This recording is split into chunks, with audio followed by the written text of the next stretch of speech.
Welcome, once again, to the Electronic Dojo! How you guys doing? Happy Tuesday. Sorry about the late stream, but them internets are all messed up. They all kinds of messed up.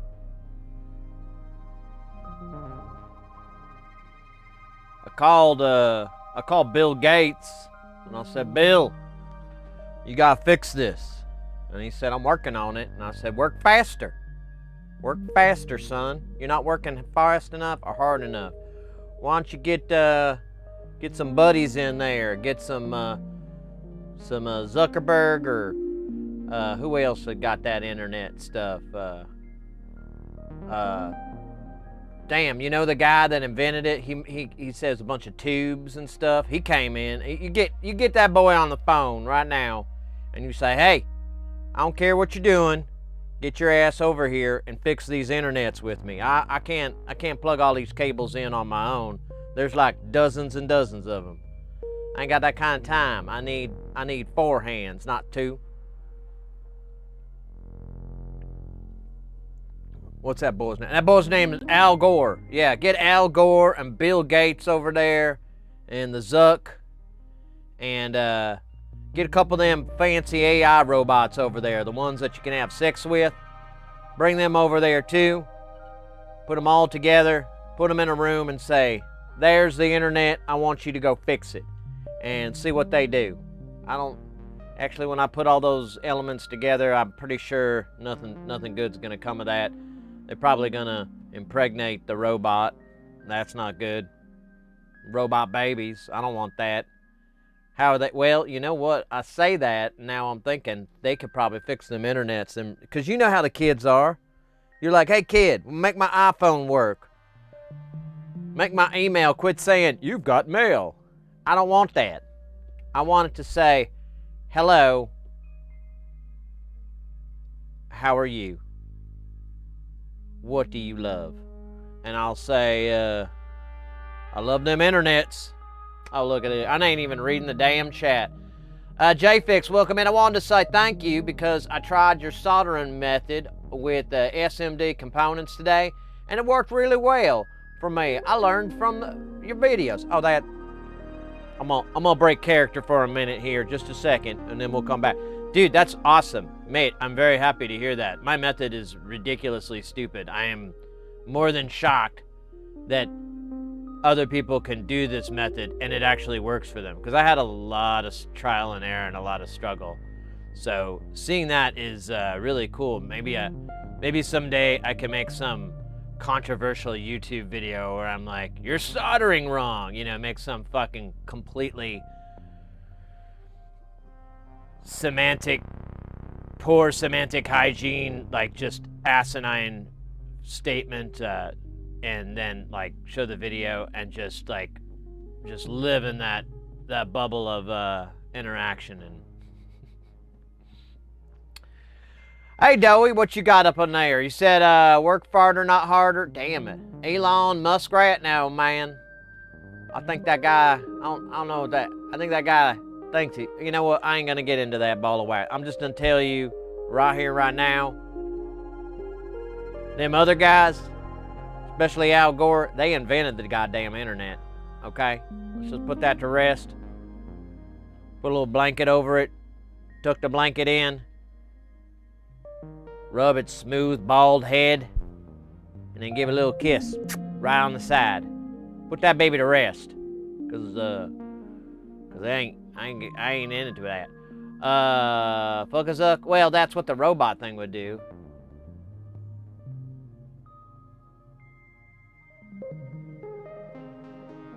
iPhone 6 or 7. Oh, damn, you got me. You got me.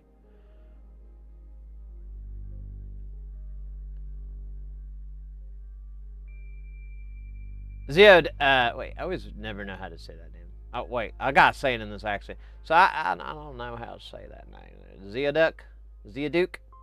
Zeduke? Oh, wait, I think I just got it. Is that it? Is that the trick? It's a phonetic trickery. I read about that in one of them books.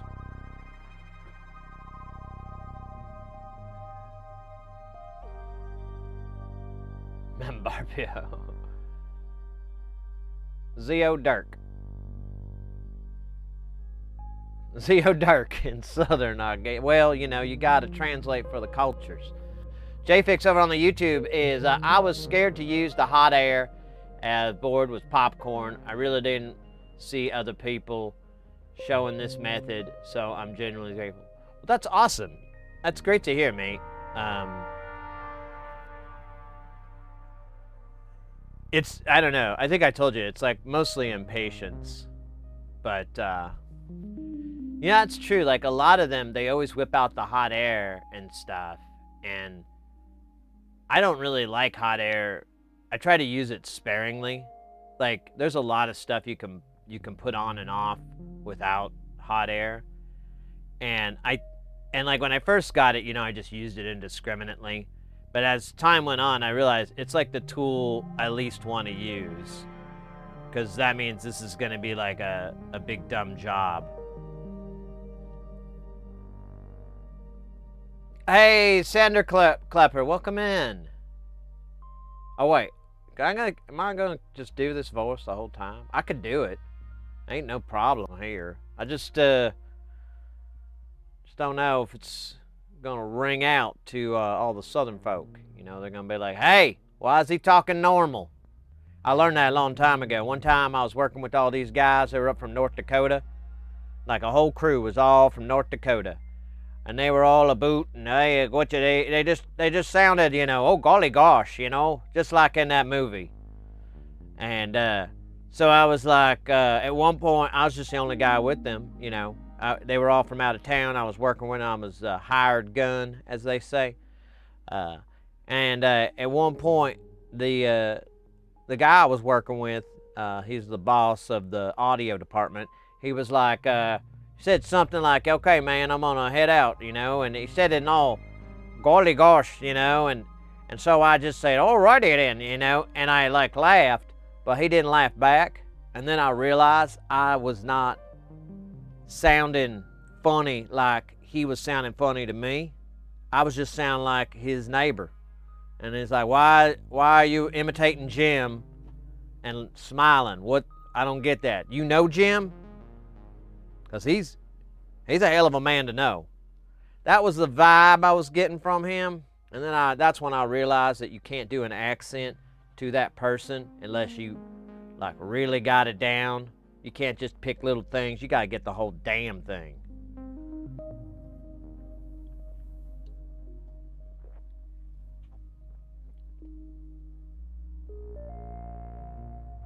The solder paint. Oh yeah, that's right. I couldn't remember what happened with that. Yeah, mate. Oh wait, I'm getting lost in the sauce there. I'm two people at once. No. God, I don't even know which voice to do that. Oh my God, is this what actors experience after being in character for a really long time? The duality, the complexity, the you that wants to climb out, but the character that's spray painted on the outside. What the hell's that all mean? Anyways, what are we building today? Well, that's a goddamn good question, because I don't know. I got a big old box of like circuit boards. Some of them we can do right now. Some of them, no, we can't finish them. But I'm trying to do all the ones we can finish first and then put away the ones I need to buy parts for that I keep putting off on because, well, I'll be serious with you. I have no excuse. I just, like, I think I don't subconsciously, I don't think I want to spend the money because I'm going to be like, God damn it, there's another $200, $300. But then when it gets here, I don't care. I'm like, yay, money well spent. So I guess it's just, you know, like a premature purchase anxiety. I think that's how you'd put it. Atom Fighter. Well, hello. Method actor. Method man. M-E-T-H-O-D, man. M-E-T-H-O-D, man. To Cal. How you like me now? Can't touch my voice and you can't touch my style. I think that's what he said. I think I made that middle point. I don't think he said voice. Shit. I don't know what the hell he said. I know I just keep getting alerts from the weather thing saying that we're going to have a flood. That'll be interesting. Damn. That's beautiful. Now, you know, I petitioned to have the United States flag turned into a Dr. Pepper flag. And they weren't into that. Like a couple of fellers came over to my house and they were like, you think this is a joke? And I was like, no, I really like Dr. Pepper. And then they went, so do we. And they pulled out some Dr. Peppers from their jackets and they had one for me too. And we all cracked them open and like chased them down like they were cold beers.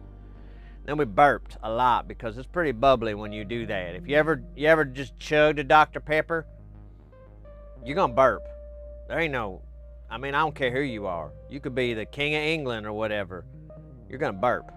It's gonna, and the good thing though, it's a Dr. Pepper burp. So that's a good burp because that gives you like the essence, I guess. You know, like the spirit of the Dr. Pepper is trying to escape your body. And you have a chance to just let it escape out your mouth. Then you can say like crazy things like, there is no Dana, only Zool. That's a really fun one. Hard to do. Hard to do. Usually it's 2 pumps, but you time it in between the Dana and only, you're good.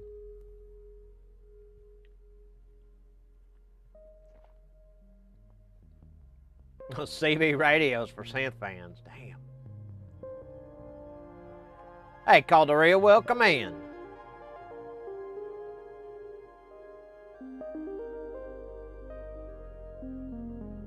Missing a kidney? Hell no.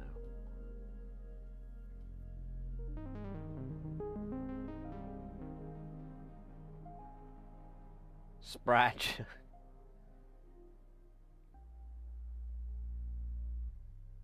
Yeah, that Sprite's pretty fizzy. Hey, Cap, what was that? Cap Ujda. Weejda. I know but Cap, welcome in. There you go. I'm just gonna skip over the part where I just don't. You know, I used to have a job back in a long time ago where I was oh, damn. That's Donnie Benet. You know, in some cultures, he's a god. I don't know if you knew that. They worship, and he doesn't, you know, he ain't like a big old fan of that. He gets kind of annoyed, but, you know, free turkeys every year. I think he gets free beer out of it, too. It's a good deal. I mean, there's pluses and minuses.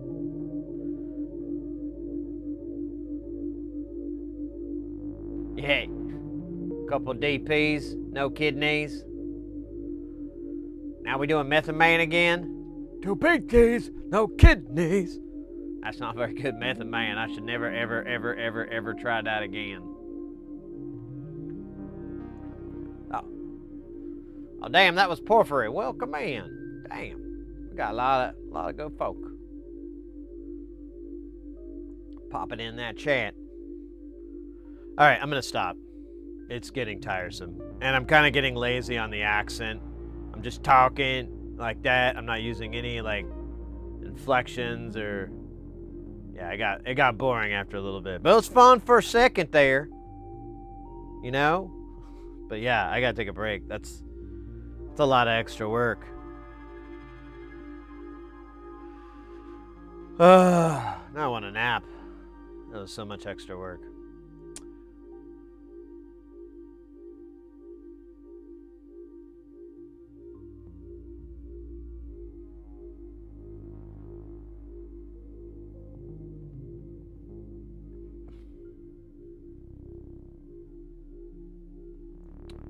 Anyways. Sorry, I was trying to read all the chat, and then I realized I should have spoken it out loud, like a guy who can read.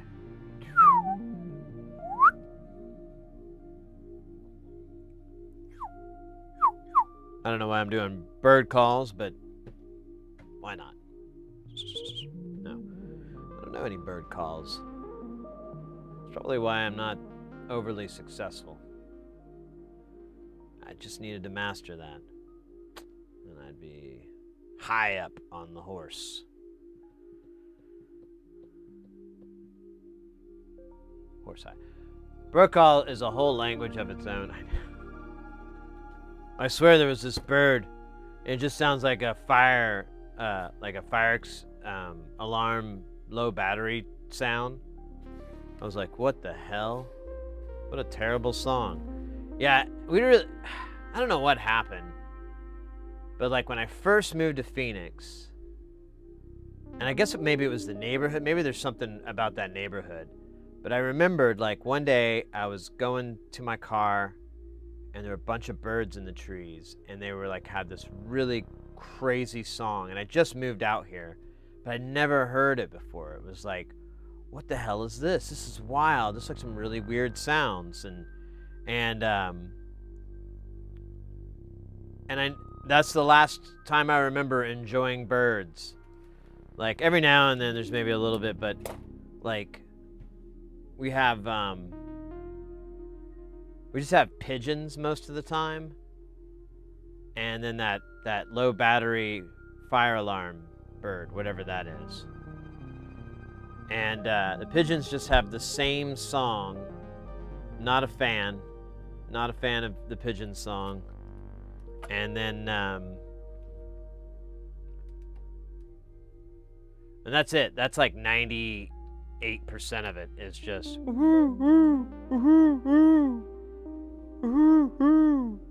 on and on and on, like something they'd use to get people to talk.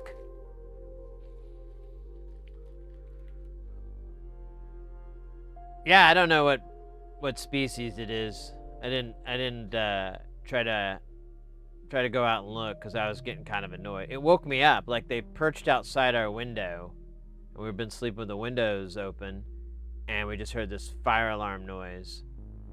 And I was like, dude, that's annoying as hell.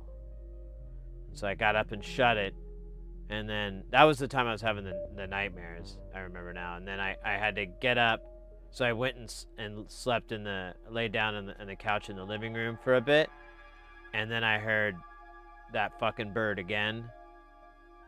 But it was so muffled, it was bearable. But I wish I could. I thought about like a long time ago planting like an olive tree, but then I was terrified that I'd just get more fucking pigeons and then they'd just perch there. So no olive tree yet. Ooh, we got the comparators. Hey, look at that. I pronounced it right. I'm gonna win something, hopefully. Flask, welcome in. Ben Gizmo, welcome in.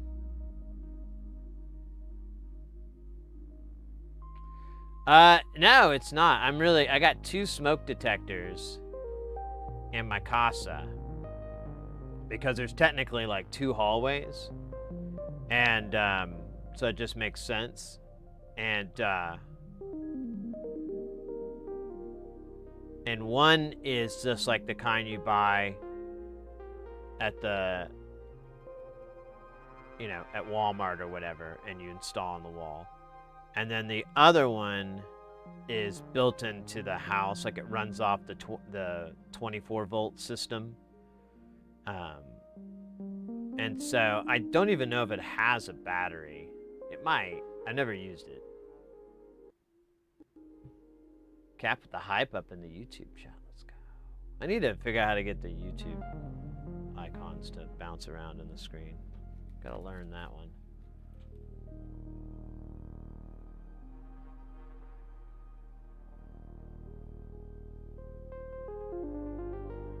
Oh, that imitate. Yeah, I've heard those. Those kind of make me sad. The ones that like sound like car chirps and and cell phones and stuff. That kind of bums me out, but you know, as long as the birds make love. I mean, you know, it's just stealing from another species. It's not even a cultural thing, it's a species thing. It's kind of wild, man.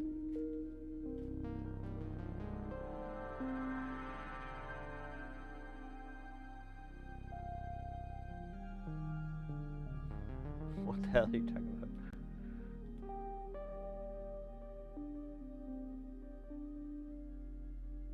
Yeah, the doorbell runs on it, and I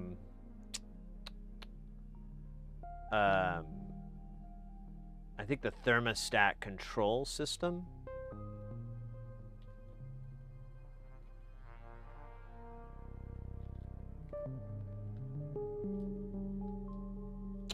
Yeah, I can't remember. To be honest,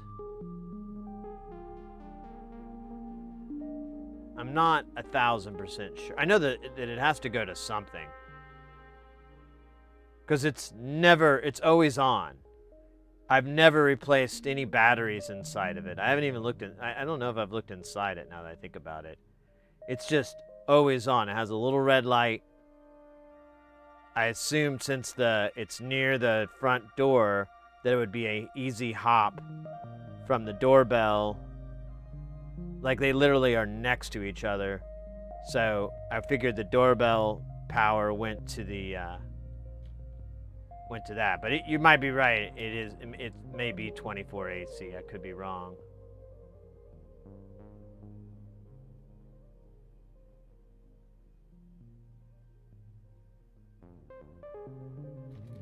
I think it's DC because the transformer's like exposed and it's really unsafe. You would think they'd put it in an enclosure. Ah, the suppository. This one's gonna be a beast. But I kinda been digging homie's phasers lately.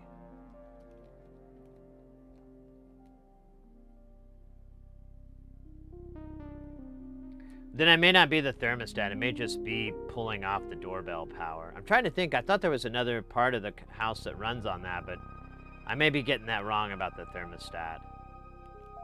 Because, yeah, it runs off the line that you have down, and it's still a low voltage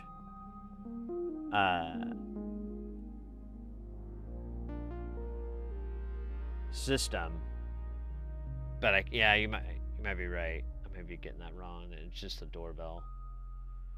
I know. Now you got me wondering. I'll have to double check that fire. We have 2 fire extinguishers. In case I'm wrong, there's another fire extinguisher. Just might take a little bit longer for the smoke to get to it.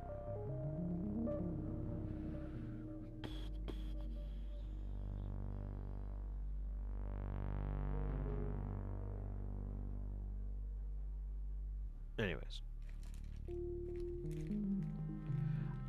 So, a friend of mine pointed out that I have a lot of modules just laying, not in a case or anything, and I decided to count it. How many? I mean, I don't really have a way to show it. You know, there's at least 8 or so that I keep pulling out whenever we build a new module because I haven't put them in the case yet. How many would you expect someone to have? Like do you think something like, oh, I don't know, 22 is a weirdly high number? You think that's high, or maybe that's low? Maybe that's not so high, right? Sure, why not? It's a low number. Good call. Glad you arrived at that conclusion on your own. That's take some big pants. Big pants.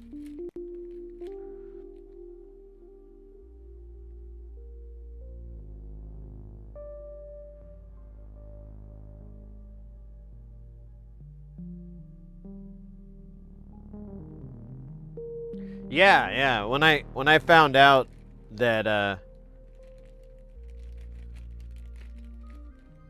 about the doorbell system and how that's just like a pretty, I don't know, you get a pretty decent amount of current available depending on, you know, obviously your wire gauge and stuff, but since it's 24, it's, And, why couldn't we do the hyper chaos? Does this use, like, I think this uses the linear.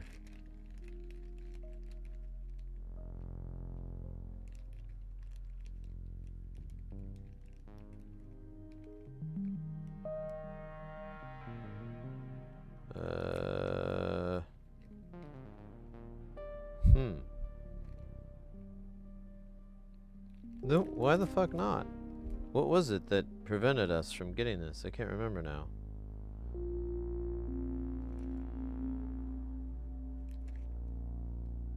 Maybe it's one of these. There's like a, oh yeah, there's a weird DG. Okay, that's it. Oh, god damn it. Fucking glasses.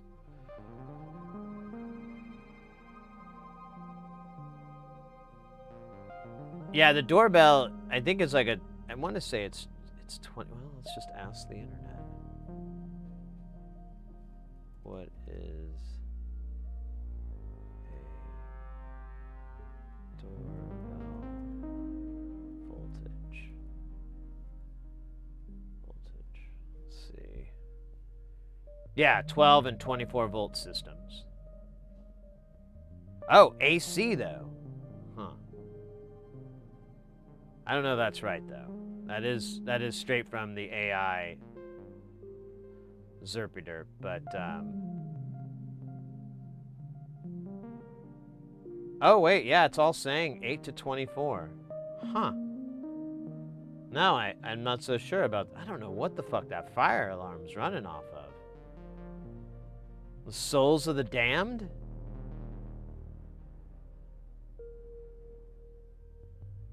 I would think they would be AC though, not DC. Or they'd be thunderstruck.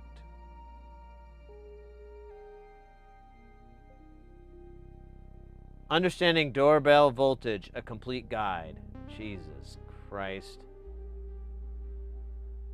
Alright, it is AC. That is wild. You learn something new every day, and some of those things you learn shatter your entire perception of reality. It's kind of annoying. Hold on a minute. I think be right back. I think Mrs. Heresy's waiting on delivery. Let me just make sure it didn't come in.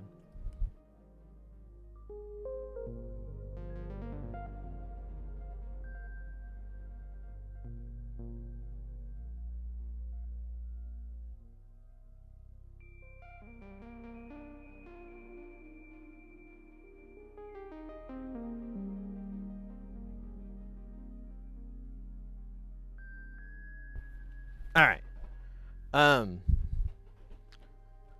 Kind of ironic. I went outside there to get the little package off the porch because it's raining off and on. I don't want it to get all soggy. And like right when I walked out, I heard this bird tweet, and it was like a nice, normal, enjoyable bird tweet. It just had a little flutter, little personality. And I was like, am I becoming an angry, old, despicable man?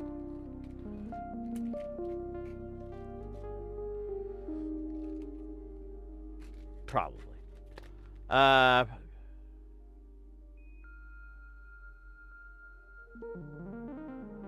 Yeah, I think you're right. It is AC.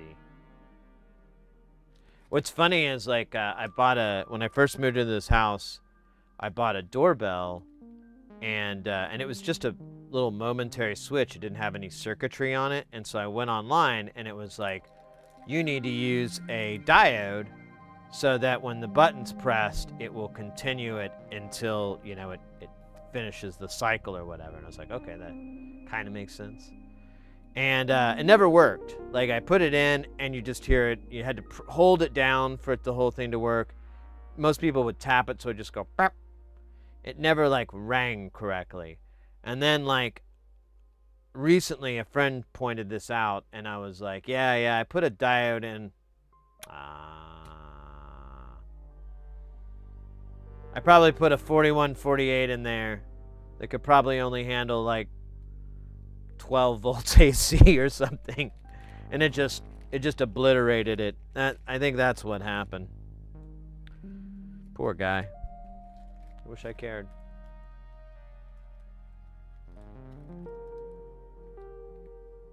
Low voltage AC. Yeah. For thermals, for sure. Like if there's a short or anything, it'll just break. This is a lot of through hole. Ugh. Yeah, so is that guy. We're not even gonna. He's got a new one of these coming out. Hopefully, we can get it in time. Sandy Freckles.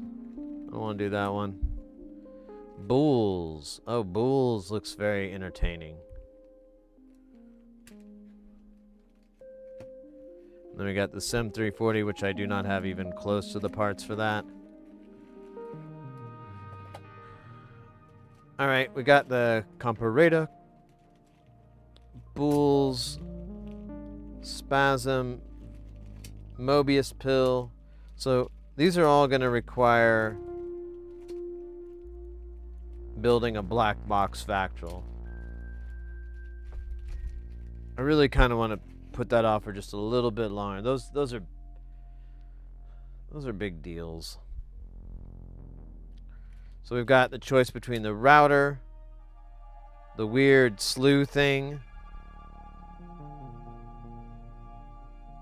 or well, not slew, I don't know what you call this thing. I'm not exactly sure what Bulls is, or what Bulls does, but I know Bulls kills. Let's actually look this up so we can pretend like we know something. I know something. Oh yeah? What? It's something.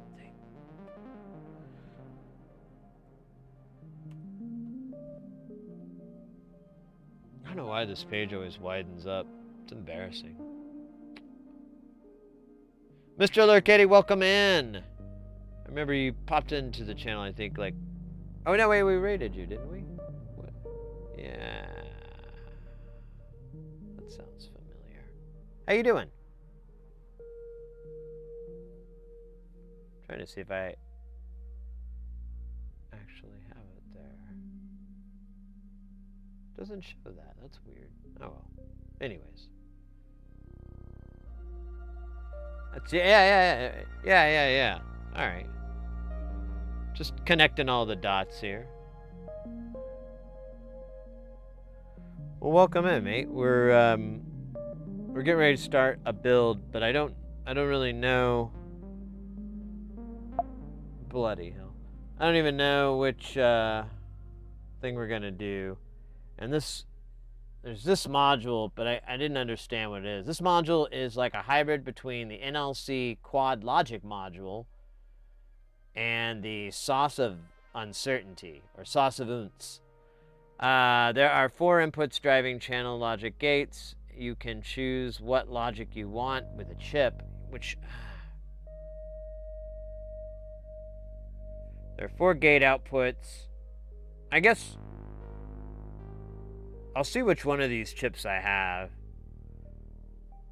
And the resistor... Okay, so the signal's on to inputs of 1 to 1, 2 to 3, 3 to 4, and 4 to 1. A resistor ladder network gives the stepped output based on what 3, 4 of the outputs are. From this, a sample and hold circuit with a slew processor gives a smooth output. Dell Dude, welcome in. TJ Cornsweat, welcome in as well.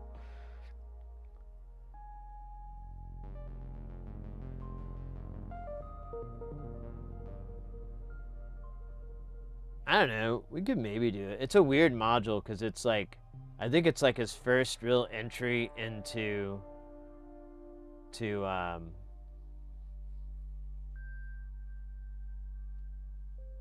SMD. Because they're giant. Oh, wow. Did I get an old one? No, those are like 1206. They're like massive footprint. So I thought it'd be kind of fun to solder 805 into 1206 because, you know, I'm a wild man.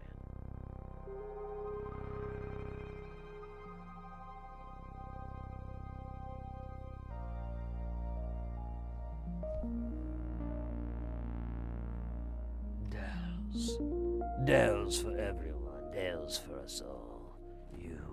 You, sir. Me? Yes, you. Have you ever had a dell? Can't say that I have. Well, now you have one. Go.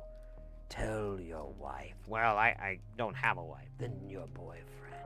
No, I didn't mean I haven't seen anybody. Tell your cat. How'd you know I had a cat? I guessed. Just like the rest. I'm gonna get one of them right. Here, take your Dell, goddammit, get out of my face. Your face bothers me. And I'm bothered by your face. Alright, so the bulls... I guess I just gotta see what chips I got here. It gives you like 20 different ones. Or 4, 6, 7. One of those numbers. I know I have one of these, I just don't know which one. Oh, we have to have transistors in here too? This is like so much through hole. I kind of already did it. I thought I did my penance in through hole.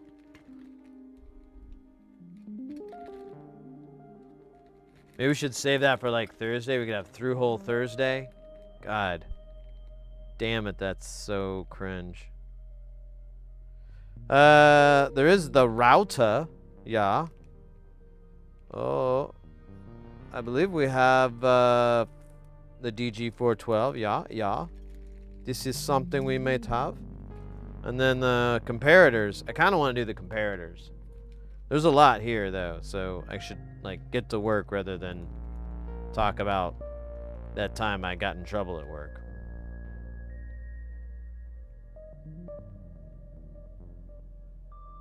I was young. New to the corporate game.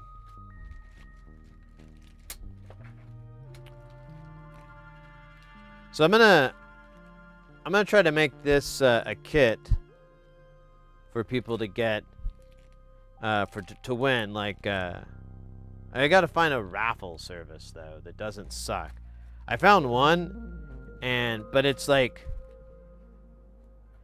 I don't know. It's money, which I kind of was like, oh well, that's kind of annoying. But then I thought, oh, damn, Dell dude. Coming in with that 3 months. Ella Mercy. Thank you so much, mate. Really appreciate that. Let's go. But I was thinking, what if I did the raffle and the money went to like a charity, like something that blinds kids. You know, or takes homes away from people, like a nice charity. I don't know. That was a dumb joke, but the charity idea was real. I think the only thing I'd want to do charity-wise is like animals.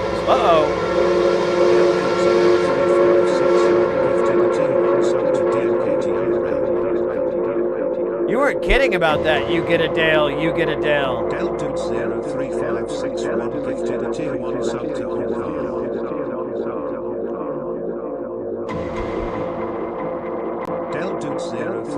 Damn! It'd be nice to see DNK TRL coming in. Anvar, a frequenter of the channel. Mr. The Kitty, right out of the gate. You just dropped in, and look at that luck. You don't get those kind of odds in Vegas.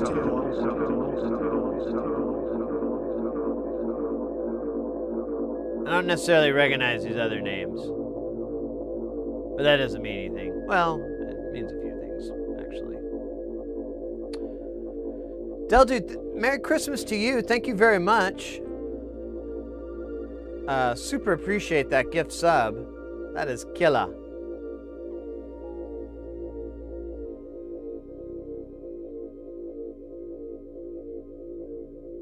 Yeah, right?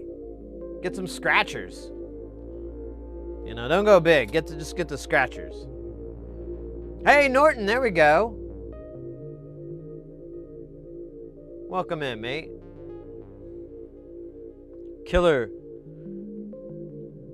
stuff. Kick-ass stuff. Dope stuff. Massive.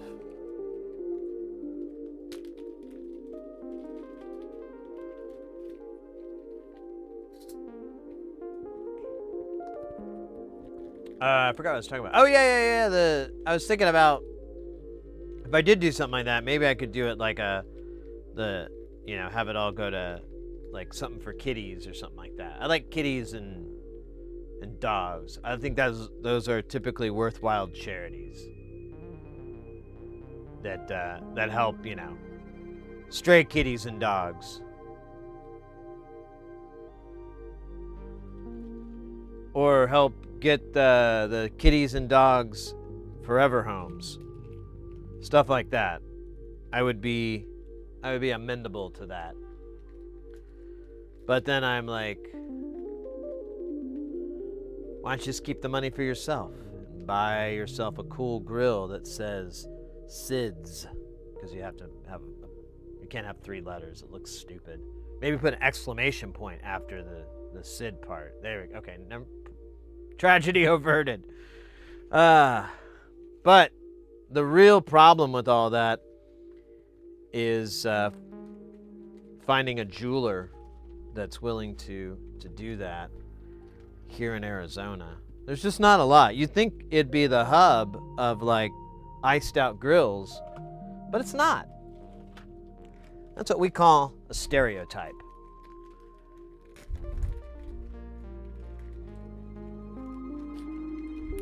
No, we do have a lot of leather products though.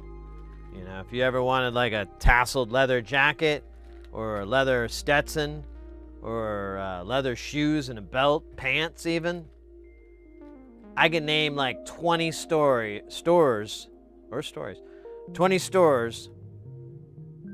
just in one part of the city alone. Like there's at least 3 times that in the city of Scottsdale. There's maybe an average of 20 stores in like different parts. Like there's Peoria, and there's like Mesa's huge, so there's easily over 1,000 leather goods stores, and it's apparel mostly. You know, there are a few they go into like leather koozies and like, was that thunder or was that someone dragging? I don't know. You messed up my train of thought, jackass. These people, I can't work with them. I just have to live next to them. But like leather socks, leather ties, bolo ties, lots. And oh my God, you know the only state that has more bolo ties than Arizona? I'm gonna give you a second just to pop in, because this is an incredible fact.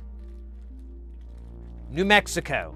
New Mexico is the only state that has more bolo ties. Holy shisa! Oh, I didn't realize we got a hype train. It used to make a sound when we were in a hype train.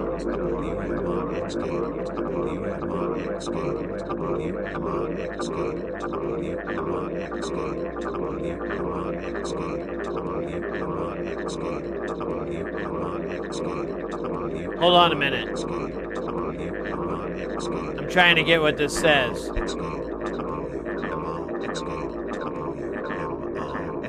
Jill?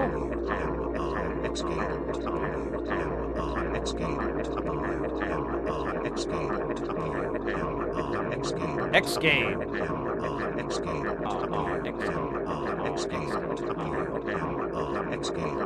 This is a good song. I like the bridge. It really brings it down. Makes it feel like a wholesome song about picking your teeth.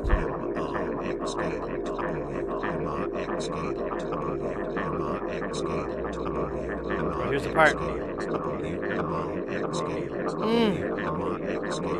Gonna make you feel something. Not just up here, but right here, and here, and here.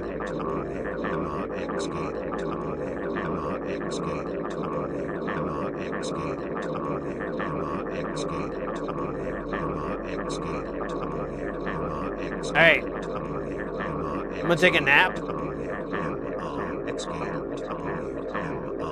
Only be a little bit, and then when I wake up, this should be over with.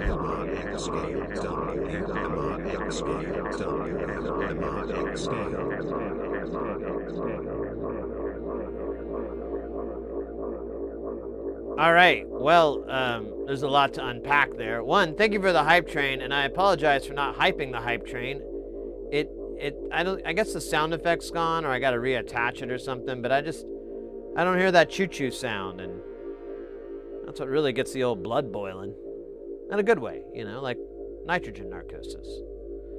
But thank you guys for getting that going. Thank you, Mr. X, with the, I don't know, is that like one for each month? 59 months. 59. 10 more months away from the magic number. No, mate, thank you very, very much for 59 months. That's absolutely insane, remarkable, and awesome. All at the same time. Oh, sorry. It's also Zupagayo. How you doing, mate? Hope you're doing well.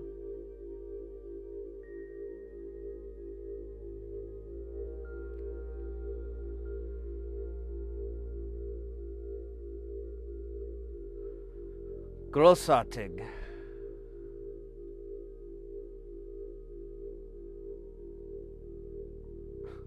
Anyways, welcome in.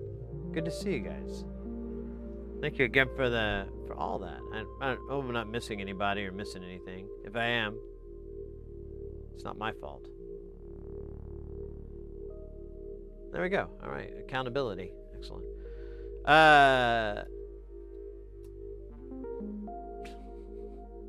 Man, now I lost my train of thought though. That was pretty intense. That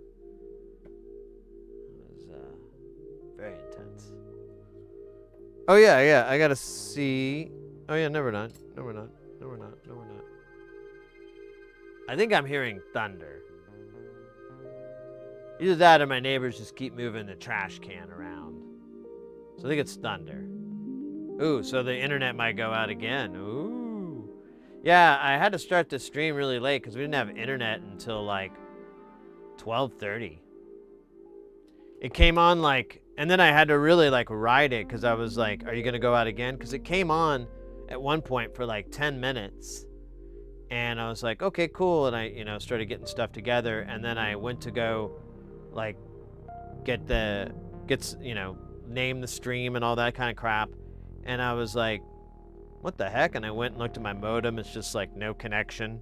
I'm like, And then I pull out my phone and it just has like basic connection, which means that even the cell tower for that wasn't getting like the high-speed internet. So it was kind of annoying. But hopefully it's over. If not, whatever, man. Stupid internet. Just a reminder though, mates, I will not be able to stream I don't know what this chunk of plastic's from, but I feel like I'm gonna be really upset when I figure it out. Man, what is that from? Ugh. I won't be able to stream Thursday. I've got a gig, but we will have a stream on Saturday, and it will be a little bit late because the missus and I have to go have a meeting with our accountant. I hate the accountant meetings. Like, I've been going to this guy for like 15 years, and it's like visiting your entire family all at once, and all they are is disappointed with you financially.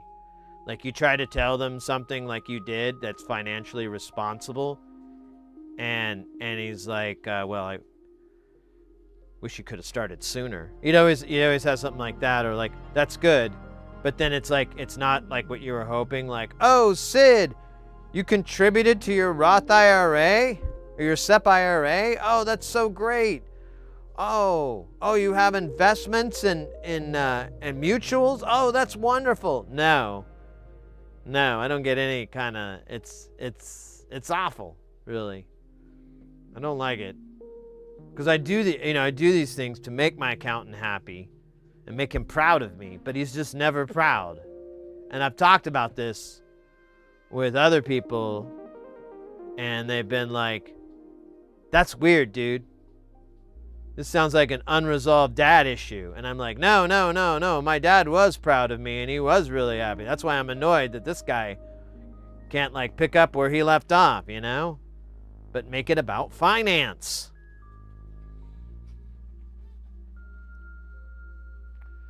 It's sad. Yeah, it's really boring. It takes a really long time. And like, I keep thinking he's like wanting to retire, and I keep thinking he's gonna be like, this is the last year we can do taxes with you, and just shove us off. Like, every time I go, I'm just waiting to get broken up with. So that's fun. No, that guy is he's just getting ready to retire. He's old. He's been doing it for a really long time, and he's invested the fuck out of his money. He's gonna be fine.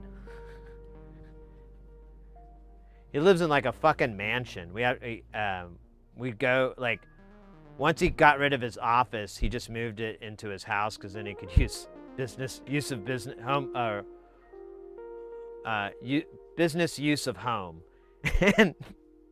And then, like, every time we go out there, it'd be this like fucking like it's not a mansion, but it's like a really nice house, and it's probably the most modest house in that neighborhood. A lot of the other houses, it's just like, this is insane.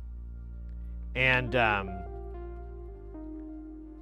but he's like, he lives really modestly. I don't know, he's a strange guy. I really like him, but I dread our annual meetings, because I'm just gonna get like bummed out, be like, get in the car. The missus doesn't even want to go, and I'm like, hey, if I have to suffer, you have to suffer too, okay? I've been doing this on my own for years. Now that we're married, you have to deal with this too, okay? Now that he's doing your taxes.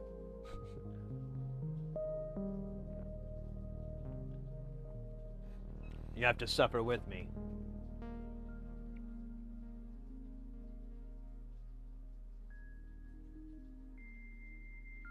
Punching bag, nah. Honestly, like, here, I'll give you an example. So he gives us a packet at the beginning of the year. And that has like all the filing information, a bunch of stuff to fill out, and all that. I always try to get it done in the first month. I've never been able to do it for years. Like, I did it like 10 or 12 years ago, and like it almost sucked, because he's like, oh, let's file, and I'm like, well, I'm in Atlanta right now, and he's like, do you have access to a internet cafe? Yeah, I'm sure they have one here. Well, then go there and scan these documents. It was like all this like crazy work, but the upshot was I didn't have to sit through an hour plus meeting with the guy. So I liked that part. But that was it. That was 1 year I did that. Never was able to repeat it.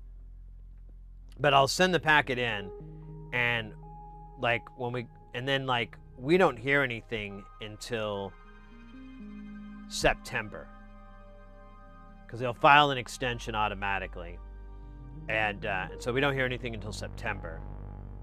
or August, you know. And then it takes us forever to get this fucking information because it's like, you know, 9 months out, 8 or 9 months out. And then like eventually we get the meeting scheduled, and then when we come in for the meeting, he pulls out our packet and he shows us, he points to the number written on it, and he's like, see this? This is 327. That means there were 326 people ahead of you. That's why it took us so long to get a hold of you. And I don't know if he realizes, like, I don't really care when I do this, the tax thing. Like to do it, you know, when the weather's nice at best, you know, but I don't really give a shit. It means nothing to me, and just the amount. And even then, like, I'm willing to pay like a little bit extra if I could just do it during nicer weather or whatever. He doesn't get that. He doesn't get that at all. Which he shouldn't. I understand. I understand his point of view. But anyways, like he'll like really try to guilt trip us about, you know, being so late. And I'm always like, God damn it, I do suck. I really got to get my shit together. This is just a metaphor for my entire life. He's simply just looking at it from the point of view of an accountant, filing my taxes.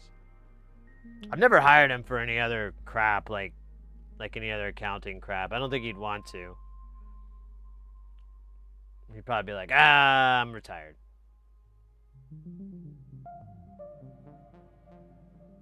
Yeah. Well, I mean, do you really want to be like walking out in the butt-ass cold to go to your accountant's really fancy house and then sit in the not very well heated or not very well cooled house? Because, you know, he's a frugal guy. So no, not me. I don't want to do that. That sounds awful. Go during the season. There you go. Now you're living in happiness. Now he man, there is some thunder. I have to keep my eye on the internet meter.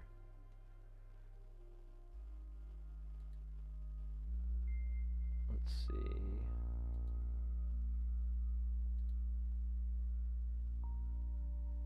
Internet meter says everything's okay. Mostly okay.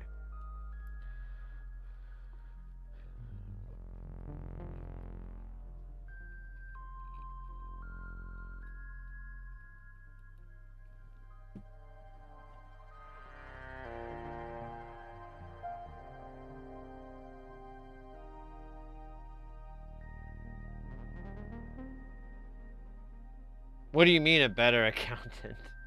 He's great. He like, mate. So I'm an independent contractor. So like, there are so many things that you have to account for and do, and he takes care of all of that shit. He also what was the other deal that he did that I really like? Well, it's really just that, like, so all his client, or not all of them, but a good chunk of his clientele are all independent contractors. They're all pilots. Like, a lot of them are pilot. He's a pilot as well. They're all, that's kind of a chunk of his clientele are pilots. And pilots, if they're independent contractors, they don't work, for Southwest or for American Airlines. They independent to them.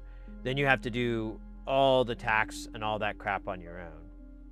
He takes care of all that, and he's really, really good at it. Like, I've never had an audit. Knock on God, I hope that's wood. He's stated that if I do get into an audit, that is covered in the fee that I pay him. up to a point. He's like, if it actually turns to litigation, then I have to, we have to work out a different deal. But he's like, if it's just a standard audit where they want to make sure, hey, this said 63, but this we show 85. Is that a typo? Something like that. I'll come in and protect you on that. And then like, any info, like if I'm like, hey, I want, what are the requirements for me to have this family member as a dependent? What are the deals? He'll answer any of those emails, anything about stuff like that. And the amount of money he's saved me is insane. Like, I have a buddy of mine who doesn't use an accountant. He was doing like TurboTax, same profession and everything, and he would end up owing like 30% of his fucking income in taxes. And for me, like, the worst year was the year there was like a time period where I didn't fucking make any estimated tax payments, and I didn't make an IRA contribution and all of that, and I ended up paying like 20%. Usually I can get it down to 10 or 12 percent with, like, basic deductions that you would have. Like, I mean, it's all on the up and up, but it takes a lot of work and a lot of digging to get all those deductions put together, and then all those different things. And then plus, and I've mentioned this many times, like, if you're an independent contractor, get a SEP IRA and make big contributions to it every year to offset your tax liability, because you just get to keep that fucking money. And it's like almost 80%. We'll see though. I don't know about this.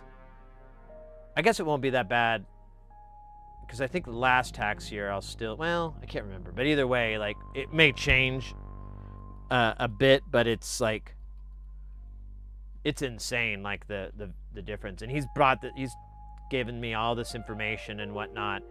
And meanwhile, like, any of my other friends, when it's, they're complaining about taxes, they're in bad shape.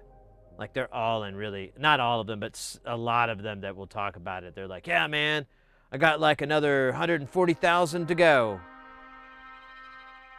What? Yeah, I just send like payments of 3,000 every month to them. Oh, what? For taxes? Yeah, you didn't. Oh my God. Okay, I think I got it good.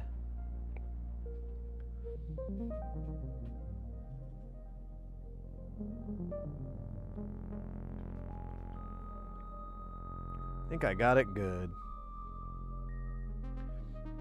So right now we're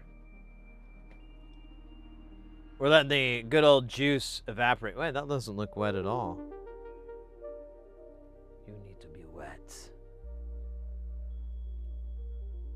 Oh man, last night, or no, the other night, it was the night before, Mrs. Heresy made some goulash, which prompted me to do the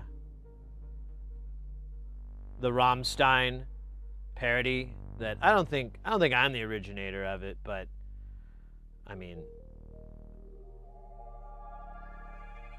because it's kind of an obvious one, but you just instead of du hast, you go goulash. Goulash ist gut. Whatever. Goulash ist. And then I got that stuck in her head, and like every time I walk by the kitchen, she'd be like, goulash.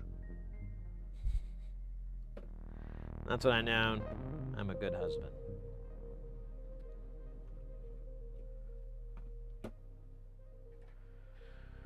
What are you doing? Oh, I'm just putting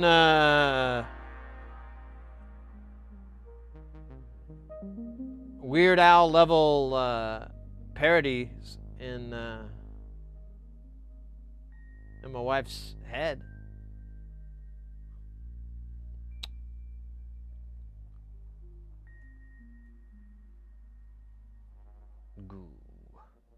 Goulash. Now I got that stuck. God damn it, I've infected myself. The doctor said it would happen.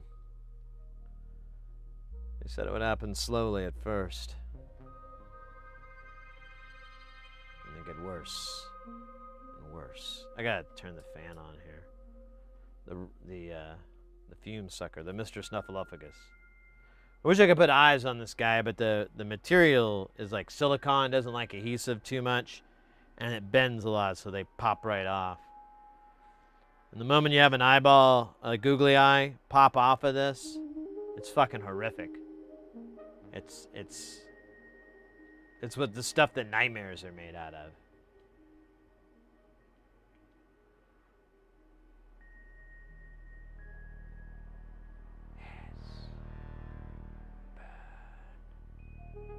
Anyways, Ekin, welcome in.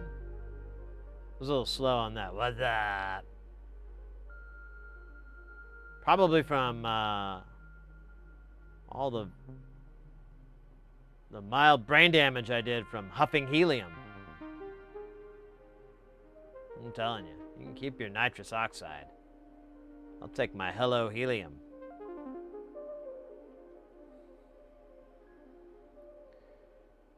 It's lighter than air, so it works out better for you. It truly gets you high. It's helium, so it's going to get you high.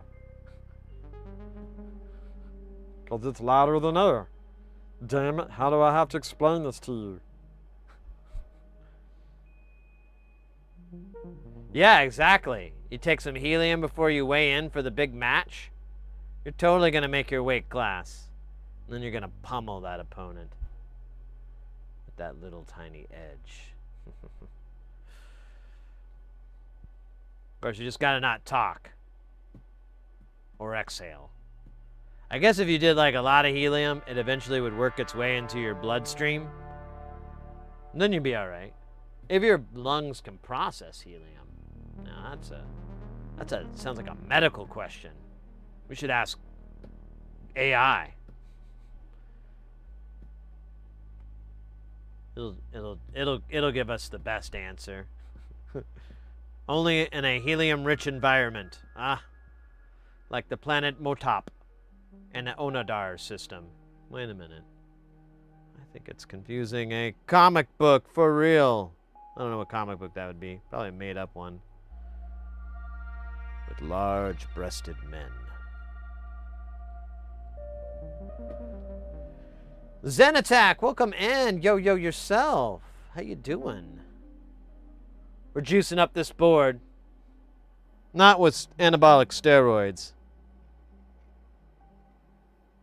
Just bollock steroids. The antabolic.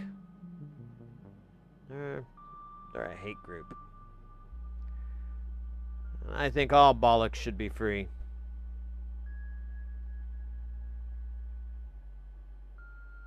I was trying to look up something and I forgot what it was I was going to look up.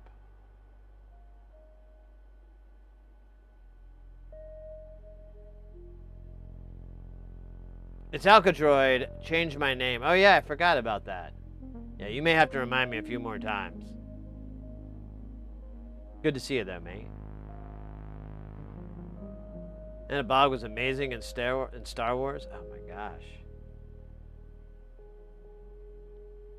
Don't I know it?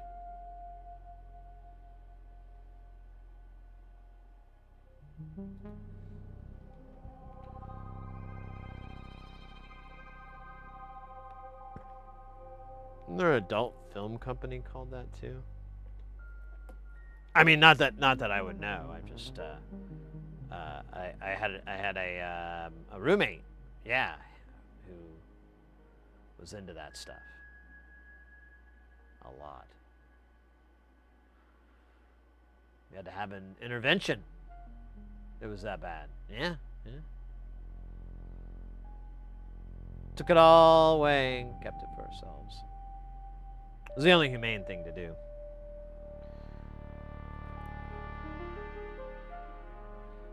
So I had to put him down. I guess that would have been better, but not legal. So either way, sweet collection.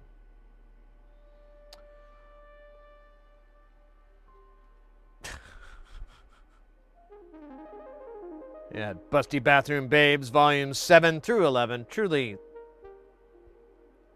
the peak of the series.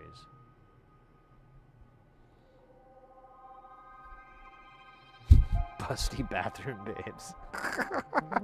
That sounds awful.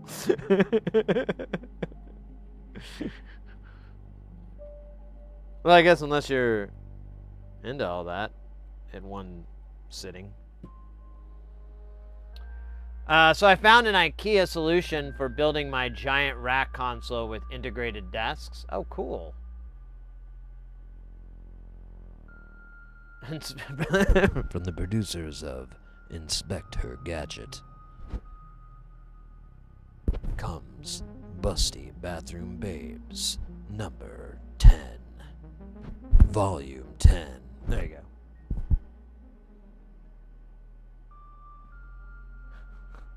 What would be the tagline to that?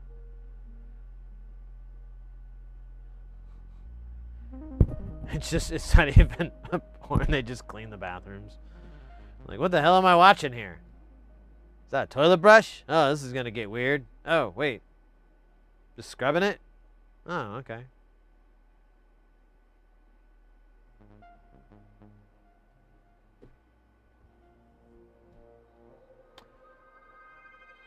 I feel like it'd be like Carl when it'd be like something Carl would be like, what the hell? Are they cleaning? Okay, I can get behind this. Okay, back. Oh, she's like really cleaning it.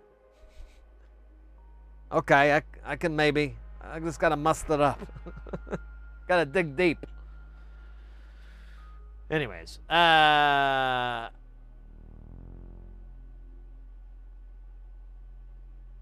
kind who's scrubbing bubbles on that, believe me, I know.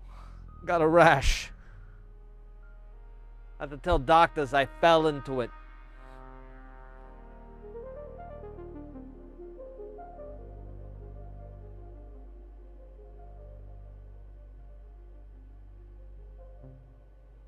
Let me look this up. I haven't.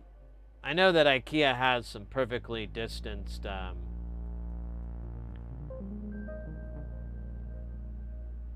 Ivar system. Oh, really?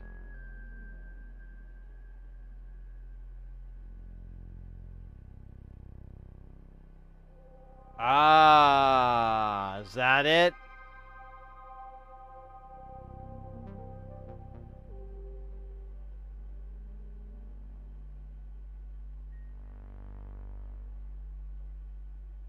Or the drafting table, that'd be great. Oh, it's a folding table. Schmuck.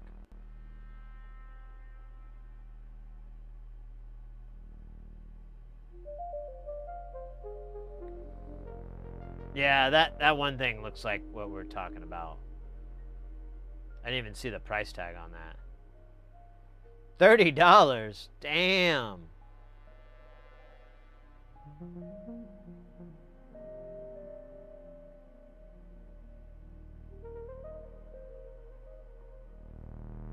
Nice.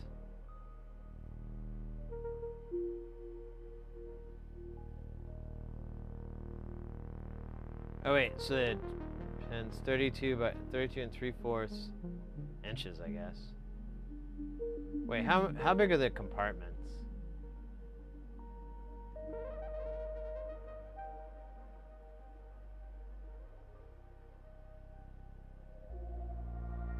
All right, F you then.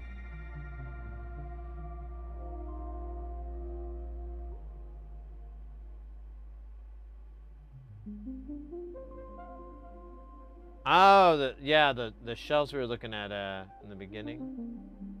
The thing above it here.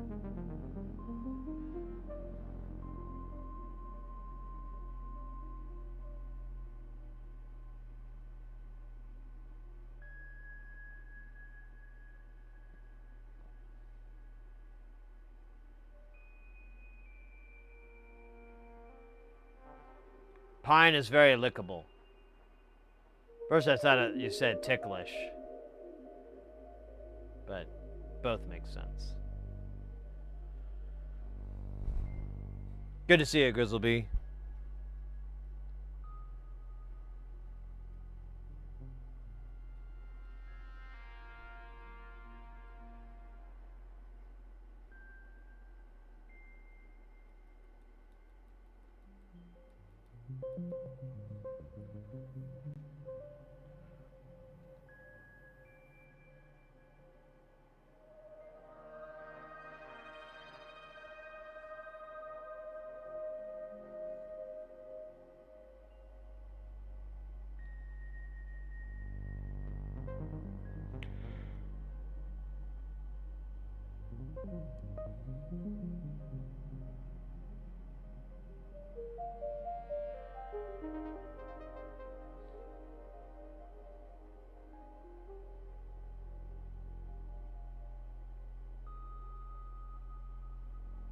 Sorry, I zoned out for a second. I was thinking about the hot dog I ate earlier. It was pretty good. This module contains 3 dual-stage comparators and an unusual hyper-chaos circuit. The comparators are connected so the inputs on number 1 is compared to the signals on 3, 2 is compared to 1, and 3 is compared to 2. Of course, fucking moron. The results of the initial comparisons are available from output 1A, 2A, and 3A. This signal is also sent to an amplitude control stage set and compared against the original signal. These are outputs 1B, 2B, 3B. The set pot determines how similar, for example, 1A is to 1B when turned up high, and 1B is very similar to 1A, but may do a random double beat or miss one every now and then. Turned low, the 2 outputs are similar, but 1B is likely to be much busier. I should mention 3 outputs of the chaos circuit are fed to the switched pins of the inputs, so the module will run without any input, but if you add a clock or a signal from some other source, you can get it to sort of sync to whatever else is happening on your patch. Sort of sync. Sort of. I'm working on an idea to build something that looks like the top half of an arcade cab. Oh, that'd be cool. That'd be cool, mate. The 3 outputs of the chaos circuit are available as output DOL, the unit of the measurement for pain, KEF, a state of dreamy tranquility, and DAG, dried feces left dangling from the wool on a sheep's rear end. Jesus Christ. Too hot for TV here. The hyper-chaos circuit has twin star-type strange attractors and uses a comparator as the nonlinear element rather than diodes. I find the circuit quite fascinating, but it is somewhat finely balanced with little scope to adjust anything. So it suits this module. What the fuck? Let me read that again. I find the circuit quite fascinating, but it is somewhat finely balanced with little scope to adjust anything. So it suits this module. Alright, whatever. Plus it sticks to the comparator's theme. Okay. Didn't need to go. That's kind of sick.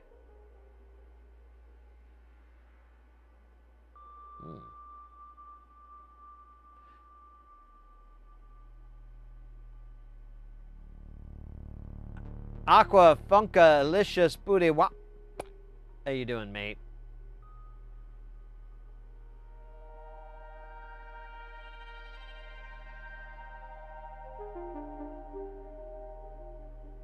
You got the shelves in the Discordian, the Piscord. That's gonna be your rig? Fuck me.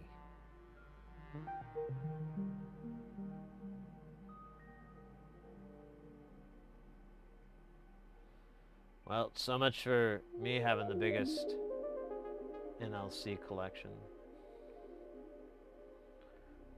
That is huge, mate. Kudos.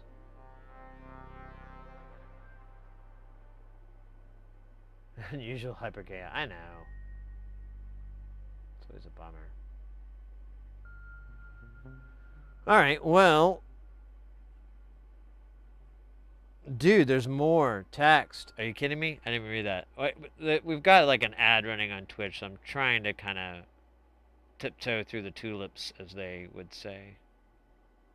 If they could.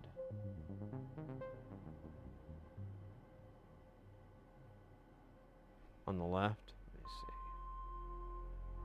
see. Oh, so here's where your table would live?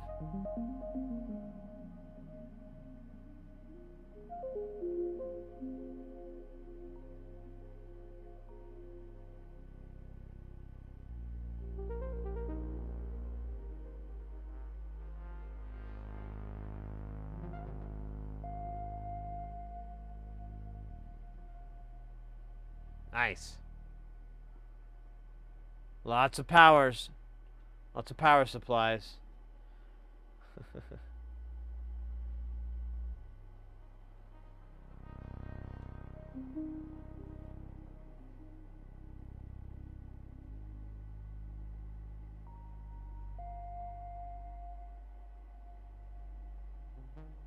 Rectangle on the right.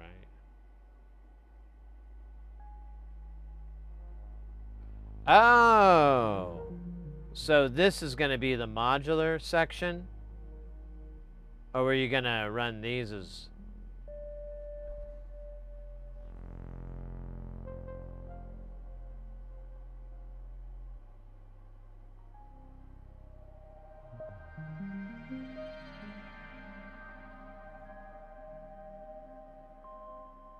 I see now. Okay. I thought this was all going to be modular. All right.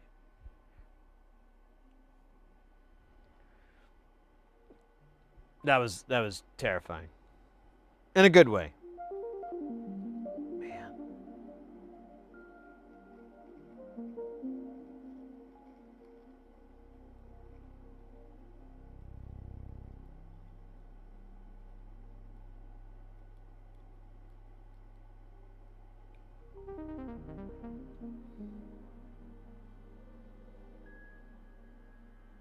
Microman, welcome in.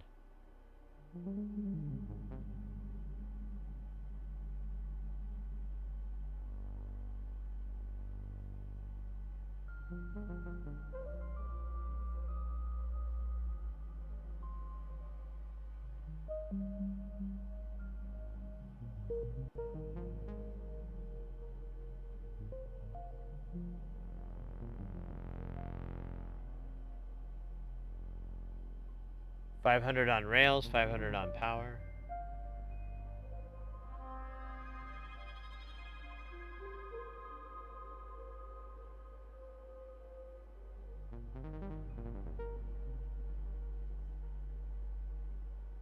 I think that's a G, not a hundo.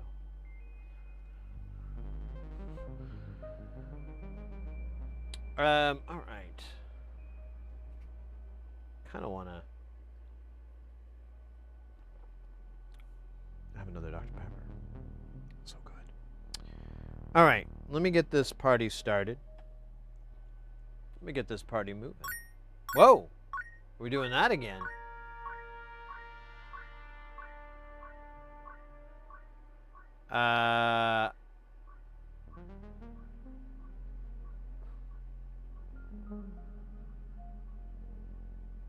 Never know what that is exactly.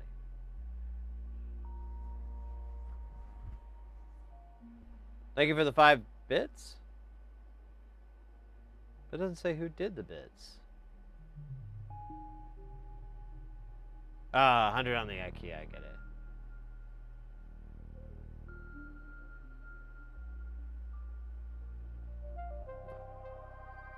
Thank you for the combo? I don't know. That was weird. No, I forgot what I was talking about. It was probably not very interesting. Oh, you know what? Now I remember. I was going to read the rest of this goddamn sentence while we sauce up this board. This module is like a band in a box. The gate outputs are perfect for driving drum modules and the chaos CV outputs, which are perfectly in sync with the gates. Tight as a gnat's chuff. Are great for controlling VCOs, VCFs, and VCAs. It is unpredictable but not random. With the two 1 microfarads in parallel, so 2 microfarads on each integrator's stage, the chaos circuit runs at approximately 2 hertz. You can leave off 1 microfarad from each stage if you wish. Oh, there you go. Ekin, and yeah, so now we got Microman and Ekin with them combo bits. Thank you very much. The double chime is alive. Stage if you wish is the same and double this frequency is approximately 4 hertz. You may need to reduce the 510. Okay, so we're gonna do the 2. I like 2 hertz. Initial condition to start says chaotic oscillation. This means that you may have to turn your modular on and off again to get the chaos. Feel free to experiment with the 510 higher values to get it to be more reliable. Alright. This isn't a lot of parts. It felt like it was a lot of parts. I guess it's like the 100 or the 15 Ks and the 12 2.2 Ks. It's gotta be really tough. And RL is gonna be for what? For these LEDs? We'll probably do 10K on these, because I keep getting the super brights and they keep like messing with me.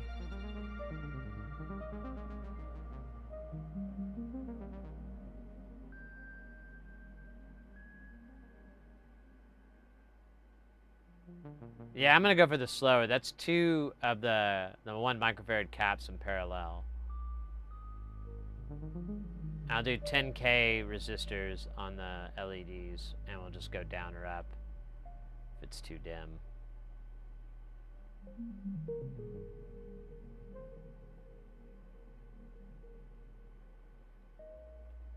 Well, he has a lot of stuff that kind of falls in line with chaotic, but not random.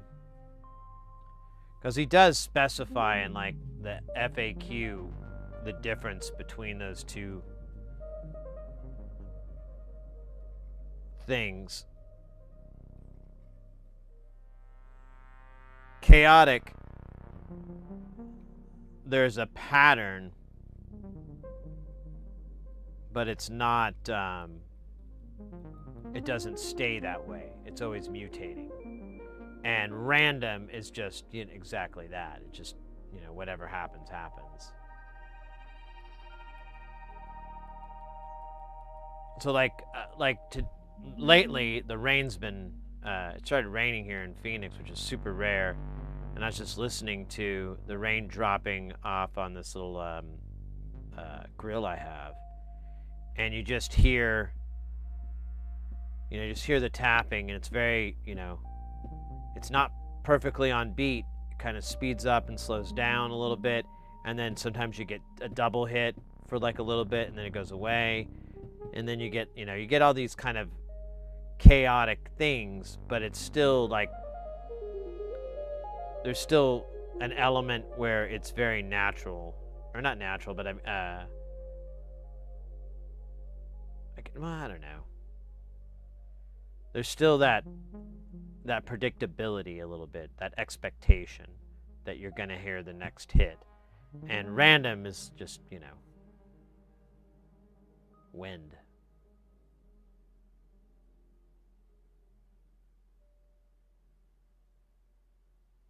Yeah, I do too, Porphyry. Once I learned that, you know, the chaos versus random, I was like, oh, well, that makes sense. And now that I see it, I get, like, you know, why that is better than the other way. Or rather, why I prefer one.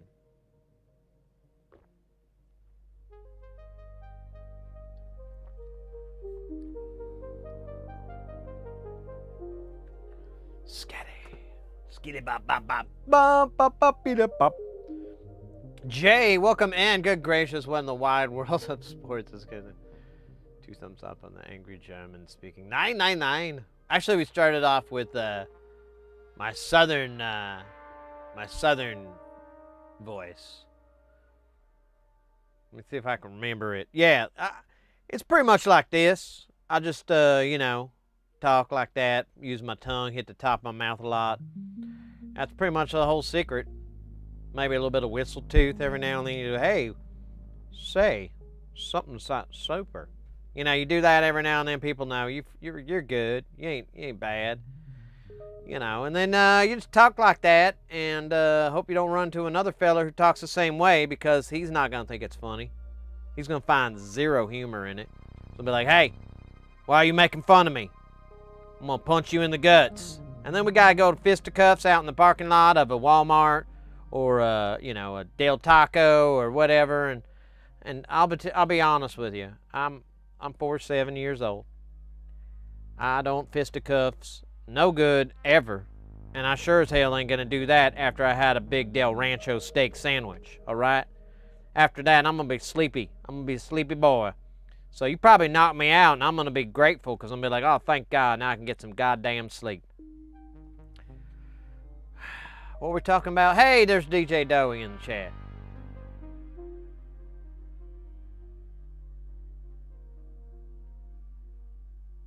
Two kilohertz fast. She sounded like my mama, but her voice was a lot deeper. Hey, you don't need to disparage your mom. Well, she sound like Dr. Girlfriend or something? What the hell? Listen, baby. All right, I gotta get me a Dr. Pepper, because I'm gonna tell you right now, talking like this, you work up a thirst for the doctor. Plus, I just want to make sure it was raining outside, make sure that rain hasn't escaped into my home. No. We're good. All right.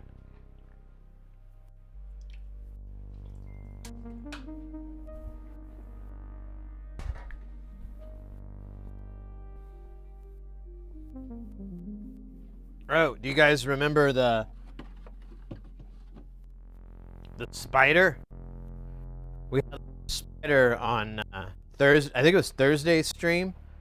Like right towards the end, this little spider dropped down from my microscope, and I saw him out of the corner of my eye, and then I looked and I was like, oh my God, it's a jumping spider. And I really like jumping spiders, like a lot.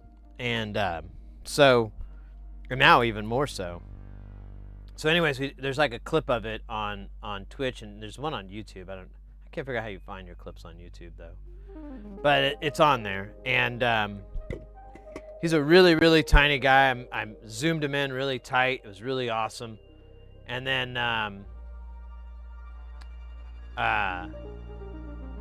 you know, that was it. I like tried to get him out the door, but he like hopped away as I was like walking out. And I kind of lost him. I was like, well, you know, it's near the door. He'll find the, you know, where all the good food is. Let me catch up on chat. Mountain folk and swamp folk. Should have given him a job. Yeah, jeez. We'd like I want some competition. Well, anyways, Saturday night, you know, I finished up the stream and everything, and I think I came in here and ate, and when I got up, I can't remember what it was, but when I got up, I was walking, and I have like a bookshelf to the side of me here, and I felt something on my arm, and I'm like about to flick it off, because it feels like a bug, and I realize it's my buddy. It's that same jumping spider from like 2 days later. And I tell the missus, and I'm like, he's on my arm, and I try to like get him to jump off, and he'll like jump, but he throws a little, his little web, and he'll like go, and then he just stops, and then I'll like, I'll try to help him, and he just flies right back on. So he keeps hopping from one part of me to the next, like he doesn't want to get away, which I was digging that. I was like, oh, so cute. And so I went up to the back door, because I'm like, well, the back door, there's like wood, so he'll, it's painted wood, but it's still like, it's not metal. And then there's there's like, there's going to be some bugs, like there's insects out on this side, and eventually I got him to kind of hop off, and I couldn't find him anymore, so I'm like, okay, he must have hopped on there. And we left him be, and I haven't seen him since, but Mrs. Harris and I have been greatly debating getting like a pet jumping spider.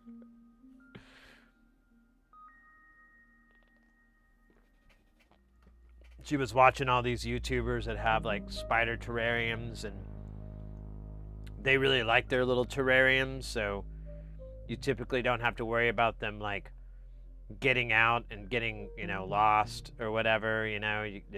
They'll usually just go back to their terrarium, and because that's where all the food gets delivered. But I don't know, we were thinking about it. I was like, swore I wouldn't get an exotic pet until I made my first million.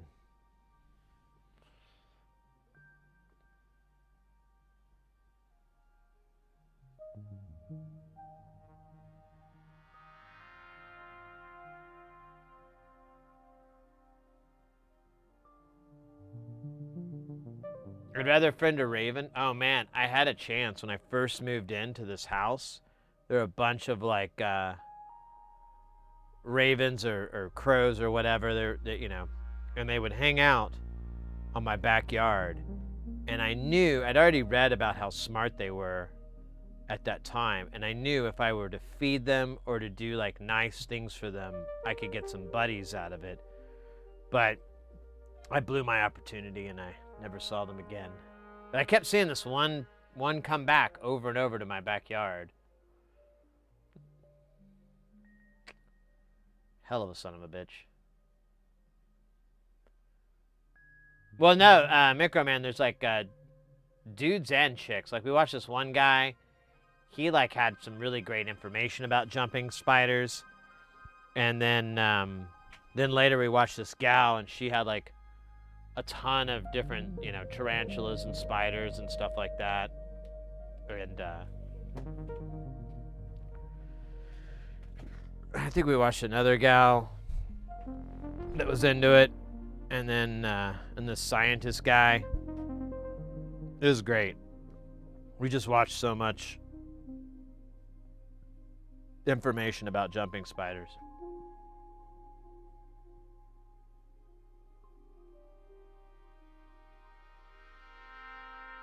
You should make friends with them. Train them to be your allies. And then sick them upon your enemies. Go forth. Go forth and thrash. God damn. I love it when I get ads for... I do have a crack in my windshield, though, so maybe I will hit the guy up. Hey, it's your lucky day. I had a carabiner hit my windshield. I can go get it replaced, but I'd really like to just get it patched if I could. It's pretty early. I think I got a chance. Hasn't been a really hot summer yet, or it was after the summer, so.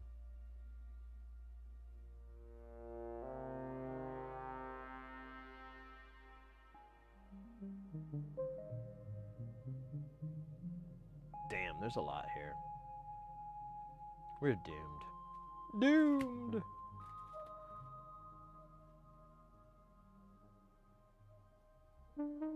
How'd you break it? I thought I said it, like a carabiner or something. Like I was driving down the freeway and it's just thunk, hit my windshield, and I couldn't see it because it was raining. But then later I was like, ah, there it is. It's just a little chip. I might be able to get it repaired rather than replaced, but I haven't, you know, I think I have like windshield replacement on my insurance policy, so I might just cash that in.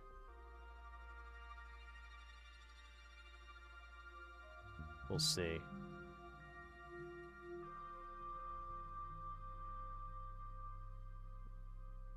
I mean, it's not really insanely expensive. It's not a fun bill to pay, but it's not like, you know, it's like $300 or so to replace your windshield.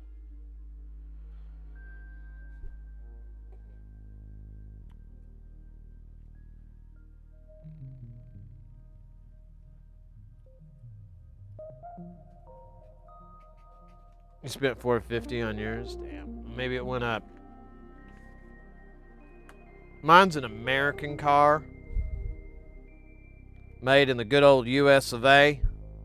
In Canada, actually, I believe. Now, actually, I'm not sure where the Monte Carlos were made at that time. 8, 9, 10.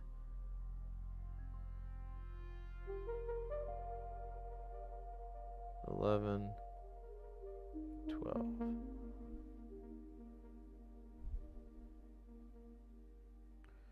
2, 4, 6, 8, 10, 11. Oh, okay. 12.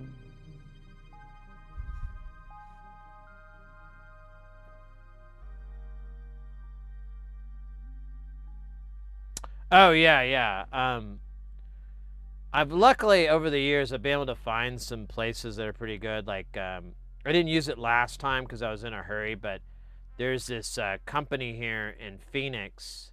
I don't know, maybe they're not around. I haven't used them in so long, but there's one company and they'll repair your automatic windows, and usually it's pretty expensive to do because my mechanic has to just buy a new one.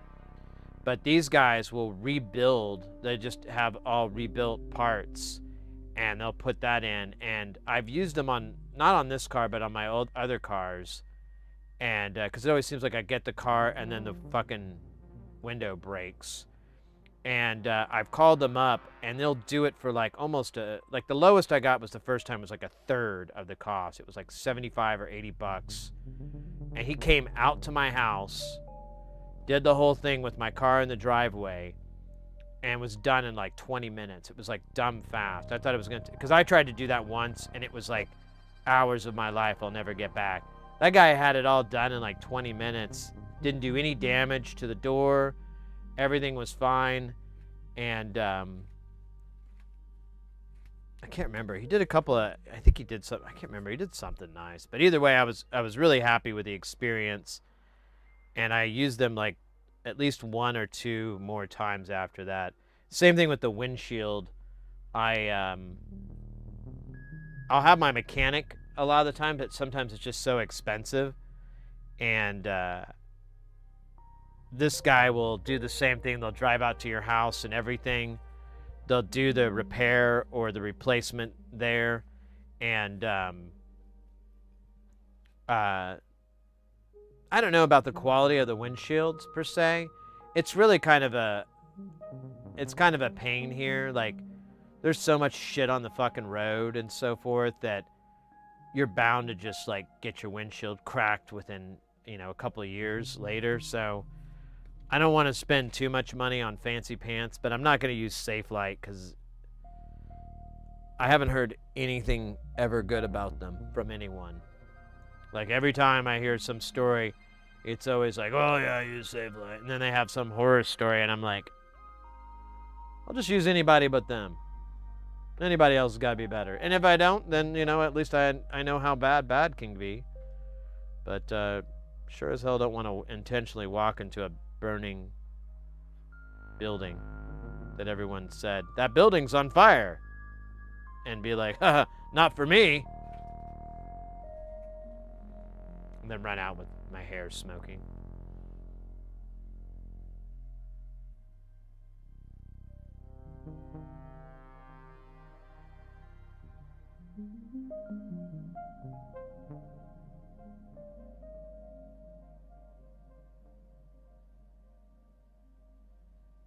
Yeah, we'll see.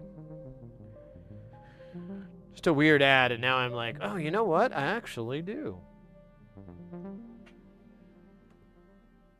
I actually do want to repair my windshield. How did you get out of my mind? Mind taker.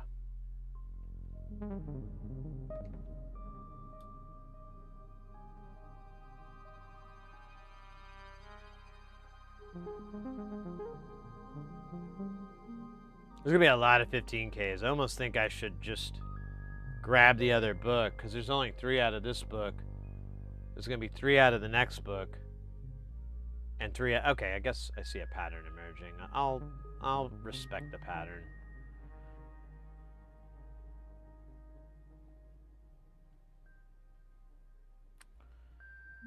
For now,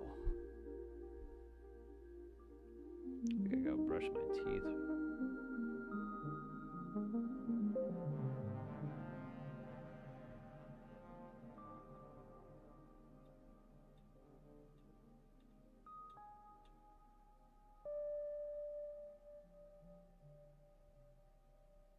It's funny, my father-in-law, he grew up in Japan. I don't remember how long it was. He's probably like 10 or so before his family. His father, his dad was in the military, and so they were stationed in Japan. That story, which I have another buddy of this, had the same story as well. Like, and anyways, I reached out to my father-in-law, and I sent him an email, because that's just kind of sometimes the easiest way to message him, because he keeps like really weird hours. I don't want to text him and wake him up or something. And so I sent him an email about, I was like, I don't know if you're a fan of sumo wrestling or not, but I've been watching it a lot lately. It's in season, and there's this channel I really like, Midnight Sumo, and the guy who hosts it is really, really talented, really good, and there's a lot of great information, and he pays attention to chat, and he has a real commentator's voice and everything. It's a good experience. I go, but I don't know if you're a big sumo fan or not, but I've been kind of getting into it. I think it's kind of a fun sport to watch, and it's definitely like all new to me, so I kind of enjoy that novelty of like, I don't know what the fuck is this. And anyways, like, I sent a couple of days later, and sometimes he just forgets to reply and stuff, and so I didn't know about it. And then Mrs. Heresy was talking to him and had him on like speakerphone or whatever, and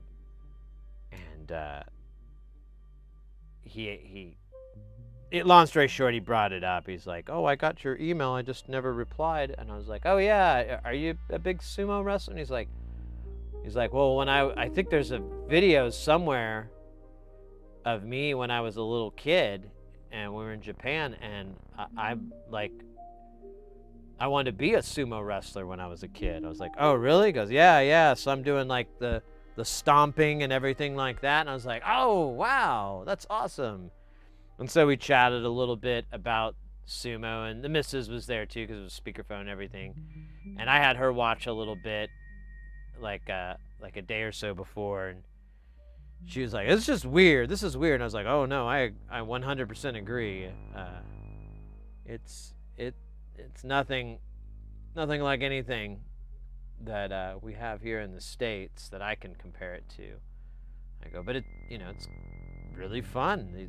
There's no weight classes or anything like that, so you have a real you can have these Goliath kind of moments and so forth, and there's some interesting techniques and blah blah blah blah blah. It's just I went on about how that is. And her dad was the same way. He's like, oh yeah, I think it's really weird, but it's really fun. He's like, it's really great when there's a good match and it, lasts for, more than 30 seconds. I'm like, yeah, that's really what you're kind of hoping for. It's like a really good brawl between two wrestlers. And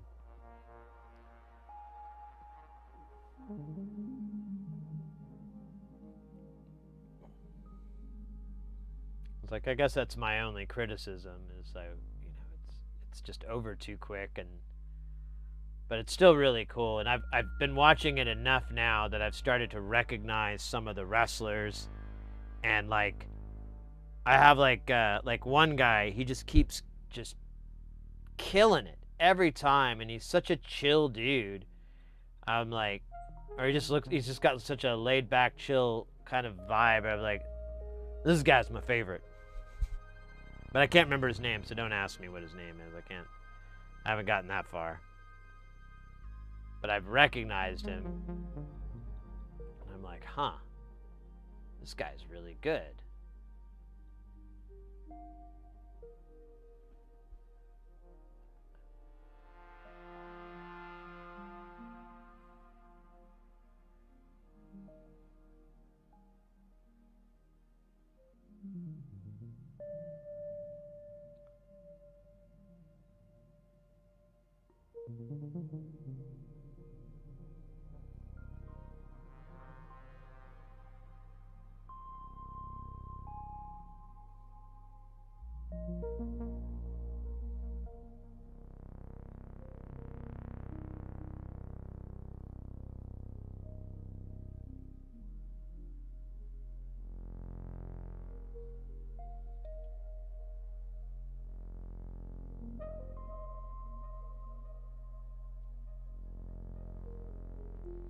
I did get a part in,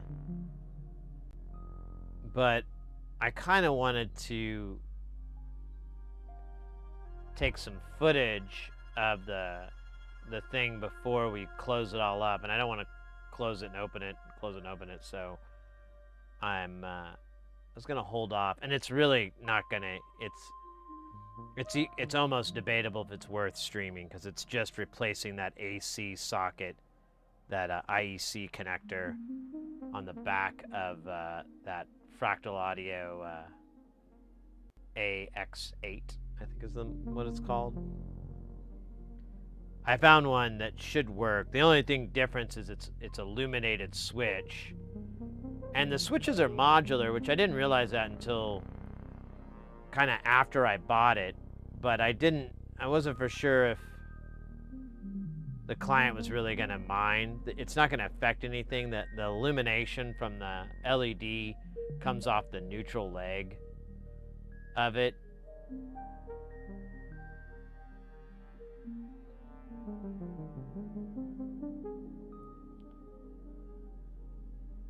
I don't know if you can wire it backwards to get rid of the illumination. I don't know if I don't think it's a diode. I think it's like a little neon or something. I can't remember.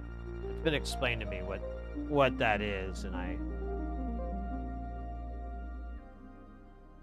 ate some cake since then. As we all know, the powers of cake on destroying memories, as documented in the movie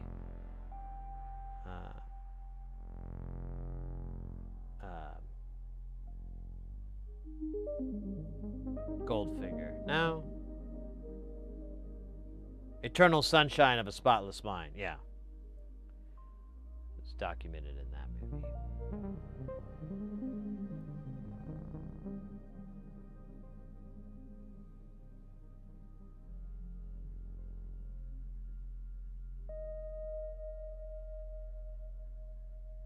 Okay, so I have this extra 10K here.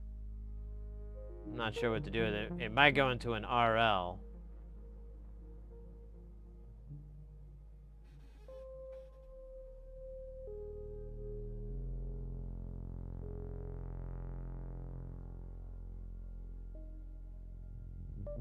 There's the 3 RLs, so there's just one 10K missing somewhere. I've got to find it.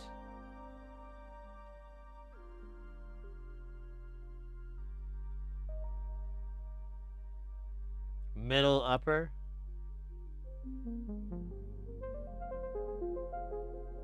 Here, I didn't look on this side.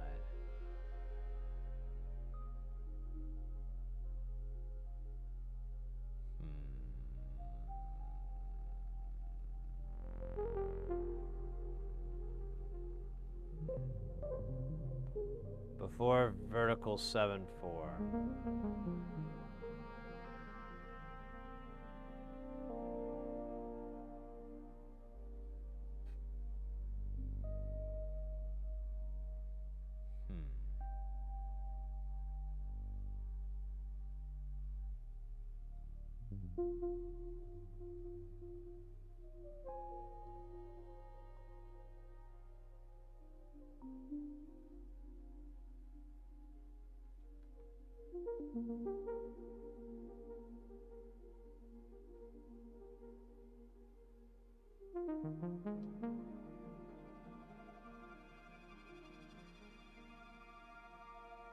Horizontal, all right.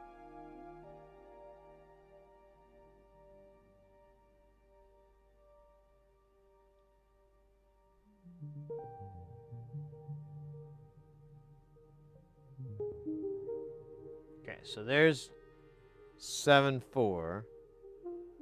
There's only 2 that are vertical. There's this one.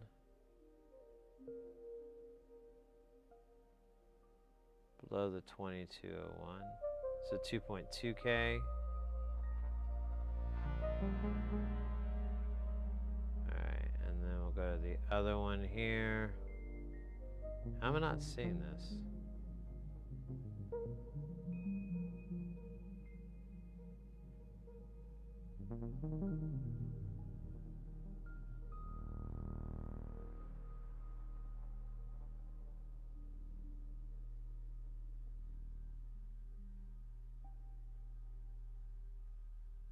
Ah!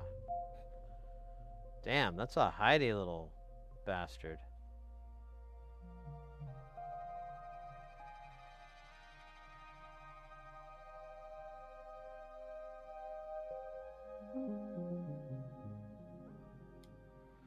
Well, a some bitch. Alright. Actually, let me do this. Let me...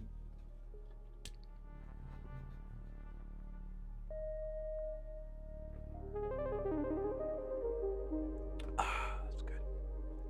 Never mind.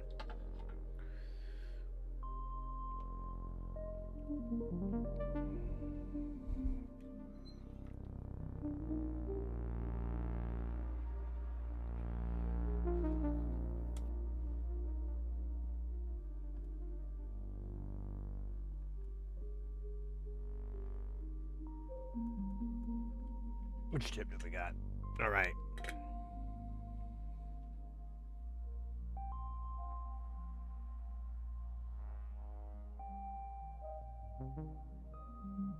Wait for the iron to heat up. All right, it's hot like fire.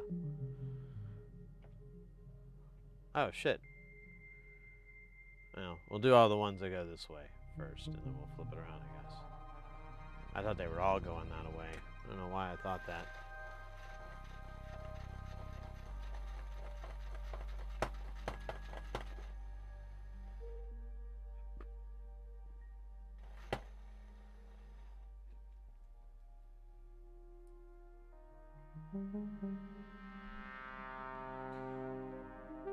Cease. Sadness. I'm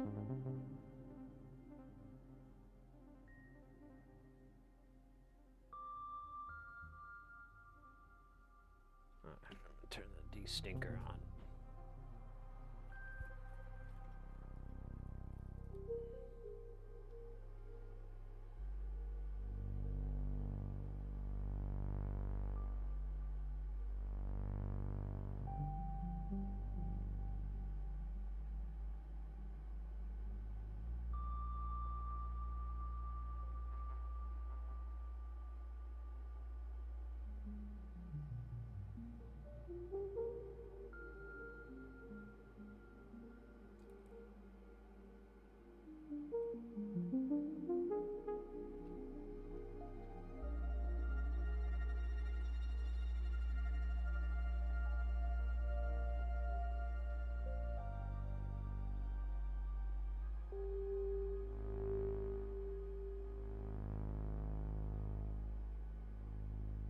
kind of like just looking at the ring light reflected back. When we had our little spider buddy, he looked up, and you could see the ring light reflected back in his little spider eyes. I was like, that's cool, man.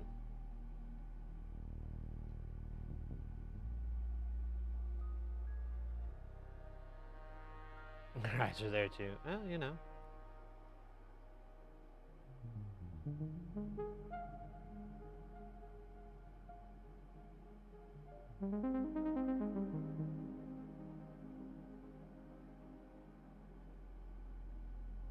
I've been editing a lot of soldering video content, and like there's I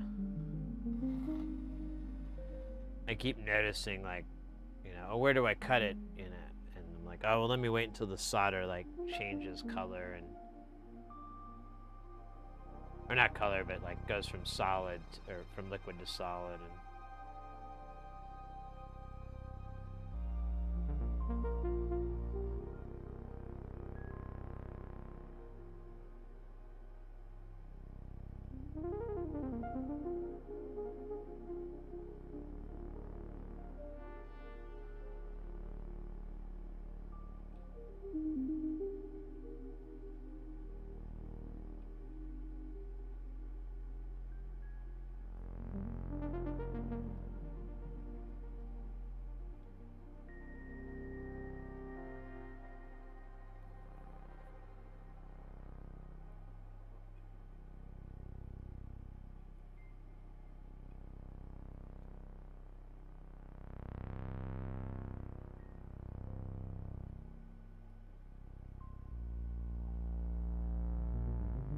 did I do those other ones? I did not, so I'll just flip the board. 90 it. Caesar size should see Caesar de Valley. I guess, well, earlier we started the stream, and it was on the YouTube side, but we had someone say, like, they tried the goofy technique that I do for SMD soldering, and they found that it really worked. And you know, they were really excited. They thanked me, in fact, you know.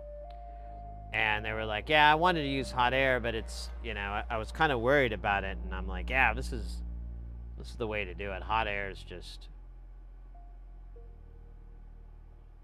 I don't know, there's a specific number of scenarios where hot air is a good idea. And there's way too many where you think hot air would be good, but it just kind of makes things more difficult to work on.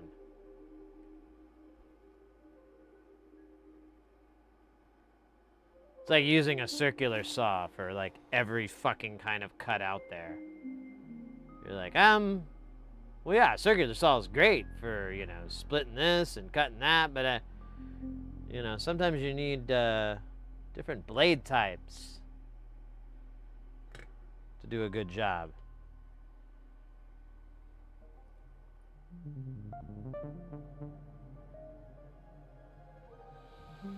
But those blade types were never heard from again, lost in a forest deep out in outer Idaho. An area so far out of Idaho, even Idahoans do not go there. They refer to it as outer Idaho. Deep within the mountains. Dark. Evil. With a hint of mystery.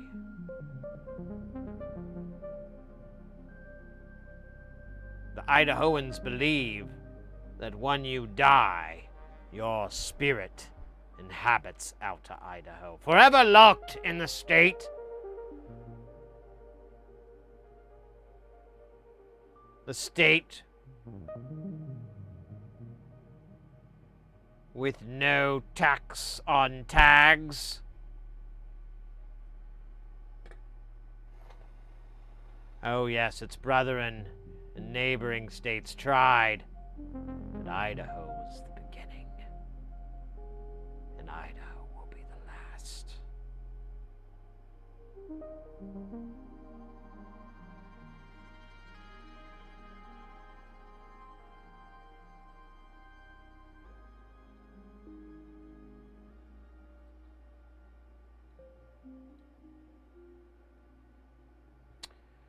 Ah.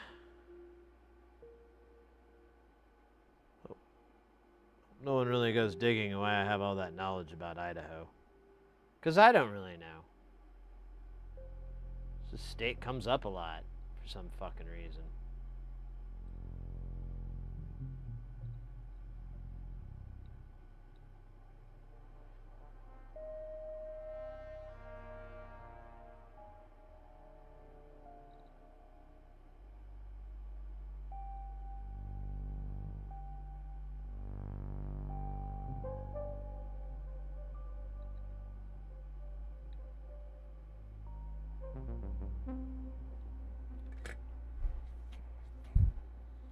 All right, that was awesome.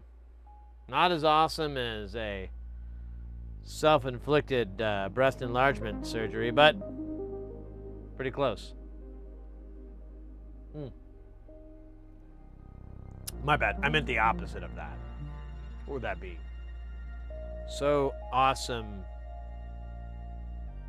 The opposite of a self-inflicted breast enlargement surgery?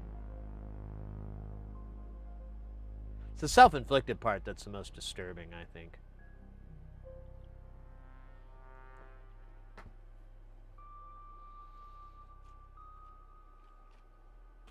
And the smell. Oh. Man, I want a snack or like a treat. But I don't think we have anything. Last night I had like this crazy sweet tooth and I ate a bunch of ice cream. Like a pint or two. And instead of dinner. Not really proud about that part. But, you know, pride is such a ridiculous construct, really.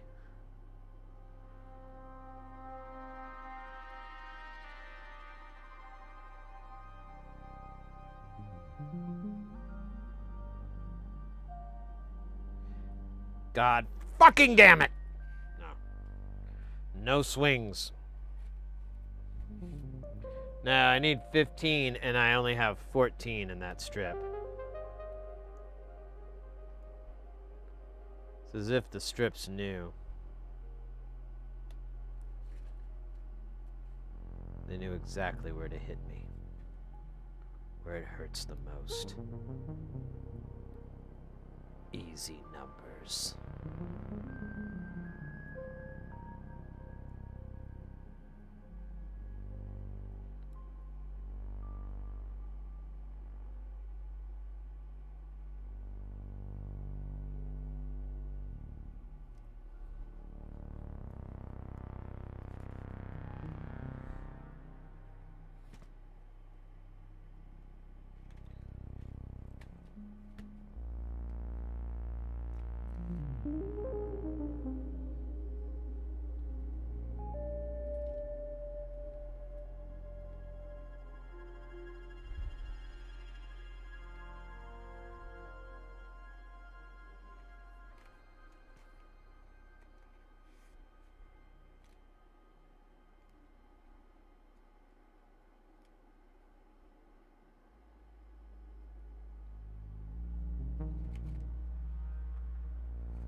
Oh, yeah. Wish I could do a good Randy Savage impression. I think not having a beard really holds me back. And I need some sunglasses too.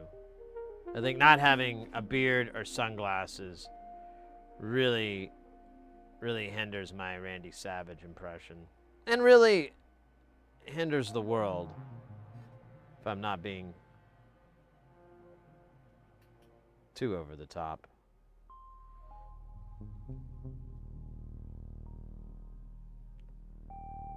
Maybe under the top. Top mounted. Oh my God, get the hell off. There you go. Maybe we should switch to the premium tweezers.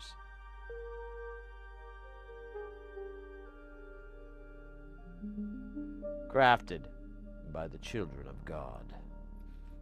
These little rude boys right here. Oh, like a tuning fork.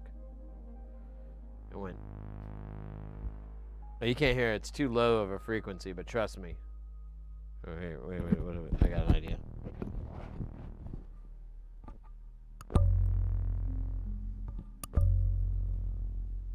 Pretty sick, huh?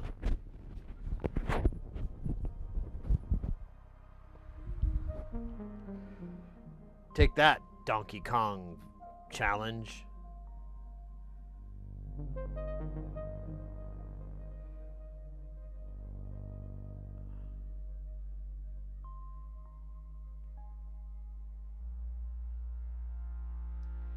Was it the other day? I think I ordered like cheese curds and a vanilla shake in the middle of the stream. That was probably. Actually, it wasn't a bad idea. I don't regret it. Those cheese curds were fucking unbelievably good. Super yummy. Tweezers have replaced the triangles at the Boston Pops. Oh, that's good.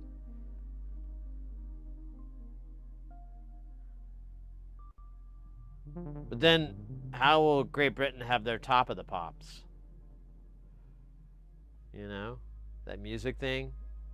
Is that even still a fucking thing? Knowing Britain, it is, probably. Here's our 92nd year of Top of the Pops. A show no one watches except 8 people.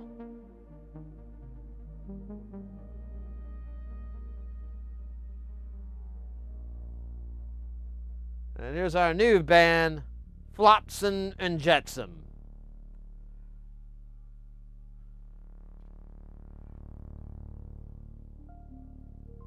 Took them this long to get to the top of the pops.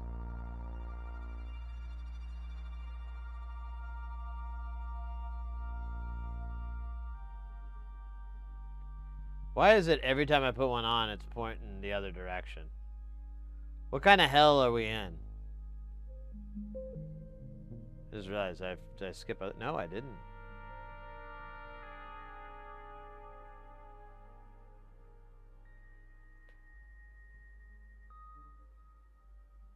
Alright, let's see if I can outsmart this guy.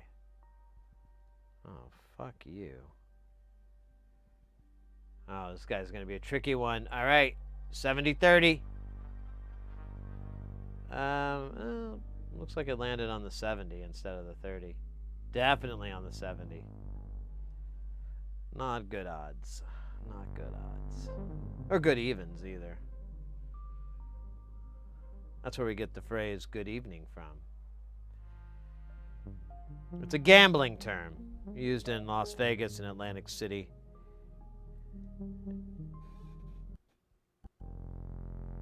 And some adult comedy clubs along the West Coast.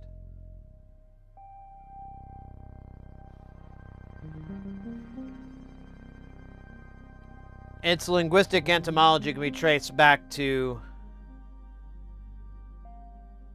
the Victorian era, a time dominated with people named Victor and Victoria.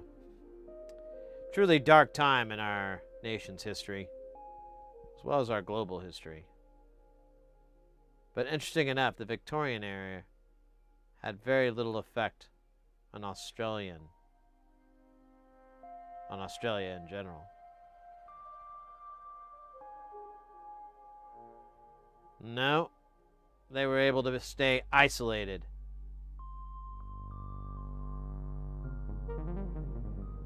Work on their rugby skills.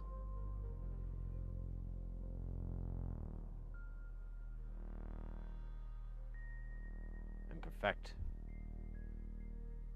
insults and beer. Meet me in Atlantic City. Pretty dog. I don't know. That was fucking piss, wasn't it? Oh well.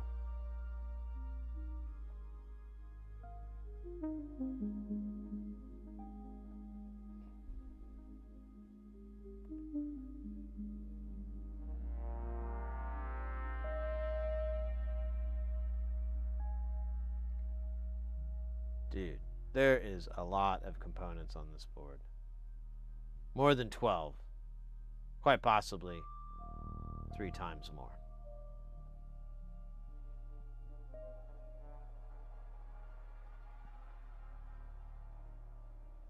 Man, I've been on this hot dog kick lately. I just crave hot dogs all the time. I found this one place that like charbroils the hot dogs. It's so fucking good. I almost had that today, but I was like, nah, let me get a hot dog from this place because they put it in like instead of a bun, it's like a big old slice of Texas toast. That's all buttered up and grilled. It's so fucking good. And it was pretty good. The dog meat was delicious.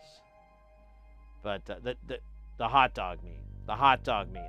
I just realized what that could have sounded like out of context.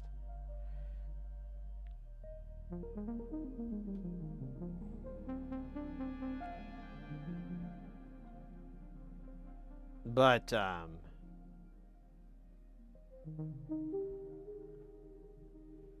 what's crazy, and this has followed me ever since I was a young child, I just can't get enough of hot dogs. Like, I'm pretty confident, you know, if I were to subject myself to such a study, I believe the medical professionals would clearly realize there is some correlation between addiction and love of hot dogs. Now, this may not carry over to every individual, but I might be like an outlier kind of case where the awesomeness of hot dogs is 100% absorbed by me. Most people, they'll get 70, 80, maybe 90% of the wonderfulness of hot dogs absorbed into them. But I believe by this imaginary study that will one day be conducted by medical professionals that I am that rare version of humanity that enjoys the whole hot dog. I'm not looking forward to the term, but I believe it'll be hot dog lover. Velvet, welcome in. Could be a combo of addiction and salty meats. God damn, I love salty meats, you're right. But I feel like the hot dog, you know, is like the juxtaposition of bread, obviously some cheese. I don't know. I mean, I can have a hot dog without cheese, but it's kind of like, you know, it's kind of lonely, you know? It's just kind of, it's kind of sad. You kind of feel this shameful emptiness inside you when you don't put a little cheese on there. And, you know, while we're on the topic, I like a lot of those toppings. You know, here in Phoenix, we have what's called a Sonora dog that's very popular. I'd never heard of it until I lived here. Just so I don't screw it up.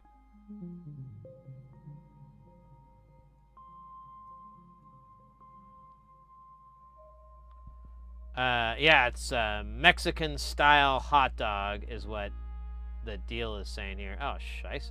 Zoomed in too much. With Sonoran hot dog is a style of hot dog that originated in Hermosillo. Or Hermosillo? What is that? Is that an R or an M? Oh, that's an R.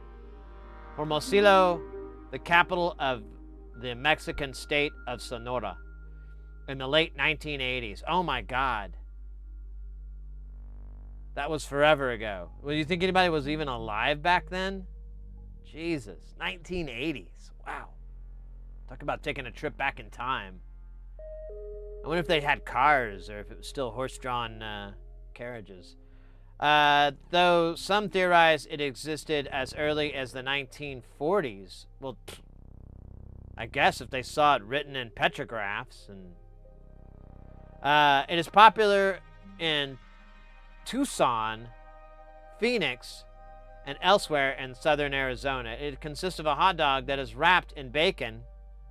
See, we're already starting with the best. And grilled with that bacon on it. You got to understand that part.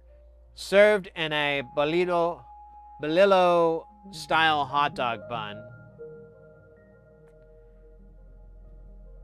And topped with pinto beans. Oh, yeah, the pintos are the fucking bomb there. Forgot about that part. So, but it's, I lost my place. Pinto beans, onions, tomatoes, and a variety of additional condiments, often including mayonnaise, mustard, and jalapenos. Salsa. The soaring dog is prepared and sold by vendors called dogarios at street carts. It is estimated in 2009 that over 200 places in Tucson pervade the Sonoran dog. Just in Tucson alone? Tucson's not a big city, by the way. Here's a picture of our southern gift. And that is really good. Like, I like it whenever I get a Sonoran dog. I wonder, would it be bad for me to eat 2 hot dogs in one day? Oh, wait. The place I'm thinking of, I don't think they do deliveries. I'd have to go there. Or just join DoorDash or something.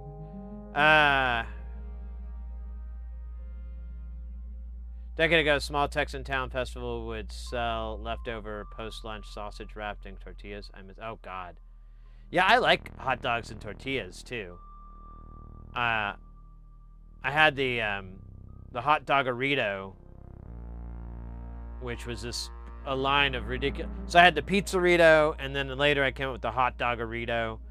And you basically, you'll cook up a hot dog, whatever manner, it doesn't really matter as long as the hot dog is nice and hot. And then you throw it in a tortilla, just being stupid, and then you put a bunch of fucking cheese in there. It doesn't matter what cheese it is, you just need to put a lot, quesadilla style. And then you get a big tortilla, so the dog doesn't take it up that much. And then you do the, like a burrito wrap. You fold it like a third, take the flap in, and then fold it, wrap it the rest of the way. And then, if the dog's nice and hot, you're good to go. But if you need to, heat it up a little bit more, either with like a pan or, as I would often do, the microwave. Either way, it's like a quesadilla with a tube steak in it. It's so good. I could totally go for a hot doggerito right now. Oddly enough, it has never caught on in the mainstream cuisine. But maybe someday I'll start my own restaurant, Sid's Hot Doggeritos. I can already see the ads now. Hi, I'm Sid here, see. Do you want all the joys of a hot dog and all the pleasures of a burrito? Then come on down to Sid's Hot Doggeritos. Home of the pizzerito. That's where we take a... These are real things, too. This is literally things. Like, I'm not doing a bit. There's the pizzerito used to be, but they changed it. So you get the Tostino pizzas. They used to be round. Now they're rectangular. But it still works with the rectangle. It's just not as perfect. And if you've ever gotten the Tostino pizzas, you'll notice, like they say over and over, like, don't put in the microwave. Don't heat this up in the microwave. So that's the first thing you want to do. Ignore that because they don't know what they're talking about.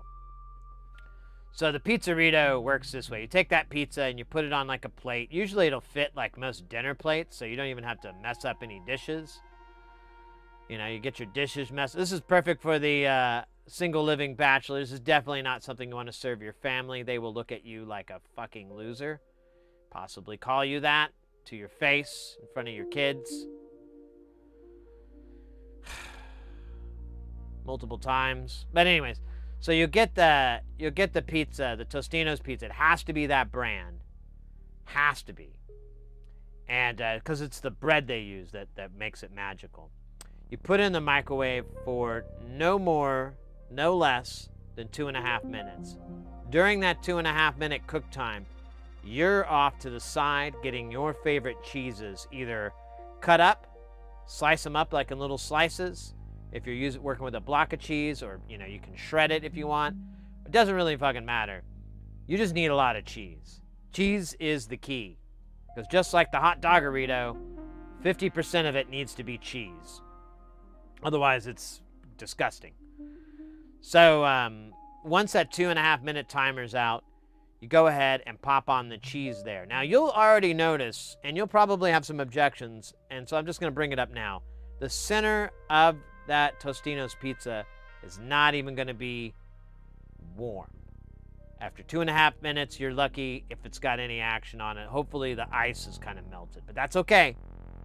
We've anticipated that possibility. So you go ahead and you put the cheese on it and you nuke it for 1 more minute. Now, when you pull it out, the cheese may not be fully melted, but the outer perimeter will be nice and warm. Then, just like a burrito, but you're just going to take it and roll it up. Now they're square, it's kind of harder to do, but if you do the round ones, it work perfectly, because like the hot edge would meet right in with the center. And you see what's happening. That's right, thermal transference. And then you just wrap it up and you leave it for like a minute. And it's like too hot to eat anyway, so this is a perfect time to, like, you know, chill, do some bat hits or something. I don't know what you're doing. You know, take a shot. Whatever it is. But that time will be important. And then you take your fork or your knife or your fork knife. It's so soft you can use a fork. And you just cut right in the middle and you eat from the middle out to the edges. I'm sorry. Talk about the pizzerito. Brings back some really delicious memories. And I think that's all the culinary expertise I have on hand, unfortunately. Where the fuck am I? I'm on a freeze frame here.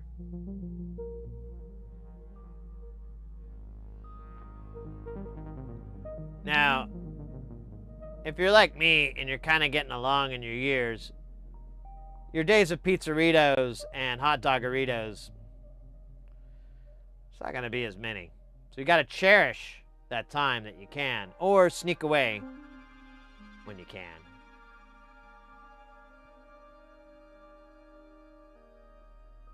Yeah, exactly. You go make love while you're waiting for that pizzerito to thermally transfer all its heat from the outer to the inner. Once it's done, your meal is set. And it's a great meal, too. All that cheese just comes blopping out like a big old crazy quesadilla.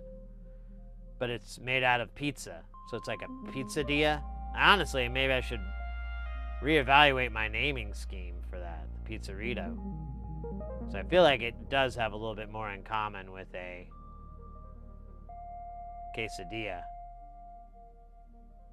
than a burrito.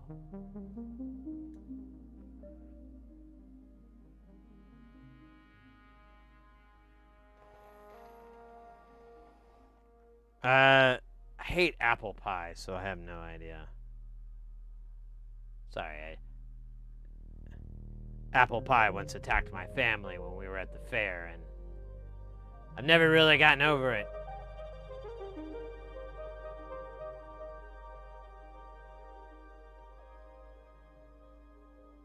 That's why I thrive on pizzeritos, the enemy of the apple pie. Pizza Dillaritos? That sounds American. Come on down to Sid's Pizza Dillaritos.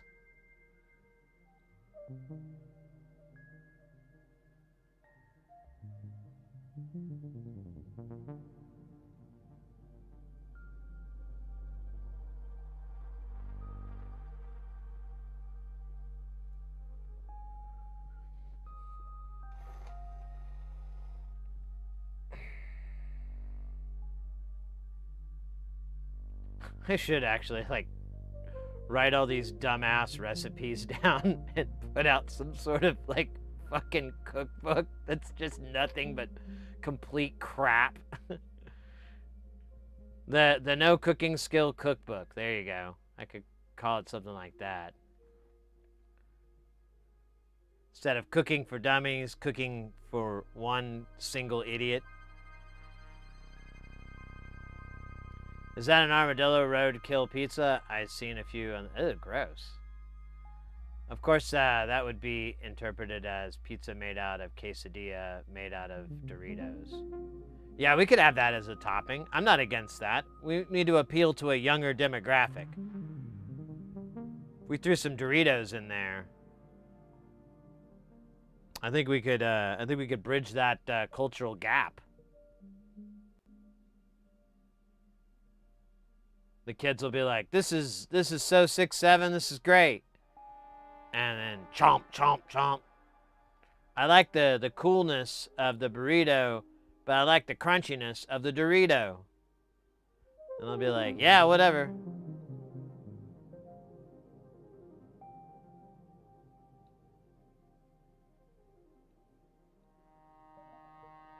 Eat my space food.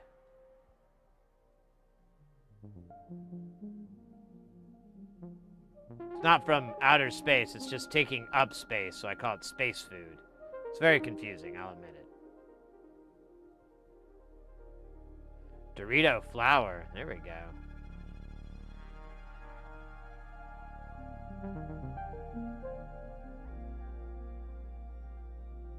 Tell you one of the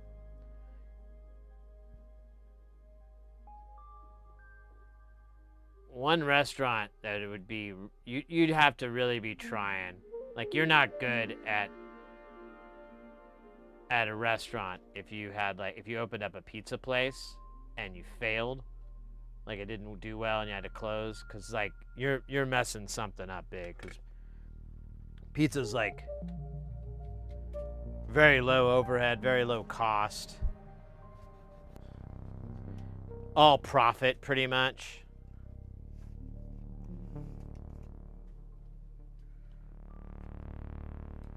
As far as operational costs, you're probably going to be spending more on rent and insurance and crap than you would on staff and ingredients and so forth.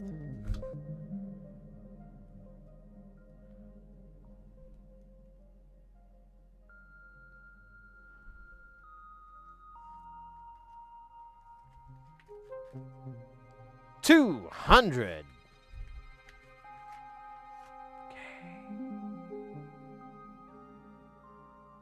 CC's is a great example of capital. I'm worried to ask, but what do you mean? I'm more than going to regret asking this, but what do you mean? Isn't it a franchise?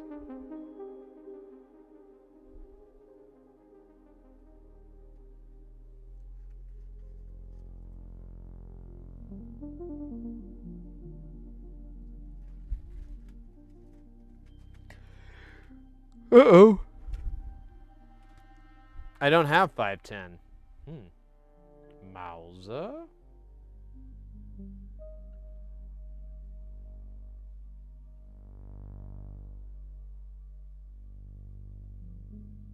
And herbally enhanced. I think that's true with all pizza, though. Ever since the Teenage Mutant Ninja Turtles, we've all known Cowabunga.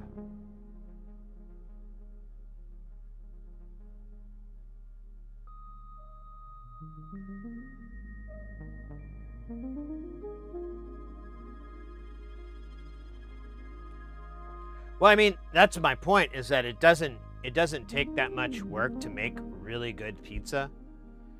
I mean, you might end up spending a little bit extra on maybe the labor part, but even then, I think labor would still like be less than buying it direct. Like a lot of pizza places, they'll buy their dough from like a frozen, like a food service deal, and they'll get it frozen. They have to let it thaw, and then they press it out. It's the cheese, same way. A lot of the toppings and ingredients those are canned, but some of them, you know, you just get it pre-made and whatever. I know Little Caesars of all places like does it pretty much all in house. At least when I worked there 20 fucking years ago. Who knows if it's still the case now, but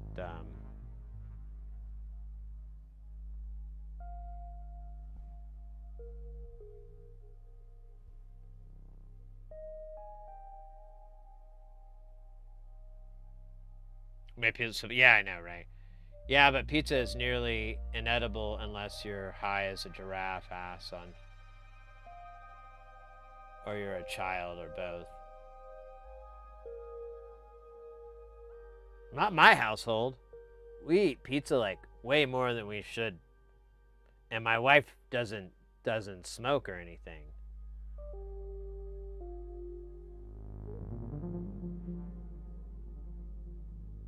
No, I like, we love pizza. Oh, at Cece's? Oh, okay, you're talking about Cece's Pizza. Man, I don't remember it being that bad. I don't remember it being that good, though.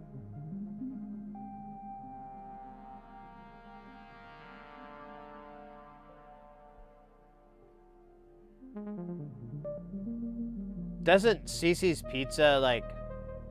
I don't even know if we have one here in Arizona. Let me see. Let me go to the maps.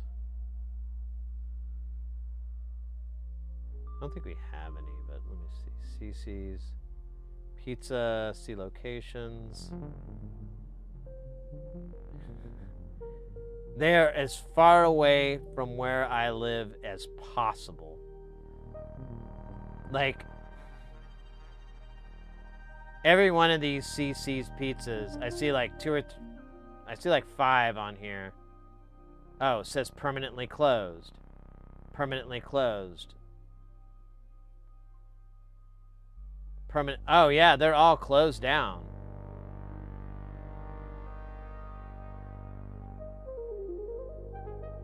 Wait, what's this one that says open?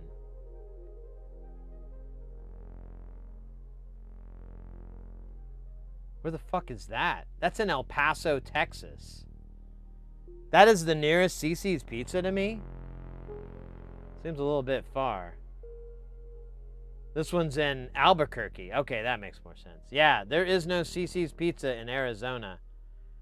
They must have all been owned by one person, and then they made some bad investments, and it's the same reason we don't have we didn't have Krispy Kreme donuts for years, because it was all the franchises were owned by one guy, and then the 2008 economic thing happened, and well, I don't want to get dark, but you know, he didn't make it through. And that took all our fucking donut places away in Phoenix. We had the great donut shortage of 2008, 2009, 2010. It was awful. I mean, we had Basso donuts, which is really good, but still was a dark time.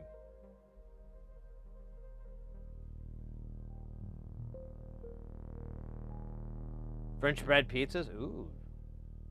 That does sound good. Salty margarita pizzas? Nice.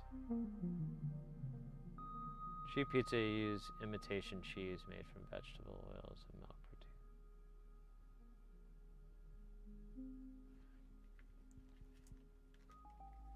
Alright, I gotta find this 510. Oh, wait, I gotta put it in the robot.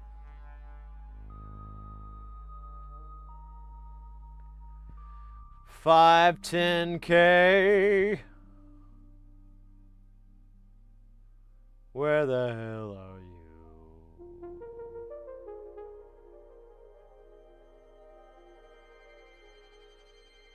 Really? 510K, that's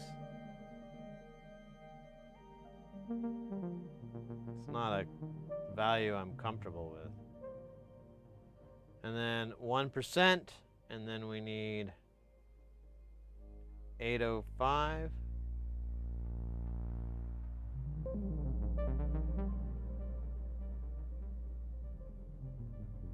Oh, duh.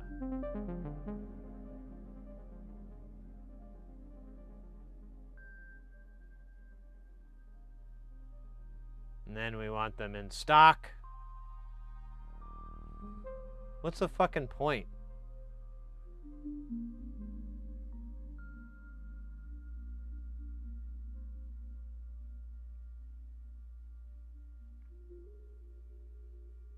$1.40 for 100? All right, that's fine. 100.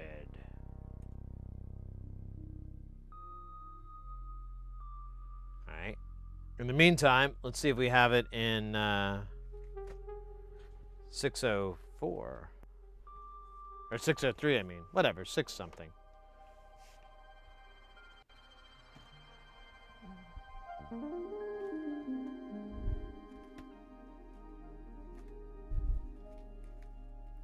Oh. Well, that's a little embarrassing.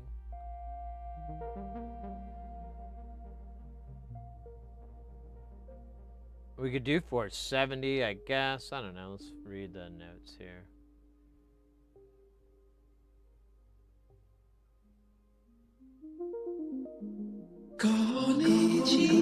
Oh, we got Mr. X in the house.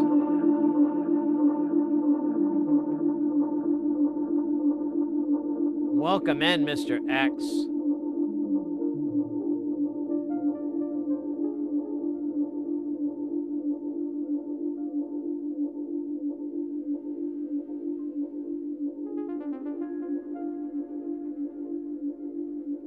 I guess we'll do 470 for now. I'm almost positive I have 470. And I'll change it to 510 if it keeps locking up or something.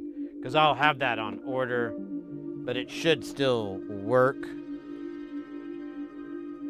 With 470, it says that it'll get locked from time to time.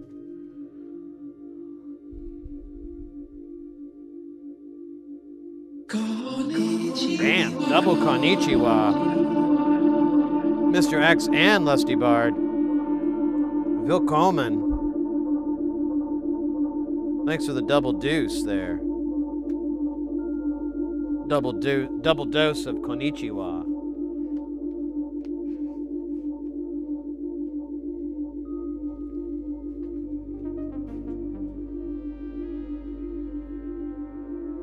Your voice is a bit on the right. I wouldn't expect a libtard like. Whoa. Oh, you meant that. Okay. La la la la la. Oh, la la la la. There you go. It looks even here.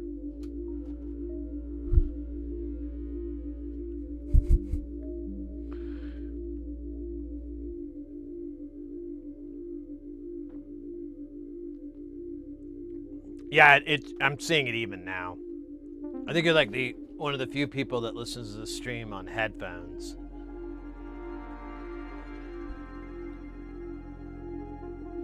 So you're always the audio expert when it comes to the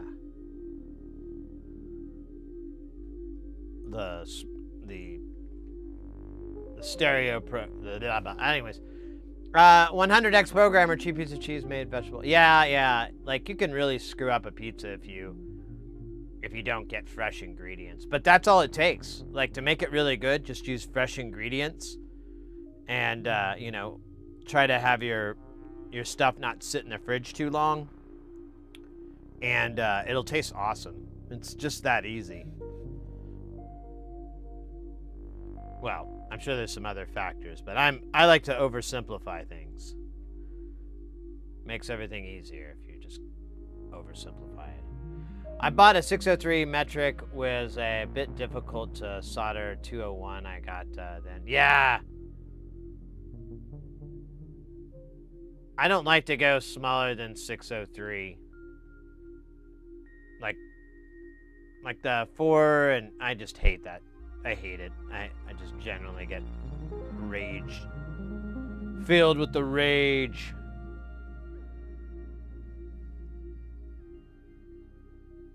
So we might end up changing this, but I think it'll work with what's there.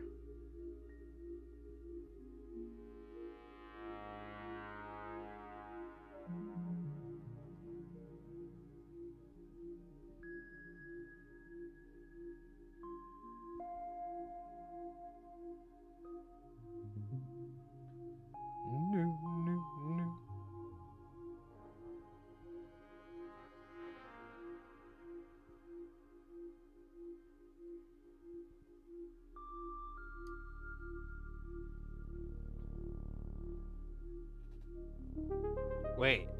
Oh, shit. I missed the 2.2 megs. And there's like 6 of them. Okay. Now I feel a little stupid. Just a little, though. Not a lot. So I won't be able to stream Thursday. I'll make it up over the week. Well, I'll try to make it up I might see if I can make it up over the weekend and all. But I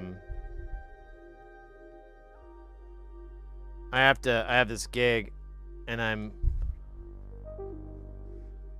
really don't want to do it. I really just don't want to do the gig. It's not going to be difficult or anything. It's honestly going to be like really, really easy. There's going to be kind of a rough day tomorrow because it's supposed to go late, but we'll see how bad that turns into.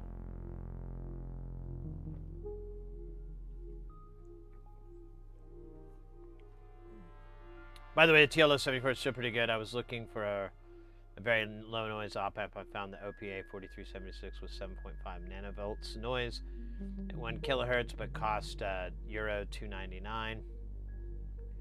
TLO74 is 41 cents euros for audio, more than good enough with 37 nanovolts. High set voltage of more than 6 millivolts makes difficult to use for some of it. Yeah, it's like with NLC stuff, he almost always uses, he always recommends 7484s, and it works in these contexts most of the time, but I do know of a few projects that will use like an OPA chip, and you get, I mean, I'm not smart enough to know the benefits and whatnot to it, but I know they're not cheap.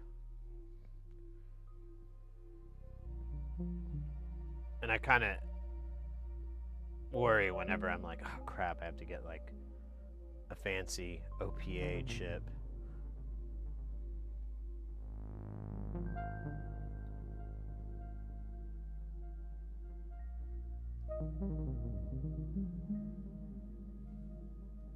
They have a decent slew rate, so I think that's why it's often just used with audio, at least in the modular world.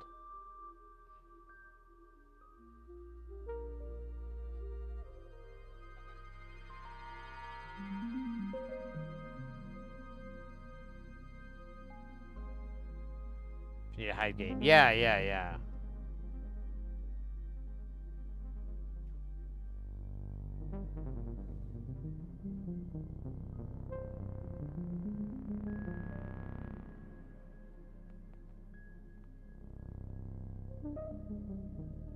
Rest of these are all caps.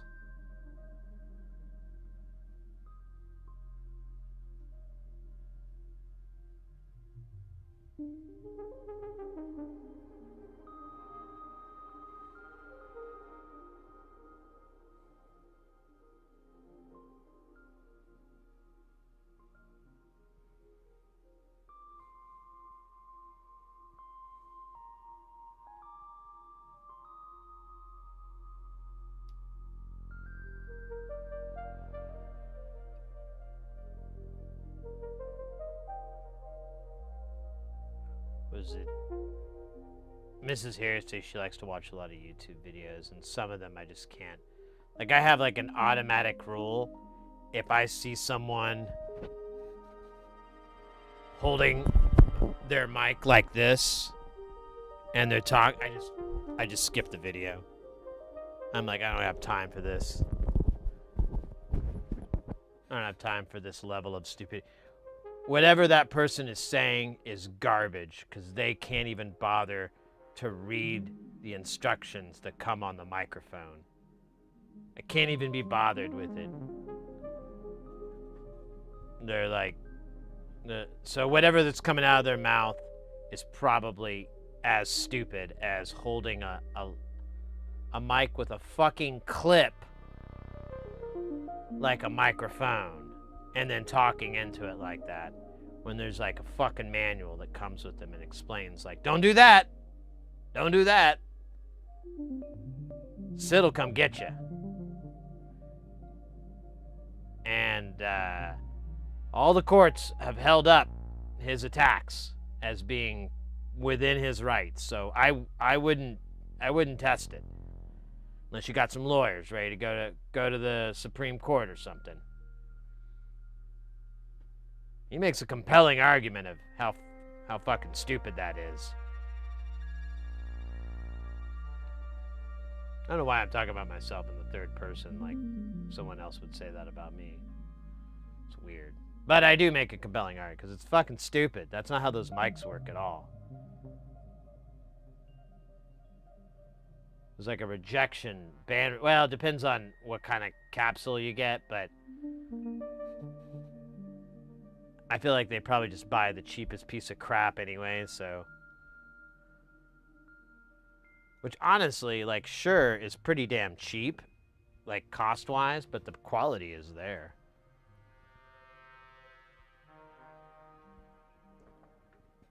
Yeah, they hold the Rode clip mic and go like that.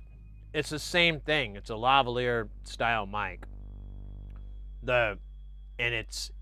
It just doesn't have as wide of a pickup range, I think, is the difference. I haven't really looked at it.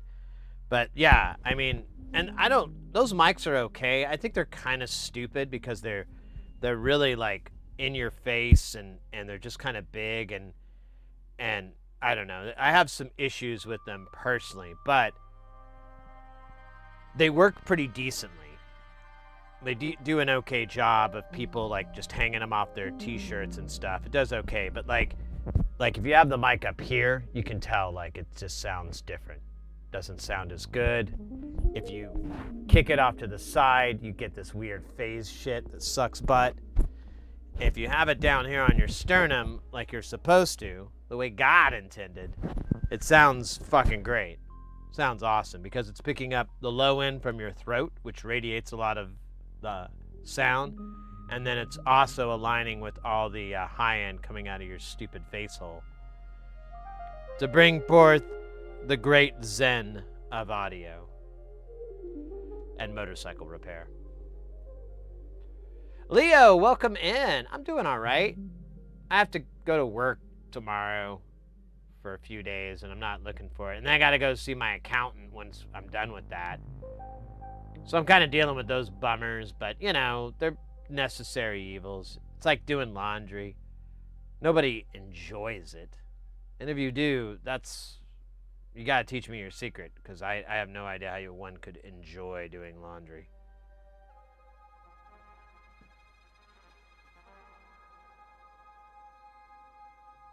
The giant mic that Mr. Carlson uses.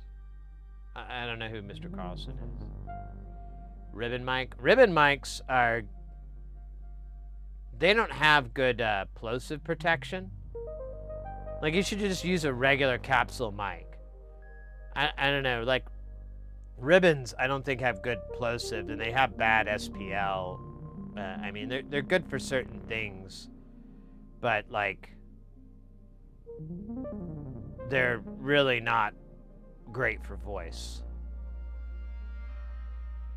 There's like hundreds of microphones that are great for voice. I don't think a ribbon is one of them. I could be wrong though. I'm not like Mr. Ribbon mic fan, so I never like to use them. I just like condenser mics. I love those. I'll eat those things all fucking day. On the Red Sox.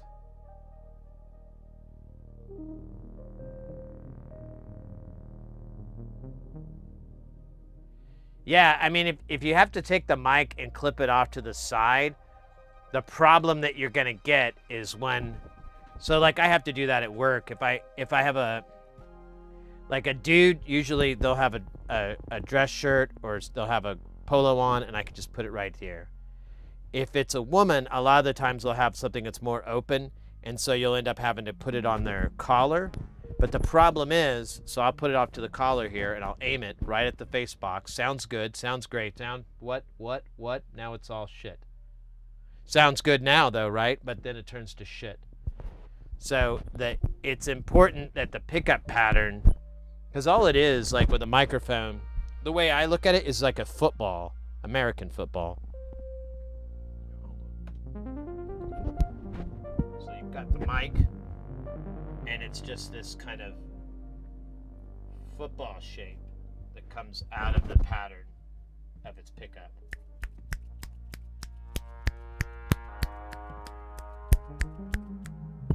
And it's sphere, you know, it's 3D. So it picks up out in front of you as much, like it picks up right around, well, it's hard to tell without the mic, but like here's the center of the mic. This is the dumbest audio class in the world.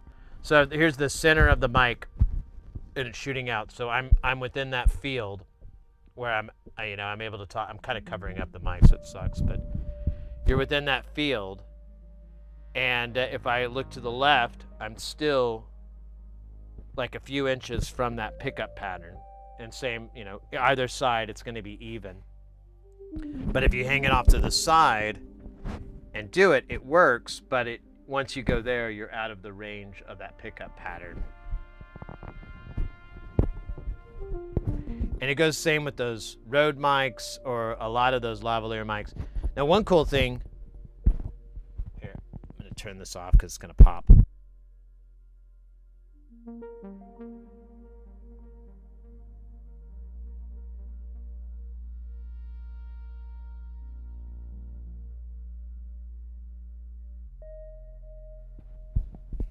So, here.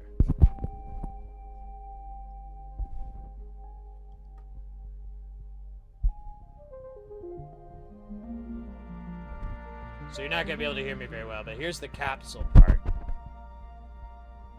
And then we have the rejection ports here. So everything that comes off to the side here is going to be rejected. The noise is going to be rejected.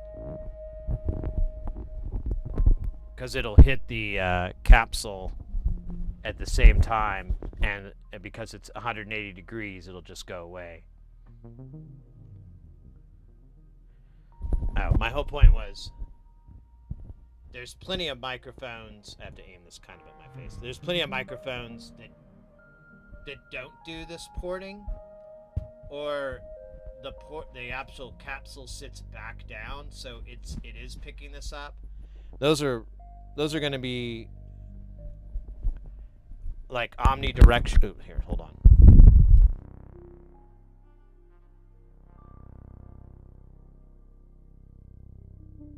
Those are going to be omnidirectional mics. Those are terrible. Like, they might be good if you need other mics in order to do it, because if you have an omni, it's going to pick up all the noise. It's going to pick up your belly grumbling. It's going to pick up your belt. It's going to pick up all this garbage noise.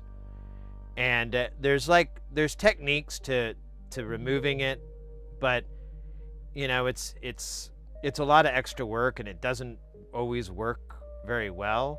So it's better just to, start with 4 fully inflated tires than like one that's kind of bleh, but you're like, oh, I can still drive on it. That's a terrible metaphor, but whatever.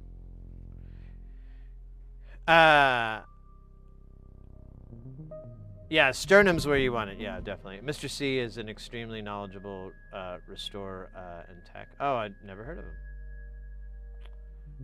Hey, Aaron, welcome in. I was about to comment, just joined in for the first time, that your mic volume was low until I realized you're using the lapel mic. Love that you're live streaming this content. This is something I really been wanting to get into. Oh, that's awesome, mate. Yeah, so we're an electronics channel. We do soldering and building. We work on making synthesizer stuff and all that. But my day job is an audio engineer doing like live events, and it's like meetings, and it's real boring stuff. But they have great gear, and that's why. And the pay is better than doing rock and roll. Plus, it's a hell of a lot quieter. But yeah, the level should be okay now. I could probably make it hotter, but I don't know. I've gone back and watched the VODs. They seem okay. I would have to I'd have to compress it and to make it hotter, and then it's just going to bring up all the ambient noise in the room, like the fume extractor. There's a little fan blowing into here. Like, it'll just bring up that noise, and it'll just make that louder too. So I try to just come in hot on this mic, and then I have like a little bit of compression and a brick wall compressor on the very end of the mixer, so that, you know, if I yell or go, damn, burn my finger, something like that, it won't, you know, clip.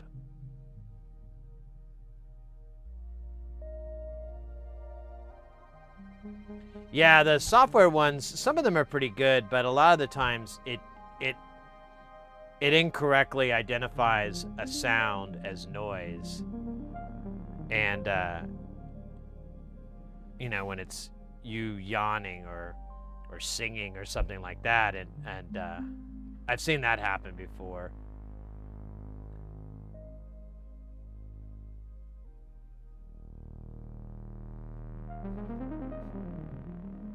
Sounds perfect. Awesome. Well, you guys always let me know if Mr. X brought up that there was a little right side friendly, and that happens a lot with this setup because the mixer I have, I just haven't bothered to grease it up or anything, so the pots are real scratchy. I just need to get off my butt, take it apart, and see if I can get some deox down those ports. But, you know, so many other things I got to get done first. So many. I'm an audio guy too. I have a little audio and music school, and ironically, I just recently had to stop doing AV tech work due to bone condition. Oh man, I'm sorry to hear that. And yes, of course, my first silly thought was use a condenser mic, but of course, with the work you're doing, that would pick up all the fans and the machines. Yeah, I mean, you could get really fancy. I thought about getting a shotgun mic and having it like basically just right above my main monitor and shot straight here. But like, all that would do is free me up from having a mic on me. That'd be the only benefit. If I like go back and talk behind the screen, or you know, if I'm walking away, it's just gonna sound like, you know, it's just gonna sound way out of it, and it's just gonna sound like butt. And I won't really, I guess I'll notice, but I don't know, it just didn't seem worth it. And the shotgun mic I was looking at was like $700, and I really didn't want to spend $700 and then feel, you know, oh, this isn't that great. I think if I had like, whoa, hey, thank you for that sub over on the YouTube. If I had like more than one person, I might do that, but even then, it's hard. We were talking earlier with like, you know, there's tricks you can do where you can take like the ambient mic, time align it with the, you know, have it have all the noise, and then time align it with your source, and then flip it. And for the most part, it'll be pretty good. But of course, if that person moves or changes their relationship to that condenser, it's going to change the timing and stuff. So if they're moving around, it doesn't really work because you can't create enough of a buffer. And again, it doesn't sound unless you got, and you can't really do it live very well. You could do it in like a post-production scenario, and it'd work out fine. But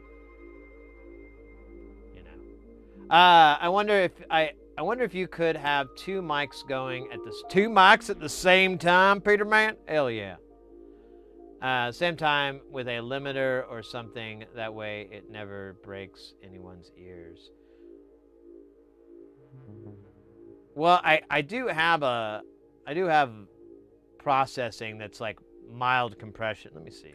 We can look at this really fast. Oh wait, I gotta unplug and plug this back in because it hates me. It hates me. Oh shit, that's weird. I remember closing that out. So I use an ATEM Mini for the video switching everything, and it has oh there it goes. I thought we were in trouble. So it has audio in, like this is the audio from the computer, but this is my mic. My mic. Oh, there's like weird lag. And it has like a little tiny bit of compression. It basically stops it from getting past 6. And you can even see the ratio's pretty puny. And I don't have it here. I could put a limiter here, but I think I'm using, I think I have a hard brick wall. I think it's on the audio in OBS, because OBS has these really silly plugins, but they work. They're just, they could be so much more. Oh. How the fuck do I pull up the plugin thing? I've only done it like 4 times in my life. Damn it. Where's the plugin page? I know you can't see it, but trust me. It's there. There we go. So limiter, yeah, and it's set at -3.3. So it, I don't know. It works. I could make it hotter, but it just, I don't know. I felt like this is a pretty decent in-between spot from not too noisy and not too soft. Don't mean distract you. I know, mate. That's all we do here is distract me. It's like a constant test of my ability to pay attention to a single thing. Never ends.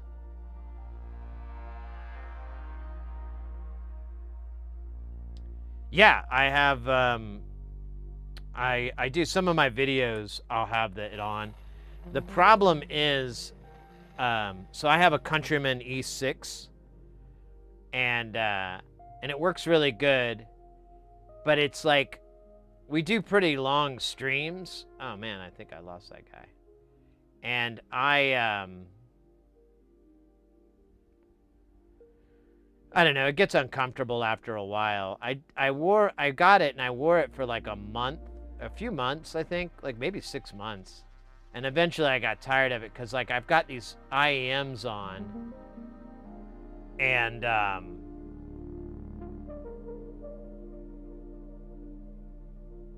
they're mostly hanging off of my ears. And then when you put the E6 on, or the Countryman on, whatever you want to call it, it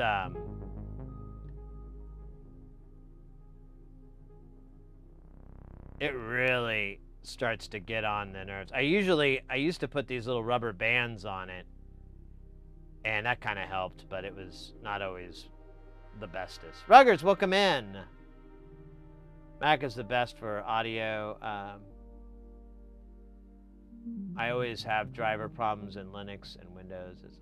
Yeah, I'm not trying to fan the platform wars or anything, but that's been my argument a lot of the times when I've used PCs and whatever for music writing. I find myself doing more troubleshooting than composing. But I don't know if that necessarily speaks to the platform or my skills as a at using a computer.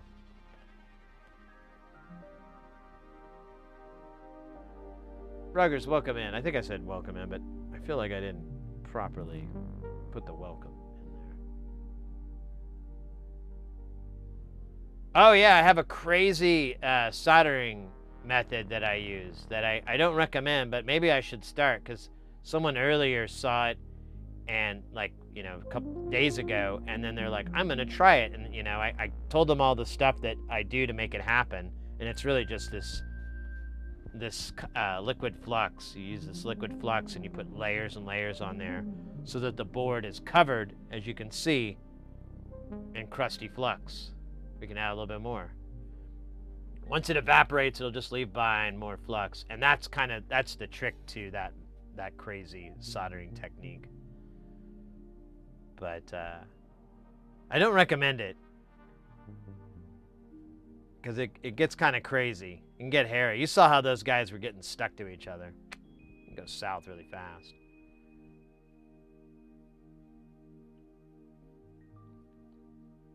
Mac for video as well. It gets a little gray on that area. Like I like having both platforms for that because like all the videos I edit and stuff. So OBS saves the files in what is that, MKS, the Macrosky or whatever format. And yeah, I think that's the file form. I'm not gonna look it up, but you guys probably know what I'm talking about. And Apple just fucking hates that format. So I have to convert it, and I'll use Handbrake, which is a real popular video conversion program. But Handbrake on my Mac versus Handbrake on the PC using the video card codec, insane difference. Like 1/5 the speed, or like there's like a 5x speed improvement. Because I remember it was going to take me like 8 hours to convert this file, and I was like, ugh, that's stupid. And then I threw the exact same thing in Handbrake on my PC and used the NVIDIA encoder, and it was going to take like, I think it took like 30 minutes or something like that, or like an hour and 10. It was like ridiculously less. It was so crazy, and I'm like, did I get the settings right? Like, no. And I even switched it to like a software-based encoder. Oh, damn. Getting a little hot there. I switched it back to the software-based encoder, and I kind of got times that were more comparable to my Mac. Now, it is possible that Handbrake isn't optimized properly for Silicon Macs, but I mean, I got the latest and the greatest, and I think I even looked in the release notes, and I think it did say like, oh, better. So I don't know. In my experience, it's best to embrace all the platforms for all their strengths and their weaknesses. Only then can you achieve computer zen.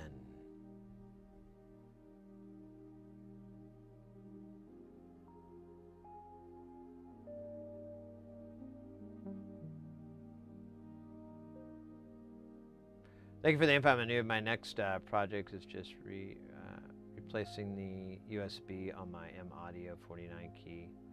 Oh, is it? So did it already break off? I got a couple of warning or questions or queries on that. So is it the good old-fashioned USB A, or yeah, A, or is it USB B? Whatever, the master slave one. The one's like a trapezoid, and then the other one's the flat one. Yeah, I think we're talking about the same thing, the trapezoid. It'll have 4 pins that you actually have to solder. Yeah, we're on the same deal. So that should be okay. You should be able to get to that fine. Like micro USB and mini are, oh my God, they're so hard to solder. I struggle with it all the time. And I usually end up like melting or getting too much solder, and it gets into the connector itself. I just always have problems with it. They're so hard. But the bigger ones, like the USB A and B, the old school, those are pretty easy. You gotta be like on a bumpy plane ride for it to really be too bad. So yeah, and that's the case, you should be fine. I think anybody can really come at that with not a ton of experience. Definitely make sure you have plenty of flux. And in those cases, I usually recommend like tacky flux for those scenarios because it's just easier, but it is a pain to clean. It's a lot more work to clean off. But if you're just using as long as you apply alcohol to the area and then use like a combination of like a brush and some wipes and whatever to kind of remove that excess, have it get absorbed by the the wipes or whatnot, it should be good. You'll just have to do it a bunch of times, like maybe 5 or so times, maybe more. It just kind of depends on how much flux you end up using. If it gets fully burnt off, it's not too hard, but obviously if you're at that point, then you probably have a bad solder joint because you didn't have any flux left. It's all gotten cooked. So you'll almost always have to leave a bunch of solder behind or flux behind, and cleaning that up afterwards is like the real punishment. And often where I see like people not being able to really have a nice clean job because they're just like, oh, I got all this flux here, whatever, says no clean.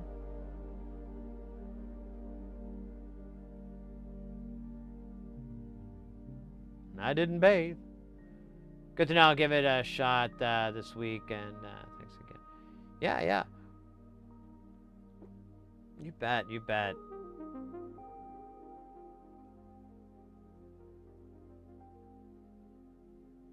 Yeah, hopefully no traces broke. That's one thing to be careful of too when you're removing those, is making sure it's completely desoldered before you pull it up, or you're not wedging it or trying to force it off, because it'll rip up these traces.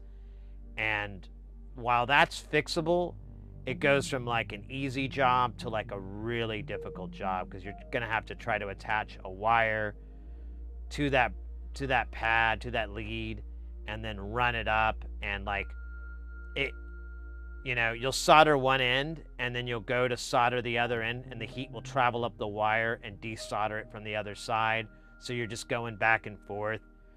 And if you're working in like a pool of flux, it's not so bad, because you could go down on that. You attach it to one side and you give it a little bit to cool down, and then you'll go to the other side and you'll be able to just go pop really fast with your iron and pull it away, and you'll see like, oh, did it make it? Did it bite? All right.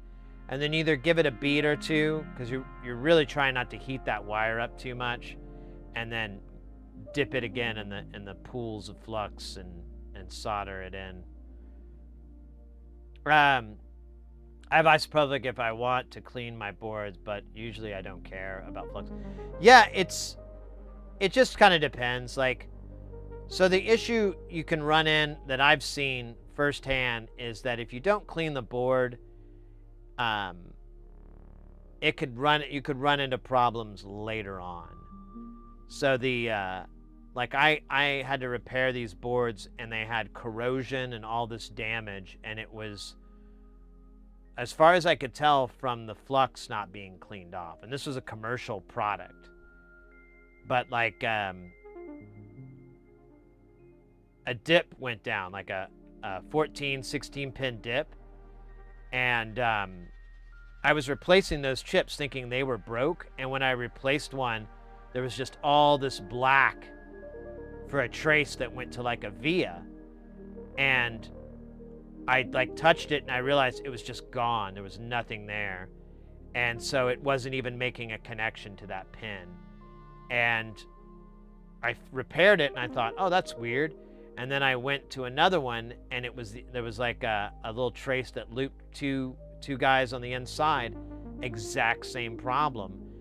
And when I was cleaning it, I noticed it smelled really bad, and I'm like, I think this is the flux. And you could see like crud had accumulated, like dust and debris had accumulated along the edge, and that got moisture or humidity, and then that just started growing this nasty chemical acid corrosive crap, and it just started eating away at the chip, or not the chip, but the board itself, like eating through the mask and then getting to the copper.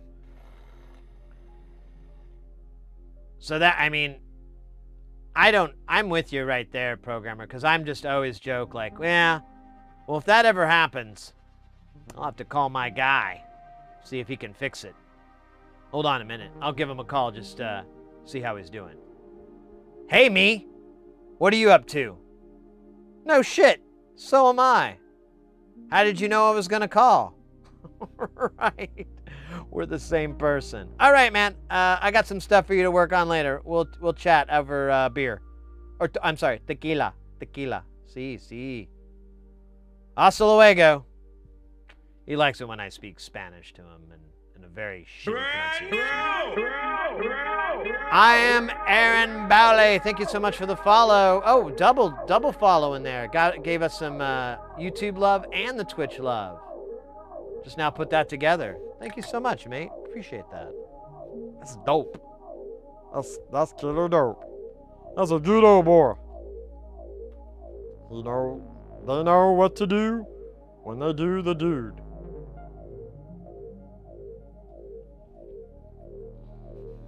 Bahamut, how you doing, mate? Oh my God, Sid, I found a crazy video about using a programming language to make trance music.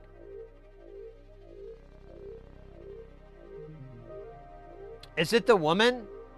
I just saw a video right before I was streaming, and I've seen her videos before, where she's like, all right, I'm gonna do 4/4, and the K is 1, and sustain is 0.5, and I'm gonna change this from a saw to or sine to a saw. All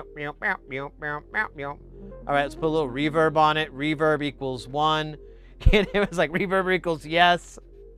Decay time this. And yeah, she's just like jamming out some tunes. And I can't remember which program it is. There's a couple out there that you can do that, but I've never seen anybody like real time do. Yeah, she's got like blonde hair, I want to say. I've never seen anybody do like real time stuff with it. I've just seen them like, and to be fair, I've rarely seen people do like dance music, like techno and stuff like that. I've seen them do some, you know, experimental weirdness, but not, you know, let's do an 808 kick. I'm going to do 808 equals yes. Dopeness equals yes.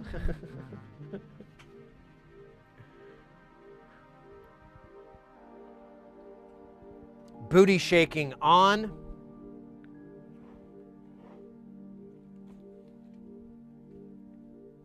And just a little bit of crunch.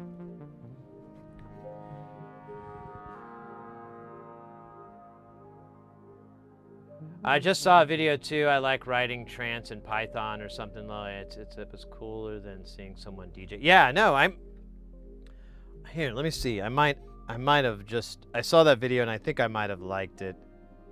Well, there's old Ben Jordan. Your activity, likes, let's see, did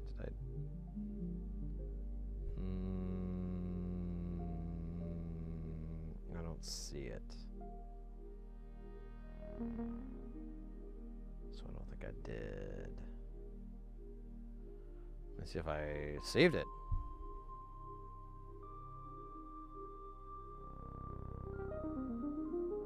No. I didn't. Make sure it's the right platform.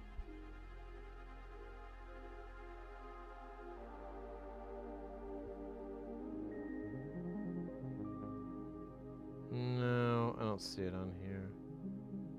You saved real quick.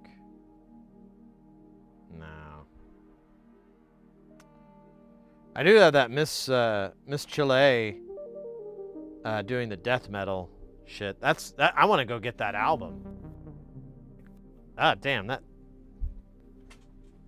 track slaps. I need that in my life.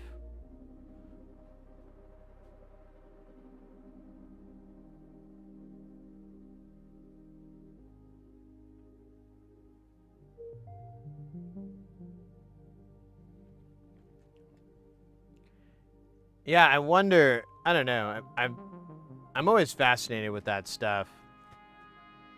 Like people doing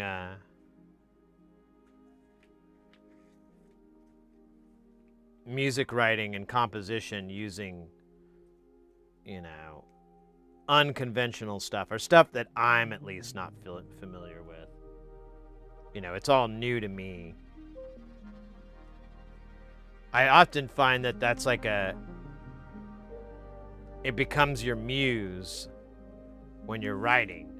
So, you know, like my favorite example is a tracker. If you're familiar with tracker-based sequencers and stuff, there's one that's it's pretty common and popular called Renoise, and it has a sampler for a call up of everything is kind of its deal. So if you call up a sound, you're just calling up a sample and you're playing it at different pitches and speeds, but it's that.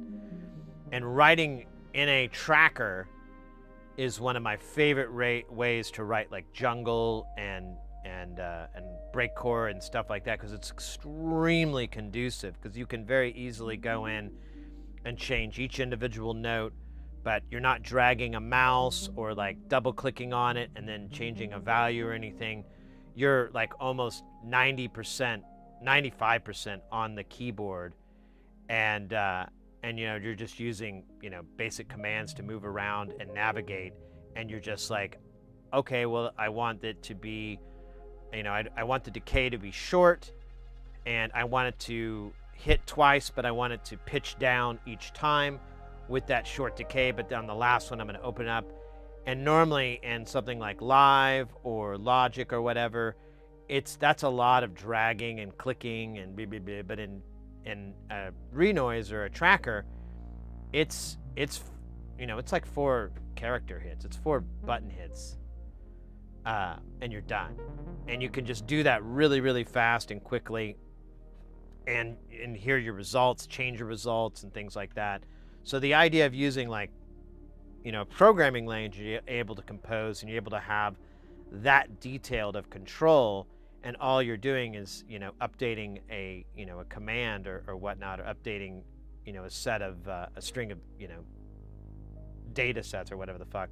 Not data set, whatever. Parameters, that's what I'm trying to say. So you change, like, you know, just certain parameters, and you're getting all these different. That's, like, for me, a really cool way to compose and so forth, in the sense that you're going to write something that's not within your regular wheelhouse. You're going to go outside of the box. And for me, that's what I'm personally always trying to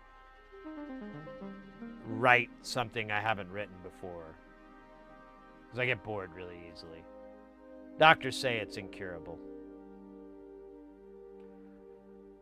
For Choose, welcome in, mate. Strudel? Okay, I didn't realize that.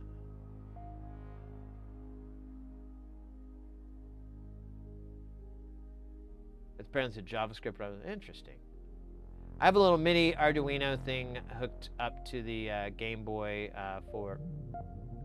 Oh yes, the Game Boy has that as well. It has the tracker-based sequencing,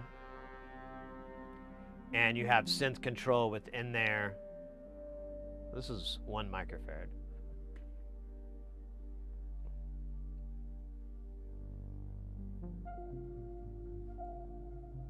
That's cool, yeah. I'm glad that that cat is popping up on other people's feeds, not just mine.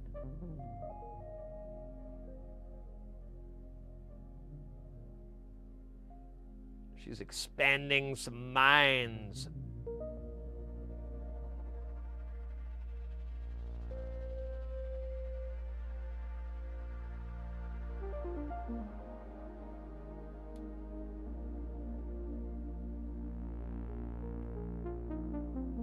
Yeah, you know what I need to do? You reminded me. I need to try to find if she has, like, longer form content, because all I've ever seen is, like, clips and so forth. And I'd like to see,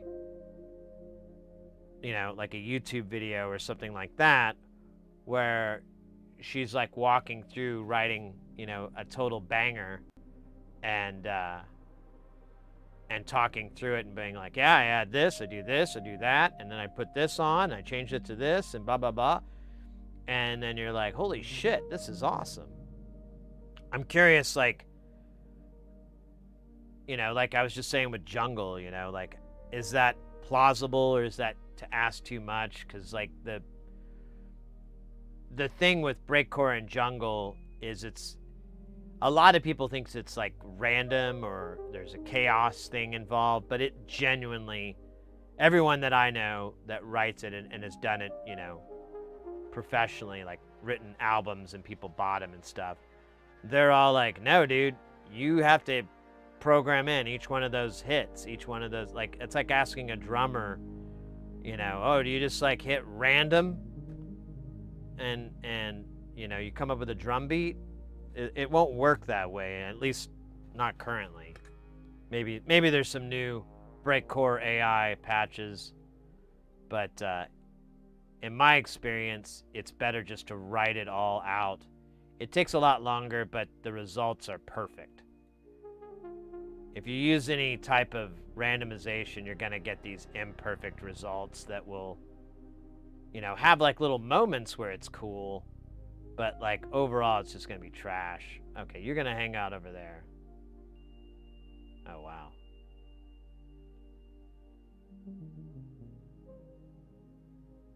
Ah, you son of a bitch. These things are TARDIS shaped, so they're really hard to solder on. They don't, like the flat chip packs, they solder on just fine, but these rude boys, they are hell in a handbasket.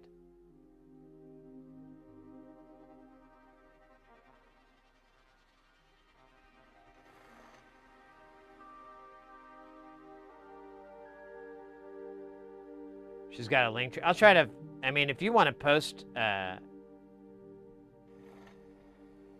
if she has a YouTube, you're welcome to post it in the chat or anything. And I'll go follow it and check it out more. Otherwise, you know, if it's more of a hassle than it's worth, I'll just stumble across her stuff again and do some internet detective work.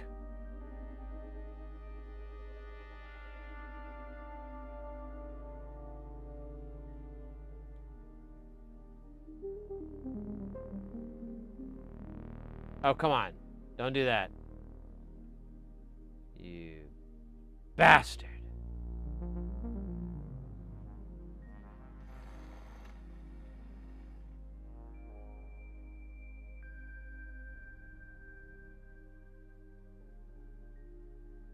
Oh, that's the name, is Switch Angel? Oh, I didn't realize that.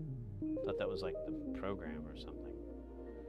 Alright, let me pop this in the popper here.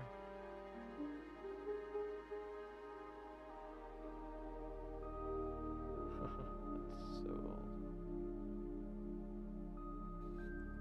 Switch Angel.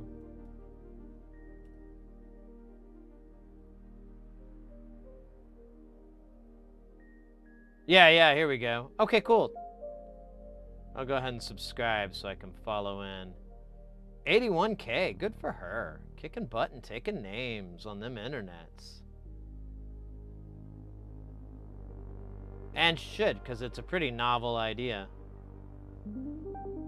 Writing the techno on your laptop? Yeah, but without Ableton? Yeah.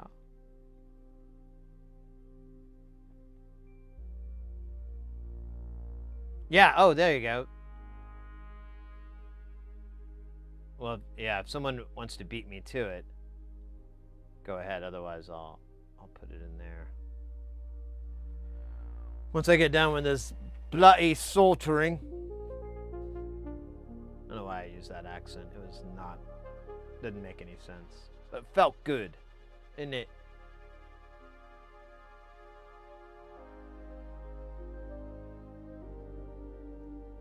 Felt pretty nice, didn't it? Let's see. Alright, I got me,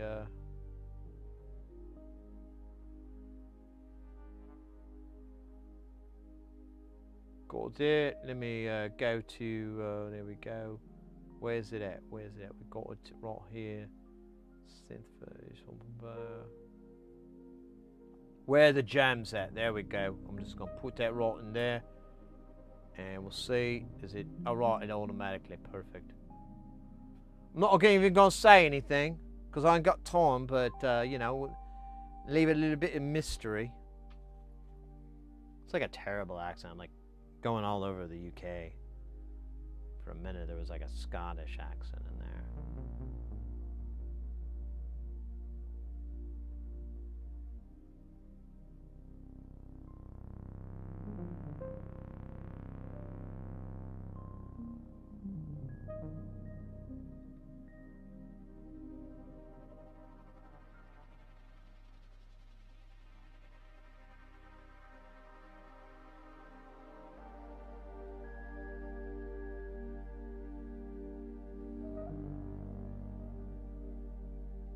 So when you built Space Station, did you buy the standard or lightweight rails from the place in Holland? Yeah, I bought the, wait, there was standard, I don't know the difference. What's his name? It's Modular Synth Lab, right? I think is the name.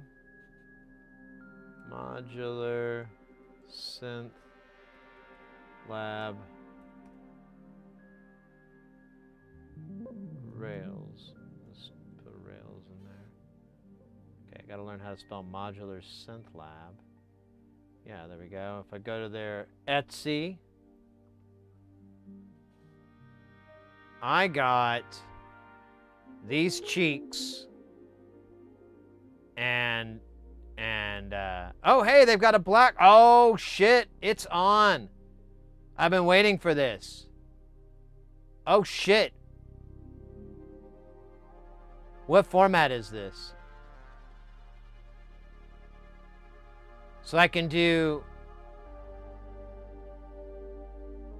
It's okay, so it's IntelliGel. All right, awesome. I'm gonna buy a bunch of fucking 1Us with our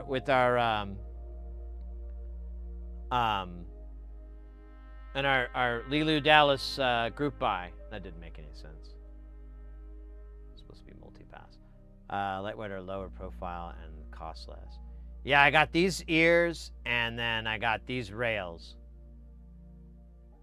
That was it.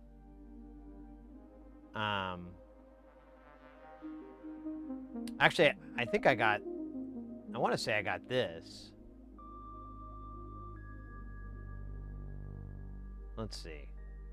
It was 104 and I got the threaded inserts.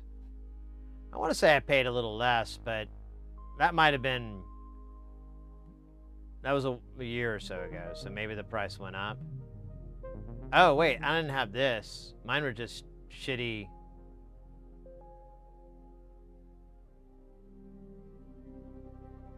Oh, this is made of polymer?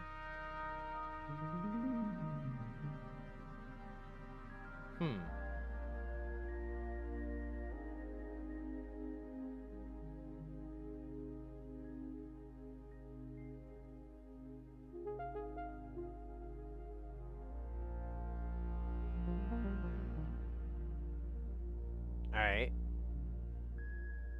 Oh no, I got 6 of you, my bad. Yeah, I guess I got this.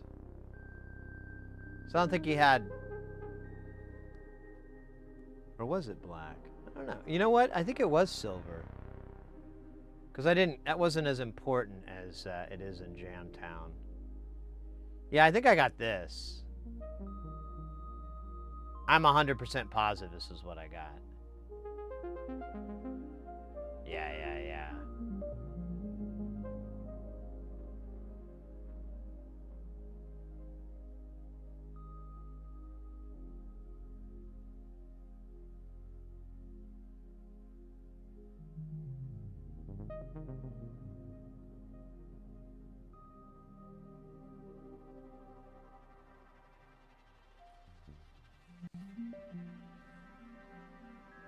Yeah. I've wheeled and dealed with this cat. They're nice. I think I bought it through their eBay site at the time. But what's funny is I like tried to find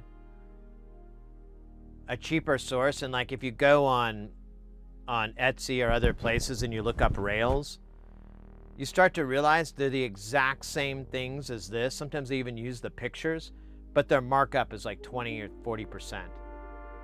So instead of this being like 74 pounds, it would be like 100 pounds or 90 or whatever. And same with this, it'd just be marked up ever so slightly. Duluth rack rails? All right, let me check that out. I'm getting that black though, now that 1U, because I've been looking at that, but I couldn't find anybody that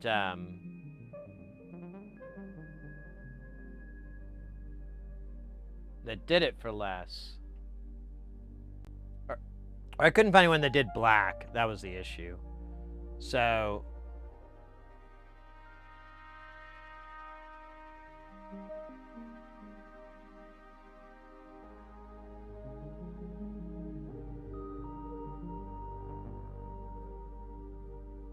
all right, so they do have, is that 6P?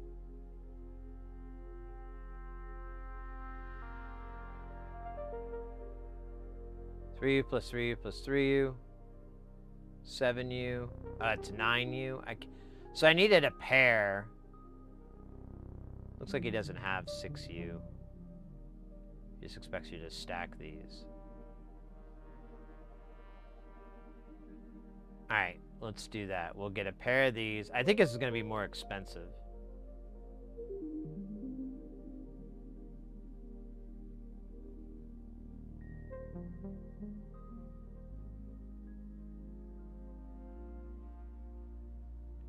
So I need two of these, 2 pairs of these to do a 6U. And then I'm going to need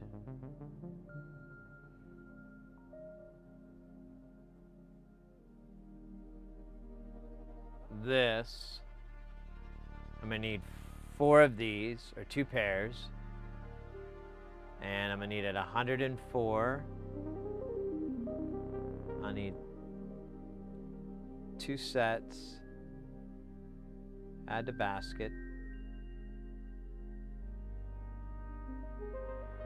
Did it get added? Yeah, we're at 116. And then I need the threaded inserts.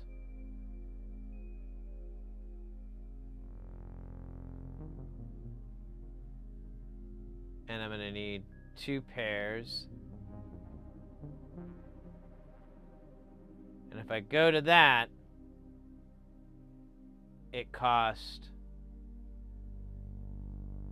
way more than modular synth. Like 186 pounds versus this all being, well, wait, let me go back. Let me use the right one. Versus this one, which I bought, which was 104 with threaded inserts, which is 125. So this is still cheaper than this guy. And I ran into this over and over and over. They try to like obfuscate the price markup and so forth, but once you threw everything in the cart, you're like, oh, this is like 50 bucks more or whatever, or 40% more or whatever. And I really, I know it's cheesy, but I really want to go with that kind of goth black action. I'm just a dork with that. The as far as rigidity on Space Station, you get a shot. So these get drilled straight into the wood. So the wood itself reinforces this, and it did a pretty good job. In fact, there's a little bit of strain pulling it out because there's a tiniest of gap between this and the inside. So I just got like wood clamps and kind of forced it inwards so that it would meet, and then I drilled everything, all these rails in to the whole thing, like the The bottom part. The top part had its own shit. But the bottom part, the first two, so that was 12U or whatever. I used a big wood clamp I had and pushed it in, drilled it all in, and then I took the clamp out and it held it really nice and tight. Like, I don't think I'll ever have to worry about it. Sorry, I keep knocking on wood. Yeah, if you're looking for rails, I mean, I don't know about here in the States if it's going to be expensive. I don't know what the tariff situation is with Holland. I haven't really tried, but it was a really good deal when I bought my shit.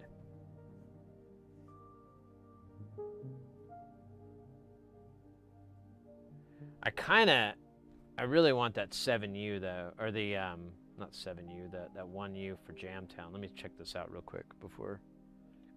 How expensive is this? So I just need black. It's 84 HP automatically, and I want this threaded insert. Bro, I could totally do that. How many would 3 cost me? I mean, I could do the math, but that sounds so boring. Oh, how can I remove?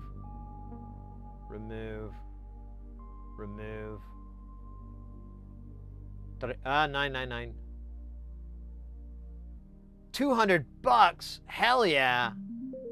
We're doing that. I'm gonna buy a ton of 1U stuff and hopefully get some black panels on that. I might have to make a few. There's a couple of modules of his that only have white panels, and I'm like, but they have the templates.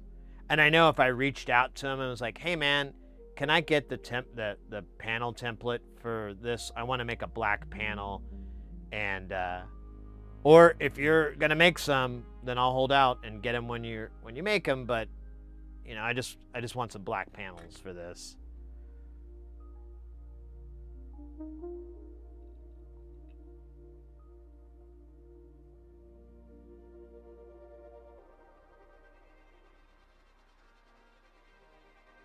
I can't remember. I think, you know what? I think all this 1U stuff is like only white panels, so I might have an uphill road against me.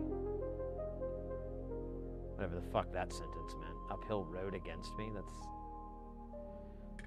like somebody trying to use an idiom from another culture, another country. Now I gotta find out. Bop, bop, boop a dop, boop, bop, beep, bop a dop, boop.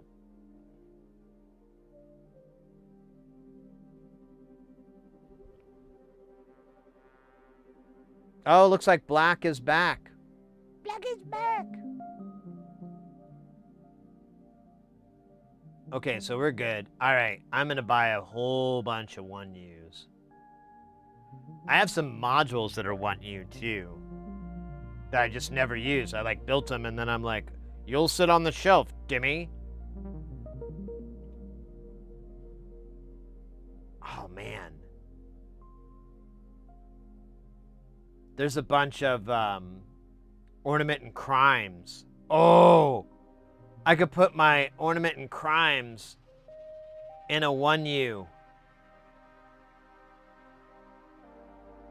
Oh yeah. That would make Mama proud.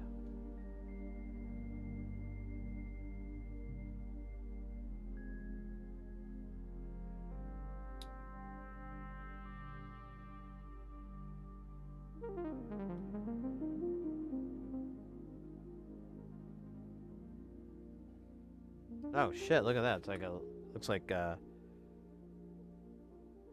what was that character in Second City? Newman? Alfred E. No, wait.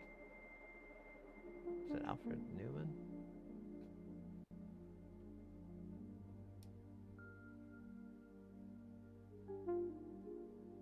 No, I don't think that's right. I can't remember. The memories have been stolen by memory thieves.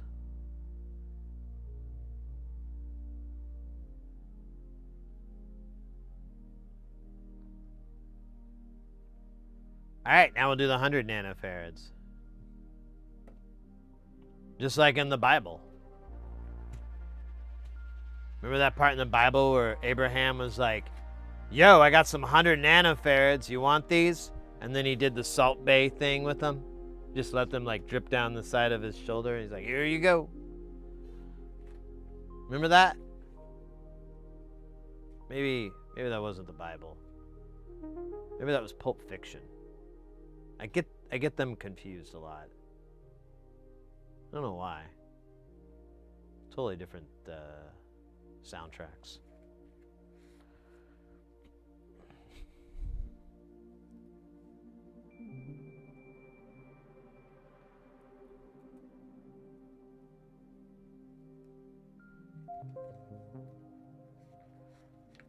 When Abraham dropped the 100 nanofarads in like a salt bay.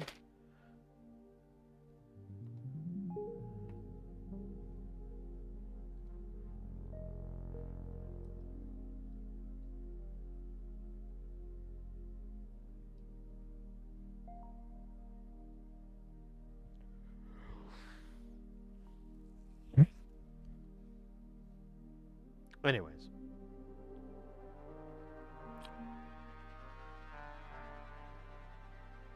I kind of wish Mrs. Heresy, she went grocery shopping and she's like, do you want anything? But she asked me after I ate a whole bunch of food. That was the worst time to make any grocery related decisions when you're full, because you can't think straight. All you're thinking is you're just slapping your belly like a sumo wrestler or something, and like, oh, this is where my happy place lives. And so I said, nah, nothing I can think of. And then, like, as soon as she got home, I was like, oh man, I can totally think of some stuff. That's it, man. Game over, game over, game over, game over, game over. Pretty much. I noticed on DoorDash they have like a store called like Gamer Supplies or something stupid like that, but it's just nothing but overpriced candy. Like, I don't, what was it called? Let me look it up because it was kind of I'm just not gonna vote on that guy. What was it called? It was called like Gamer Bites. Spelled B-Y-T-E-S. Very clever. I'll give him that. Yeah, and it's all this candy I've never heard of. Like Final Boss sour... Like game related sour... Level 2 sour strawberry and mango. That's like one of the candies that they offer. Wrap snacks, little baby barbecue, Barbie Quinn with my honey heat potato chips. What the fuck? That's not even a sentence. That's so funny. I gotta show you guys. This isn't gonna dox me or anything. Okay. Look at this. Wrap snacks. What does it say on here? Start with perfect honey barbecue base, then upgrade with a rush of sweet and spicy. Little babies barbequin with my honey heat snacks may be the best thing that ever happened to real potatoes. Grab a bag and experience that honey heat for yourself. I don't know. I feel like the sandwich came on to me a little bit. I don't know if I feel comfortable with that.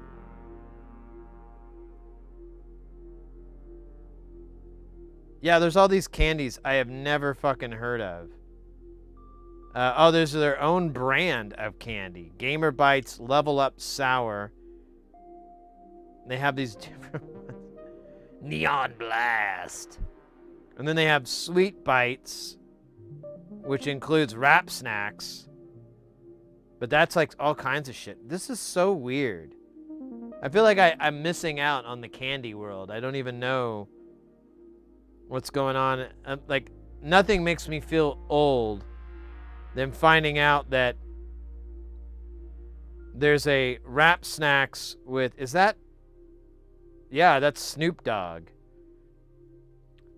Wrap snacks, potato chips, OG barbecue cheddar. That actually sounds pretty good. Imagine the perfect barbecue taste, then remix it with cheddar. Snoop Dogg's OG barbecue cheddar chips perfectly capture the artist's classic and authentic flavor. I don't believe that for a second. If it was supposed to capture his flavor, it would taste like weed. Or sellout. There's also like cup of ramen shit in here. Creamy chicken gumbo. That actually sounds kind of good. And then they have like energy drinks. And then they have something called gamer juice. They're 12-ounce can called split banana cream soda. That actually sounds fucking amazing. I would split that cream banana soda any old day. Tok Tok mango fruit. Pocusville strawberry horchata. I never could get into horchata. Cafe Vietnamese coffee. Vietnamese coffee. That is a tongue twister for me. Kumkaki butter pecan cream soda. That's a weird name. New creation peaches Georgia peach soda. And then they have an enormous selection of Mountain Dew products. This is weird. Nothing really jumps out at me, though. I don't want to have, like, super sour or these crazy... Well, the gummies look good, but they'd look better if they had, you know, weed in them. Super sour. Yeah, there's all this sour shit. Yeah, I don't know. It's weird. But I'm always curious about it. Wait, I'm behind on chat.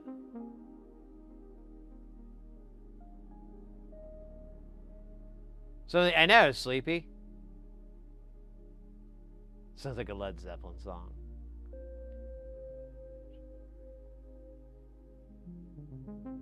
Yeah, I mean, it doesn't sound bad. It just... I feel like I'm good. Yeah, it's super stoner food. But what they're missing is the classics from my generation, like the pizza-flavored combos.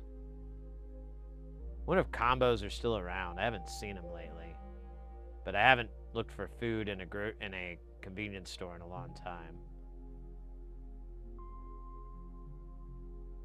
It's crazy how much less convenience store food you eat once you quit smoking. It's like I never would go into those places.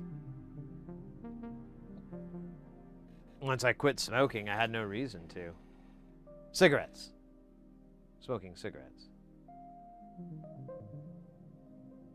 Because you have to go in there like once a day or so to get a pack of smokes. So you're like in there and you got a little bit of a sweet tooth. You're like, oh, let me get some combos or something.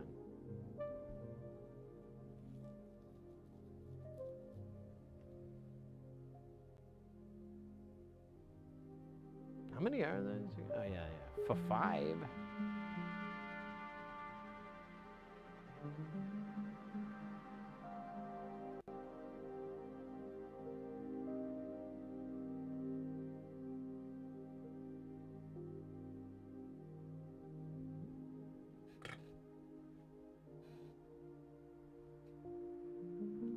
All right.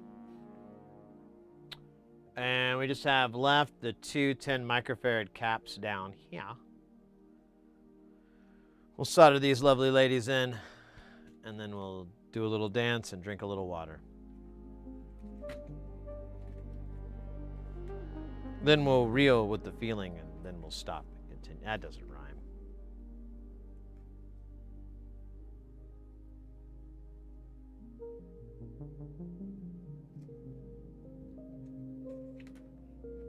I can't kill when I'm watching MacGyver. When I'm watching the MacGyver. That's what he says. Somebody told me that I play stoner music, then I looked up a few bands and discovered he was right. I heard of Evil Chicken. No, I haven't.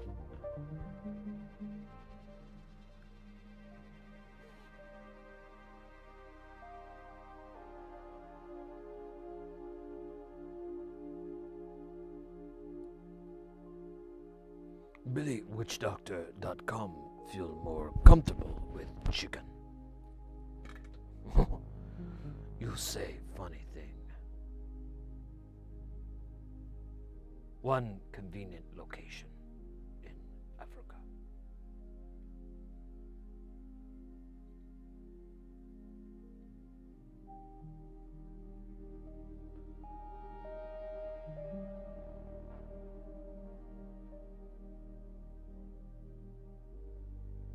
Bit on the line of Frank Murray. I don't even know that reference.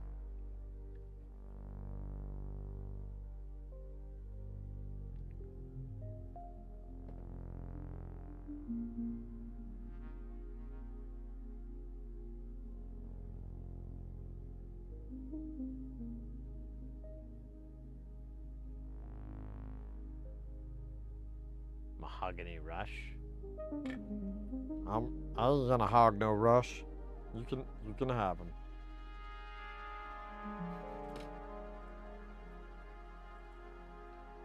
I'm gonna clean this guy up because he's just staring at me, screaming, and the noise is so loud. The den. We could actually just go ahead and clean the rest of these guys off because I don't think. We've got like the diodes to do. There's like some 4148 melts. But, you know, if I'm wrong, I get to do this again. It's not really the punishment you'd think it is. It's more of a mild inconvenience. Like having to retie your shoelaces or something.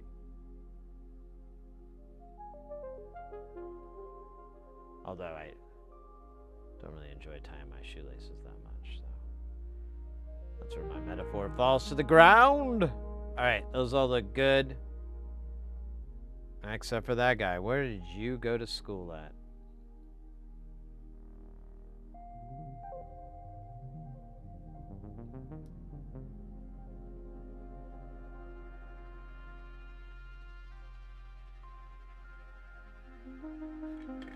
Uh-oh. Guys, get ready because things are about to get heavy. Jump up because we're going to bump up and get down because there ain't no clown in this here town. We got none other than DJ Doughy coming in with that piping hot, won't stop, skiddly bob, oh my god, freaking hot. Hooray! Let me try it again. Freaking hot. Hooray!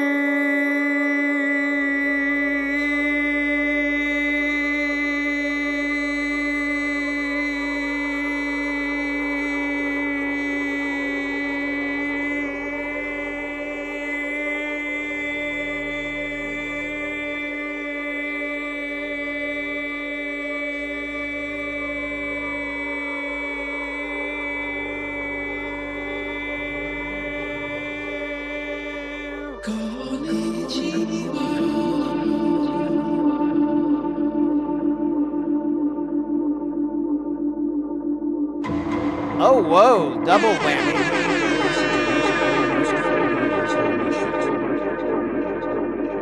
DJ Doughy killing it with 47 months in a row.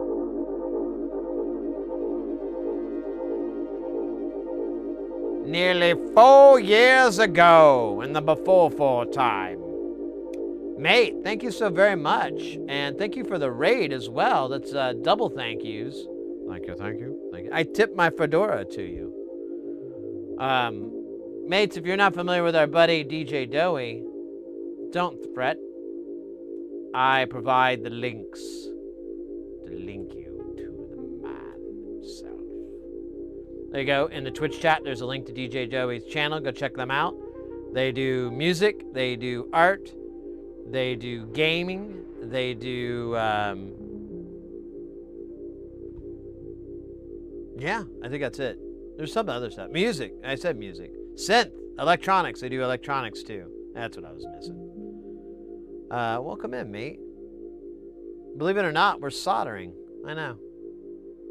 What will happen next? Actual Sparky, you need an infinite sustainer module. We kind of have it. I mean, this delay lasts a really long time. Eventually it peters out, though. It used to be my prison name. Not a good prison name to have, by the way. Peters out.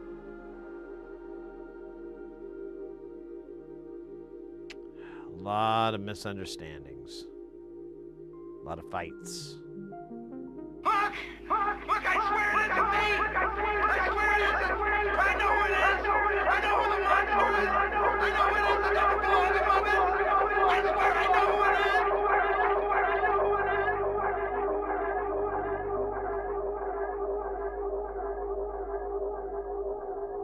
is! Joey, thanks so much, mate. How was your stream? What did you guys do today, by the way? A lot of those, I know it's embarrassing, but at the same time, it's kind of what's the opposite of embarrassing? Non-embarrassing, anti-embarrassing. It's kind of like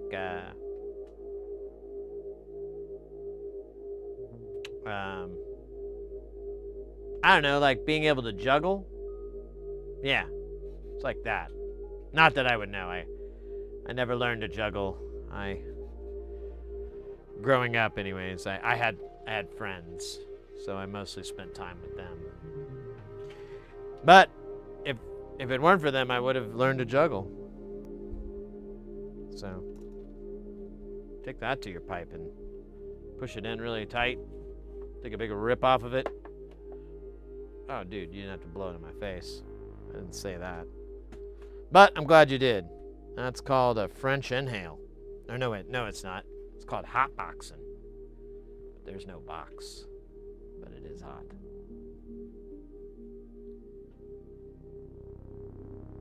Dailies.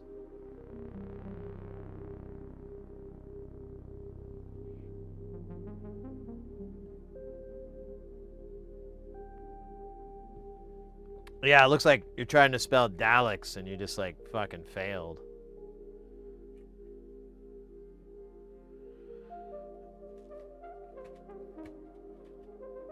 Well, good to see you, mate. We're working on the comparator thing, I think. What was it called? Coupled comparators. It's got some weird circuits on there. Supposedly, it's great for making rockin' the funky beats. I mean, if you really like to rock the funky beats. Somebody in the chat say hell yeah. If you really like to rock the funky beats, someone in the chat say hell yeah. Ah, I like that for the people up top. Yeah, boy!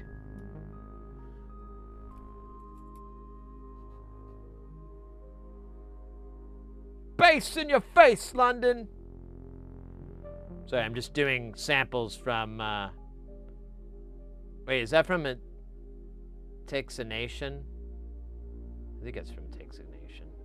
Or is it Fear of a Black Planet? I can't remember. Both are really good albums.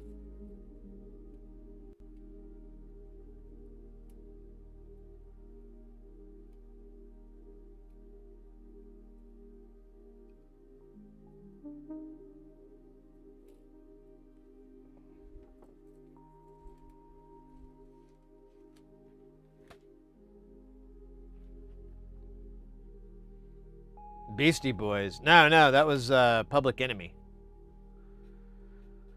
Public Enemy is where that sample's from. I can probably remember the... Let me see. Public... I think it's Fear. Public Enemy album Fear of a Black Planet. Let's see, there's the track listings.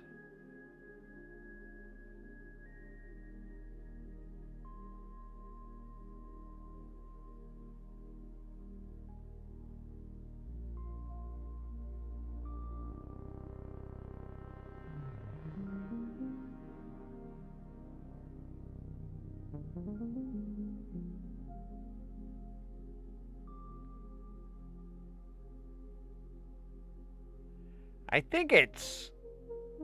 I want to say it's the opening... What's the other album? Fear of a Black Planet, and then there's... Terradome. Oh, that's a song on Fear of the Black. Well, then what am I thinking of then? Let me see. I gotta upgrade my... Oh, I'm thinking of It Takes a Nation. That's right. So It Takes a Nation has, damn, a very large Wikipedia page.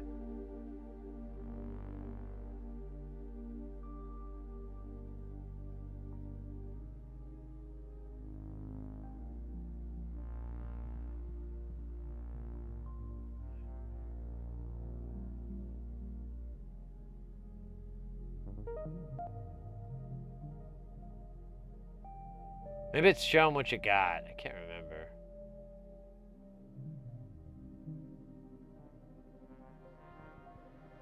There's Black Steel, famously covered by Tricky.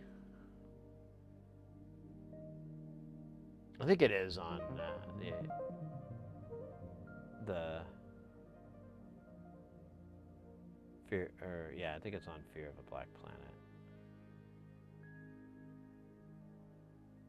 Oh my God, these are wiki pages on albums, for God's sakes. That's insane. Maybe it is Terradome. I can't remember now.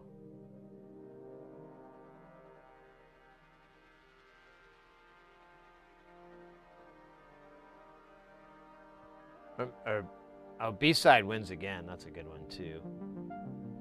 Man, now I want to listen to some Public E.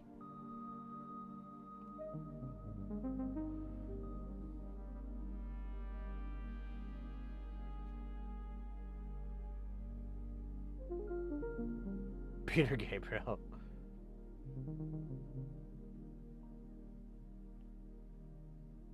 I noticed the Shrimp Guild servers are on a buzz about the new ASM WinSynth. Oh, I was not aware of that.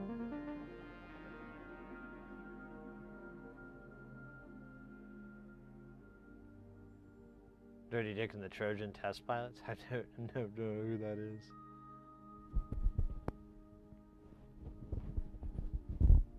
They really didn't want radio play. I don't know. I always feel like Public Enemy was kind of like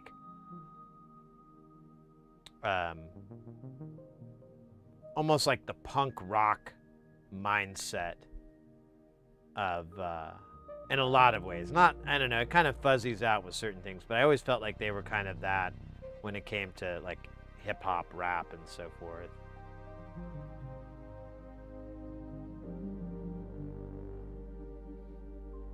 I remember, you know, listening to some of that stuff and being like, holy shit, I can't believe they said that. That's very controversial. And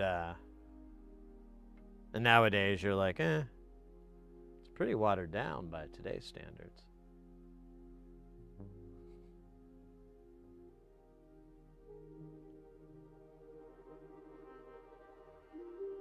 Oh, Dirty Dick's band with radio play. Oh, well. I guess.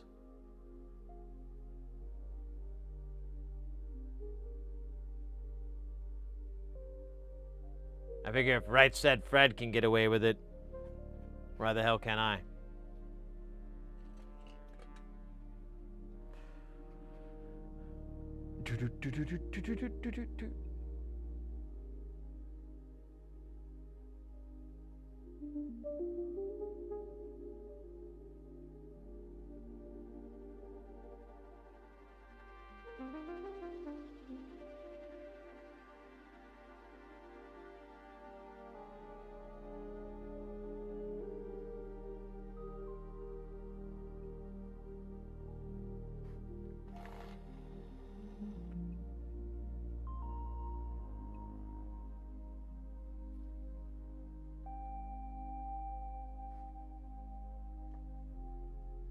You're making me wanna solder again, solder again. Yo, Sid, you're making me want to solder again, and again and again. Till I'm out of solder, then I'll go steal some more from the solder man. Working the streets.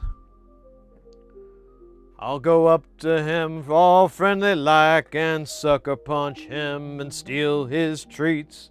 The solder man will not stand in the way of my soldering.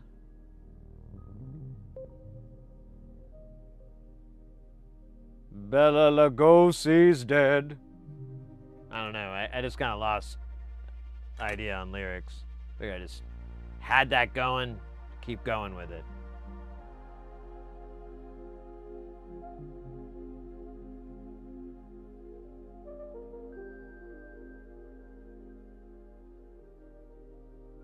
These diodes are something quite different to solder. Yeah, they're a pain in the butt, but I actually have learned to enjoy the pain. I mean, I don't want to get weird or nothing, but it's kind of nice.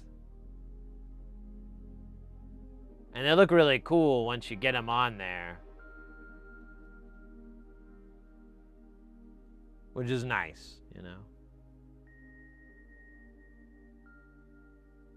It's like a cup of hot cocoa on a cold winter's day. And the cocoa is made with milk, not water. It's basically hot chocolate milk with whipped cream and love. But mostly whipped cream.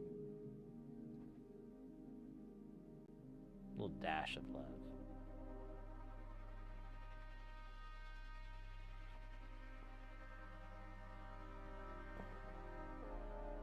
Oh, hey, it lied to me. I thought it said there were 5.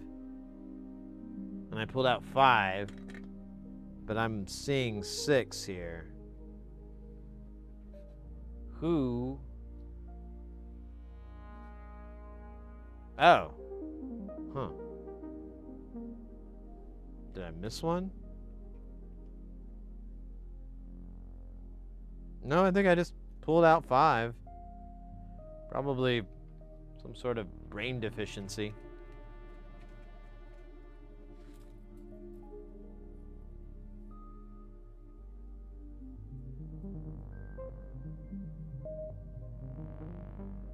The plastic shot. I don't... What are those?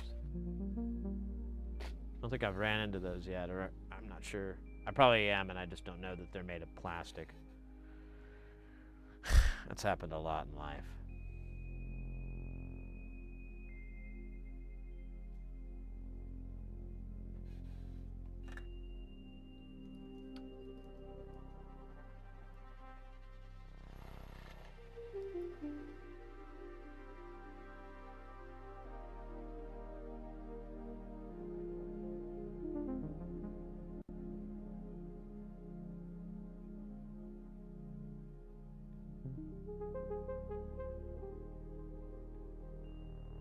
God fucking damn it. No fucking swings. There we go.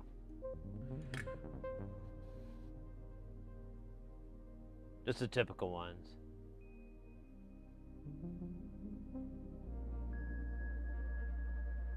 Yeah, I'm starting to get towards just holding them down with tweezers.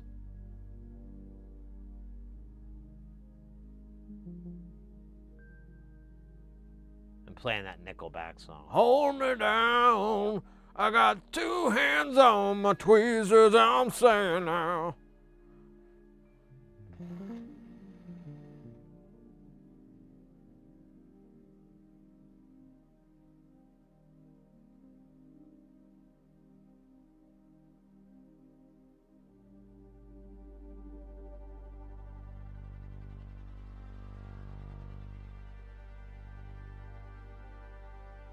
I knew that was going to happen too, and I still did it. I don't know what that says about me as a person. definitely not a good thing.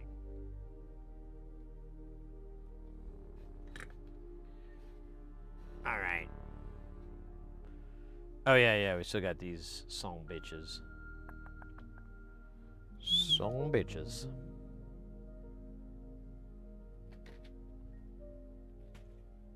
Is it backwards? Uh-oh. No.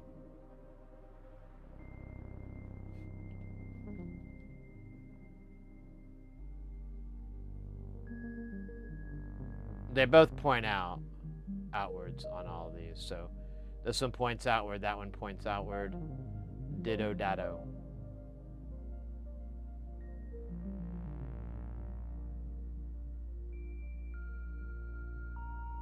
Nah, it's kind of hard to tell. Here, we can kick it sideways. You can kind of get rid of a little bit of the glare, but pretty sure the arrows are pointing the direction of the stripes.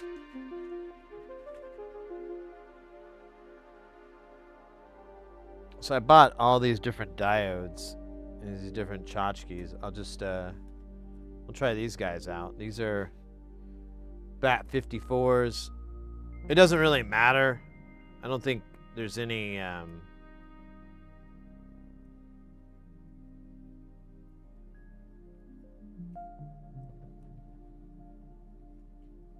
downside. I don't know. Probably find out they filter everything above 60 hertz or something stupid.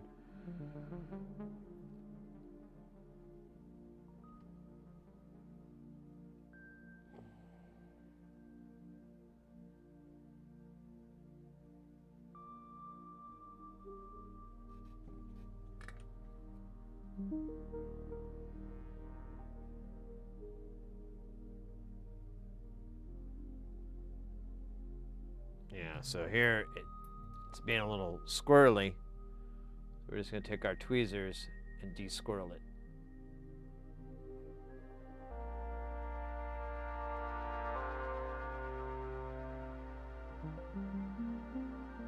Ever so slightly crooked.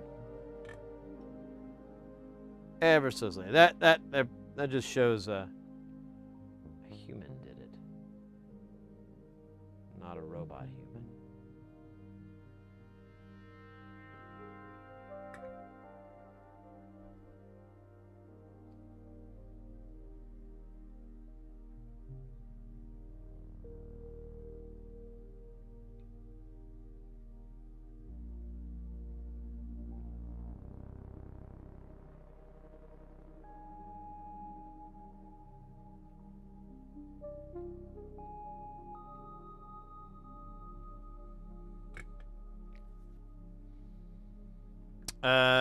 Shit. We need a bunch of TLO 74s and 72s now. Like a bunch. We'll need 5 74s and 2 72s. That's insane. I don't think we need our fancy tweezers anymore. I'll put these away. Uh-oh. Asterisk 636 coming in with that follow. Let's fucking go, mate. Let's fucking go.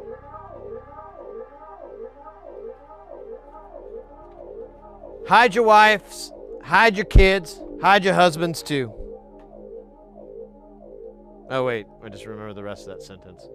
I didn't mean that part, just the hide part. You know, that actually seems suspicious as well. I guess welcome them, but you know, for your own good, you probably want to hide them. All right, I gotta fix this pillow nonsense I got going on. I have like all these pillows in this chair because like the cushion on it is garbage. And it makes me taller, which is genuinely needed.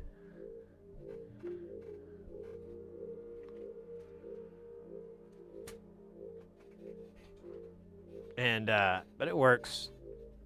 Well, no, it doesn't feel good. There we go. It's got to caress both cheeks. There we go. Oh, I kind of shook my booty a little too much. Gonna get an email about that later.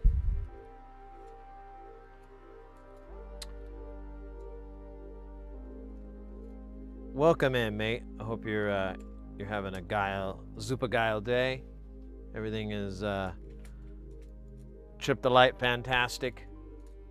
Mega awesome.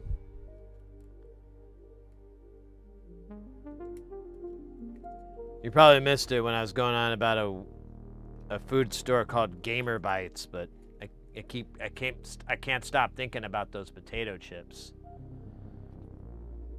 and how I could have them delivered to my house for like $10 or whatever. I'm like, would that be an abuse of my powers? I don't know.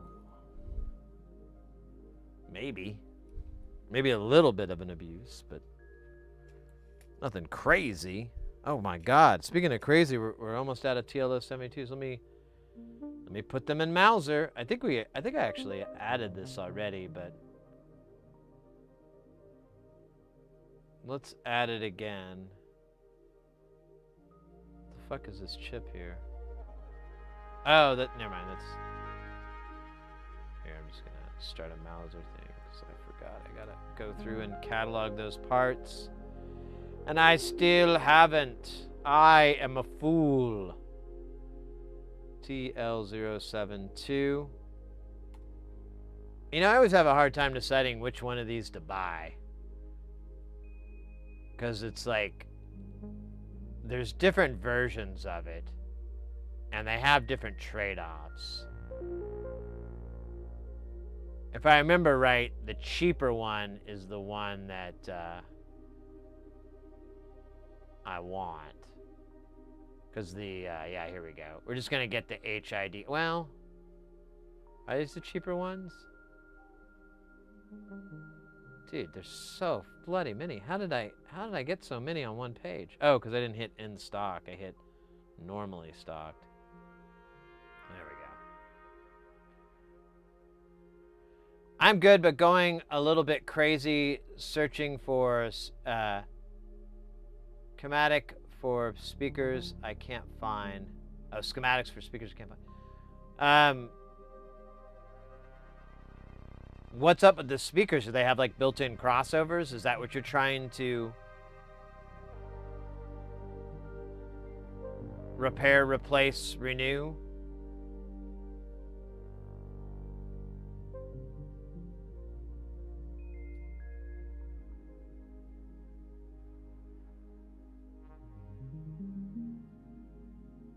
I'll just buy these again. I don't think I'm going to be mad at myself, but I feel like I need to buy more than 100. Maybe 250? Seems like a reasonable number.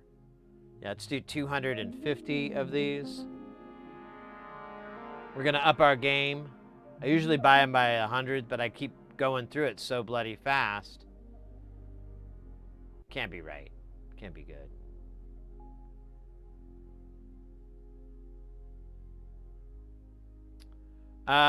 You should be getting free food delivered to your door for sponsorship deals. Yeah, I know. I should really get into the hot dog sponsorship world. I could do that. I don't think my doctor would like it, but we don't have to tell him. We don't have to turn it into like an episode of the Detroiters when the doctor's like, how many hot dogs do you consume a day? And then I'm like, I'd rather not answer that.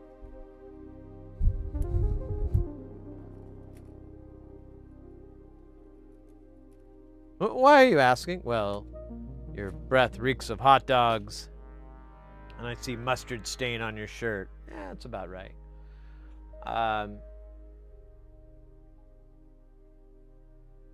They have power, but no sound. Oh, these are powered speakers.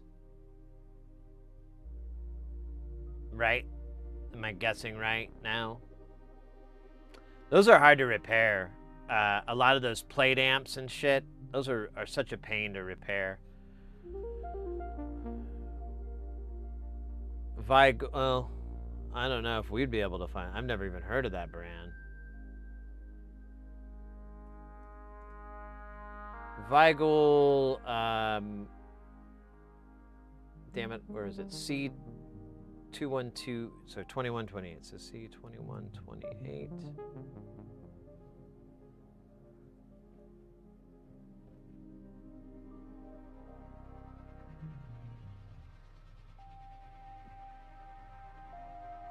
I see a lot of Cyrillic. Are these like popular in Russia and Eastern Europe? Can I see a picture of them?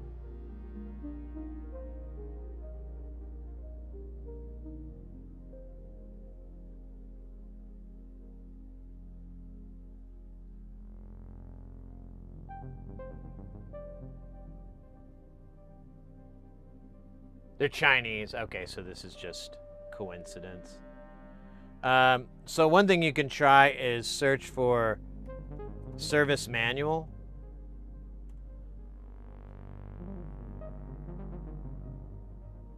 Which brought us nothing, but it was worth a shot, right? Maybe we can get rid of this part. Ah, damn it. It's bringing up all kinds of stuff.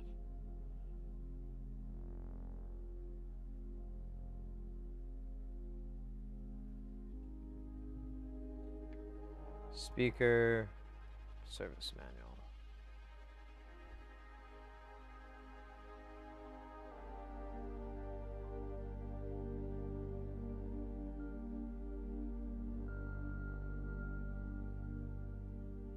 So Ekin, you're recommending the ACDR? So I thought the ACDR version was the newer one, but it like and it has like reverse voltage protection, but like the noise floor is worse.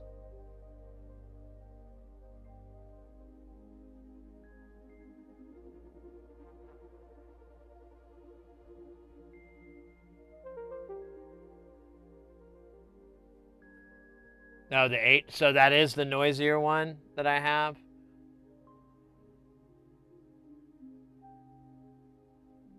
But the ACDRs are like more expensive by quite a bit.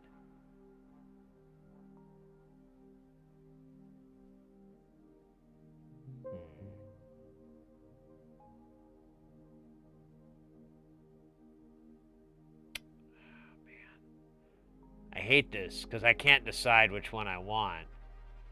Yeah, there it says it right there, low noise. What's their price break? What would happen? Because like it's, you know what, it's like the difference between $36 and $40 and you still get a buttload. Oh shit. That's twice as expensive. Because I think we got 35 for like, or I'm sorry, we got like 250 for like $37 or something like that. Fug.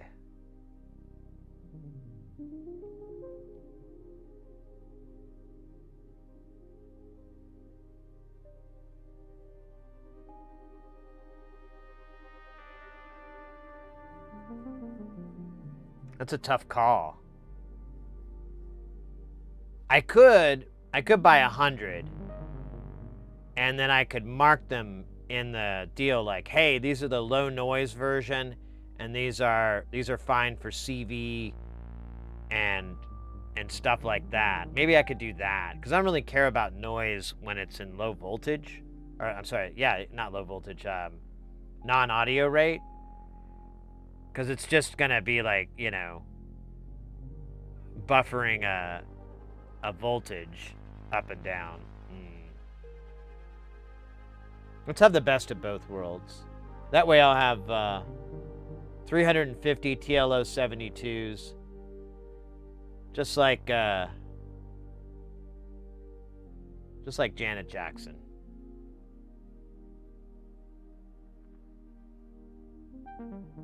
Yeah, I think that Reddit I remember we looked at a Reddit post that like broke them down. I'm gonna bet you cash money this is that post. But the only way we're gonna find out if I win my cash money is by looking at the post.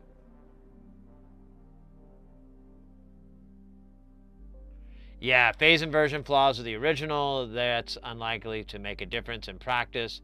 as any reasonable design will already avoid the input common mode voltage.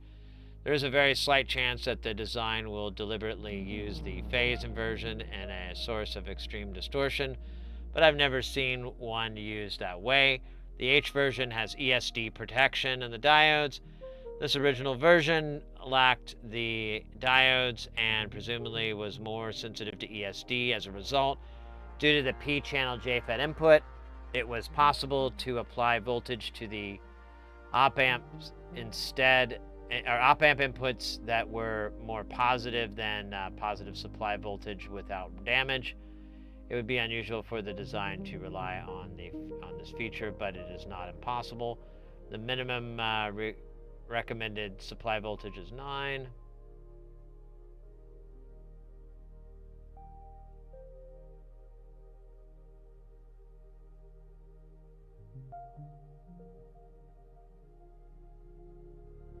In my opinion, it makes it much worse as a predecessor for audio usage noise. Yeah, and that was what I saw. I'll just get both. I mean, I'd like to, it's better to have it both ways anyways, and I seriously doubt I'm going to have a problem getting rid of 350 TLO72s. I think the last time I bought some was like this summer, and I bought like 100 or 150 or 200. Let me look. I'm going to look it up. Mr. X, you're heading out. Just a second, mate. Give you a proper send-off here.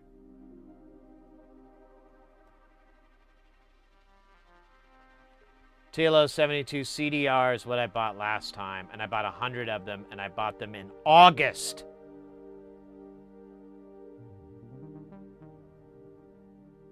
Oh my God, yeah, let's buy 350. I think we'll be good. And I'll just have both. I'll put some for audio, put the fancy pants ones for audio, and then I'll put the rest for noise, or for CV related stuff.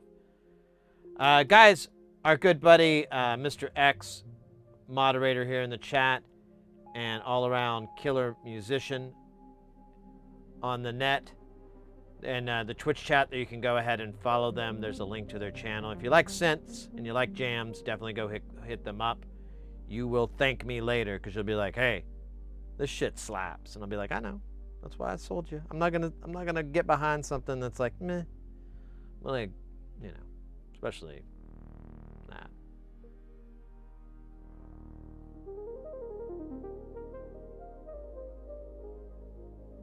We're bored to test them. Well, wouldn't you just like rig them up in like a unity gain and just like compare what they look like on either side? Like just scope it, send like a sine wave of different voltage, peak-to-peak voltages, and see what it looks like on the other side. Send it that 1K, baby. Of course, Mr. X, my pleasure, mate. Always appreciate all that you do, and all that you rock. Okay, speaking of rock, I'm gonna go. Oh, Jesus Christ, what the fuck? It's like a giant banner now on the top of my page for cookies and advertising choices. Jesus Christ, can I just not have that right now?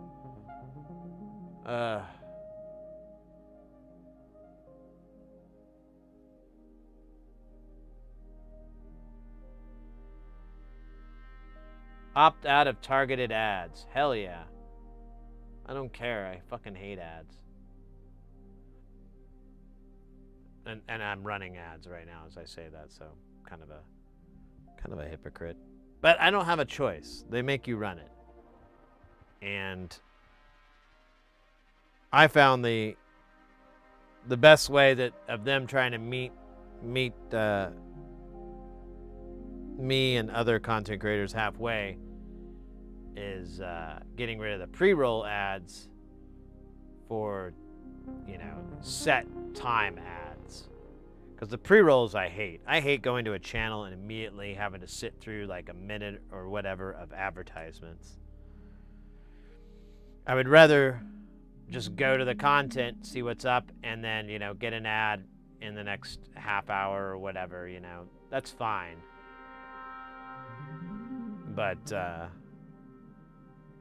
pre-roll I really hate, and I try to disable it, but there's not really an option on YouTube for the live streams.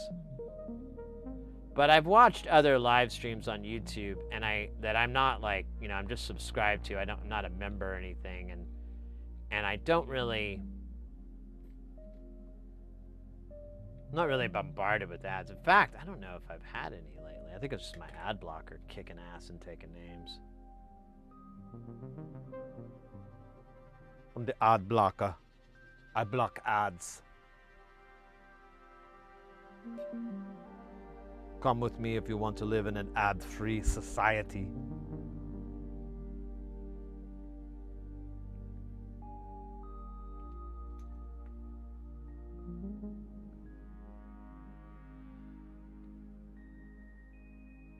I think the most annoying thing though with Twitch ads is that there's like 5. So you're forced to watch like the same 5 ads over and over and over, and you're like, we get it! Sonic has a thing. Or whatever, you know. We get it, there's a new flavor of Doritos. You've already told me this over and over today. It's not making me want to buy it more.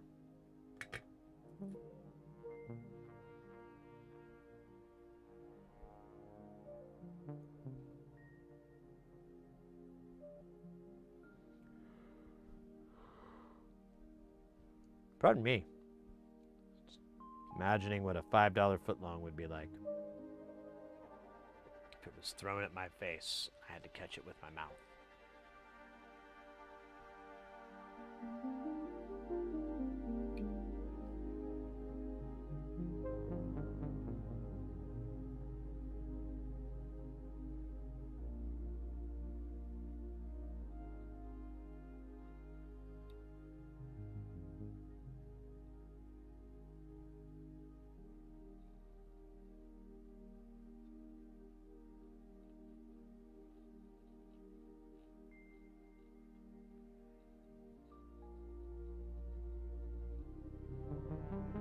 Man, my tip is looking a little bit dirty.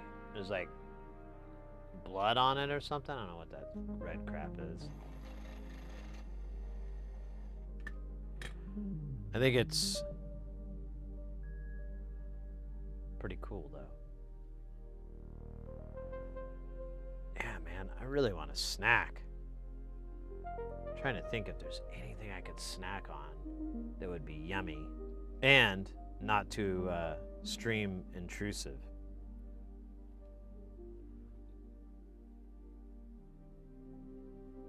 Like Cheetos, you know. You gotta always like wipe your hands down before you touch anything after eating Cheetos. Otherwise you get Cheetos dust everywhere.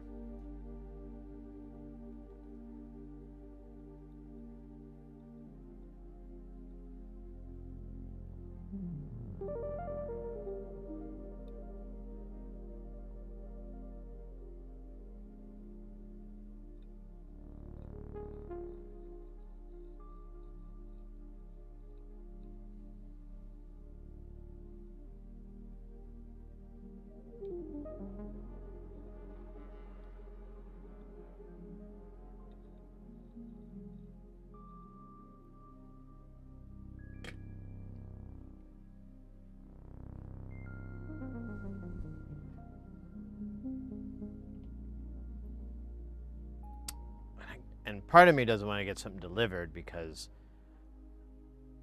I don't know, I've kind of been going overboard with the deliveries lately.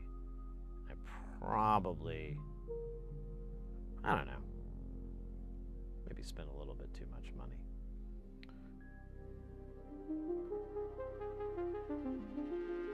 Or could have at least saved some money.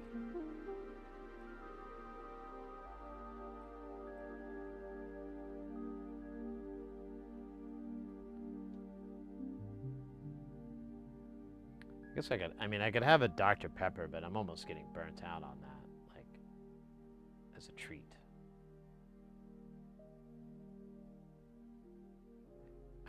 I have these leftover Snickers minis from Halloween, but I almost ate all of those too.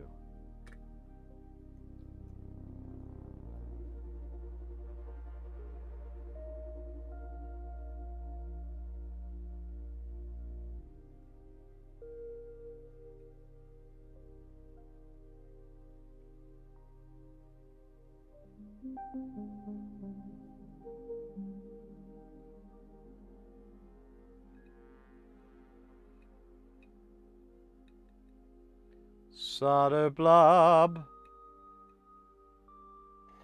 made of solder.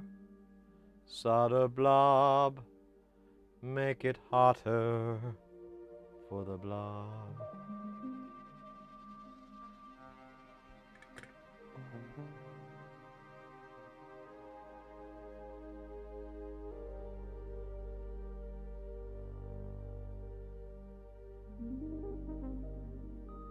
Is a Dr. Pepper float a thing? Like, we were talking about a root beer float the other day, and I told Mrs. Heresy about it, but when she went to get groceries, I should have said, hey, you should get some root beer. Oh, wait.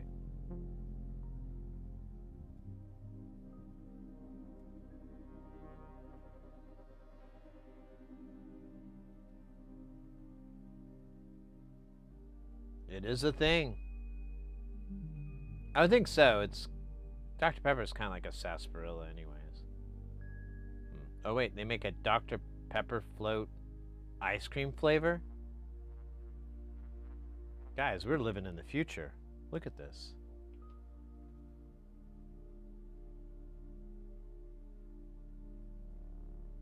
It's like looking into the eyes of God. This is what it's all about. This is why we're here on this planet. This is the peak of everything. Our creamy vanilla flavored ice cream swirled together with a Dr. Pepper flavored sherbet. Oh my God. Oh wow.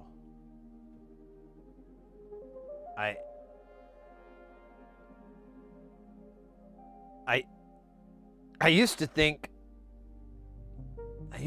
the day I got married was the greatest moment in my life. But now I don't know. Now I'm not sure. Unless I could integrate this Dr. Pepper flavored sherbet. Holy shit. I gotta find this. Hold on. It says find a Bluebell near you. Let me do the store locator here. Oh, damn it. Because of my VPN, it thinks I'm in LA. Let me disconnect this.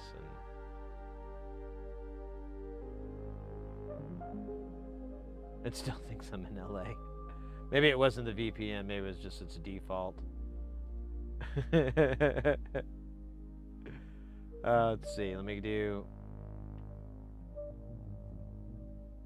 a zip code.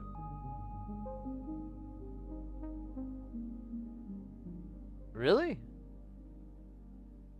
The crazy crackhead Safeway?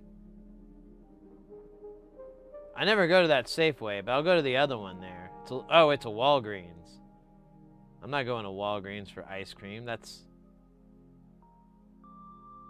Okay, there's a Walmart I could get it at. I don't like Walmart, but I'll make an exception to anything. Because I don't want to go to that Safeway. Someone, like, tried to steal my groceries, like, 2 different times. Like, one time I came out and this person just followed me all the way to my car. And they're like, hey, can you help me out? And I'm like, I'm sorry? Yeah, do you have any money or anything? And I was like, you know, pretty not into this hustle.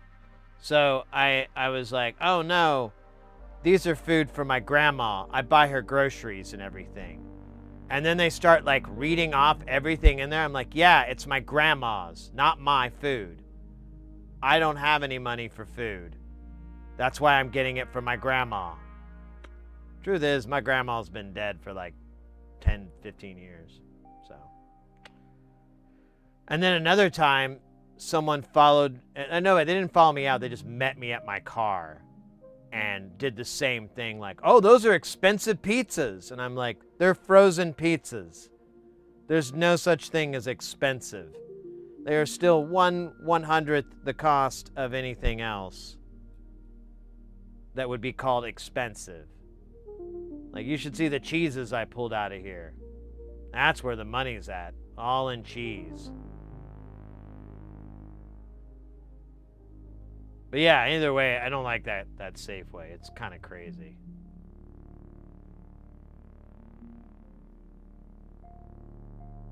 Man, I really want it, though. Oh. You know, if I went, like, during an off time of the week, you know, like, if I went right now, it's a Tuesday afternoon, probably you're right. And if I just went in for the ice cream, and I came out, they just think I was like, you know what? I could tell them I'm coming down and I need some ice cream. There, they'll leave me alone after that. Hey, can you help me out? No, I just bought this ice cream because I'm crashing hard, man. Crashing hard. This is all I can do. The clinic isn't open right now. Well, they're open, but they won't take me. So I'm just going to do ice cream. Get through this.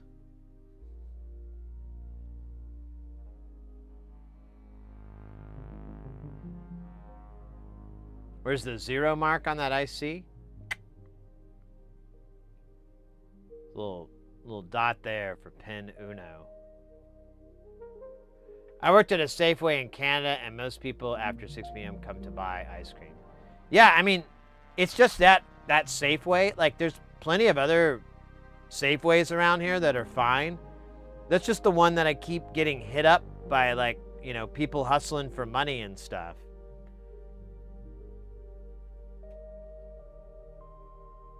And my Mrs. Heresy will not. She doesn't like that place at all. And it's like pretty run down inside too. Like, just everyone's given up around that whole fucking store. It feels like everyone's like, I don't care, fuck it. Yeah, there's a puddle of water here from this cooler. Watch out, you know. Be careful. Wait. Boink. Poison.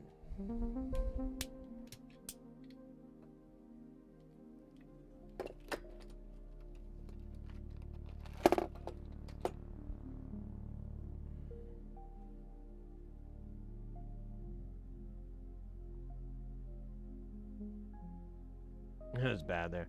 Yeah, so if you want to check the chips here, boink.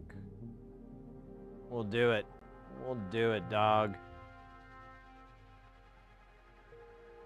There we go. Poof. Poof. Poof. Poof. Poof. We good. I haven't put a chip in backwards in a while. Like with dip chips, I've been like debating even bothering to socket them anymore because I'm like, why? The only time is like if you have to troubleshoot, it's real handy to be able to take out a whole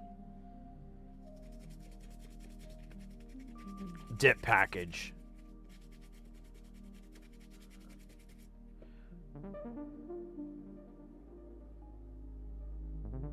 Yeah, no worries, Nigger. I don't mind you guys calling me out if you think something's backwards or upside down or I made a mistake. Please, keep me honest. I will, if there's ever a like tinge of tone in my voice, that's on me. That's not y'all. Because I value it. Even if you're wrong, it's still valuable and it's useful to other people too. Because if you're calling out, like maybe to someone else, they see it as the chip is, you know, backwards, or maybe they don't even know that they're polarized. You bringing that up plops that little bit of wisdom into the wisdom pool that we all take a big ladle and fill our mugs with. And then we take a big swig of it, and then we just start making out with ourselves. With just ourselves, not other people. That's weird.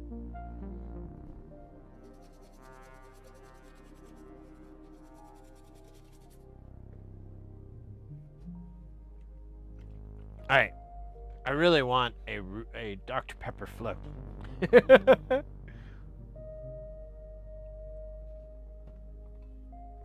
I'm gonna be right back. I'm gonna make that happen. It'll just take me a couple minutes. I'll be really quick. I promise. Well, I mostly promise. I guess I could leave the mic open, but then it would be weird because it'd have this disembodied voice talking about making floats. Oh, that could be a little bit weird. Let me see if I got a giant. Where's my big boy mug? Oh wait, did Mrs. Hears? Oh no.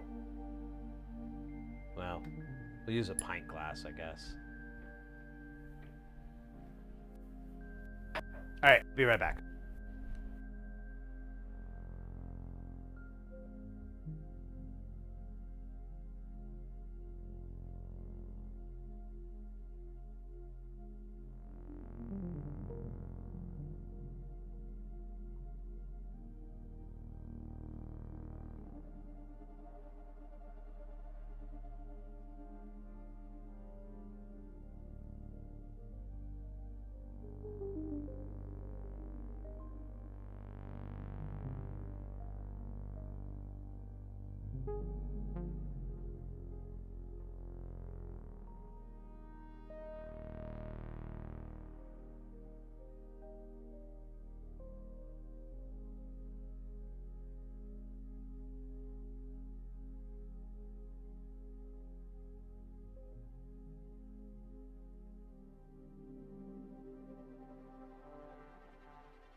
I had to like put 2 different flavors of ice cream in because we were out.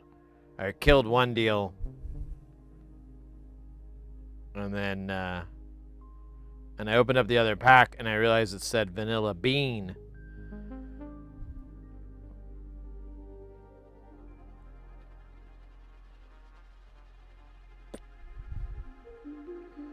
But, we'll be good. We'll be fine.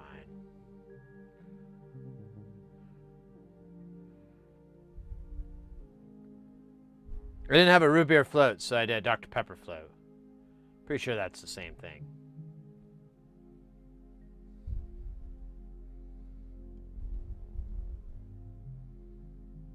We'll find out, right?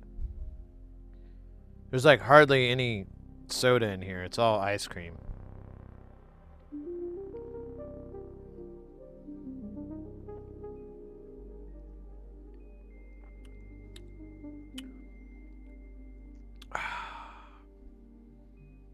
Hold on.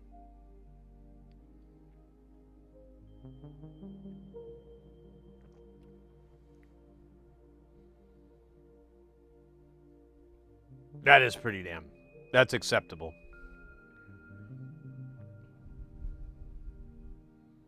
This head is annoying, but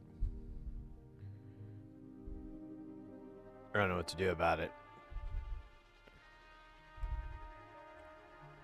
I had a really good root beer the other day. Hey, welcome in, Aqua. It had a strong birch beer flavor. Oh, weird. Stella. I could never get into beer floats. I tried them and it just didn't work.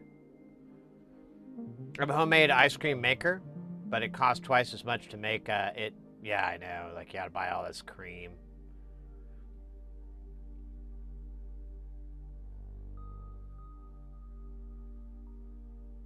They'll have 1050 on the shelf. Yeah, really?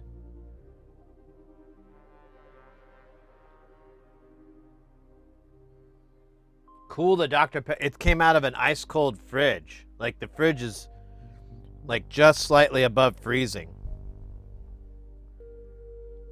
It's as cold as I can chill it. I think it's just the magic of the foam.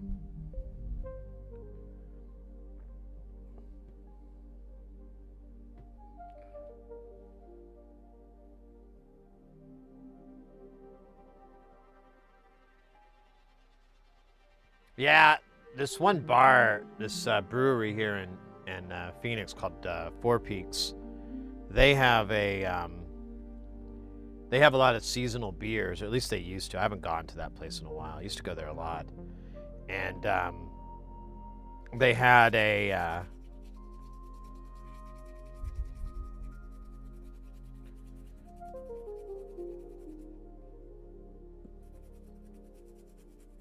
chocolate beer, like a chocolate stout, but it was made from like Mexican chocolate, which typically has like real cane sugar in it and stuff like that. Has a little bit more yumminess, debatably. I had a delicious hard root beer the other day out of Nashville Brewery. I could never get into hard root beer and so forth. But I've only tried like one. I haven't tried different flavors.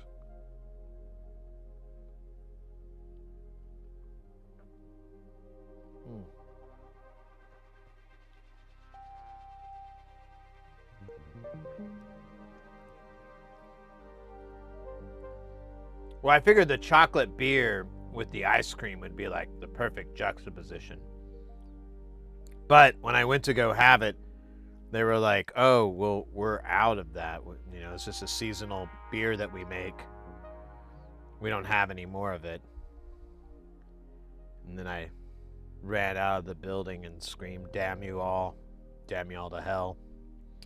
Cops get called. I explained to them the situation. They are unsympathetic to my scenario. Of course they would.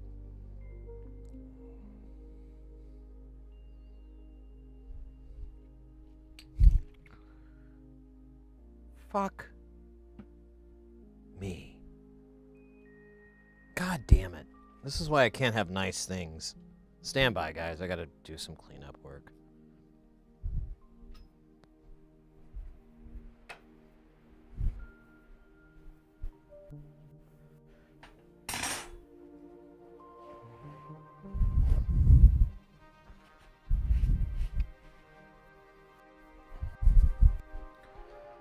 At least I caught it, I guess. Could have been a lot worse. Could have been a bigger mess. Oh, gross. I got all this fuzzy crap on my hands. Ah, shit.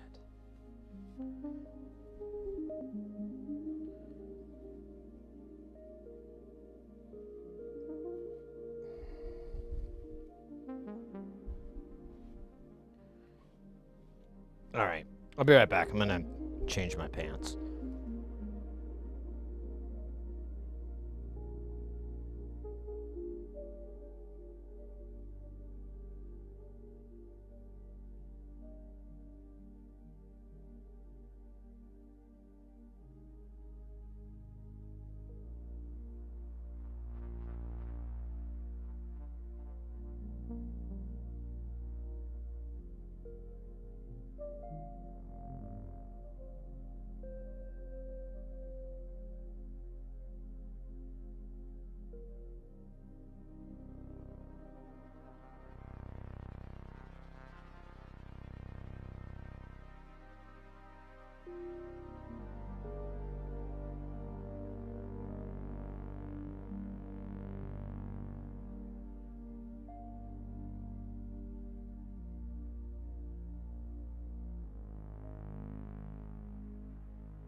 Alright, mates. Sorry about that. I'm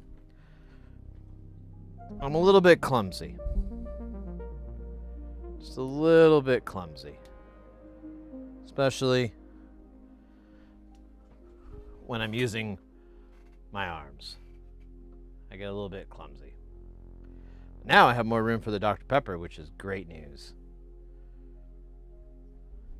Oh wow, it's like a lava lamp going on in here.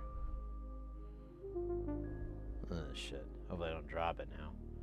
Like a lava lamp in here. Full screen.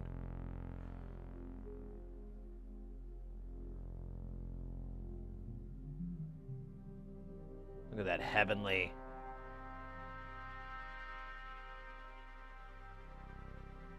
It's like you could learn a little bit about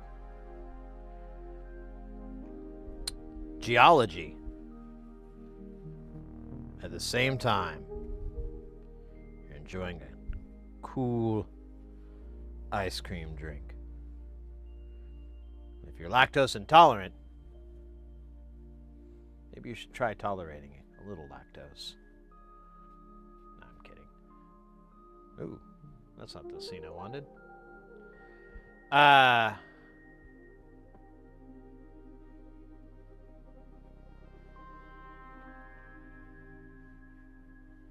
Turn on the fan. No, I spilt it. It spilled on my pants. And, I could see more of the spots I missed.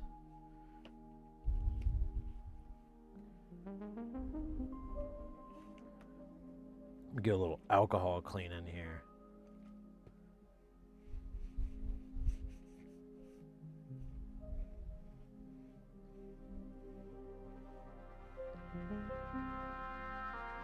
Oh yeah, scrubbing bubbles right there.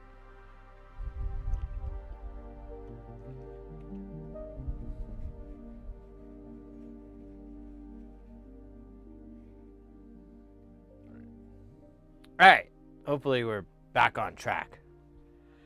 What the hell are we doing? Yeah, you know. Is there anything isopropyl can't do? Mend a broken heart. Mend a broken heart.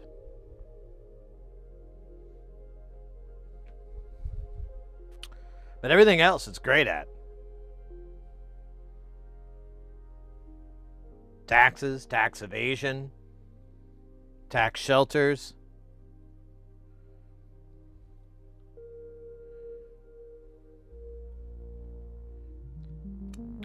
Utilizing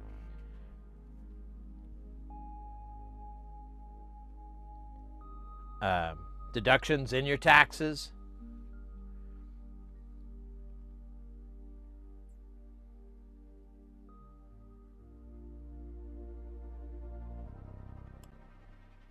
Got a heavy ice cream part here.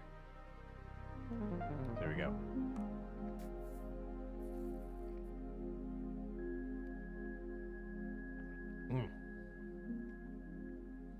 This may not have been the brilliant idea that I thought it was going to be.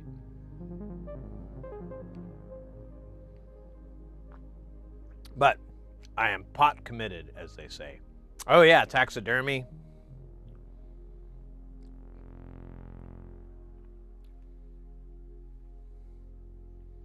How to utilize deductions in your taxidermy. Honestly, this board feels pretty clean to me. I don't think I need to wipe it again. Let's look under the scope of dope. Dope scope. Bring us the visions. Dope scope on. I see a little bit. I see a little silhouette of crud. Scaramouche got to do the Fandango. Wasn't Fandango like a fucking internet service or something? Or is it a thunderbolt of lightning that's very, very frightening?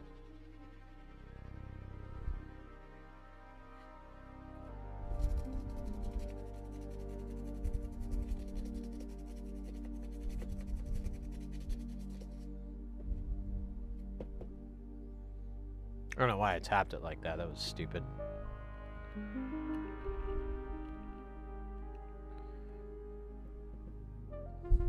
All right.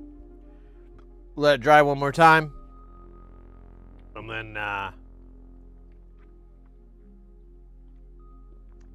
God.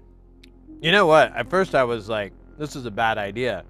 And now that I'm like, I already spilt some on me and all the other trials and tribulations, it's pretty good. Tastes pretty good. Del, dude. I have made formaldehyde with ISO and red hot penny in high school. Oh, really? I didn't know that that's how that happened. Note to self. Save pennies.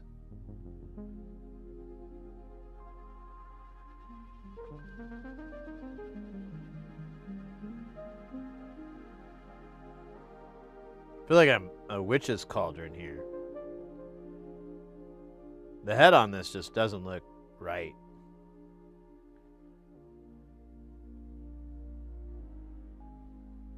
Looks like the part that the doctor would point out to you and be like, that's not good for you, bro. And I'd be like, oh, yeah, you kind of make some points. Fernet Branca. Okay, first off, I don't even know what Fernet Branca is. And second off, I don't really like Coca-Cola very much. Not that it wouldn't, maybe the combination would be Voltron and it would be amazing, but Coca-Cola on its own, I'd rather just not.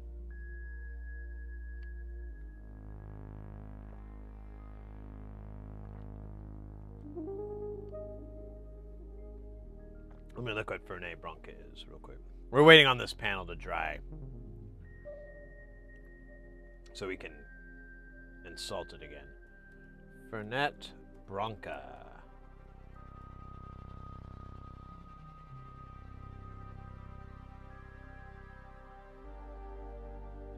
Fernet Branca is a Italian brand of Fernet. Well, I don't know what a Fernet is.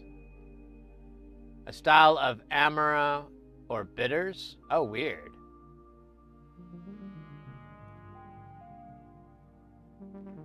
Fernet is an Italian type of Amaro or bitters. Huh. I don't think I've ever tried that.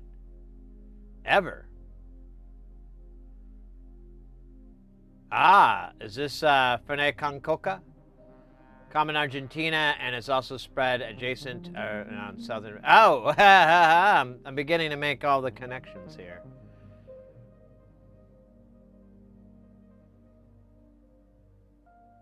So that's like a jam down in South America. Fernet brand with Coca-Cola. It's a popular drink. Some sources report over 75% of all Fernet proceeds worldwide is consumed there. Holy shit. Now I'm intrigued. What's the ratio? I guess I could look it up online, but is there like a good 3-to-1, half and half?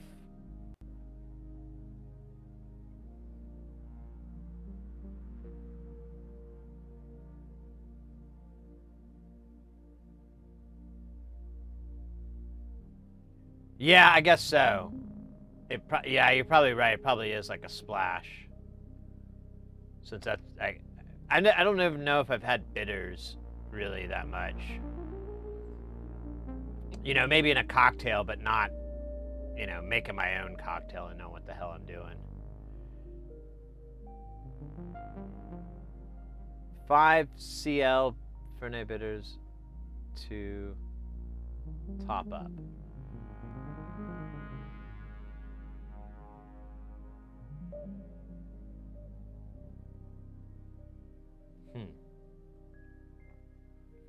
I'm intrigued.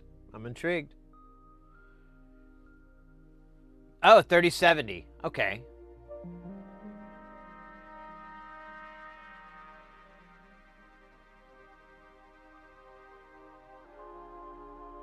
Huh. I'm gonna leave this tab up. I'm gonna have to check this out.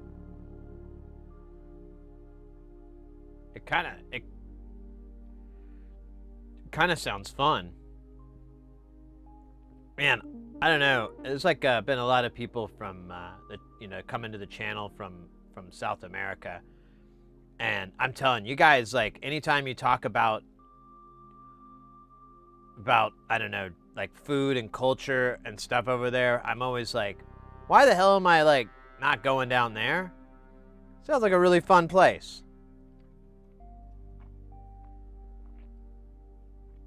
I mean, yeah, you gotta pick your spots, I'm sure, but you could say that about anywhere. I'll say that about anywhere in the world. And if I'm just going to restaurants and having local beverages and food, I think I'll be all right. I think I'll be okay.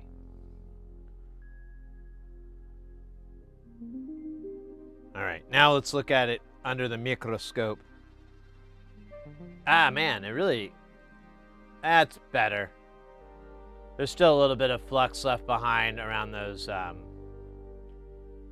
diodes. Well, actually just those. Like, not all of them. Ah, see, that guy's like filthy. But we're just going to move past it because you know why? I kind of like it when it's filthy around my melts. Filthy melts are kind of a thing.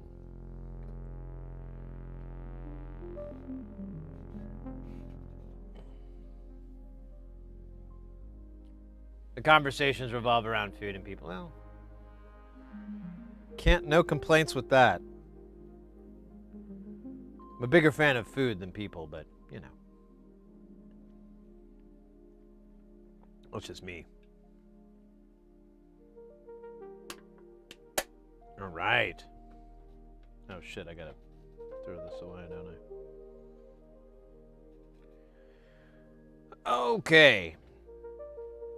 So, next up on this Rude Boy ramification is the through-hole stuff. We need to put a 10-pin connector on for the power supply.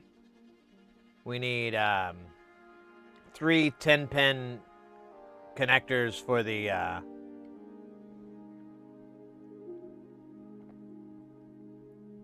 interconnects.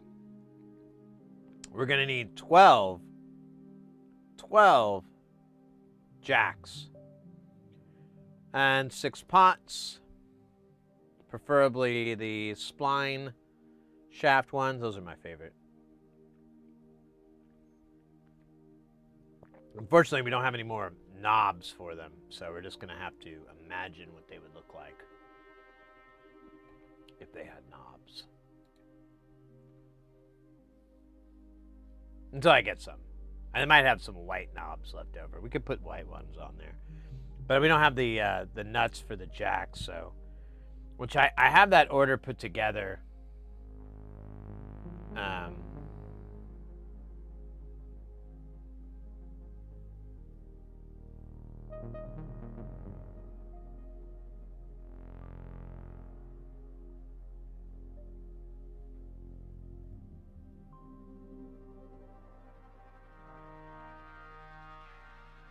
Dude.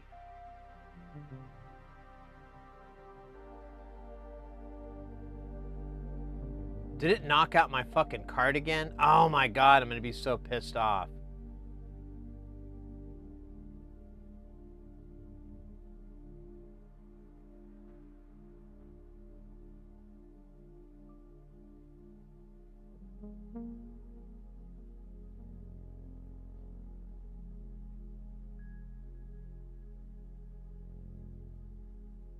Dude, it cleared out my fucking... Oh, wait, that's Tata. Never mind. I'm looking at the wrong website. Okay, good. I was about to freak out, but I forgot to read.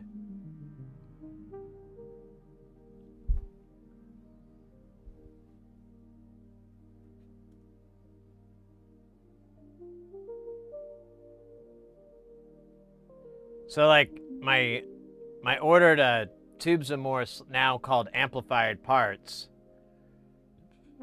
I've got like 100, 125, 50, 150. No, I got a couple of tanks. You're welcome.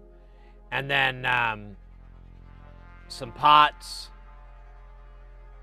And then, yeah, I'm already at 423. I ordered like 100 more of these. I hope that's gonna be enough.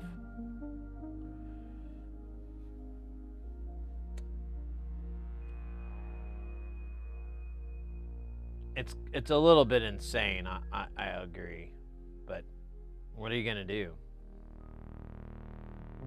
Yeah, I gotta remove $3 so I can get 420. And they, oh, I wonder if they still do free shipping. Like, oh shit. Actually, now I'm really curious. Let me put in the shipping info again. Estimate shipping. Awesome. They still do free shipping if you're over $100. So it's 420 plus tax, which the tax is gonna screw us up. Damn you, taxes.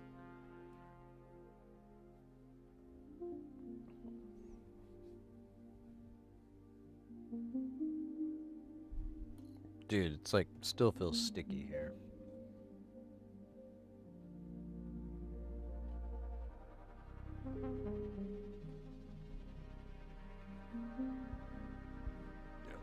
A little cleaning.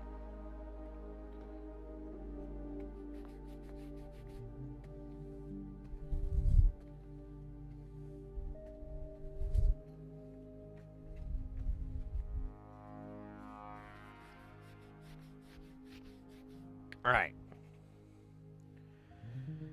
Now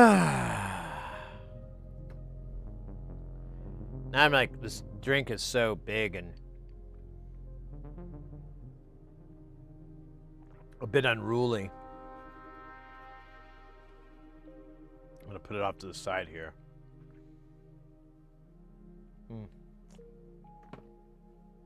It is pretty damn good, though.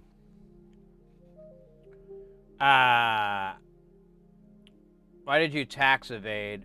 Well, Judge, you see, I would spoil my 420 in the bill. Yep. That is a direct transcript from the trial.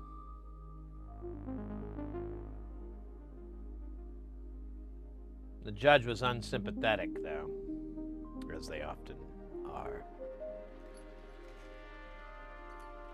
to people of my kind. My kind. Where's the zip, zip, zip, zip? Oh, there it is.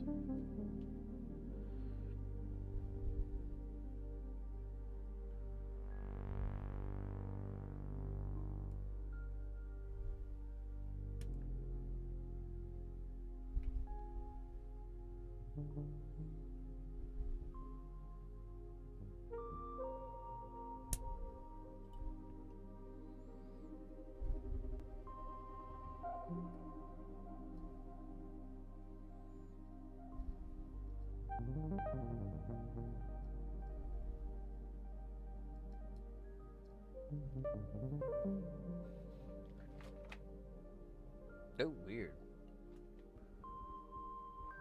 YouTube's looking all chunky.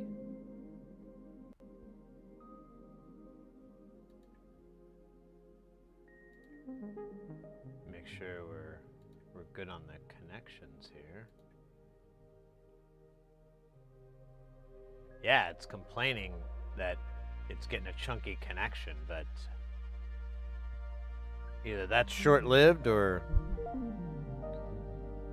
all this information is wrong.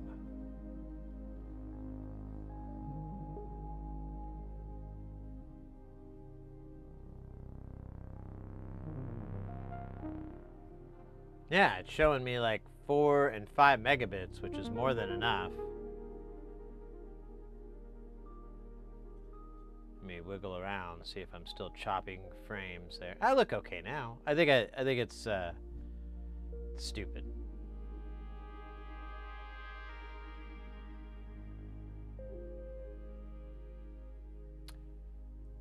Oh, I'm always gonna mess up your name. Hey, you Buck, what you doing? I know I'm gonna mess up your name. I remember we even went over this last time and I still failed. Ugh. Swear. When am I gonna learn?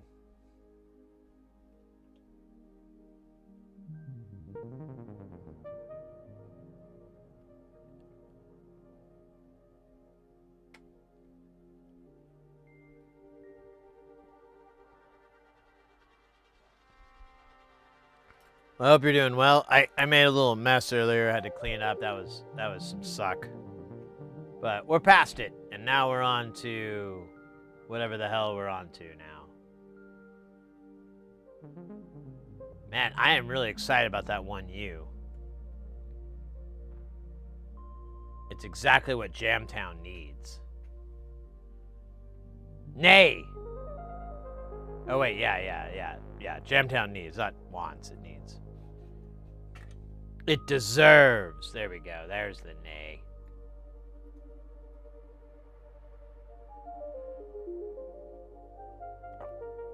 Maybe it's choppy. Yeah, I mean, it went away now, but it did look kind of weird.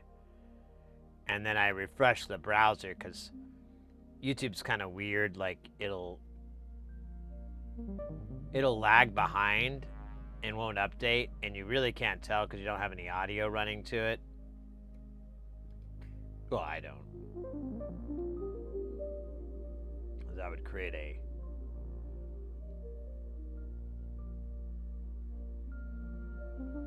horrible feedback loop. Absolutely horrible. I don't want that.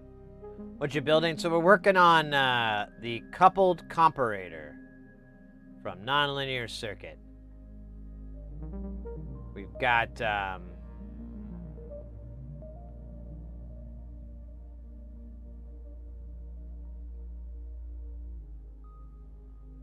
there's some other project to work on. I just didn't. I have to go work my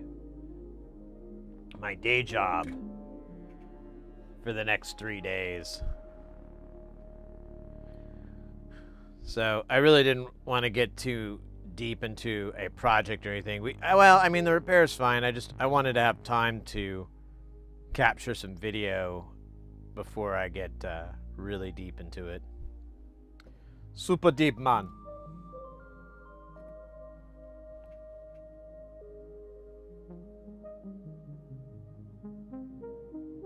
Oh, me, myself, self. I'm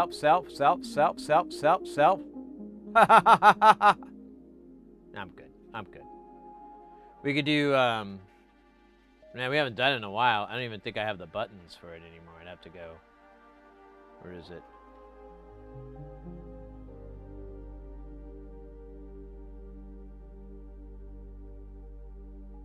Let's see. Yeah, we could do that. We could do... Hey! Nice. Doing a little tribute.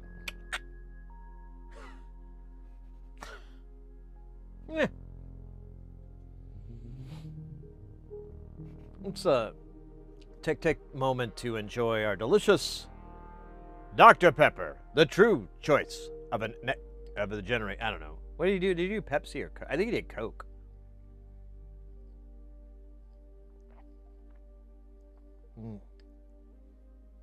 That's good shit, man.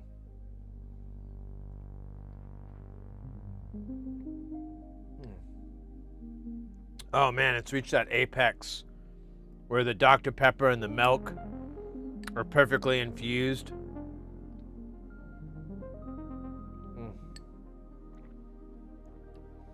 Oh my God, this is what I dreamed about.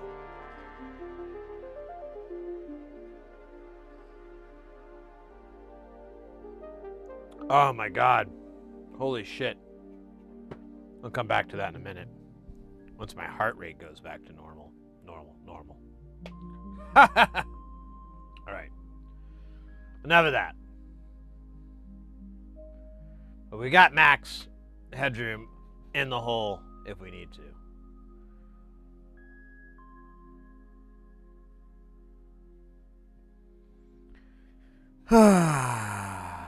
Max. All right, I need 3 of this bit. I think I only have enough for maybe 2. I don't know. It doesn't look like it. I'm just gonna get a freshie, and we'll do what we can with what we have.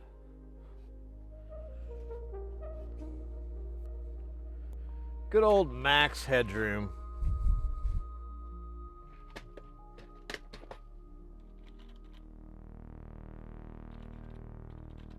What was the actor's name? Is it Matt Frewer? Isn't that his name? That doesn't sound right when I say it out loud, so.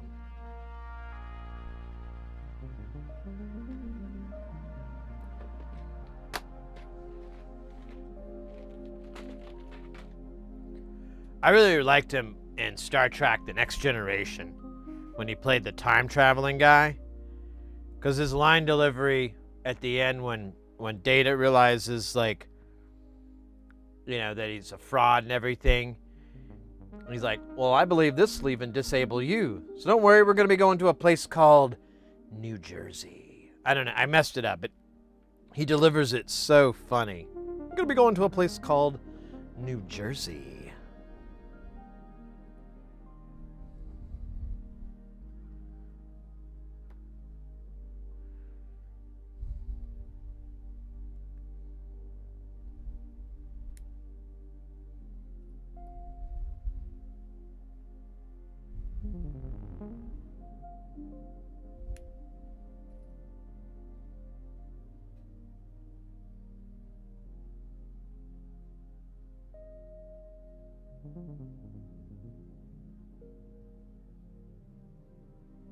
He got up and the cat took your seat. Classic cat. Classic cat.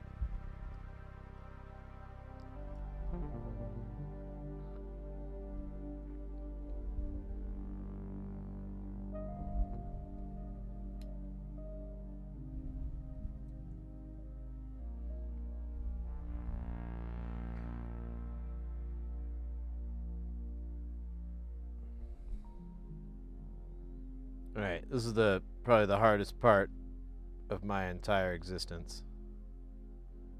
Lining this shit up.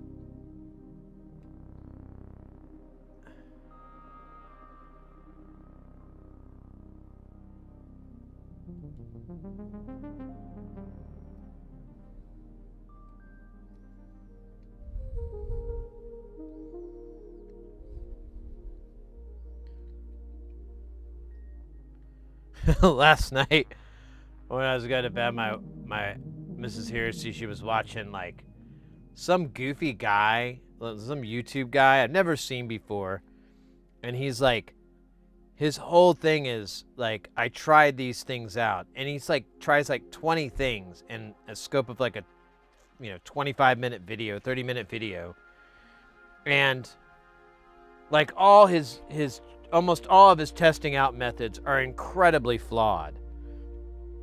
He's like, oh, I did this for 5 minutes. Let's see if it worked. And it's like, dude, nothing will ever work if you only do 5 minutes of that. And like his research was so bad. Like, I'm like, dude, you can just look this up on the internet. You don't have to buy this thing and try it out. You can just look up that it never worked and it will never work. I got in trouble for calling my workmate's Christmas lights because they all hang out together. Half of them don't work, and the half that do anything are useless. Fucking zing! That is a hell of a zing. Damn. I'm burning a little bit from that. Damn. Yeah, that's a burn. Jesus. I gotta remember that one. I heard some joke the other day. It was I got in trouble for saying that one of my coworkers was probably a C-section baby because they just seemed to avoid labor. I was like, that's pretty good. That's pretty good. Your cat Taz? Oh, what a cute name. Other mitigators of platitudes of cats nest all around. They love that warm spot. They're all up for the warm spots.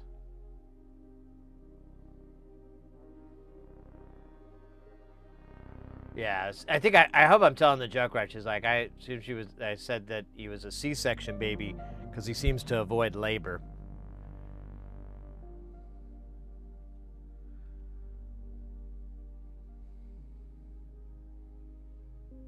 All right. First off, we just need to tack this thing together so it doesn't fall apart. So I'm not even going to do like a good job of soldering. I'm just going to do an adequate job.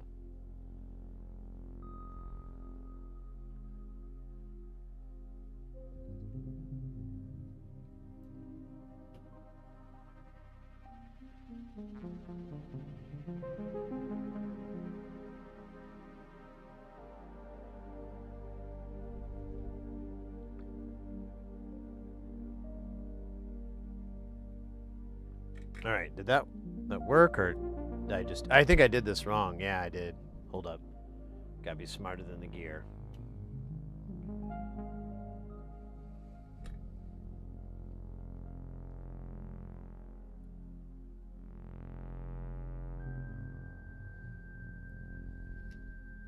Oh, I cursed myself.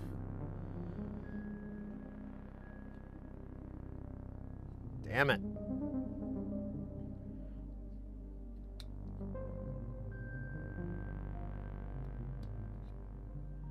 All right.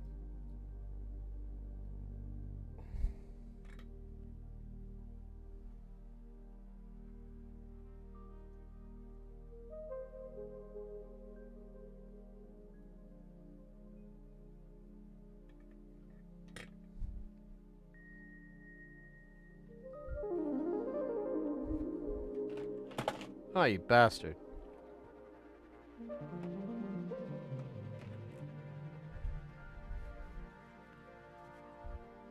What's up? Sticky. I don't know if it's Flux or Dr. Pepper float. No way of telling.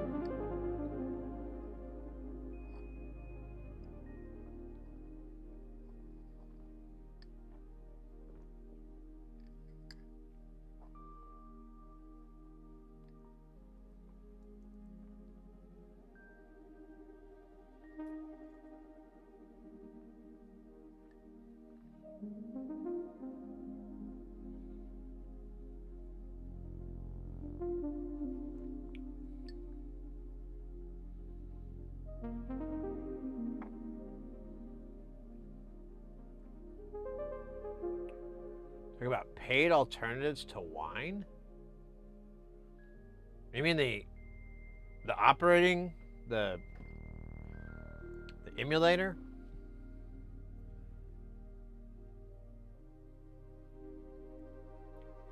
Hey, Proton Fig, welcome in.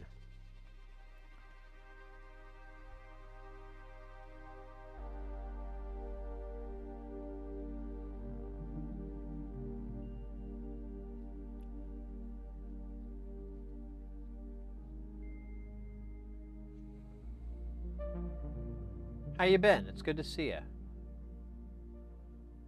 I don't remember.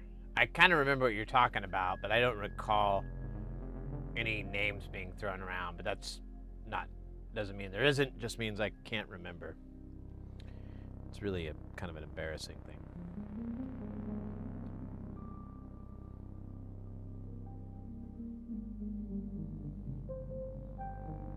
The software.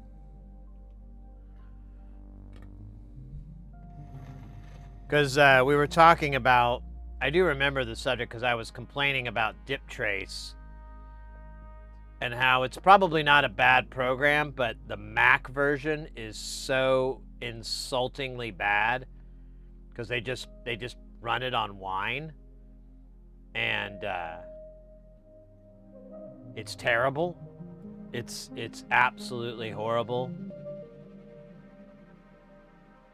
Like, they don't even bother to... It, like, brings up an old Windows 98 style file browser that is totally incompatible with, Linux Windows system. Well, not totally, but it's like a real pain in the ass. Because you have to go into, like, root users and then your username, and then... I don't know if you have to go to ETC, but I mean, it's just like this really hard to figure out because you're like, dude, we never mess with this. Never messing with this.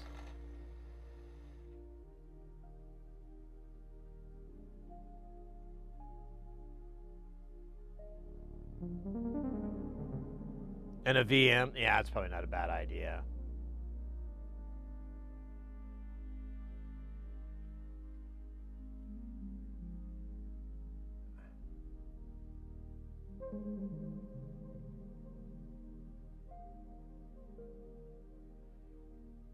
I have a buddy who offered me, like, he has like a pretty nice home server, and he was like, I could spin up a VM for you if you want to run Windows or blah blah blah. And I was like, yeah, I might do that because it might be nice just to have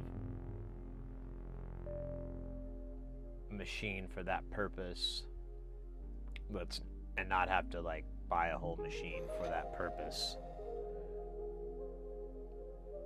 Because like FPGA programming, there's, at least I haven't found any, there's not a lot of Mac like IDEs for that or anything. It's all Windows based.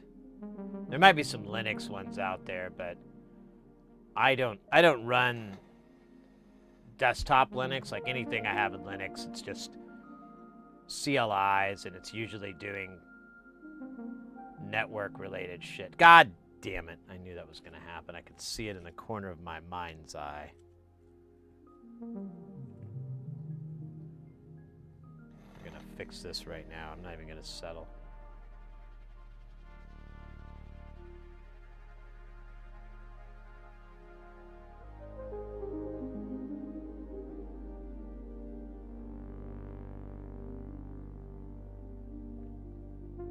Yeah, Parallels is all right. I used VMware, but now they've changed it, and or at least the version I found.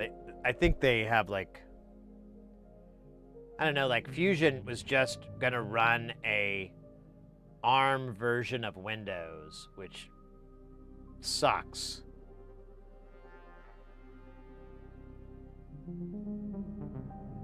Because there's no software written for that. It's like almost all x86. And it's, I don't know. It was no bueno.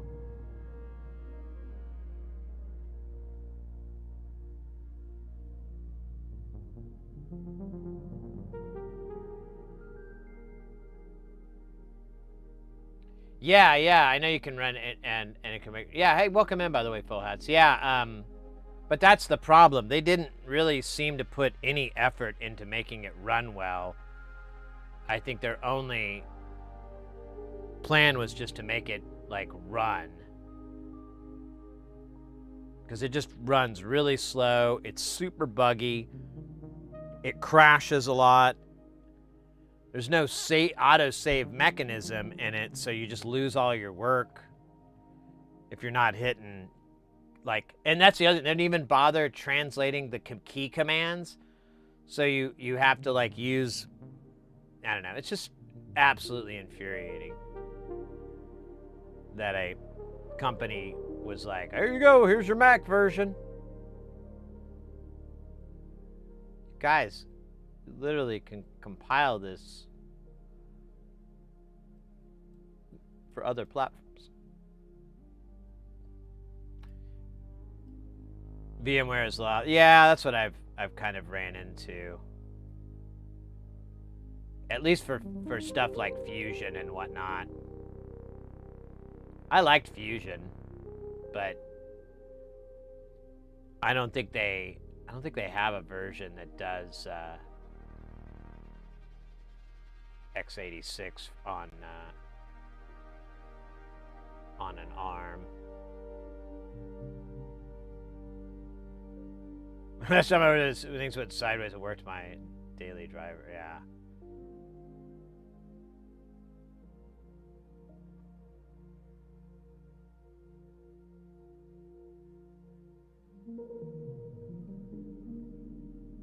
I'm a good alternative to wine. What?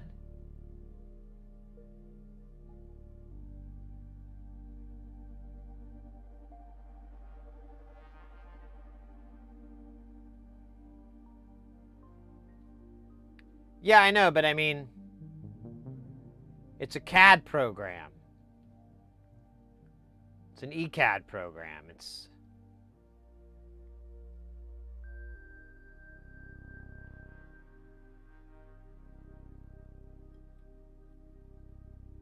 whatever. I don't care. I don't care for dip trace. I don't like its user interface. I don't really care for much about it, so it's fine. I leave the window open that it's probably not that bad on a Windows computer. It's probably way more useful, but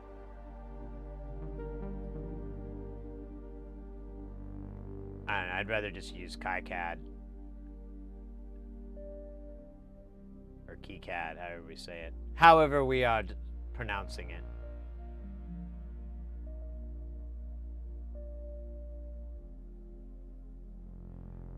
Yeah, they could do that if they wanted to. I mean,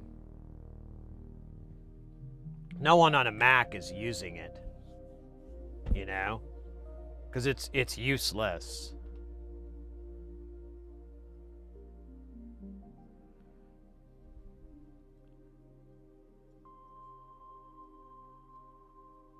All right. Put this part aside, and we'll do this part. We just need 12 jacks, 3 LEDs, and 6 pots. Not to be confused with actress Annie Potts from Designing Women.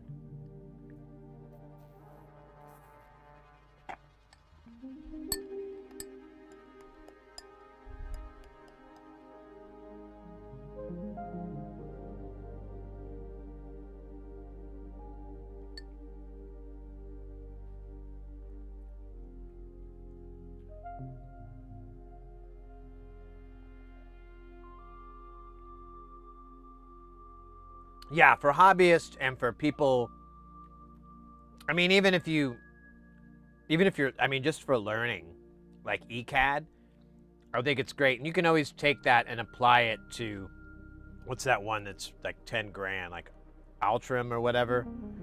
You could take it to that, and all you're gonna have to do is like learn the different nomenclature and the UI differences, but it'll be the same thing. It'd be like, you know, transferring from Eagle to KiCad.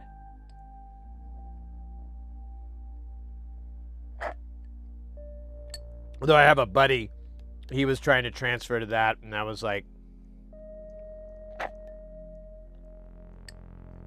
he had such a hard time understanding the differences between Eagle and KiCad.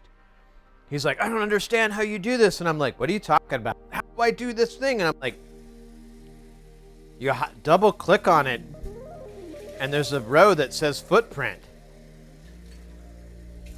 Yeah, but I don't know which footprint it is.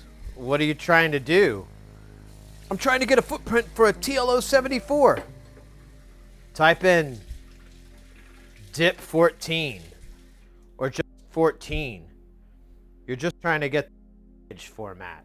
So you don't it's not, you know, per chip, it's package formats. And I guess, I don't know, I haven't used Eagle in a really long time, but I guess it's the other way around. Oh, let me get a drink. Oh, you know what? Sorry, guys. I'm just doing a little cleanup.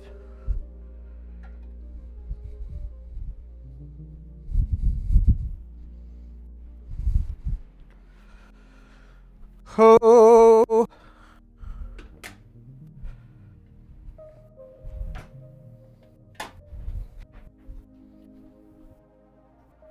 Damn.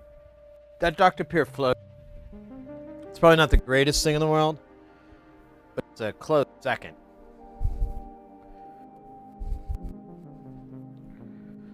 I think a root beer float would have been a little bit better. Oh, there it is.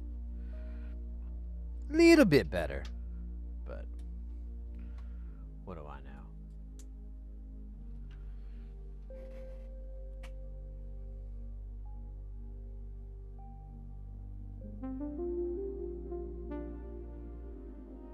Oh, really? That's an interesting take, that it's more like Photoshop. Yeah.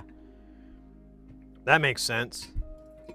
That also kind of explains why my buddy didn't have as much problem with it, because he comes from a little bit of a Photoshop background. And me, I mean, I guess I thought I did, but I really didn't understand ECAD back then at all, or CAD in general, I would say. I was kind of dumb. So, I don't know. When I started using KiCad, I was like, why was I struggling with this before? This isn't that hard. What the hell am I missing?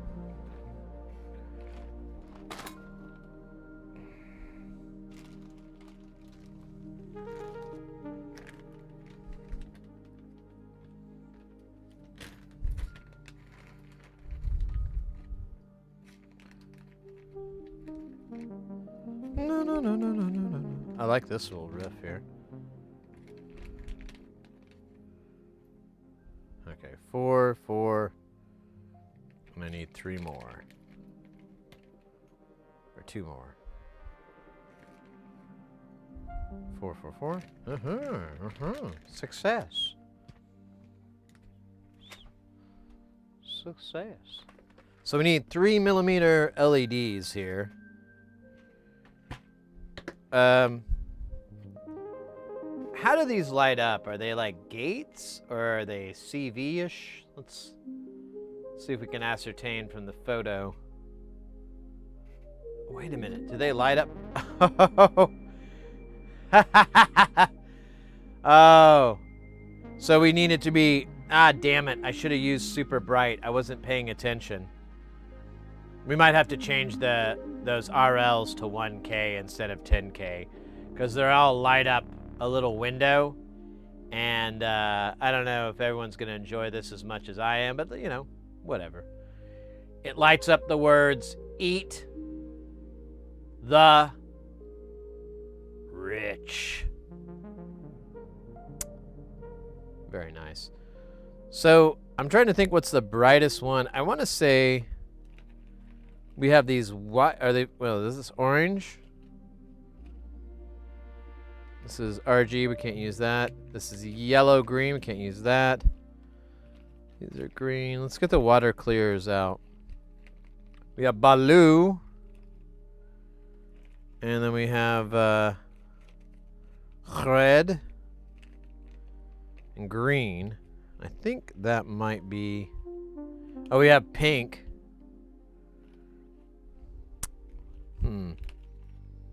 That's kind of it. There's some random colors here, but they're all the same as that. They're not going to be like lavender or pumpernickel. In my experience,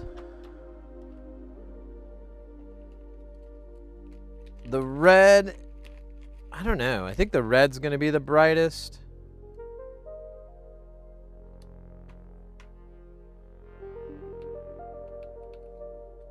You got to be smarter than the gear? That's fucking dumb. Oh, wait. Is this bulb dead? Did I blow this light out? Oh, there we go. I just nav it in all the way. Red looks pretty good.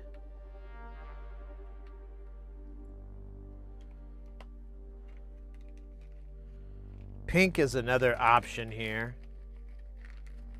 We'll try pink out. Oh, shit.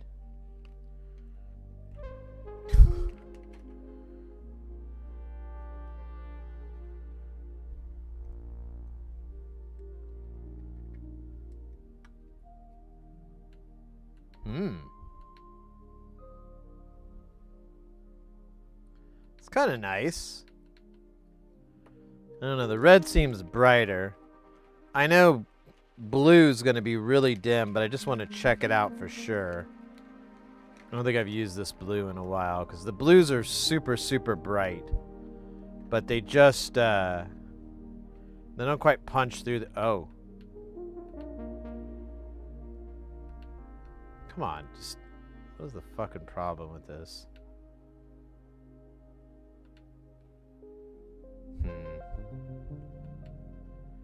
It's bright, but I think the red is brighter.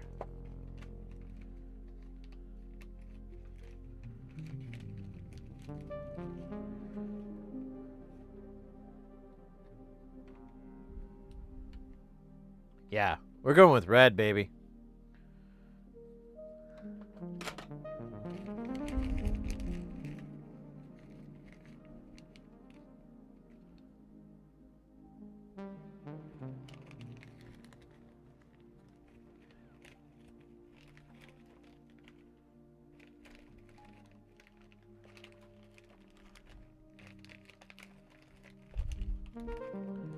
You ever find it ironic when the Aerosmith song plays, Eat the Rich? You ever think that's a little, like, you know, shows a lack of self-awareness?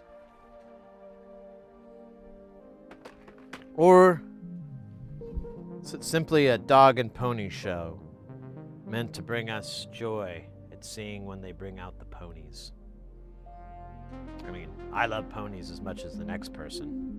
Probably more so. That person doesn't understand ponies like I do. Or dogs. Or the whole concept of a show. I don't think they get any of that. All they get is premium flavored jelly beans. Oh, shit. Don't. Oh my god, that was a hopper. The guy hops around and possibly caused great pain.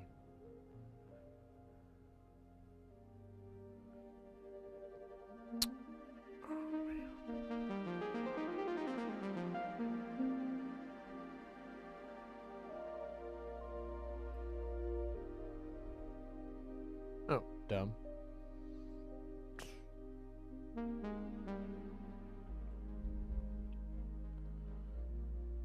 So yeah, Thursday won't have a stream. And Saturday stream will be a little late-ish. Because I gotta go meet with my accountant. Me and the missus. It's gonna be fun. Like going to the dentist. Or the proctologist. Brand new! Whoa, Quantum Sorcerer. Nice name, by the way. Welcome into the channel. Thank you so much for that follow. Zupagile, as we say. Zupagile. That's what we say.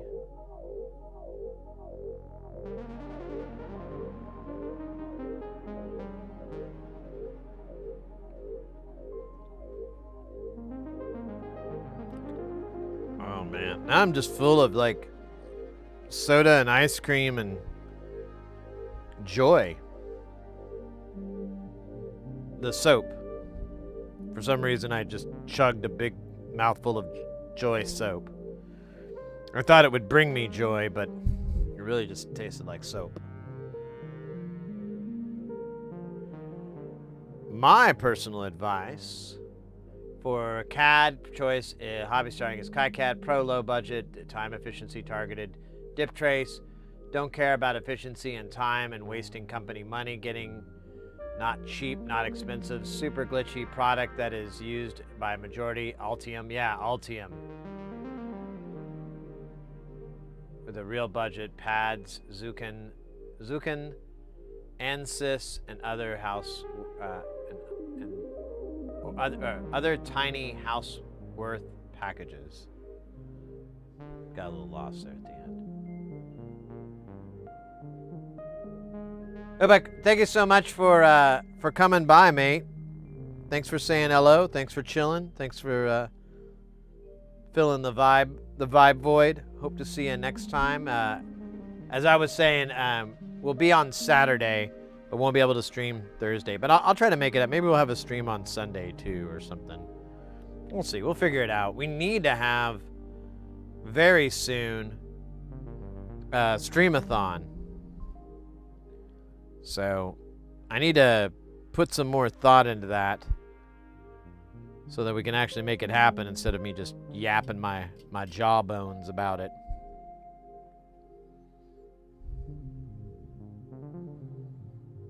Because a streamathon would be fun.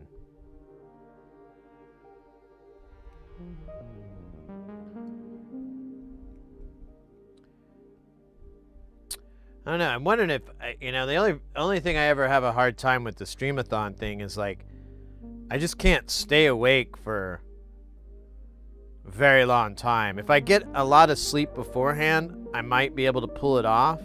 And then I just wake up and I start streaming immediately to get not waste any time. But like, eventually it's going to catch up with me. And I like, in the past, have like fallen asleep on stream. Not like full-on sawing logs, but like one time, the last time was kind of scary because I I was like, I don't think anybody was watching though. That was the part that made it. Brand new! But ooh, Oliver Shredded Wheat. Or Olivier Shredded Wheat. Thank you so much for the follow. That's double follow action. That's a good vibe. It's a good luck. But I like was looking at something and I like fell asleep. It was on a web page and I fell asleep. I clicked the buy with PayPal button and it brought up like everything. Brought up my address, my credit card number, the last four, the bank that it's with. There was a lot of information. I was like, oh, fuck. But I don't think anyone was paying attention. It was like at a really dead part of the stream. Obviously, because I was dozing off. But after that, I was like, all right, you need to think about this hard, Sid. You've been able to pull this off in the past. We've done like 36-hour streams, 33-hour streams. But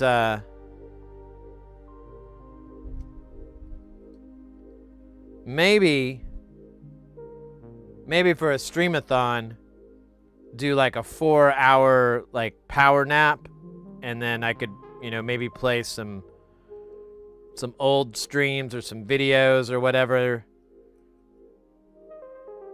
And instead, and stuff I have the rights to and everything, and just play that while I go and do my power nap. I don't know. Might be worth it, might be stupid. I haven't decided yet.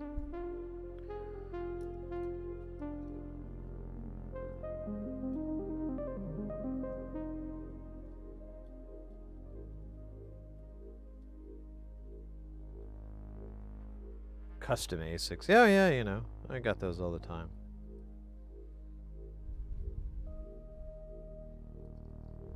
Speaking of custom ASICs, how long do you think we're from like being able to print our own, or maybe not print, but we'll develop custom chips? I guess we kind of have that with a bit with FPGA tech. Oh, this is gonna be a side access thing. Erotic.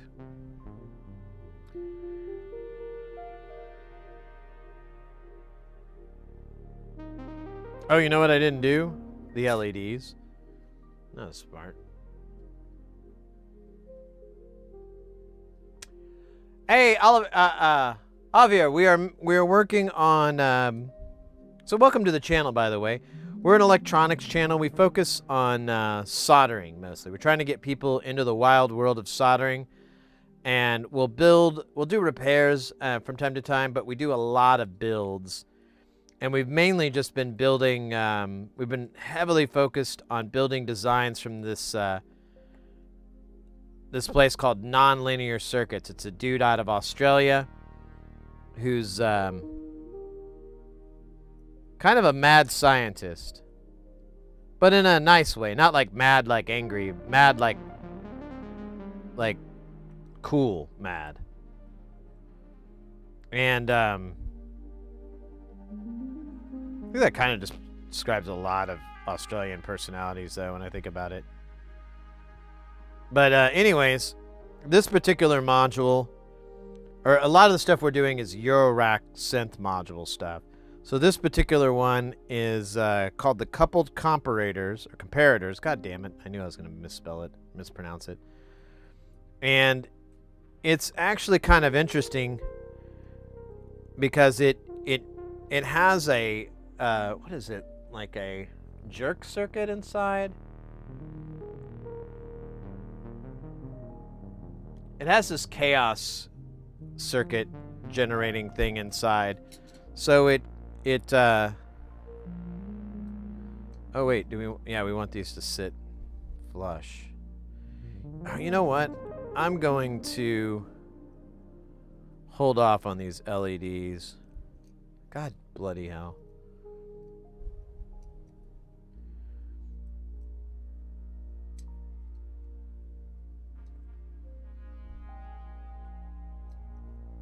Because it'll be easier to solder them in when I have access to them. I'll take the panel off and I'll solder them in. So I should have done this the way I had it before. That's my first day. Oh shit! I'm sorry, I missed that you were on the ad. So no worry, Oliver. So yeah, we mostly do electronics. We do audio related stuff. This is a eurorack module. Please feel free to stop me if you're not sure what any of this means. This particular one is called the coupled comparators. Ah, there we go. And it has like a chaos factor to it, but the designer is like, oh, this is great for drums, and because it produces gate and trigger sound or trigger pulses that you can use to drive some drums.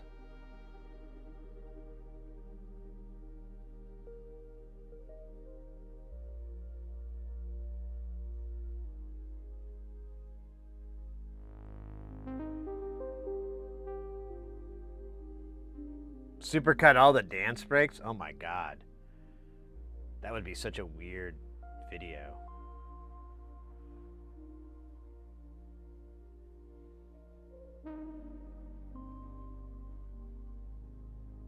Quantum Sorcerer. I'm working on that very thing, DIY semiconductor tech to fab in your garage. Oh, really?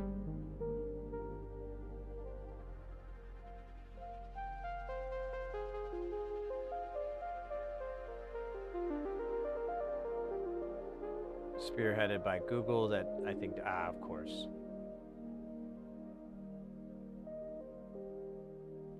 Six or seven music lineups.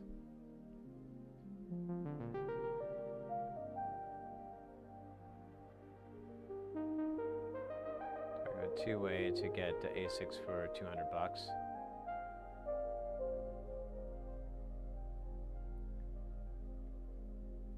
Tea and Tech Time. Okay, let me check that out.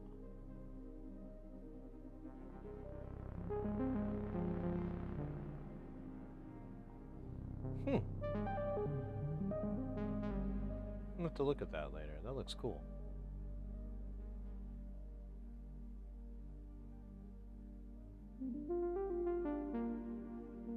Anyways, hopefully I answered the question. I kind of got a little confused and lost. Here, scooch this in just a little bit more.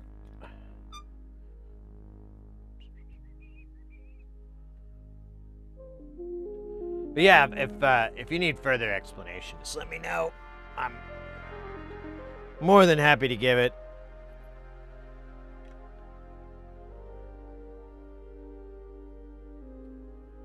Right now we're just soldering on all the through-hole crap.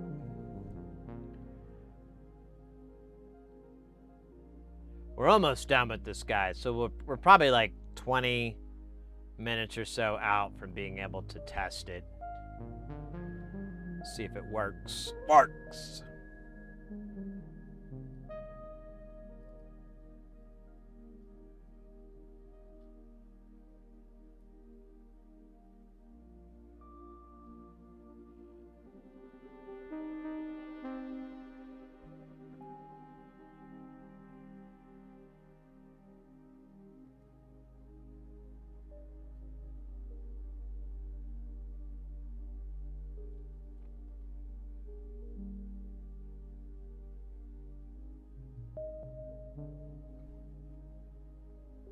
Leaded or lead-free? I do, I'm a big fan of leaded solder.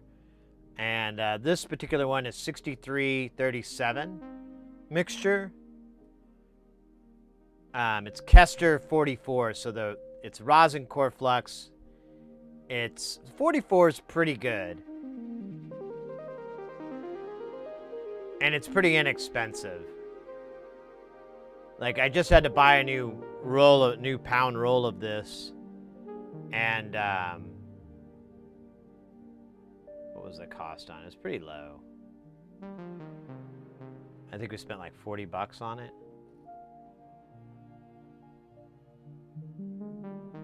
Maybe $50, $50.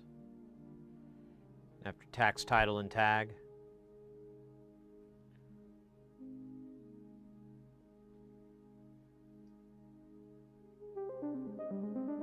Which reminds me, let me turn my fume extractor on, because it is getting a little stinky. And you know what? Let's turn the solder machine up here. We're at 380. Maximum power.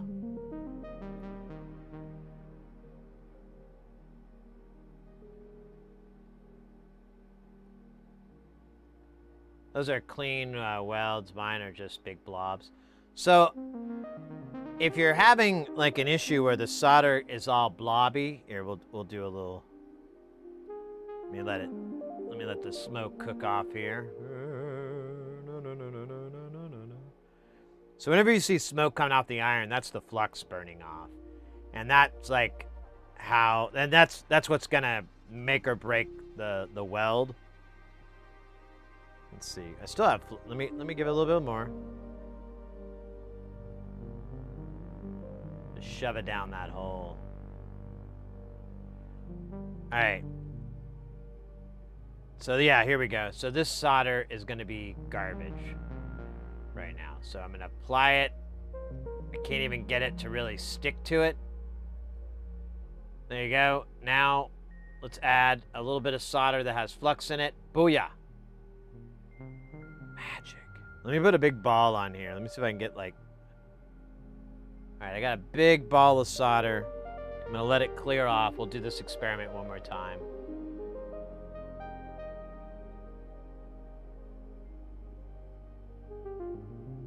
This is the one that went under. Let me...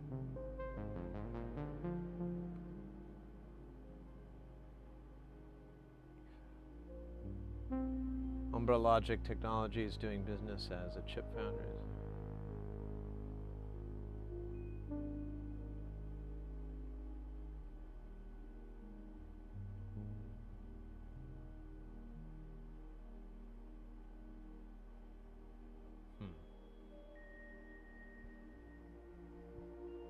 Alright, it's still a little bit of smoky, but I think it'll prove the point. So we'll go to here. We got a big blob of solder. Actually didn't turn out too bad, but it doesn't look great. Here, we'll get a little bit more off of here, maybe. I think that's all I had. You're kind of limited because eventually it'll fall off. But, boom, fresh flux. Booyaka.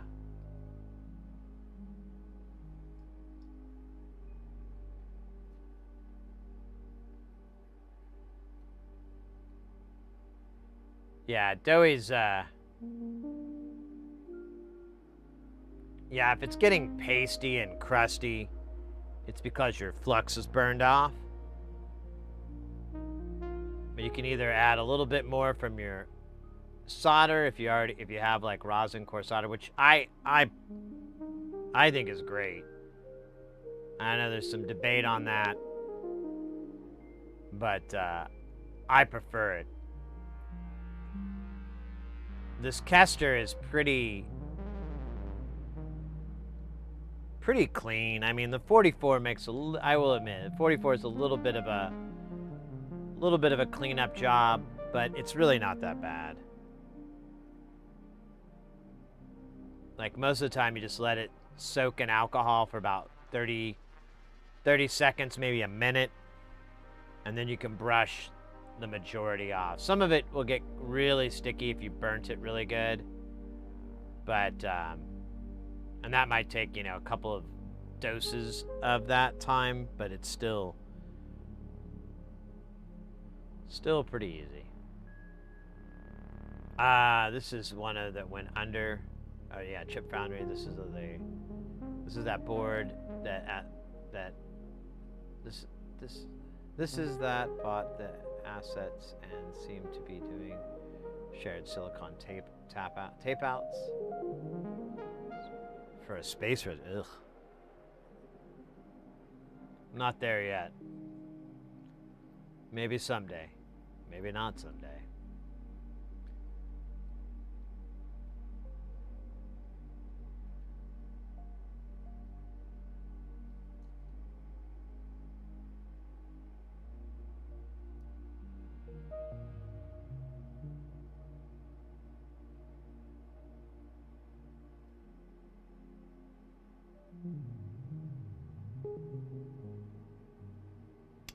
Yeah, the thing that sucks is it breaks permanently, but once the alcohol flashes off, the stickiness is left behind. Yeah, so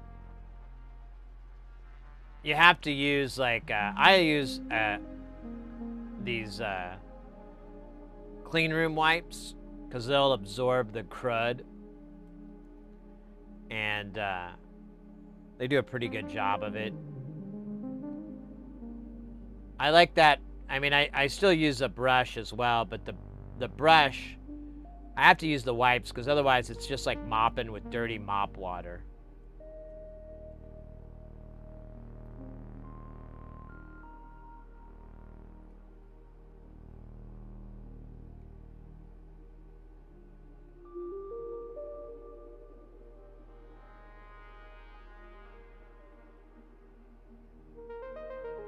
Point being, there's way to do in today.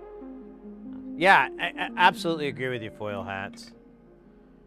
Like, nowadays, it's just so much easier to really dip your toes into a lot of different parts of this as a hobbyist, you know, for very reasonable amounts of money. And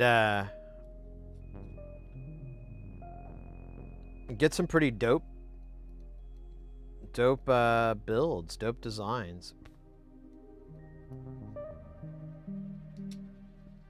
for a very reasonable amount of cashola.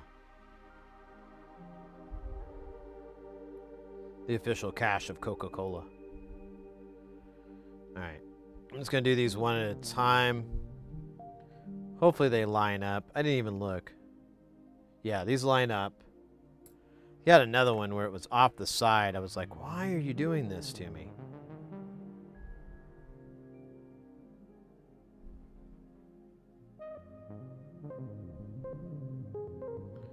Okay, let's do the next one. Oh my God. Oh, hold on.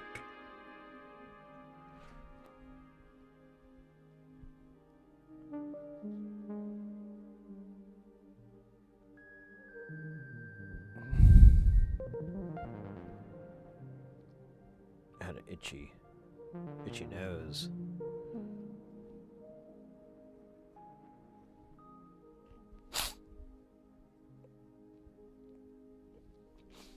Ah, good old Kleenex to the rescue.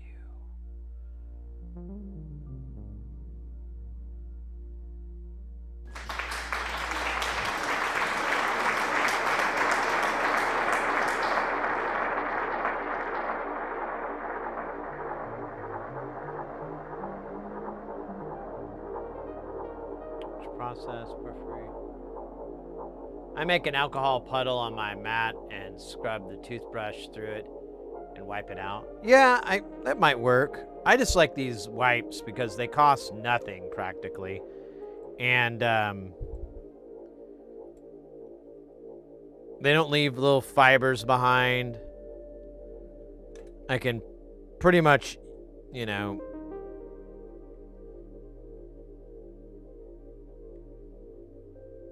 I can kind of just use them for anything. And one of the things I like is if I lay it on a board and I put the alcohol on, the rag kind of, or the clean room wipe or whatever you want to call it, kind of helps to keep the alcohol from just evaporating immediately, because there's, you know, a little bit of containment there. Plus it's absorbed into the paper, which I think kind of helps.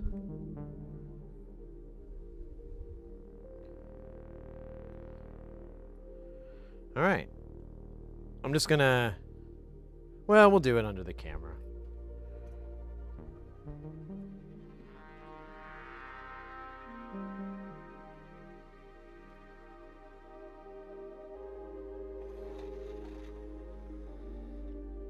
Let me catch up on chat.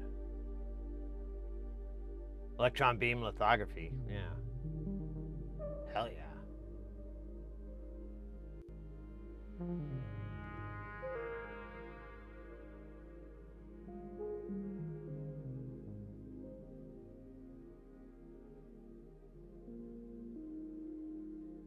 Save a roll.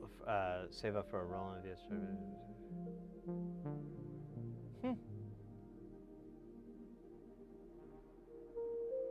Hey, Kelton, welcome in. Yeah, they're much better than paper towels. You know, if you're finding yourself using paper towels, you should try getting some clean room wipes. You can get them really cheap. Like I buy a bag of 300 that are 9-inch by 9-inch sheets, and they cost like $12 or something. Oh shit, I screwed it up. And I do it like, they probably last me like 2 years or so.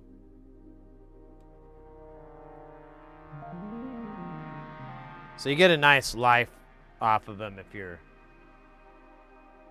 kind of living frugal by cutting them up into corners and whatnot.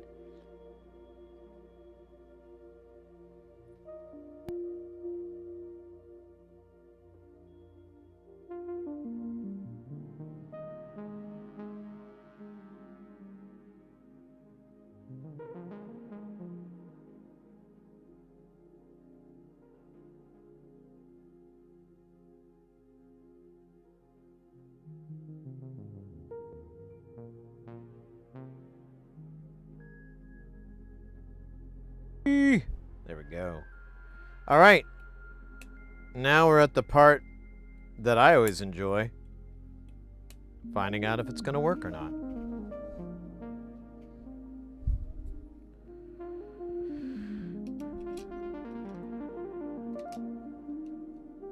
Let's put one of these nuts on. We'll nut on this. We'll check it out.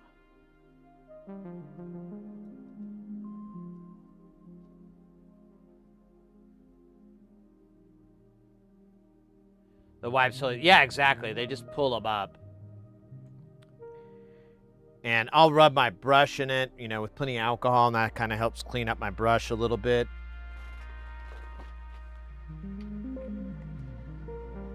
Yeah, I can't remember how I got wise to them. I think I just like... Oh, yeah, I remember. I was watching a YouTuber that I really enjoy, and that's what he was using, and I was like, oh, I should get some wipes like that. That looks like a really handy way to clean up, you know, flux and so forth, or have like a nice cleaning area. And I looked them up, and I was astonished how cheap they were. I ordered some thinking I would be disappointed, and like 2 years later, I bought some more. And keep buying them. Yes, this is definitely a moment of will it smoke.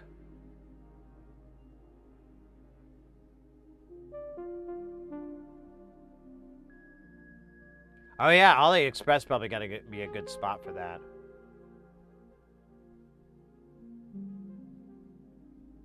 All right, let's see if it comes on. Eins, zwei, drei. That's a good sign. Oh, it's flashing.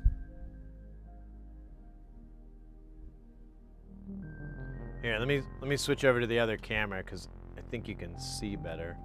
Do I have that filter on? Oh shit. Yeah. So filter should help.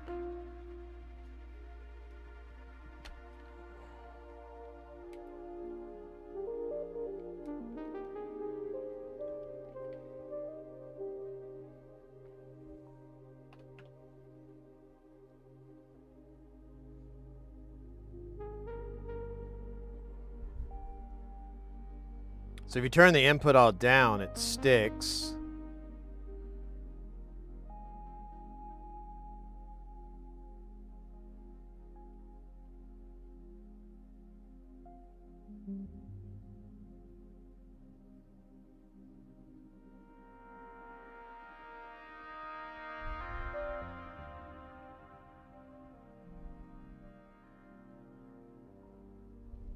Interesting.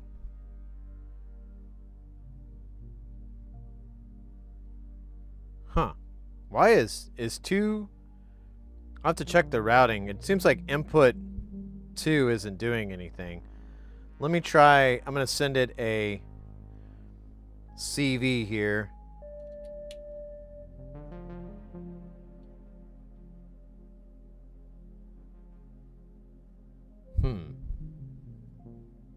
I wonder if I messed something up here. 2's just... It's interesting because it's always going.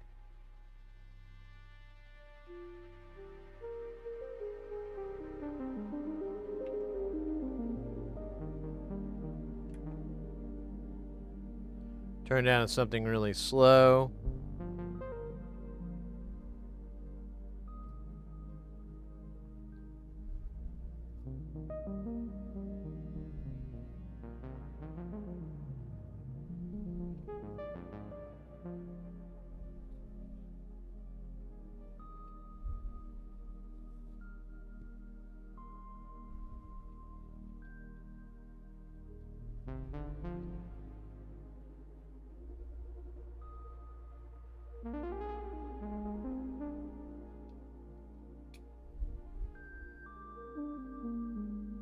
Okay. Okay, it's just interdependent. So if I turn up 1, it'll set 2. If I turn up 2, it'll set 3.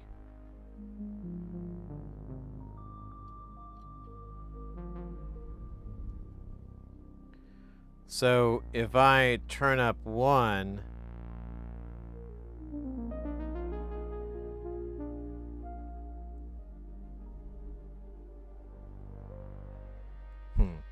Let's check this out in the pulse reader. Uh-oh. What the fuck? Is this... Did I mess this up? Man, that is a tight jack.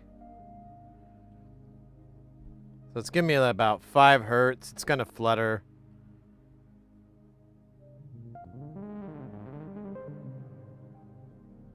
Turn the set all the way down. Wow, it's saying 5 hertz, but it's definitely pulsing faster than that. But it's doing it at weird times. There we go. Ba ba ba ba.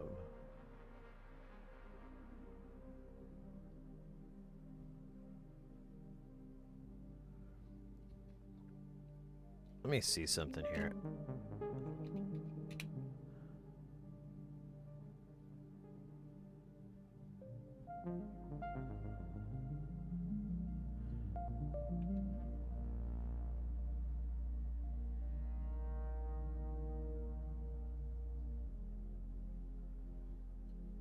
Maybe it's B?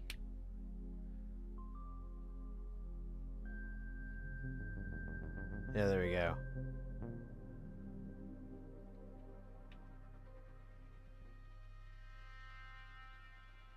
Okay, so B is the output that you want to use. That's the direct comparator that correlates with the LED. And he brought something about that up. Yeah.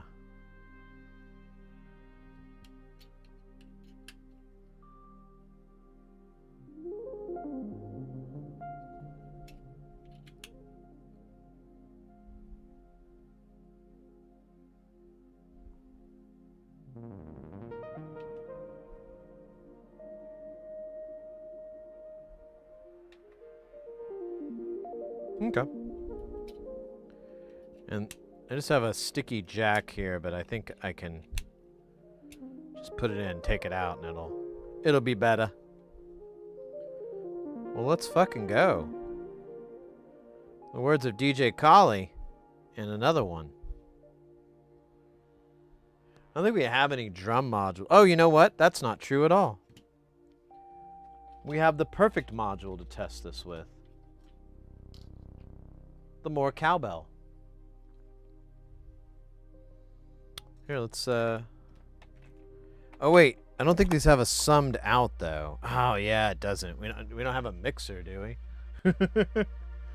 What other ridiculous things do I have laying over here? No mixer. But I don't even have enough deals, so we'll just check it out and see what it's like.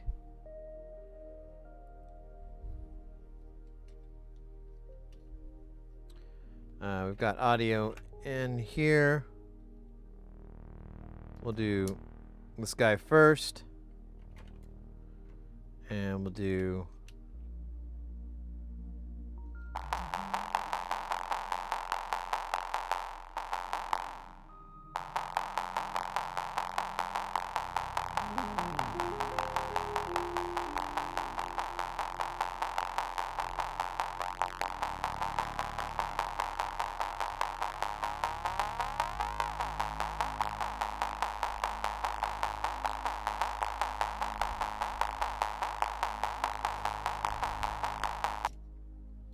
That's awesome.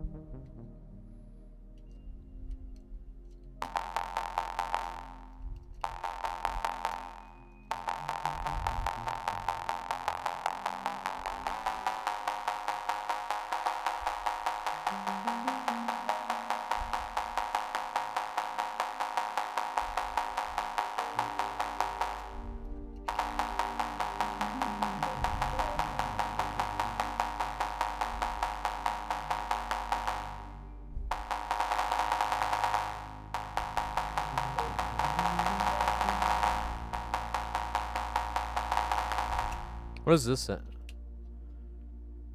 Oh, so... I wonder if DAG is CV. Let's see.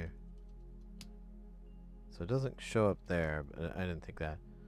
I don't really have a way to check CV without just the multimeter. Well, let's keep going. I don't fucking care.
Oh, wait.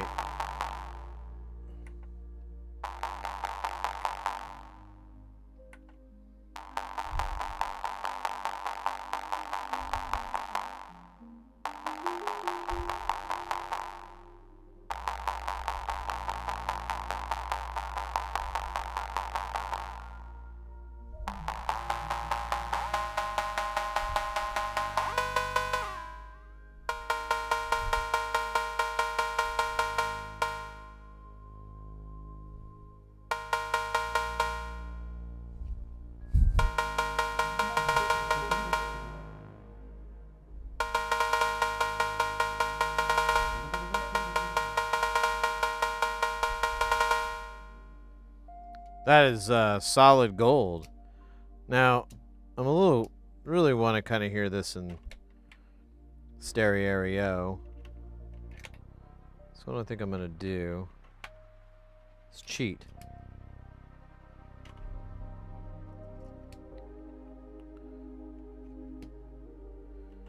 And we're going to take this guy.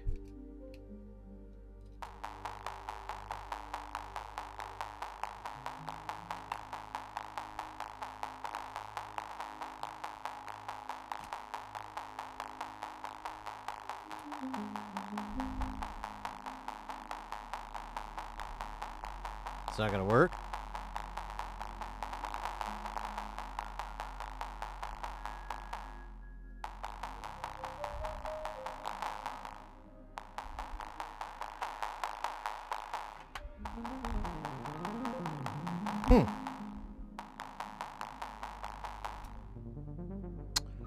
What? Oh, because I have it in the wrong port.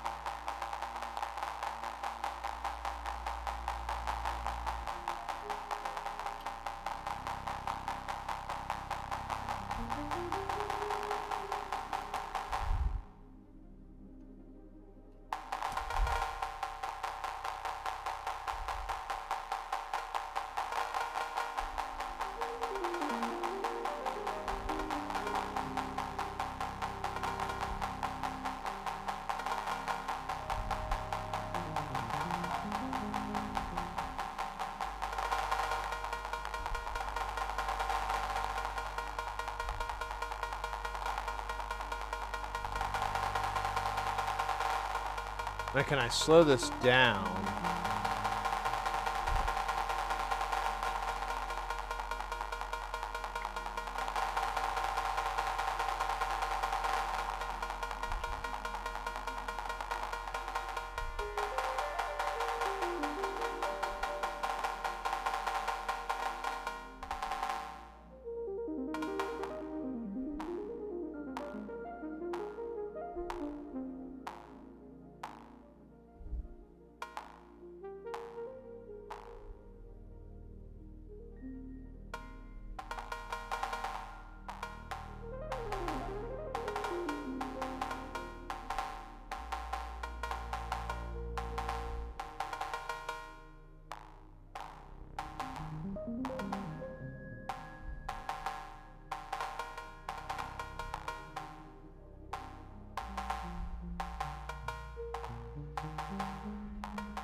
I'm happy with that.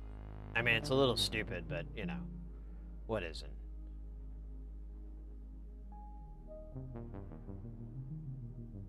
Oh, shit, I missed that, Microman. All right, mate. Well, you're probably out, but take care.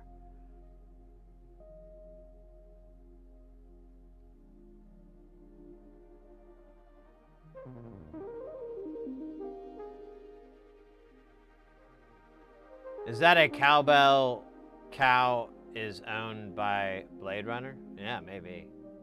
Wait, what?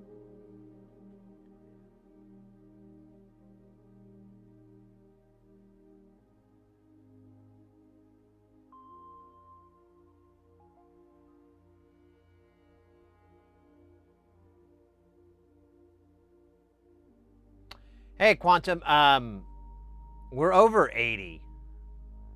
We're at least 80. We're getting close to 100. We'll probably get into 100 before the end of the year. Oh, you're on the Instagram too. I took some time off because I just didn't have time. But I started taking pictures of them again, and there's, I believe, like 7 new ones that are gonna pop up in the next week or so. I kind of have them timed Yeah, I've got 7 new ones. One's going to be the Logorrhea, Statues, Encephalo Adjuster. It's 555, Mingrod, M-Mix, and Product.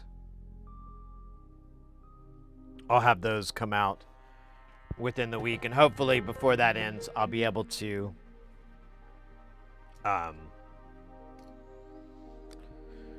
think of the next word I'm going to say. One would hope. No, that's not it. What was I going to say? Oh, hopefully by then I'll have more stuff up behind that. So we'll go to the, maybe the end of the year. Give or take. Take or give.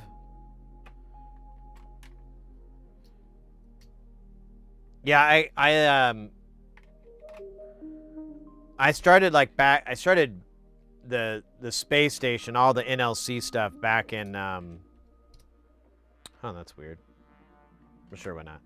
Back in January of last year. And I kind of just was like, I got this really badass case, and I kind of just was like, well, I'm in my late 40s. I think there's worse ways to have like a midlife crisis. I'll spend it on synthesizers instead of phallic-shaped cars. I think I've chosen well. I think I made a good choice. And honestly, I don't have that bad of a car, so. It's a little muscle car. It's fun to drive. Has a little get up and go. Let me think. Do I want to dress these nuts? I think let me put the dress nuts on, and then we'll I might put some of these guys on. It may not be necessary because it goes all the way down, so it kind of mechanically holds it in place. I have an order put together to buy more of all this stuff. I just need to hit purchase now, and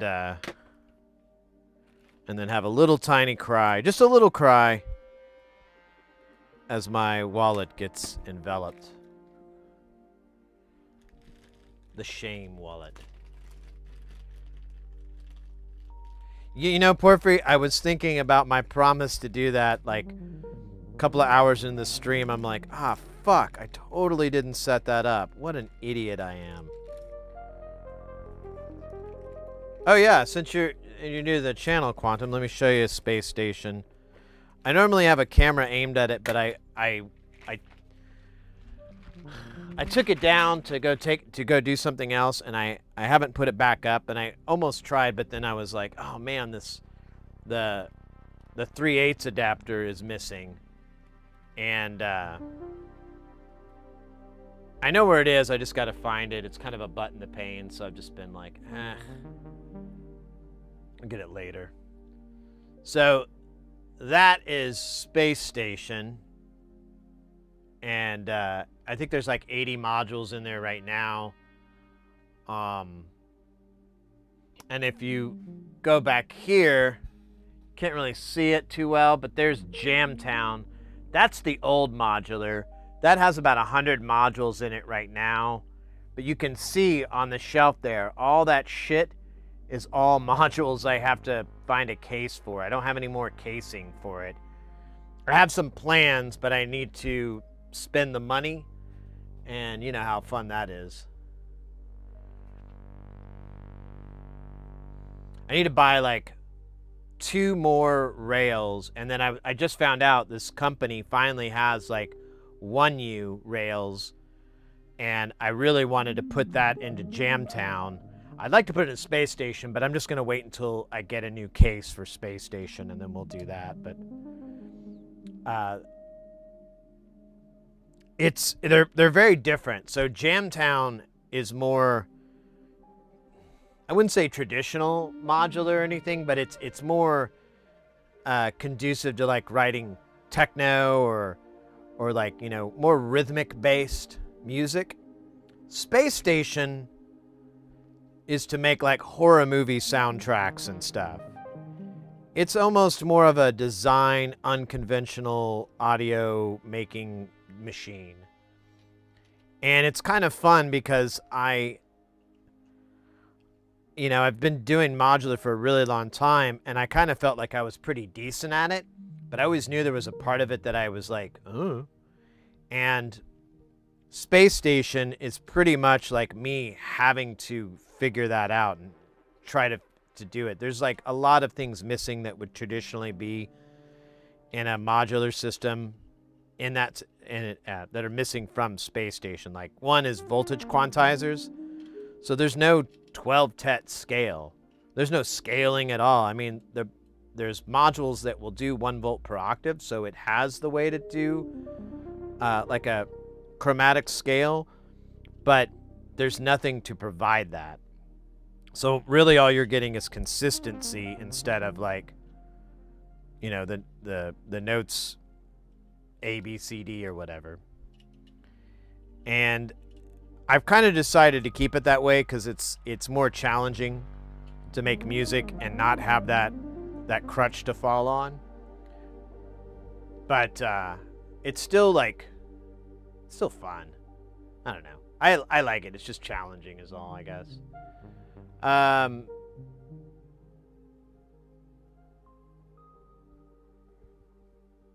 Space Station. It is cool. Thank you. Do you do electronics for 9 to 5? No. I'm an audio engineer. I do like live event audio stuff. We were doing a little bit the other day, but I was like, man, I don't think anyone's liking this. And I was showing like how we'll cat a room out for speaker hangs and stuff. Chat was so quiet you could hear a pen fart. So I don't know if I'm ever going to do that again. I might make a little video just for shits and giggles, just to sprinkle up the page a little bit. But we're about to have an ad in there. I guess you could say. It's not, you have to, like normally with a voltage quantizer, it'll break everything down into each note, and you can change that. You could make it like a microtonal scale or Eastern scales or whatever, but it's baked in what it is. So when you turn that voltage knob, we got ads. I'll wait till the ads have cleared. We killed another one, baby. Another one. We're honestly getting low on modules to work on. We do have our group buy coming up, and I did post in the Discord that the cutoff date is going to be the 30th of November. So hopefully anybody that's interested, get in there. And I brought it up too, and it bears repeating. If you're wanting to get in on this, I mean, it's not really the biggest of deal. You're kind of like saving a very tiny amount of money or anything, but it helps to, just kind of bolster us a little bit. I think is really the side of it. But if you're interested in getting something, you can always just order directly from NLC. SynthCube has stuff as well. If you're here in the States, he stated that like the shipping cost is going to go up from $20 to like $25. So it's not too terrible. Before we were looking at like $80, $100 for shipping, and that's why we started the group buy. But now it looks like it's worked itself out a little bit. But if we can get a nice size order in there, I think that'll be nice. Just a little Christmas gift to Nonlinear, so you can have a nice big order, nice big chunk of change, buy some more circuits, get some dog treats for the little doggo. I always forget the dog's name. I think he brings it up. But if you want to get on this and you don't have the money right this moment, or you're worried since it's the end of the month, it's kind of a hard time to cough up a little disposable income. If it's not a very large order, like you want to get like a, maybe $100 or so worth of stuff, give or take, you can either send me a deposit, of like 50%, 40%, whatever, just good faith money in on it that you're going to come through. If it's really low and you're really, you don't have that on hand right now, you could totally just wait until, you get your Christmas money from grandma and then hit me up, and I'll ship them out to you. I just don't want to be on the hook for like thousands of dollars. But, you know, $100, $200 or something, I'll live. And at the worst, if you can't do it, something comes up and you're like, oh, Sid, I'm really sorry. I know I said I wanted these modules, but, you know, honestly, I don't think I'm going to be able to get them this year. We had some medical, we had some, you know, had some surprise expenses, whatever it is. It doesn't matter. We all been there. That's fine. I'll just put them on the website and I'll sell them, you know, at cost. And so there's no profit or anything like that. I'll just break even on it. And you can try us next time. I mean, it's not going to be any loss, no skin off my back or anything.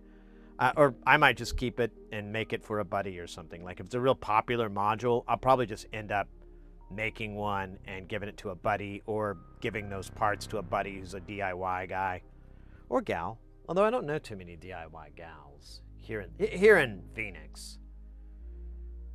Probably for the best. I don't think my wife would be too keen on that. She's not the jealous type or anything, but, you know, why shake the apple tree? You know, you're just going to have an apple fall on your damn head. I mean, you could probably escape it, but why bother? Just enjoy the orchard. What the fuck am I talking about? Anyways, quantum, we were talking about something and I went off. Oh, yeah. My day job is audio. So I do like conferences, conventions, meetings, stuff like that. And primarily I do the PA. I don't do too many system tech jobs. I'd like to, but it just doesn't come up that often. But I can do systems tech, which is designing and configuring and building the PA. I can be an A1, which is the guy or gal at front of house mixing the show. And I can also do A2, which is just hanging mics off of people, being the backstage audio lead, and working with the A1 and back and forth to, you know, cover each other's butts.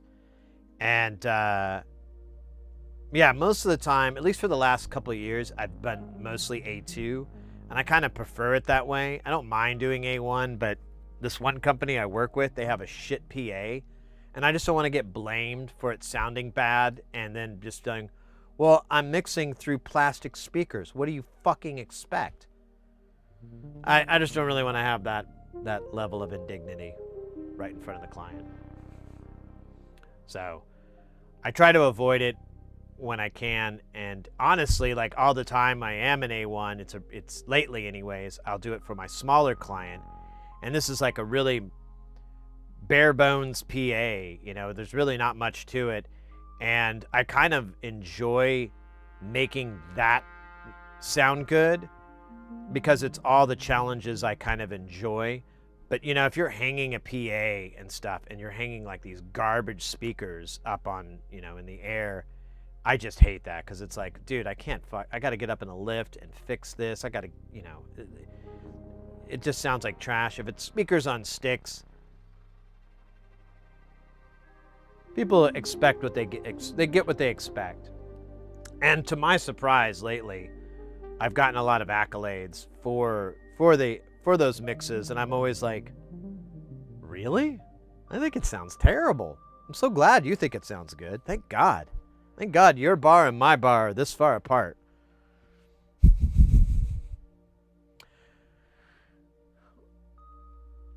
Yeah, I know. The orchard metaphor was kind of stupid. But yeah.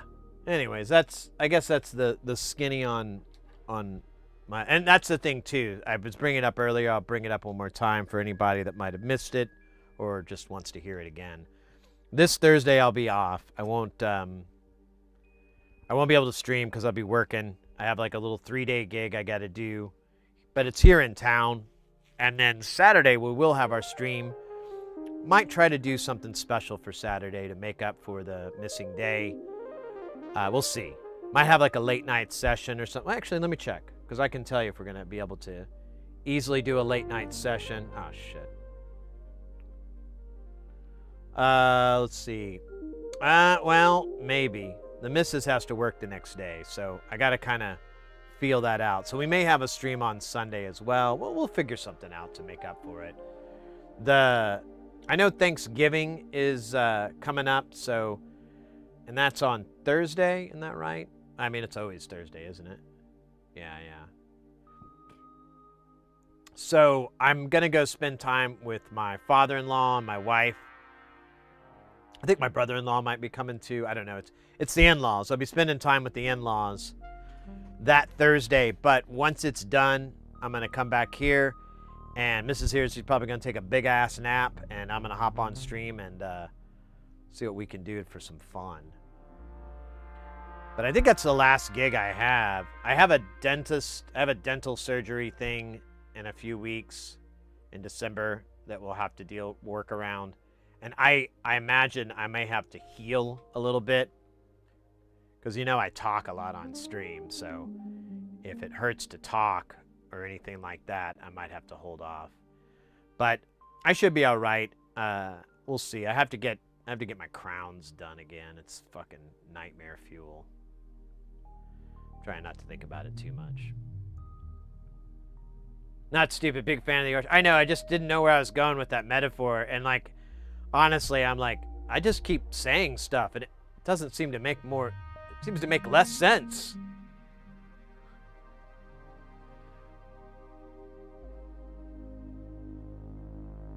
Yeah, right? Yeah, I'm excited. Well, I've had to spend a lot of time since San Antonio, I got that infection, and then I got back to Phoenix, and then I had to have a root canal, and some filling works. I had to get fillings done on both sides, but they broke it up into 2 days, and I'll have the crowns, and then I have to come back because they'll be temporary ones, and then I have to come back and get the real ones, and they said like 2 or 3 weeks, so I'm like, ugh.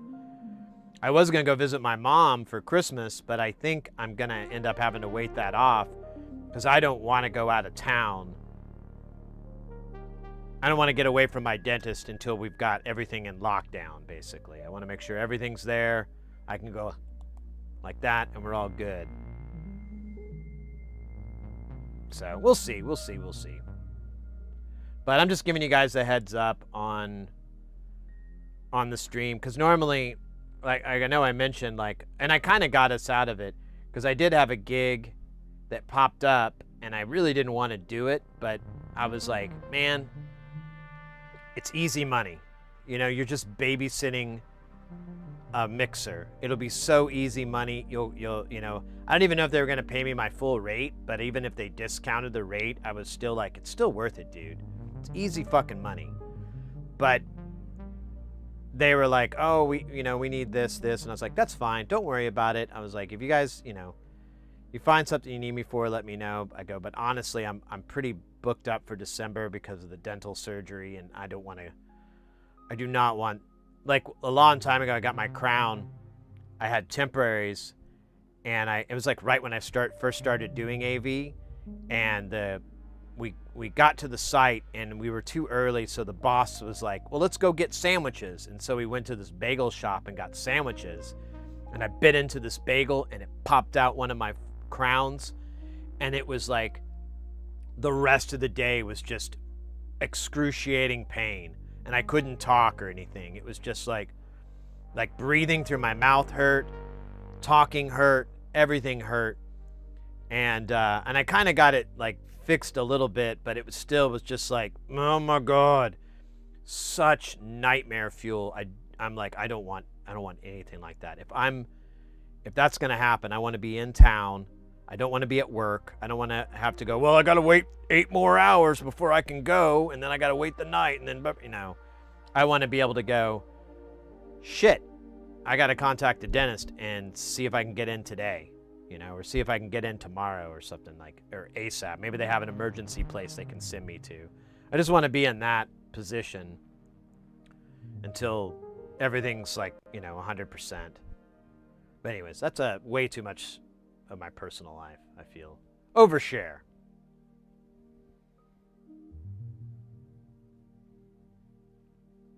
Oh wait, did they put you out for that? No, they're gonna give me some drugs though. Like for the procedure, like getting them put on, yeah, I was out. But they can, I think they said, they kind of like leaned to where they don't have an anesthesiologist on hand, but they were gonna give me Halcyon, and I've done that before, and that shit like obliterates my mind. Like I took some and I was like, I know my pills, I'll be fine. And when I left, I have no recollection of leaving. I ordered an Uber. My wife was supposed to come pick me up, but I didn't, I was out of my mind. So I just ordered an Uber, and then she was texting me like, Sid, where are you? Where are you? I'm at the dentist. And I just texted back, L, L, L, L, L, L, L, L, L, L, L, L, like a whole screen of L's. And then I fell asleep in the back of the Uber. And then you're home. And I kind of woke up and I was like, oh, I sound like probably Hunter S. Thompson. And then I went into the house and I was confused. I'm like, where's the lady? And I'm like, whatever. And I just fell asleep like right on the couch. And then she comes home and she's like, where the fuck have you been? And I was like, I just slept. That's right. She tried to wake me up and I was out cold.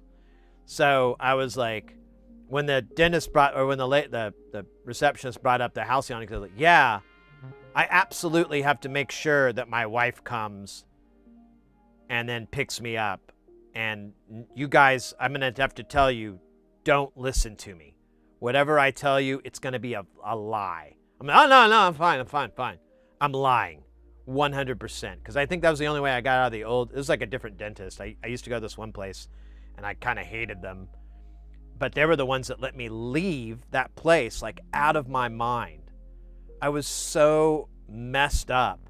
And I guess I could still walk and everything, but like, yeah, I was just out of it. It was so bad. Anyways, I'm sorry, I went.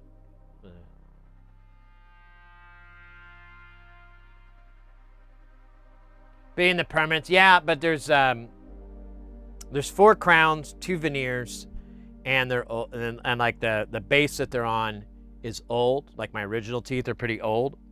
So I don't know. Let's hope you're right. But they're gonna take the old ones off and put the temporaries on, and I'm gonna be drugged out for that. And I don't know. We'll see how. I'll probably get drugged out when they put the new ones on too.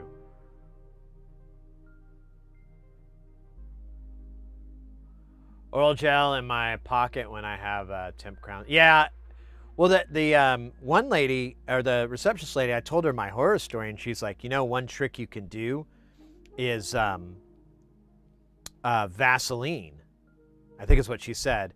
Because you can put like a little bit of Vaseline on, and it will it'll curb the pain or whatever. And I was like, really? She goes, and it helps the glue re-glue itself or whatever. And I was like, really? Vaseline? All right, whatever.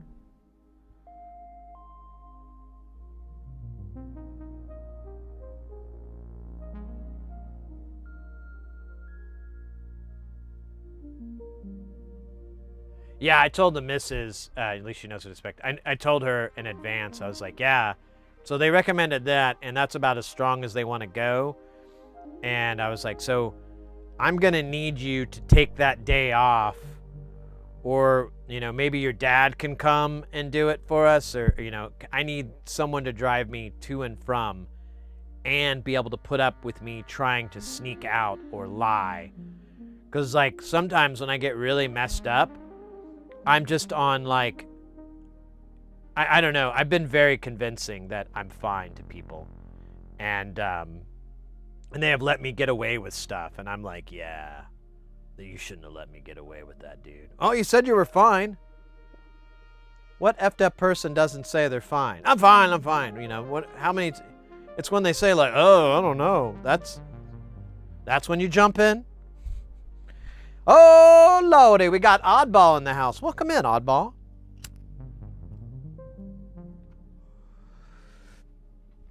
Check it out, mate. We got the coupled comparators. It's actually pretty cool. It makes little triggers that you can use as beats for your headphones.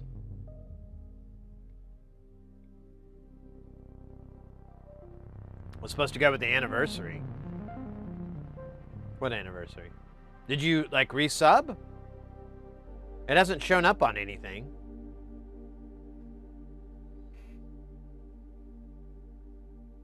Couple compers, there you go.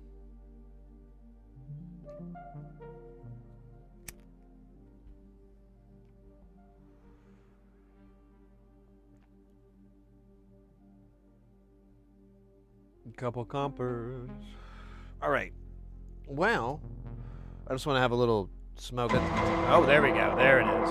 Scared face emoji, scared face emoji, scared face emoji, scared face emoji, scared face emoji, scared face emoji, scared face emoji, scared face emoji, scared face emoji, scared face emoji, scared face emoji, scared face emoji, scared face emoji, scared face emoji, scared face emoji. Where is it? Where is it? Where is it? Shit!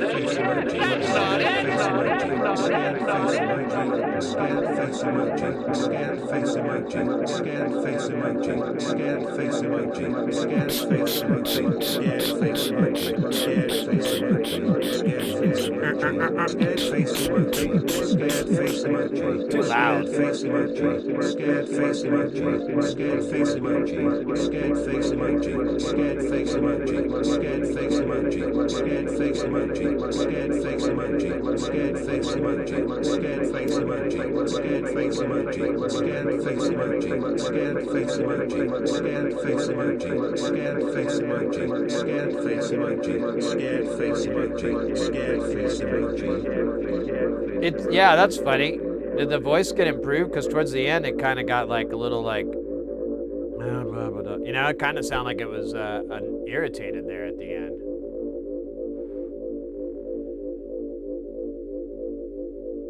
Scared face emoji indeed. Oddball, thank you so very much for the 54 months. Damn, dog.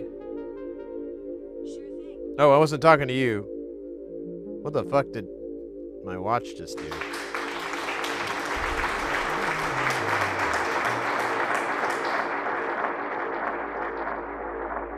Yeah, the pitch went down like a scared face emoji.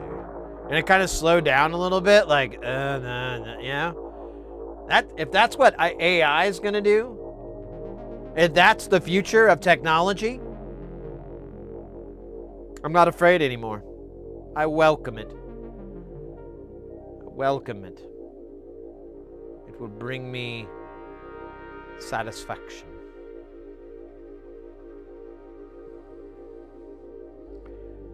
How you doing, mate? You on a work break there? The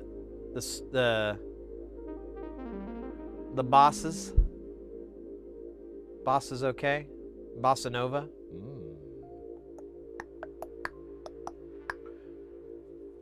So, let me think. I don't know, it hurt. Sorry, should do that again. What could we do? We don't have a well, we could probably go to close to 10, so we'll have another hour and a half, yeah. So, we need to find something. Chicken salad sandwich, damn, dog. That sounds baller.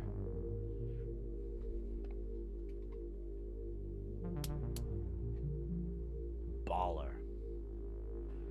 That means with balls.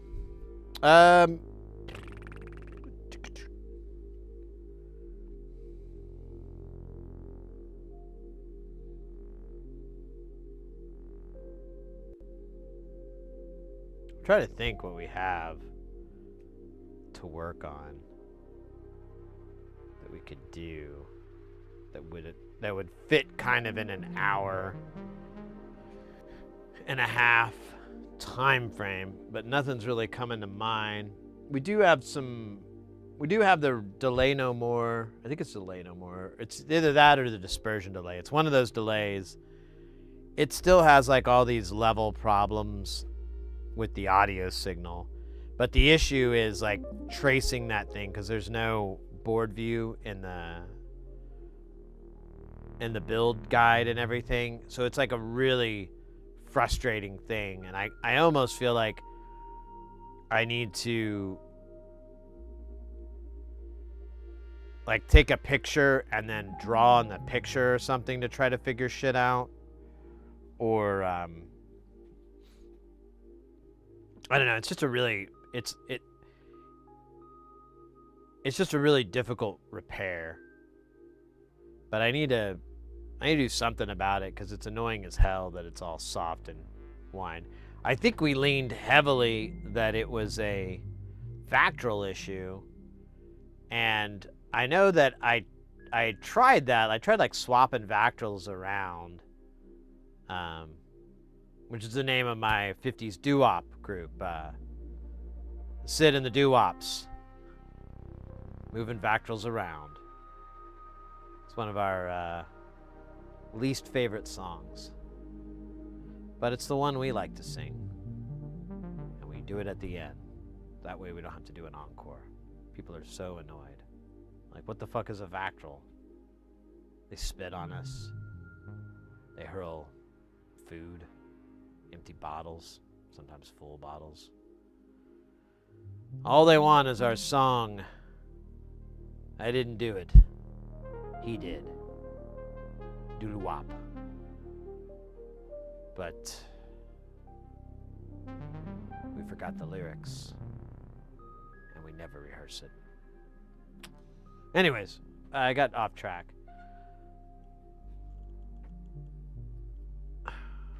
I guess we could work on the dispersion, because that guy is, I need to get that fixed. I need to quit crying about it. I really, really am disappointed, though, that I didn't rig up a camera and we could just walk over to Space Station and hang out in Space Station. Because that's where the magic happens. Was that a track? Yeah. Yeah, it was a hit track from our album, Sid and the Doo-Wops.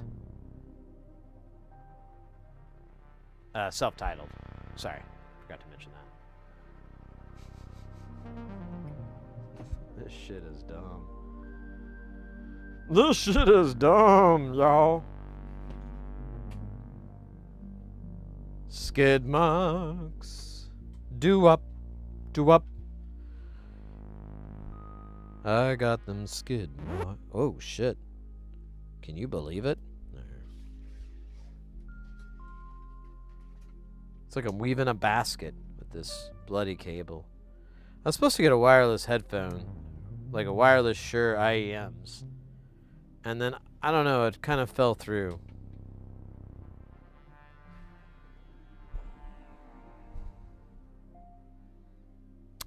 Oh, we do have the, well, yeah, I wanted to try to make some video content with that thing instead of putting it back together. So, we'll save that for a rainy day. But we do have, oh wait, that's the coral generator, but here is the dispersion, and here's the cables already applied as per the testing method.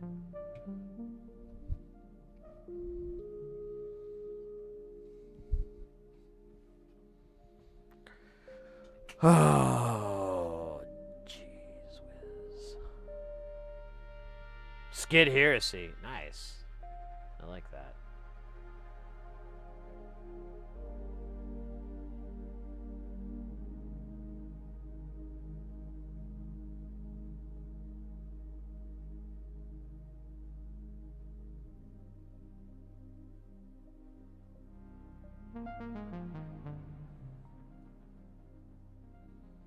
Let's see.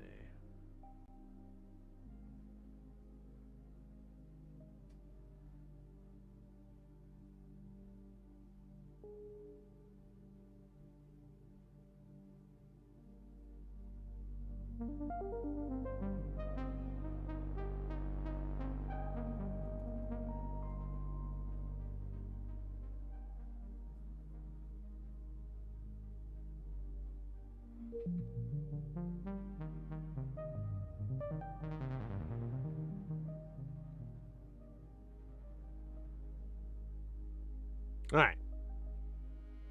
The hell am I doing? Oh yeah, this thing. I should put this dugout away. I think we're good. We're good, dog.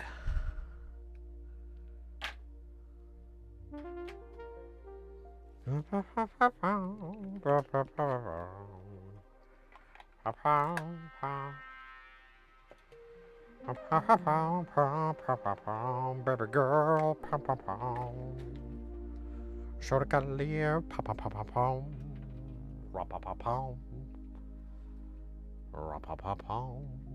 baby. I guess I don't need this many cables.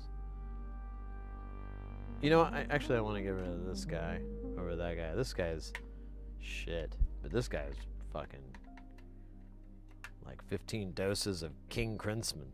Crimson or Crimson or Crimson. No one will know. No one will care. I saw a road sign the other day warning that loose rear ends may cause skid marks and to be cautious. I know that nightclub. Well, what were you doing there?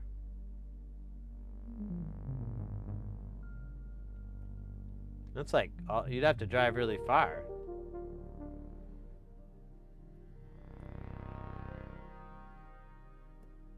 Oh yeah, it doesn't light up.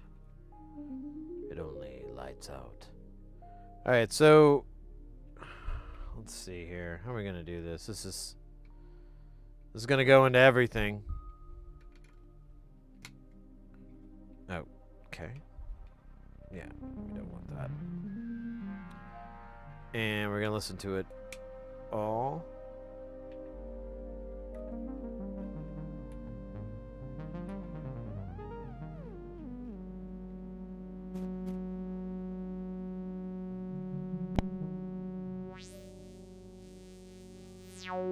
So that one works.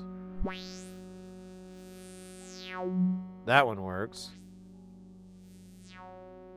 That one's a little off. That's right. Both of these are off slightly. This one sounds perfect. But these sound a little bit off.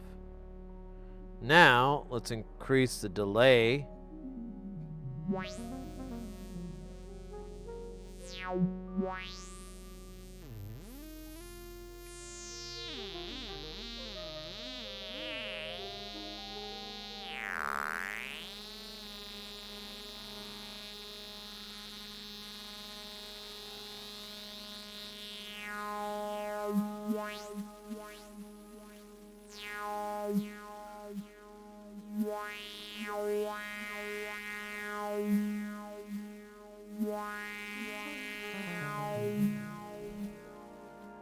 Alright, we should get the same thing on one.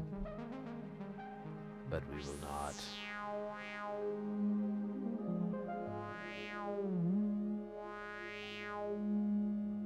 It's like quite a bit quieter.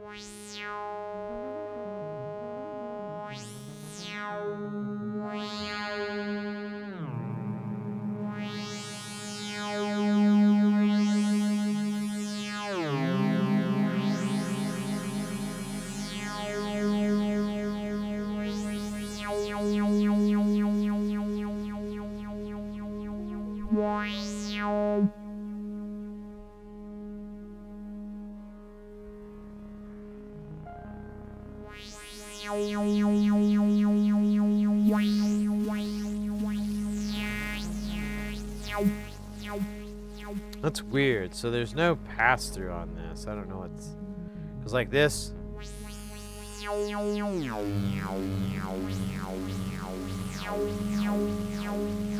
Okay, never mind. It's just a lag. And the bottom one...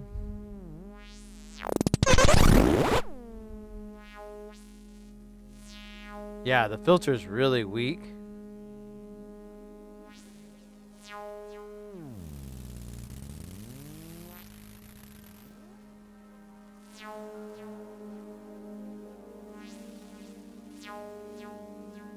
Right.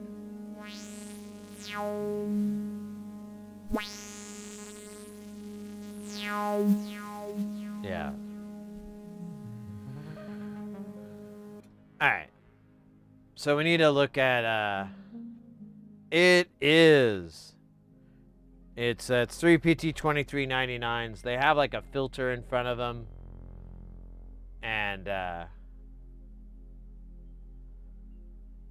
don't know, mine just never sounded right. I thought it was just one that was soft, but it's like 1 and 2 now. But it's in that filter, and I don't know, there's a lot of challenges here. Oh, shit. There we go. So...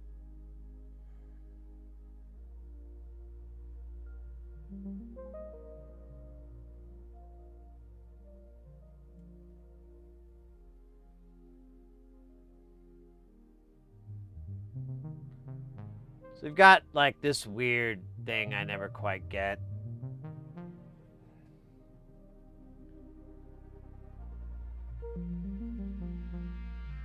There's 2 sets of LDRs.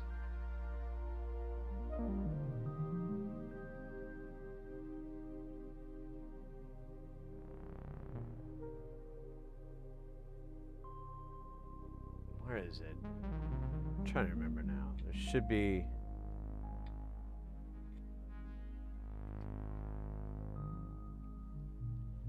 So in total, there's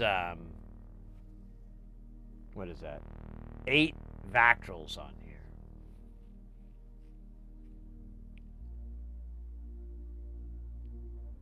Here's an LDR, here's an LDR. I believe they're controlled by this single pair of LEDs.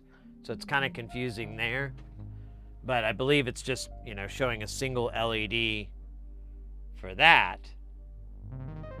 And then over here, maybe he meant at one point, or he originally designed it to have like the 5-pin LDRs. There's like 2 like resistors in there that are common on one leg, and then and then there's the other sides of the LED. So you have 3 pins. I wondered if maybe that was it initially, and that's why we have this craziness. And then there's the feedback one. Oh, I miscounted too. There's 2, 4, 6, 8, 9. There's 9 altogether. And those are easy enough to find. But that all, or this is the delay time, I'm sorry. But that all leads it right into here, because this is that filter. And it does run through these LDRs, but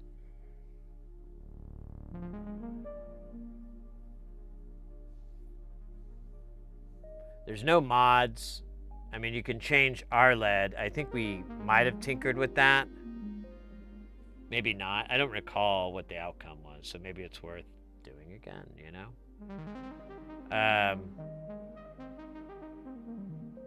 Because it may be a range thing, but you can just tell like the filter's not behaving correctly.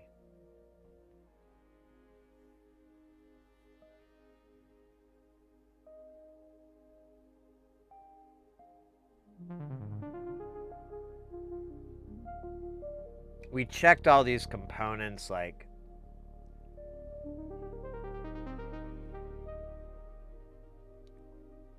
this input and everything. We're consistent there, because we had to find that in order to find this. You have to go down this really long line. And obviously I'm going to forget all of it. But, God,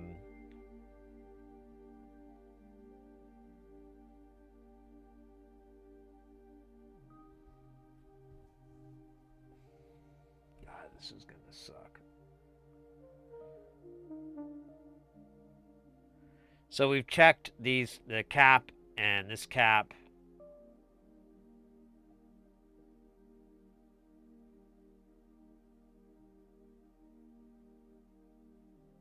I think we've replaced all these parts too, just to rule them out. But what's weird is it's like we have the same problem on 2 of these. but not all three.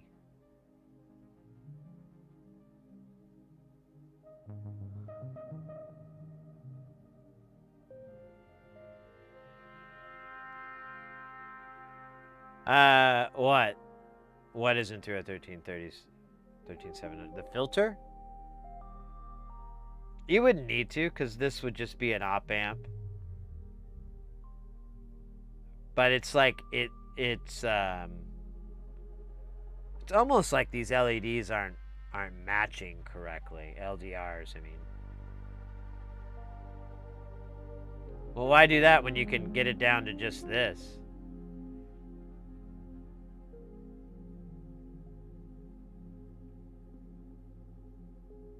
I mean, this circuit is repeated 3 times as well.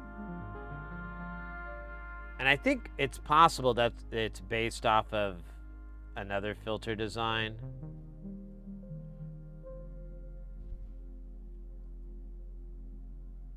It is a three Vactral based bandpass filter in parallel. Each filter is fed into the voltage control delay.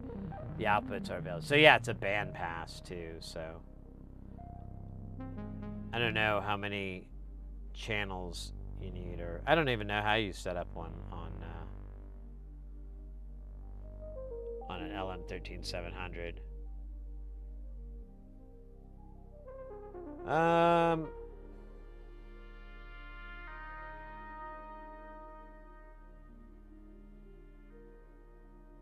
Oh, you know what? I think I remember.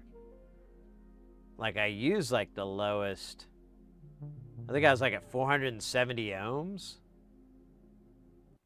And I don't. Oh shit! It's gonna go out. I don't think I could go any low. I mean, well, here, let's find out.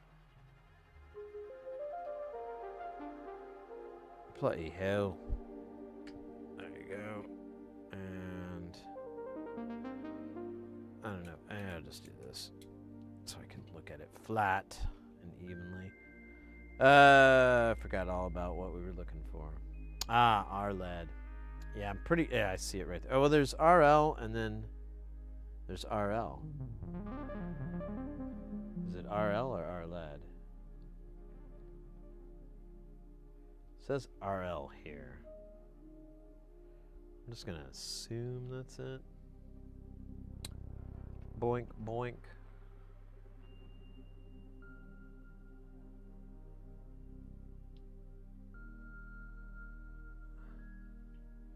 It's right next to a 100K. Yeah. So that's what I put is a 470 ohms. That's pretty low. I don't remember if here, he does bring it up. These are resistors, probably 470 if you're DIYing your back.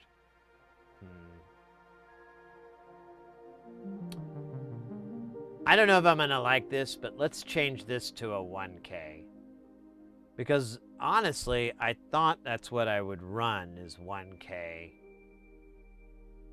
to the Vactrals of these.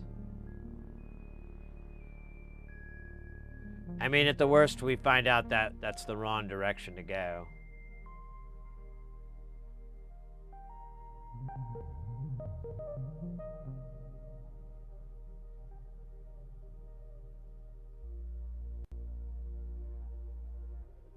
Having level issues. I didn't read that.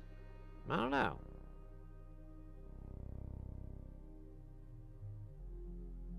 I have not messed with that particular circuit in a long time.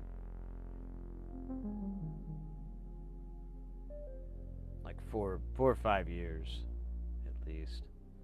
And as I recall, I was getting it wrong. I was trying to do some stuff with it, and I kept, you know, not getting results.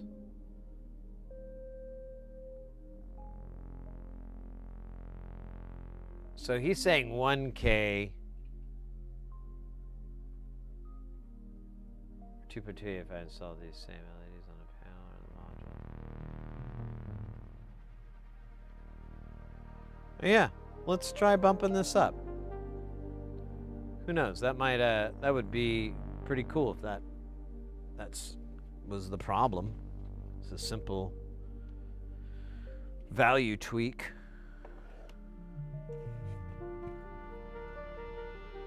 Value tweak. One of the #1 super centers for methamphetamine addicts. Value tweak has everything you need. Sugar, spice, all the things that are nice. Where else can you find an MC Escher painting at this time of the night? That's right. Tweak Mart is open 24/7. That would be like the worst store to ever work at. That caters to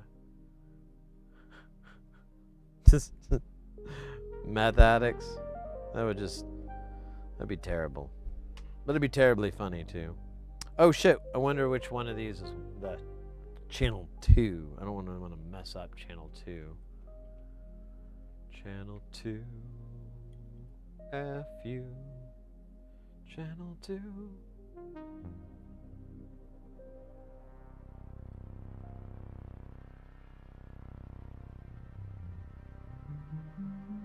All right, mate, take care.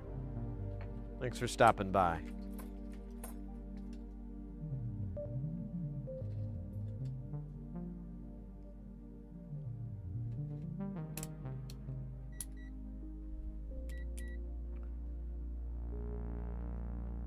So, oh shit, I gotta look at the schematic again.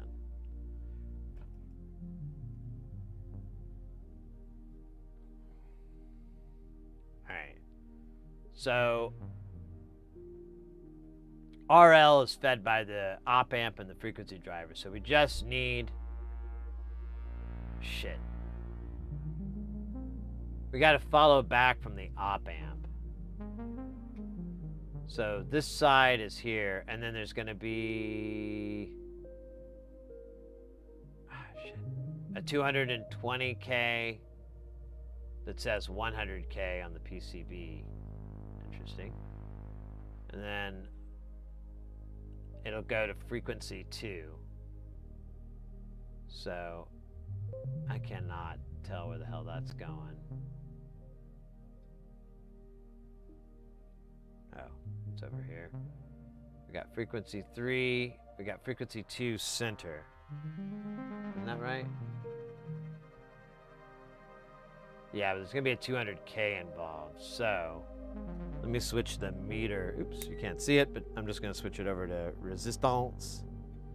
And then, shit, I'm trying to remember where the hell I was. I think it was... Okay, I've got 200, oops, I got 200K. Let me check this other one here. Ah, shit, I got 200K as well. Well, it was a good guess. And try to figure out how something works. Just tried all the dumbest things you could think of. Alright, so I gotta do more work here. So RL, I just can't see where the traces are. You know what? Is it this? Is it this simple? I think I'm that dumb. Oh, shit. Huh? No? Okay. So there's 100. And so this RL is channel 3. Bueno, bueno. This one is channel 2. So we don't want to mess with this one. This one's fine. But this one we definitely want to mess with.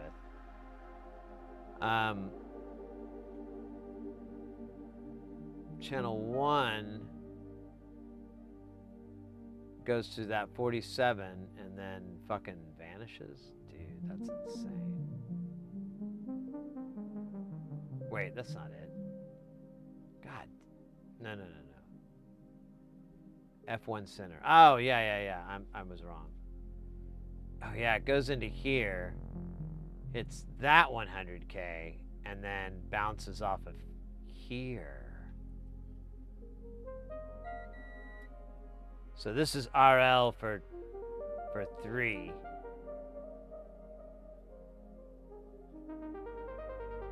Or no, yeah, for 1, I mean. That's 1. And this is 2. Or 3. God damn it, dude. Learn the words. So, let me try changing this guy to a 1K first, and we'll just do a little check and see if that does anything. And we'll just kind of move on from there. I think that's the best bet I can get. Oh my god, my ear itches. Well, see, I'm happy with 2, Ekin. So I don't want to mess with 2. It ain't broke. But 1 and 3 are stupid.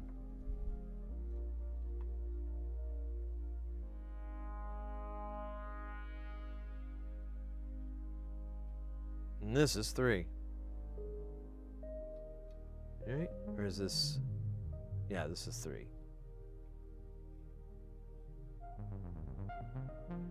Ooh, nice. We can save that guy for later. Alright. Put this earpiece back in. Put this on here.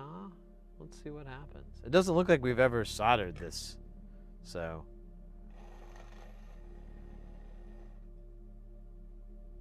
who knows? I think I was having trouble even identifying the channels. He kind of draws on the board and says, like, this is 1, 2, and 3, but it's not. It helps, but it's not the level of help I would prefer. Come on, flip over, you son of a bitch.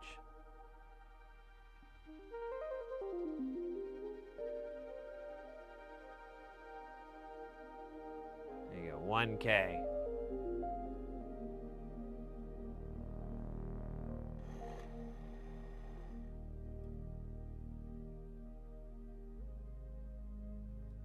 All right. Let's see if that made a difference. I sure hope it did.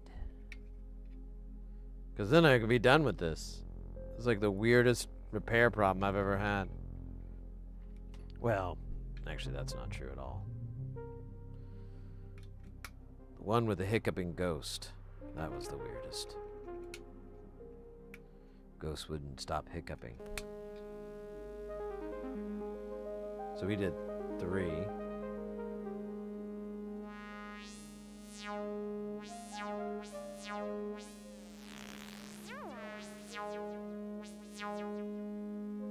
Okay, middle one.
Okay.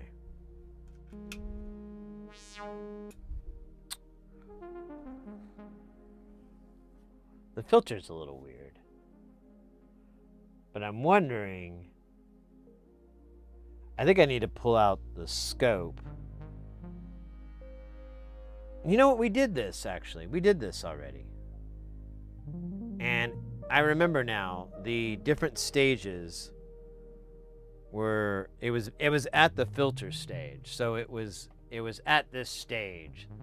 The volumes were like wildly different. Like the channel 2, the one that sounds good, it's like 2 to 2 volts.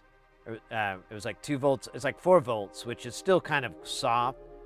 But I don't think we were at eurorack levels here. Either way, it was like that range.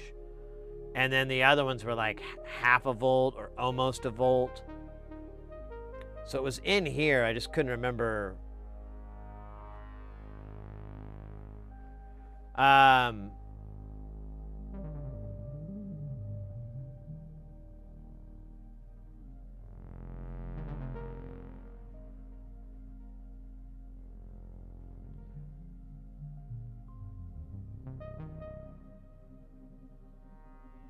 Look at the top right board. There's a ROM 220. Yeah, I think that's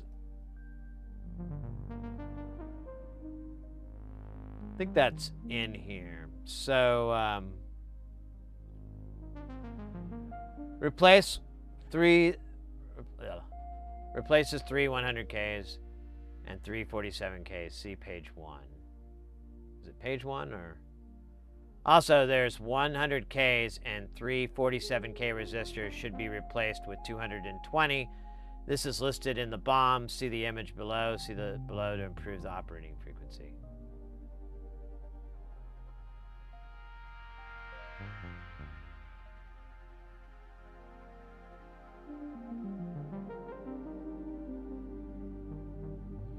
All right.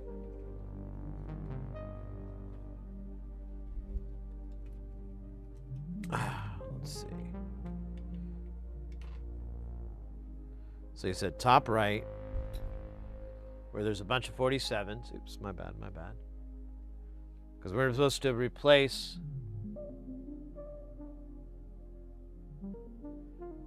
the... So here, sorry. So those are supposed to all say 220K.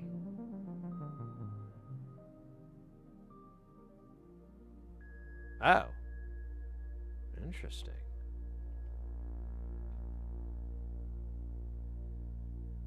Oh, it is the wrong value. But that's... Okay, wait a minute. That's not the one that works. Where does this go to? This goes to...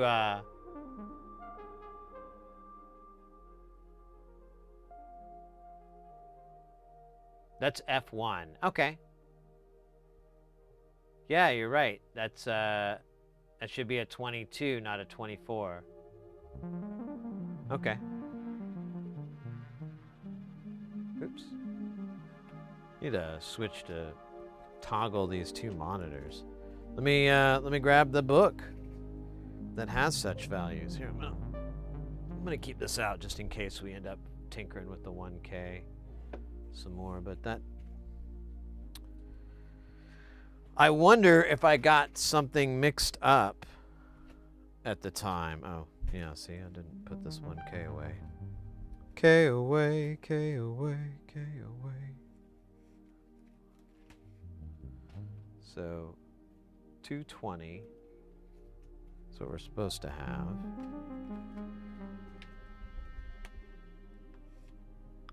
So now we'll need to check all of those, make sure... Oops, well, I guess I got 2 out. Hopefully there's 2 wrong spots that explain 2 problems.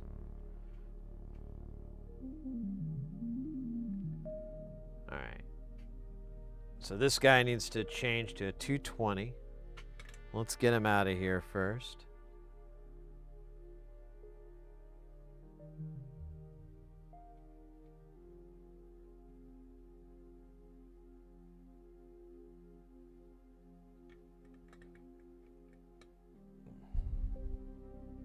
Another guy we'll save for later.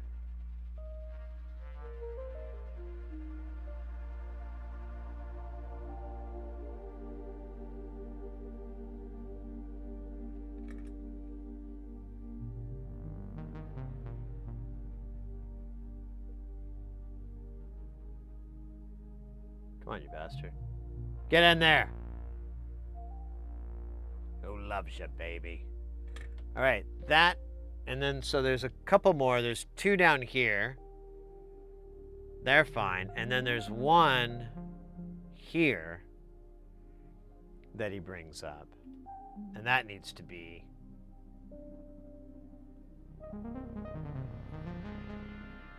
220.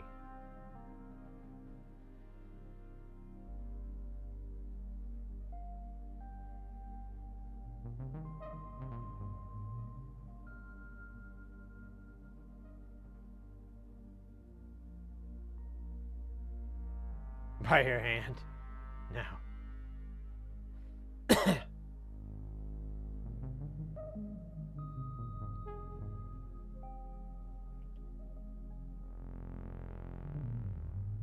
There are 3 100Ks and 3 47K resistors that should be replaced with 220K.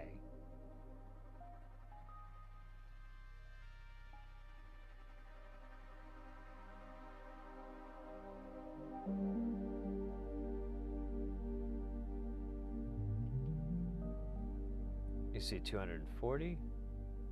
No, those all say 20. That one's dirty. So I'll say 2203. Which got me wondering if I did make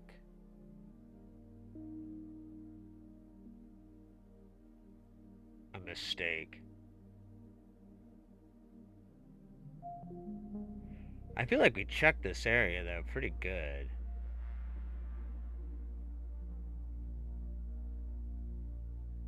Because we kind of had to probe around here. Does that guy look stupid?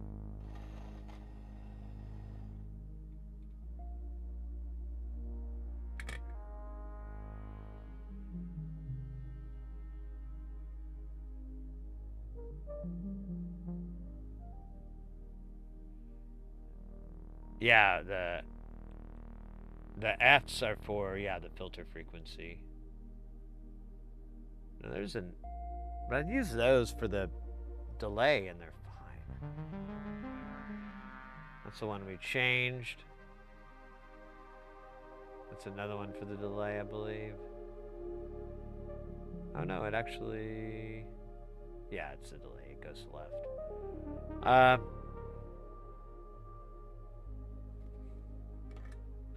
Let's at least hear and see if that made any sort of difference.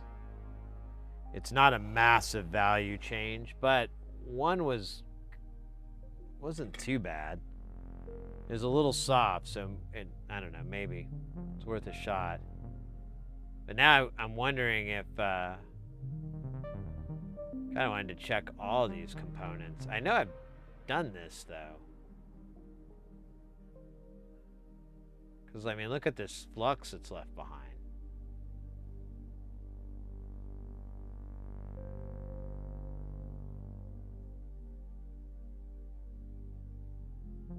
I could have put, like, the wrong cap values there. I mean, that's a 10 microfarad. Those look like 10 microfarads. The one on the left looks a little different. The 1 nanofarads are flat packed. Or flat packed, whatever. They're thinner. Aaron, welcome in. Or welcome back, I should say. Hey, Sid, about to turn in for the night. Just wanted to thank you again for the cool stream. You bet, mate. Thanks so much for hanging out. I really appreciate it. You have a good rest of the night. Hopefully I'll see you this Saturday or next Tuesday. Wait, I wasn't saying see you next Tuesday. I wasn't throwing some shade. All right. Just came out that way. But it's legitimate. It's wholesome.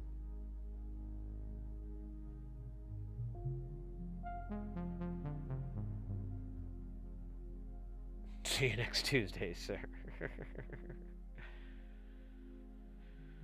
Oh, scheisse. All right.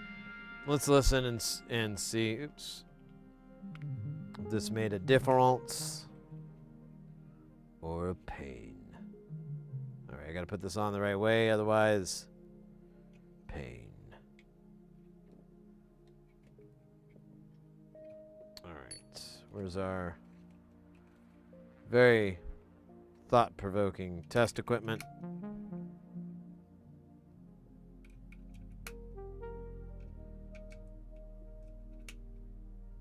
All right.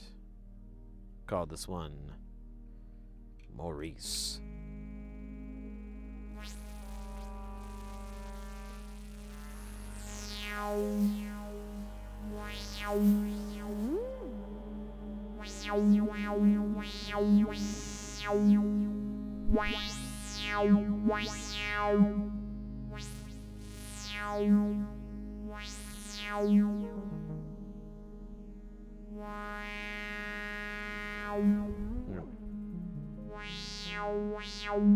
Turn the delay down so.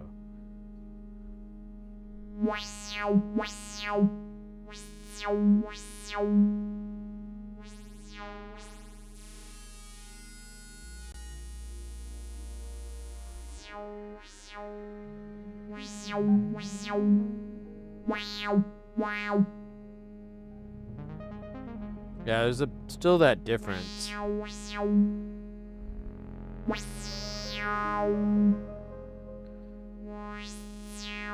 Yeah, all I think doing 1K instead of 470 basically like moves the filter out a little bit, which is kind of nice because this one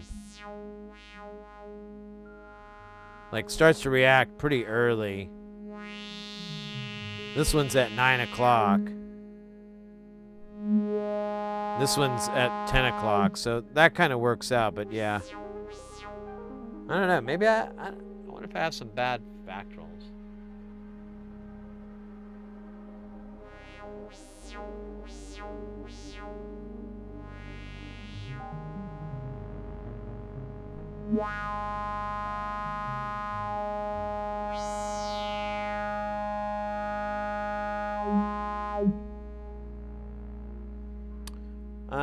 I guess we could look at could double check the input stage, but I think we did this already. I kind of feel like we did.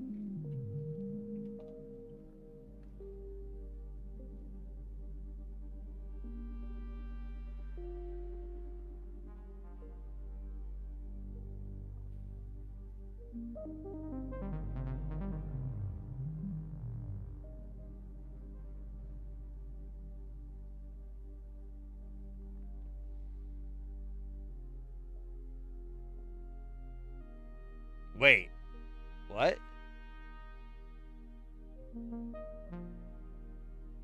There's no moment where that happens. Ugh.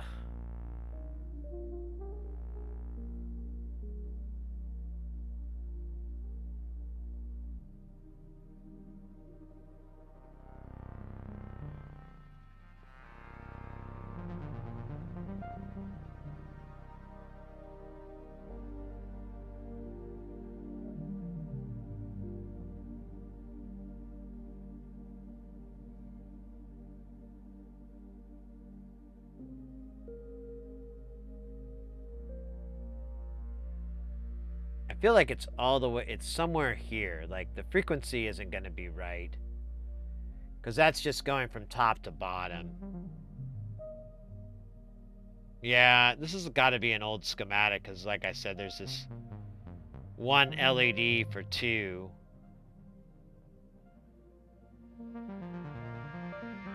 So I don't understand. Is there like 2 LEDs in parallel? I think I tried to measure that and I couldn't figure that part out. So, piece of me thinks I should send this to the Soldering Critique Forum.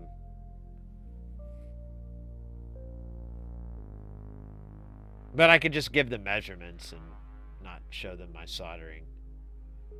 Not that I care, it's just like, man, they will nitpick at everything.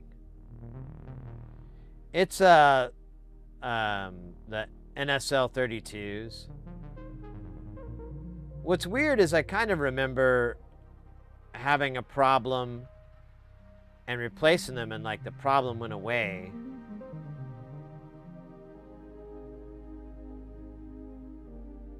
Yeah, I'm wondering if one of these is just not enough, but it's not easy to figure out. Well, you know what? I could figure this out. That's right. So if I go to the business end of this op amp, where there's a 10 microfarad versus a 100 nanofarad, well, God, that's hard to find. But either way, I could go up the inverting input and try to figure out which LDR this is. But it's both of them though, right? No, it's not, because that's so confusing to me. Hurts my brain.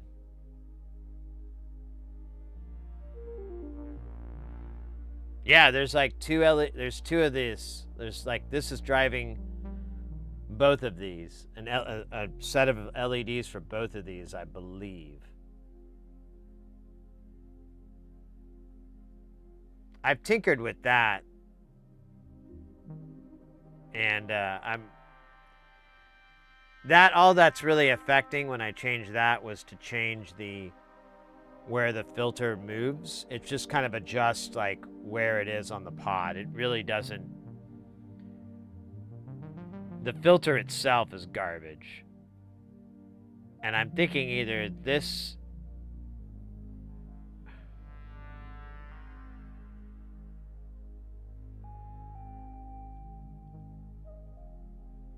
Yeah, it basically just kind of shifts the brightness so that it's either, you can turn it all the way up and you'll get to there by 10 o'clock or whatever. It kind of just shifts that around. Well, it's supposed to be a bandpass, but it is a little wonky. I've never seen one this way. Not that I've seen a lot of bandpasses in my life. But when you're out there, you've seen a few.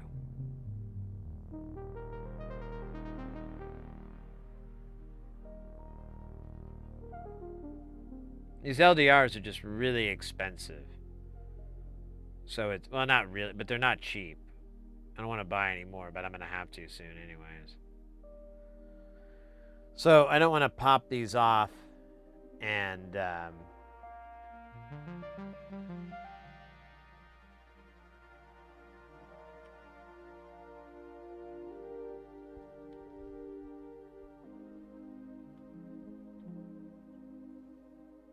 but honestly, since they're both in unison, if they don't match up, it won't really.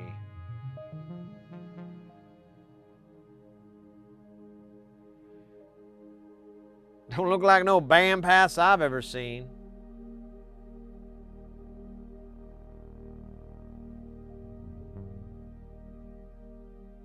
And that's what it is. It's here, we'll go to the top. This is 3 Vactrol-based bandpass filters in parallel. Each filter is fed into a voltage-controlled delay stage. The outputs are available individually or all 3 summed.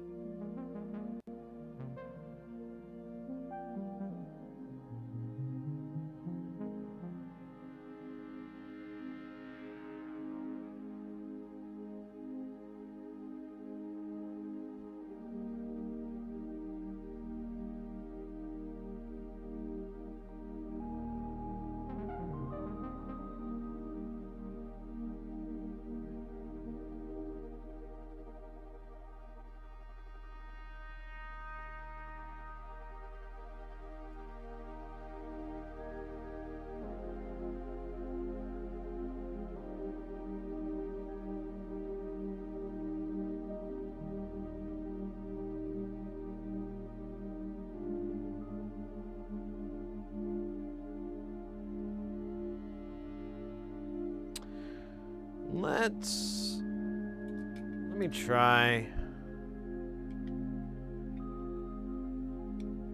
changing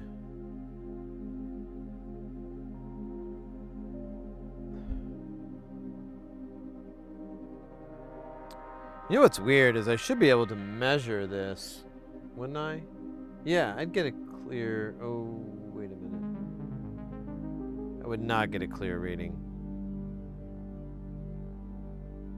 But you know what? I might get a consistent reading.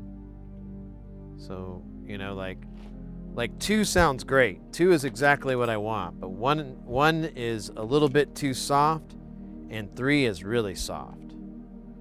So let me see what I get as a reading off of Uno here. Here, let me do beep test. See if we got the configuration.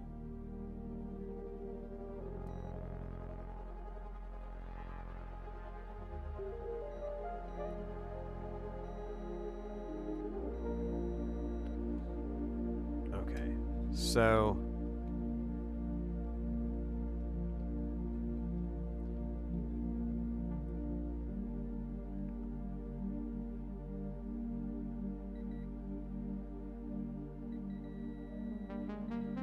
these are the 2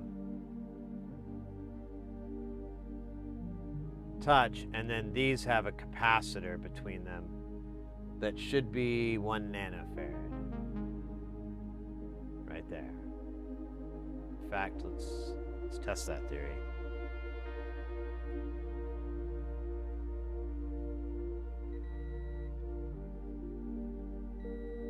Okay.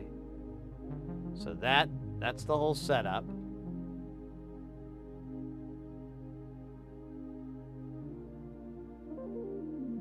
Nah, I'm okay with it. I don't think it's part of the LED driver circuit. All right, so now I should be able to measure between these 2 legs and get... Oh, no, I'm sorry, between these 2. So I'm getting 11 mega ohms. What about here?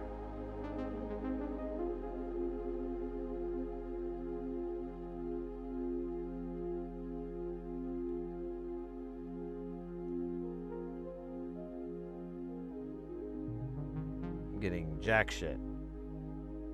Let me swap the probes around.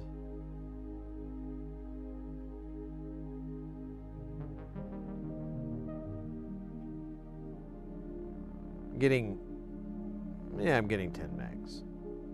And it's climbing slowly. Yeah, it just keeps going. That's weird. Okay, and that is stage 3. That's the softest one. Now if we move down here, I'll do this one because I think it's going to be set that way. It's doing the same shit. And then this one.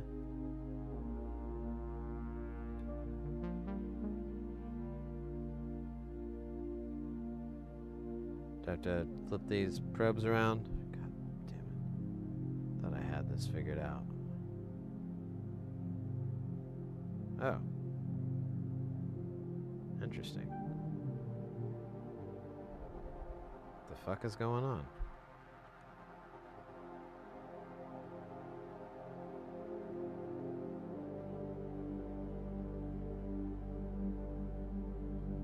I'm getting OL on this no matter which way I put these.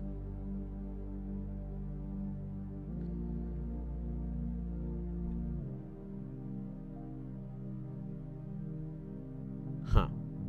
All right, let's move over to this. This is 1. This is the one that works kind of all right.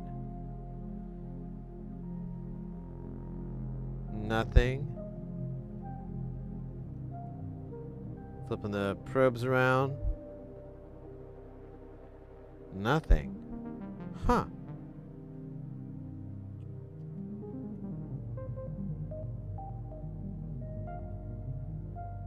Um, 400K on this one.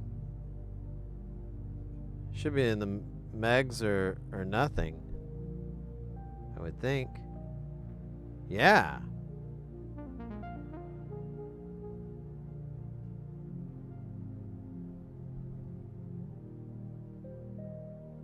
Yeah, okay. So we may be able to fix this by replacing these 3 Vactrals. That's kind of mind-boggling. But they are behaving differently, and they should all be... Yeah, so that one's... Okay. Well, let's do the easy one. Let's replace... There's one that's bad in the... Or it's off. That's in the 1 channel. Oh my god, this is totally making sense. This is absolutely making sense. Because 1 works, but it's not super loud. And we just have 1 bad Vactral, and then 2 is like burp. Alright, let's try it out. Be a Thanksgiving miracle.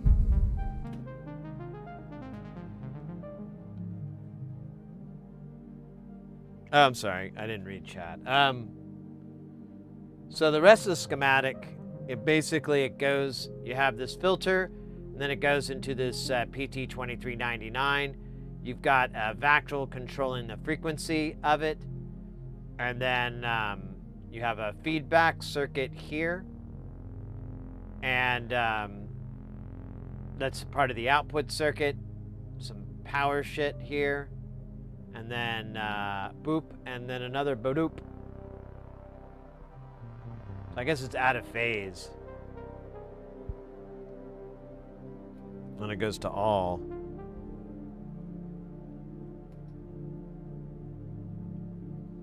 Let me get a Vactral here. Let me get a Vactral, baby. I've got some in my Vactral hideout. Oh shit.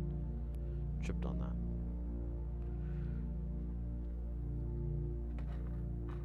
NSL 30. Oh shit, I only have like 2, and one of them looks to have been used. So we might just do this as a proof of concept. If we can get one to be all nice and hot,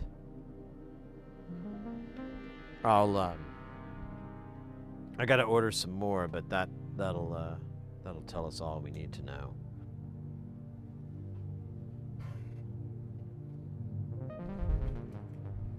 Here, I'm gonna put this back.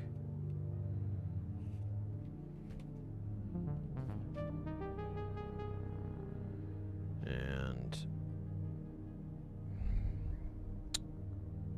is this one, right? Yeah. It looks like I've tried to replace this. There's yellow on here, but we'll see. Let's see, can I get my tool under here? Kind of. Don't want to rip off the tip. Do I have anything more?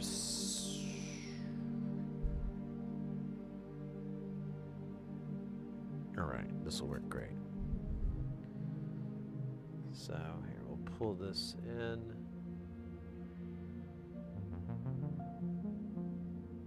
Ah, bloody hell. And let me move this up so that the shit isn't in the shot. There we go. Looks a little naughty. I love it.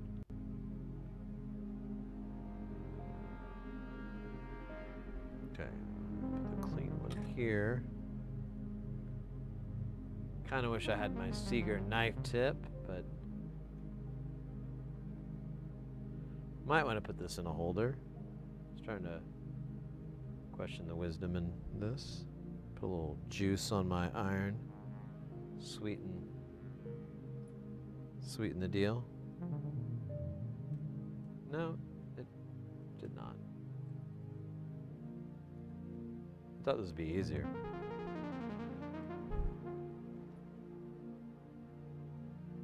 Okay. Try the other side, because it'll probably be...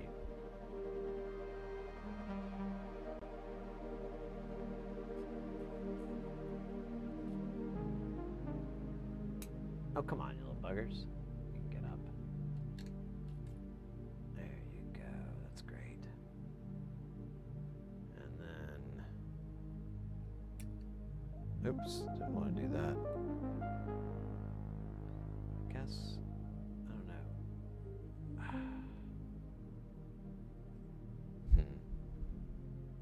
Oh man, there's like a lot of... Huh. I mean, we've been here before.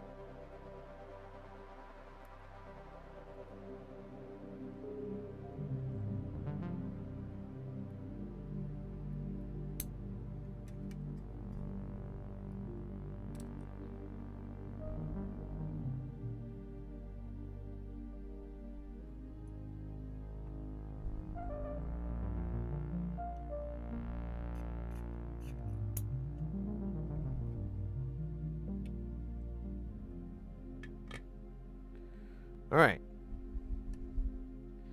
Now we cleanse. I want to measure this thing, though, because now it's out of circuit. And I should get a, ouch. Poked myself. Not that kind of poke.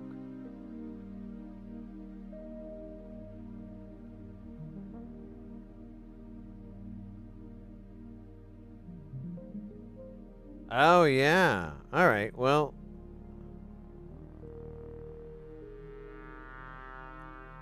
I was using the scope on it.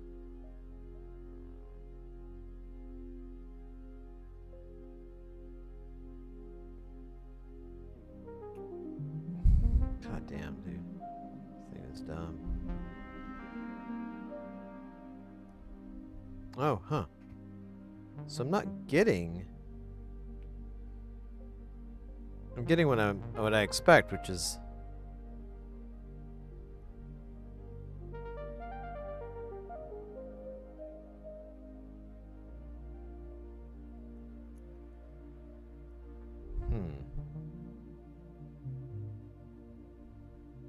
Did I pull the wrong resistor?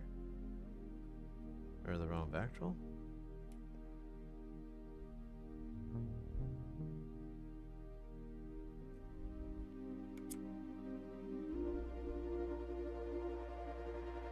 Nope.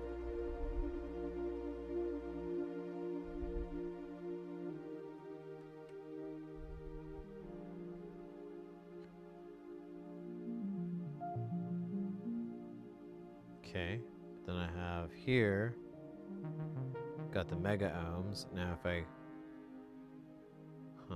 shit. Was I measuring the wrong side of this? Oh my god, I think I was.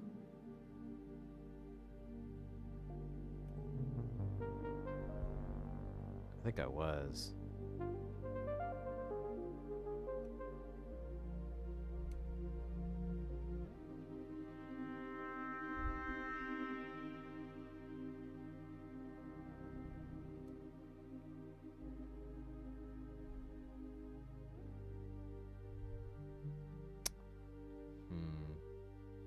I think this Vectral might be okay. I might have just been dumb.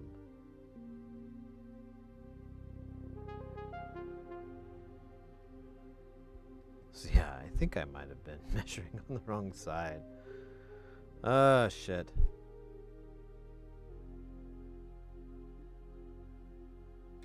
Well, let me check this really fast.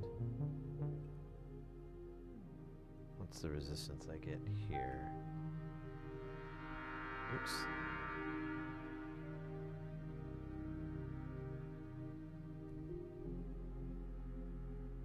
Showing nothing. Nothing. So that's what I'm getting on its partner. Oh wait, what was that?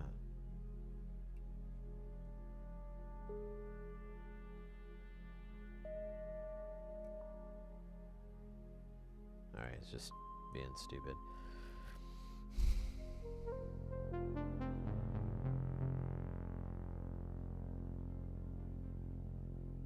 But I was getting different values here. So I don't know, maybe I mostly fixed one with this, with swapping these Vectrals out, but 2, or 3 I mean, got really bad.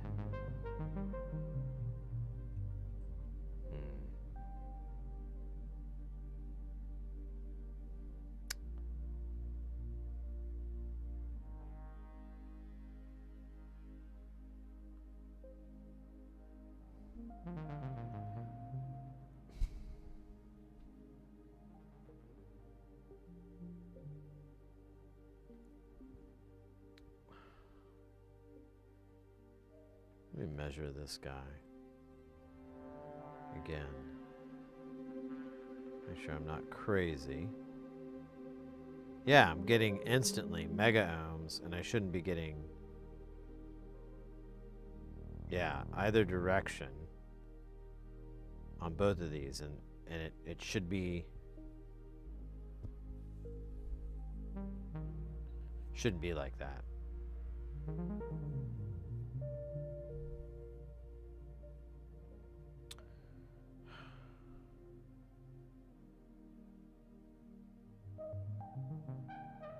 All right, I'm going to put this guy back in where it was, where I had it.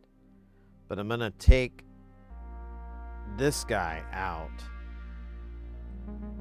because he shouldn't be passing anything, and he instantly does, and I think it complicates the other one.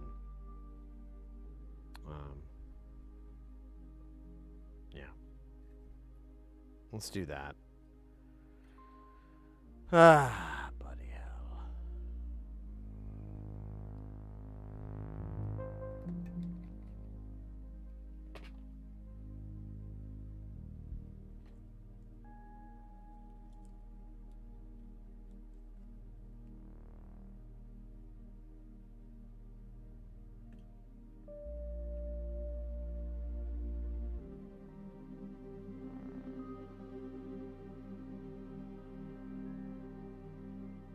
Oh, measure the... Well, so... I'm measuring the resistors, and I'm getting, like...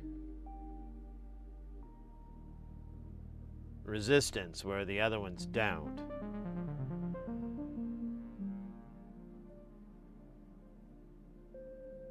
Now, there's going to be a little bit of interference from the cap, because there's a cap in line, but...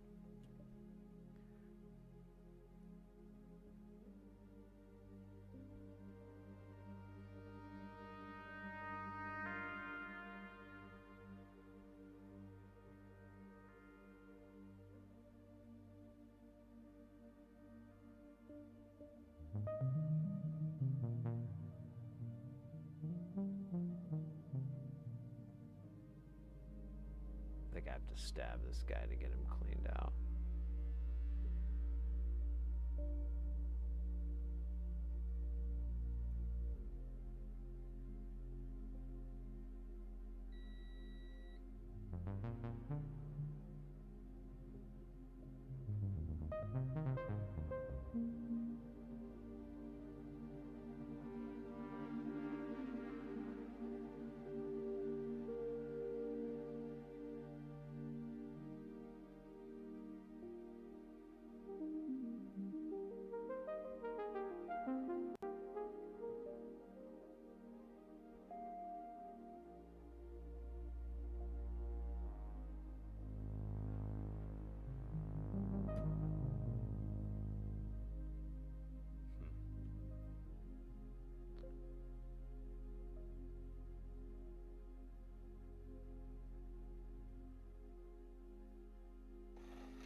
Damn. That's brutal.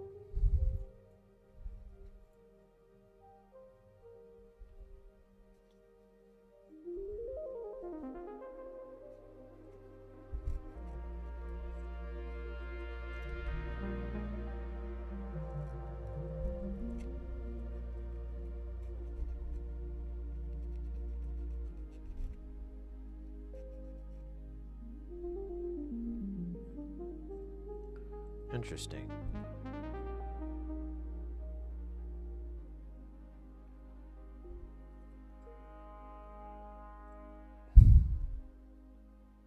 It looks like I replaced this already.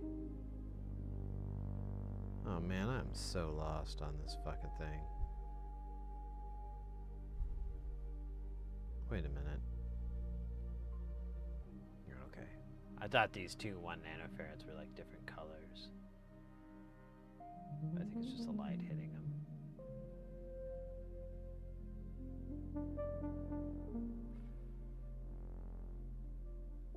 What resistors? The LED resistors. So we've tried different values.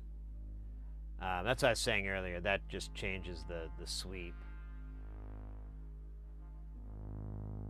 of it. It doesn't really change the problem.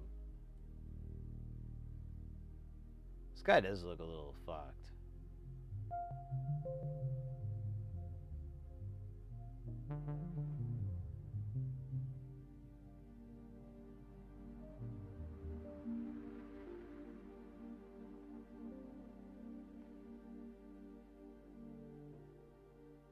Like, what's... it's just like crud or something. Wait a minute. Can I see inside there? Huh.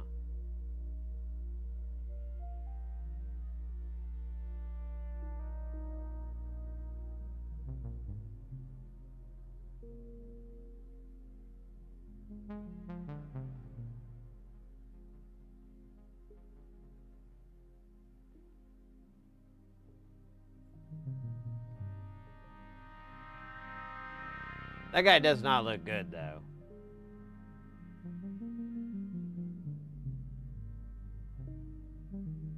And that's like the most messed up one. Like, out of all of them, it gives me like a reading when I shouldn't have one. So I'm kind of thinking maybe that guy?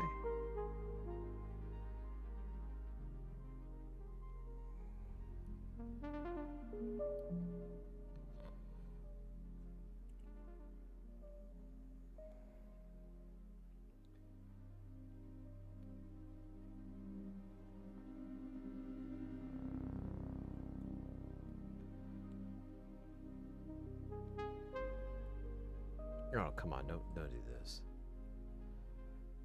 Oh shit, they're both doing that. Need these legs to go in nice and straight.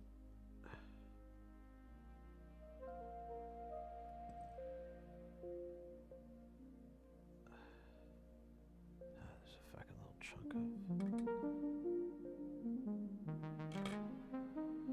SATA. Sorry, I'm not getting a better shot. I guess maybe I could use all this fabulous technology rather than just a bright light. I might have to because I'm struggling here. A little bit of struggling. It's fighting me. And I fucking fought back.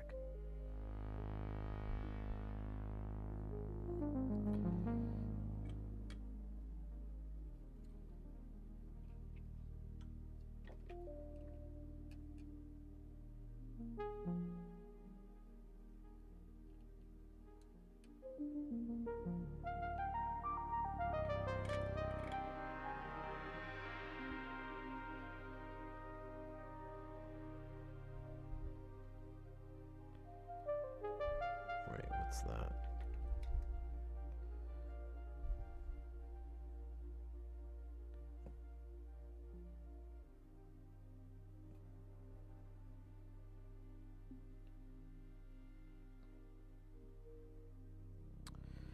All right. Let me take this guy out that looks like dog shit.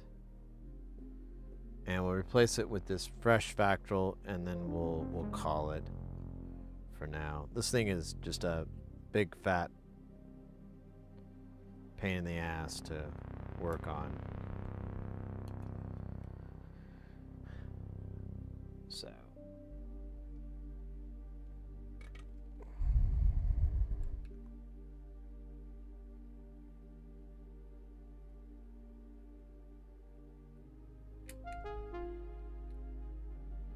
I feel like I took this one out, though. That might be how it got the burn marks.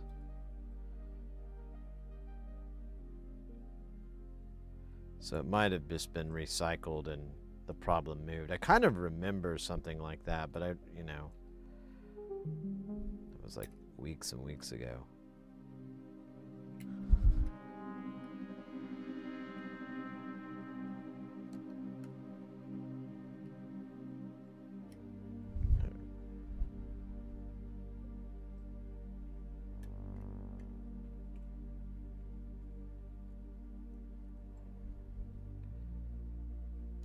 God bloody hell, man.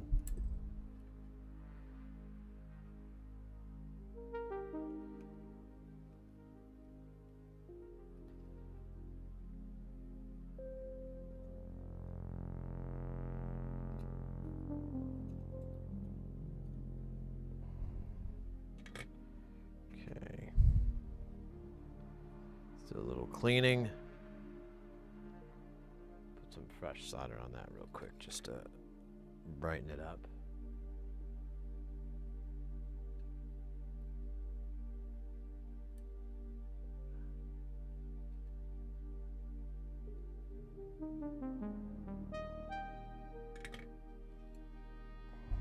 I gotta trim this fucking tail.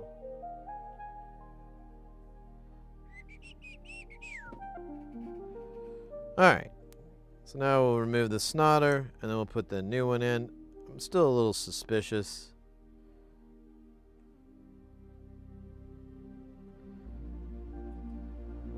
Basically, the demons have cursed me again. They love to do it. The demons, it's kind of their bag.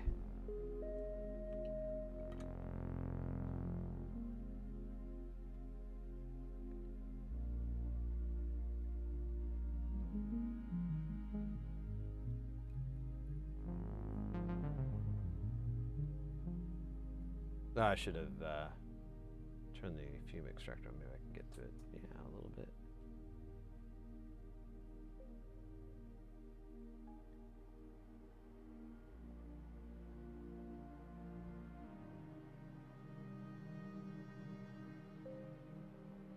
Okay, we'll come back to you. Don't want to jinx up all our good luck.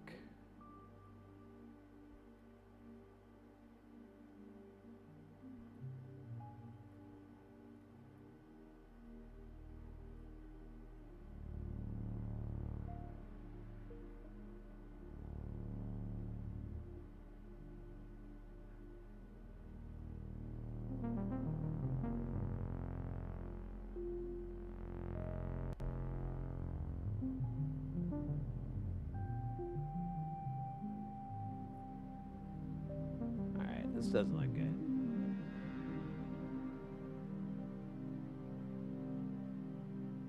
Well, that did.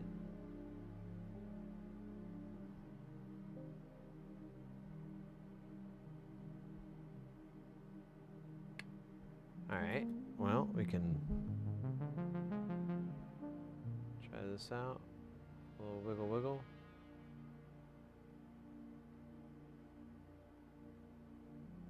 Okay, that might have helped one, probably didn't help the other.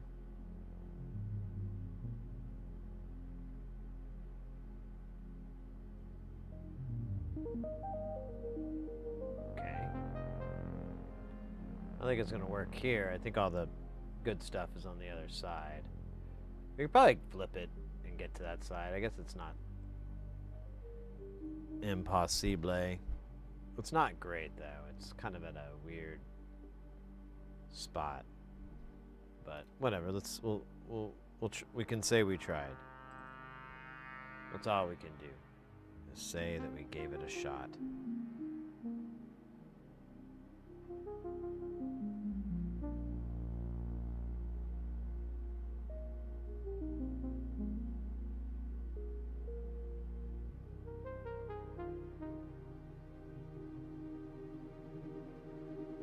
Okay, that didn't work.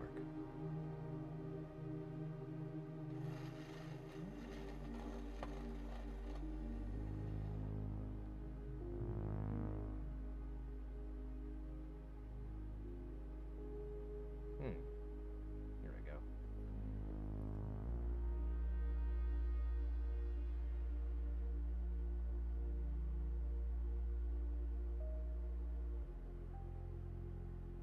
Yeah, it's not gonna work. All right, let's try a little bit more solder again. You know what? Fuck that.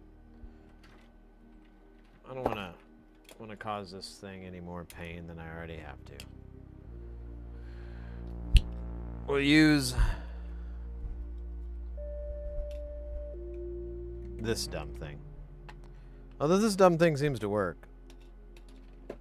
No one's more shocked than me.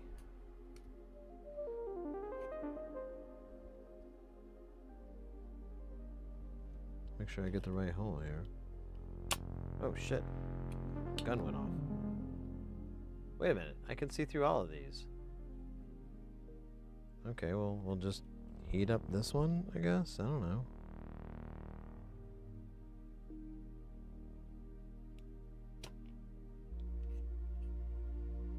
Yeah. I think it might have been okay to begin with. I just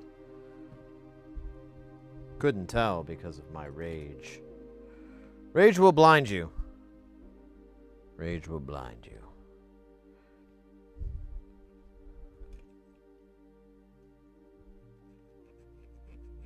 And it makes terrible blinds.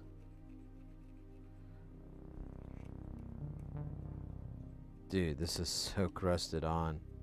Like the solder mask's coming up. Oh my gosh. Alright, so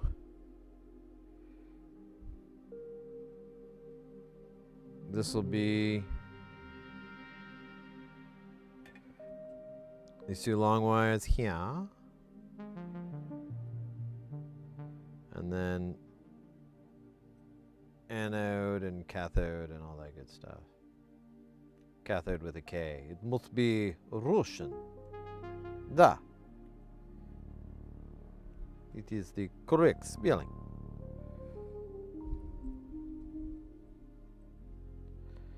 Alright, let me tack this in really quick.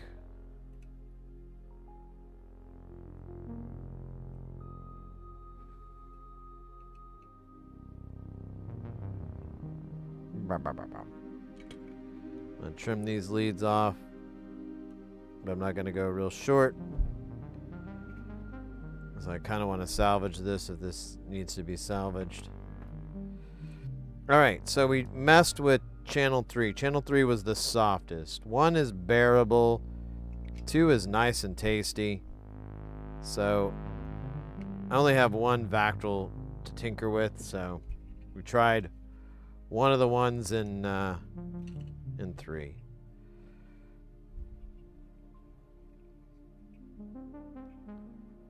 Probably should turn this thing off. Probably should have done a lot of things. Damn.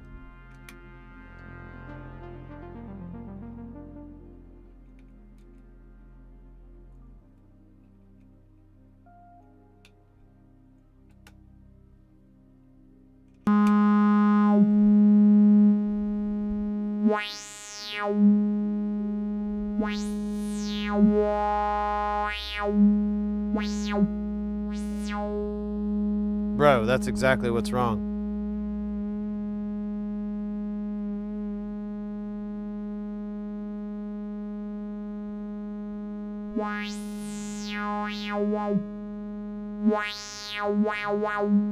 Three's great. 1 needs some TLC. But that is that's all I needed to know.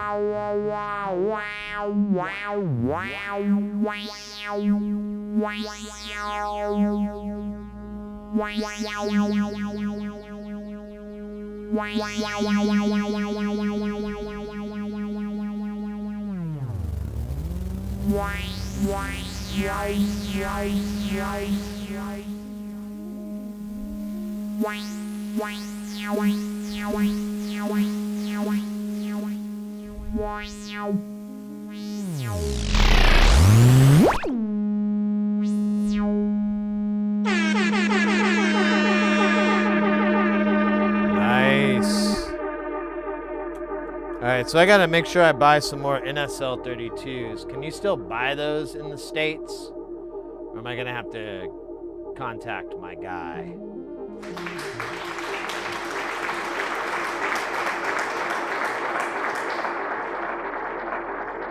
Let's do it. NSL 32s. Can you still get them? Yes. They're $3.47 a piece, but if I buy 10, they're 25 bucks. That's actually a pretty good deal. Maybe I'll buy 20, because I'm gonna need a lot. View your cart. I actually do not want to cry looking at the total.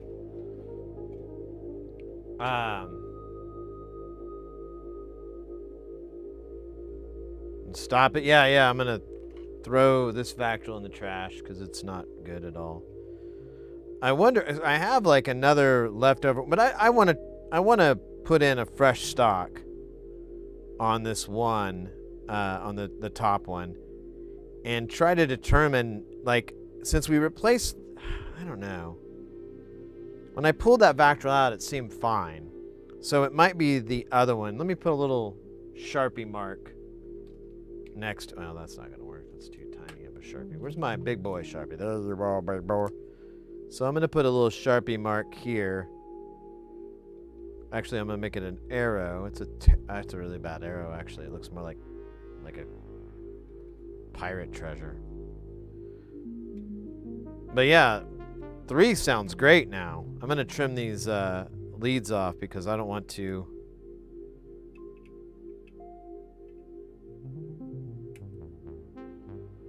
take this out.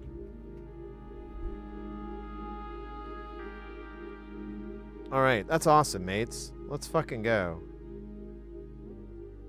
What a good good bookend for all this shite. Where's the... Let's do that.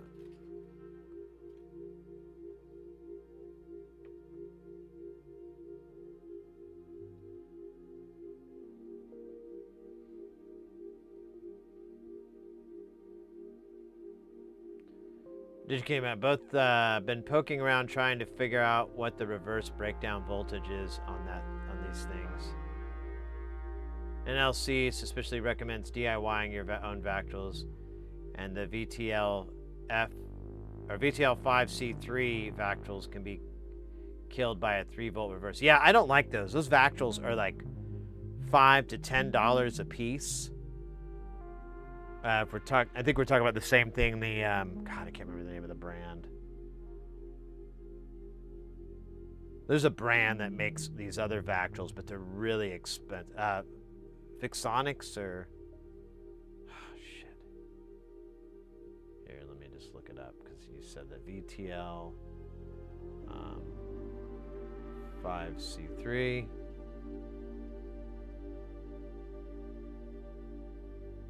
X-Vibe, that's right. X-Vibe makes it. Oh, cool. Fucking Cloudfare's back. Well, cool. I'll buy 20 of these for $50. Ugh. And then, and I won't need any for like weeks, maybe even a month. It'll be great.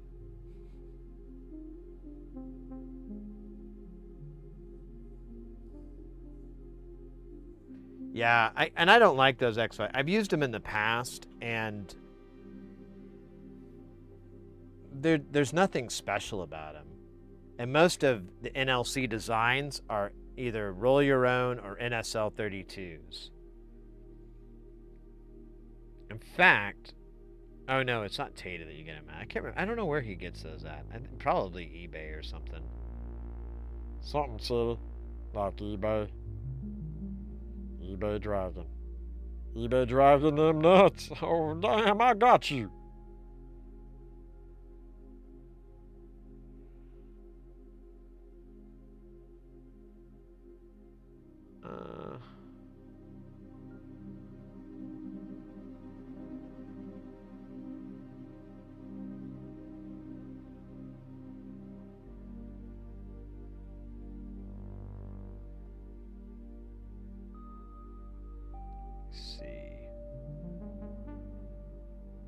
Well, cool. I'll get those Vactrols. I'll get that order in soon, and we can look into that. That'd be sweet, yo.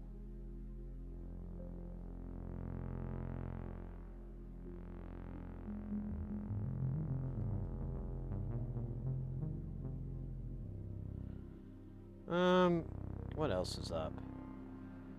It's kind of all that's up at the moment.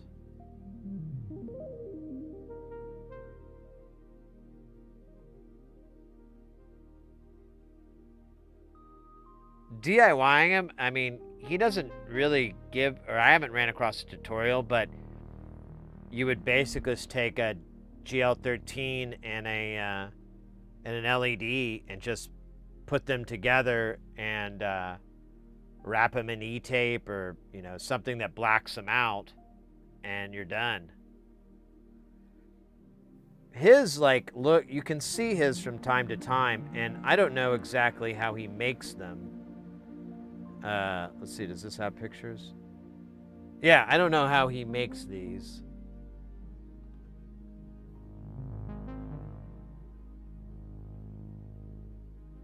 But I believe these are his homemade ones. If you go to the sitting, you'll see the same thing there. But I don't know what how those are made. I'm not sure how he's doing that. Yeah, I have a bunch of GL 5516s. Oh, the shroud is 3D printed.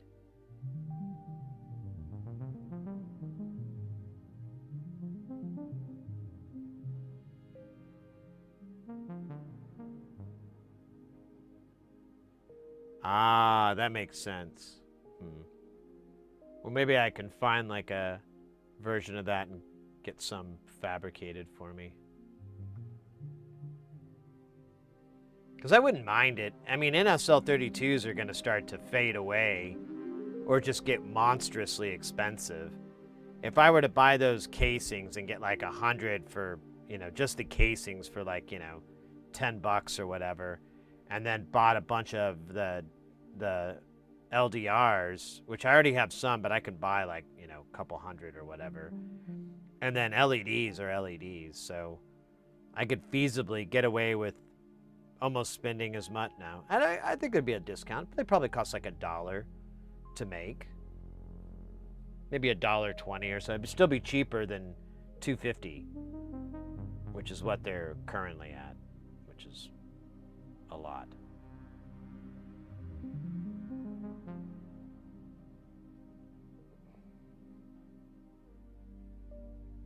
That's what he says. That's what we say. All right. Let me refresh this. Well, to my happiness and enjoyment, we didn't lose our internet today. In fact, it only dropped 89 frames. Just had to wait until it stopped crapping out. It was a waiting game. Yeah, and we cracked 9 hours. Not bad. Not bad. Lot more than I was expecting. So, kudos. I think we're going to head out. I wanted to remind everybody for the bazillionth time, won't be able to stream this Thursday, but and Saturday's going to be a little bit late. It'll probably be about the same time as today. And we'll make it up. We'll try to have like a long stream or something cool like that. What is this? Subscribe and earn drops, but I'm on my own channel. How would that work?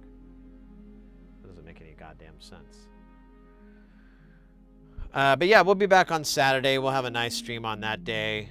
I want to recommend doing some work to protect the LEDs from reverse voltage in the circuit, though. Most of them don't like much more than about 5 volts.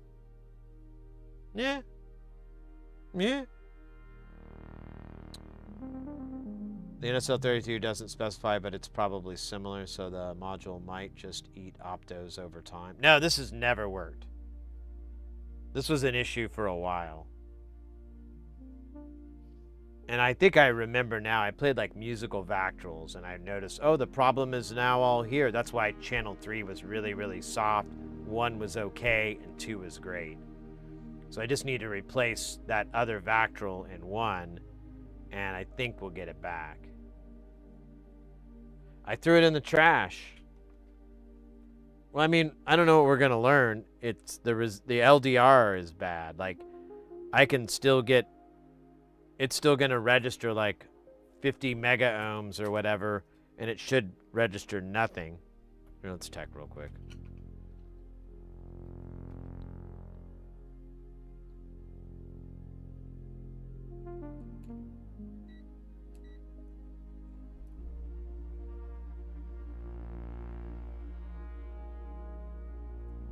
What? No. Hold up. Wait, am I adjusting the... What's... oh, that's the LED side.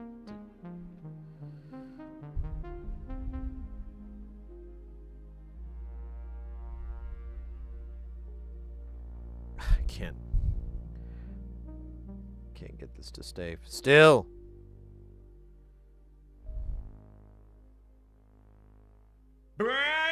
Ho! We got. What we got now? Masaki Reformed. Did I say that right? I feel like I missed a syllable. Thank you so much for the follow. Welcome into the channel. Oh, so now this isn't giving me... Before it was showing me like... I don't know. It was giving me resistance. I didn't like it. But now it seems fine. So I don't know what the hell. I'll put it off to the side. But you know what? It genuinely fixed the circuit when we got rid of this. So I don't know. I don't want to keep bad things around, suspicious parts laying around. They may work in another circuit. I don't know. Where's our music? There it is.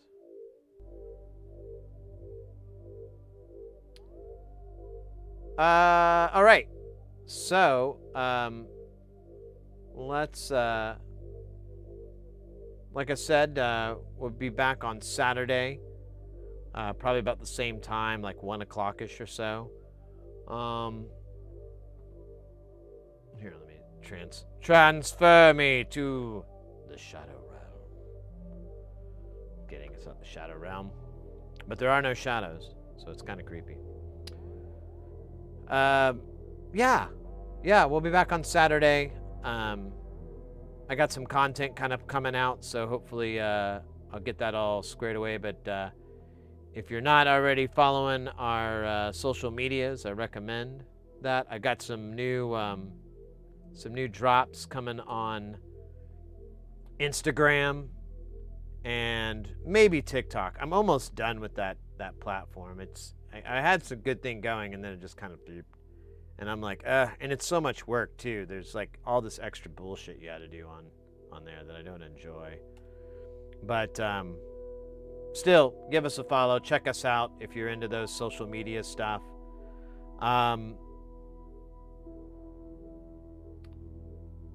Thanks again for all the new follows today. We got, what, 5 new people there on the Twitch. We also got 4 resubs today. 4 resubs. Some 59-month, 47-month, 54-month from Mr. Rex, DJ Dowie, and Oddball respectively. Del Dude killing it with 3 months. We got a gift sub as well. Del Dude hooking up the community with 5 gift subs. That's right. It doesn't show that for some stupid reason. But it is in its own little category. So thank you again, Del Dude. Thanks for everybody, really. Just hanging out, asking good questions, keeping the vibes alive, keeping it real dope. Appreciate it a lot. Let me make sure that our target's up. Yeah. I think tonight we're just going to raid over to our buddies over at Science. It's a science stream or an ant stream. I've never quite figured that part out. But they're really great cats, and I think you'll have a good time. It's a good place to go. Just when you keep your sci-tech going, your sci-tech flowing. But yeah, other than that, guys, thank you again. It's been an awesome Tuesday. Can't wait to see you guys this weekend. We'll party a little bit. You earned it. We all earned it. The vibe trap. There you go. Let's get this raid rolling here. Over to our buddy over on Twitch on Science. On YouTube, I didn't see anybody online right now, so I'm just gonna let you guys do what you want to do as you do it. But other than that, mates, have a good rest of the night or day, whatever you're working with. Have a good week, and I'll see you on the flip side. We'll do this. There we go.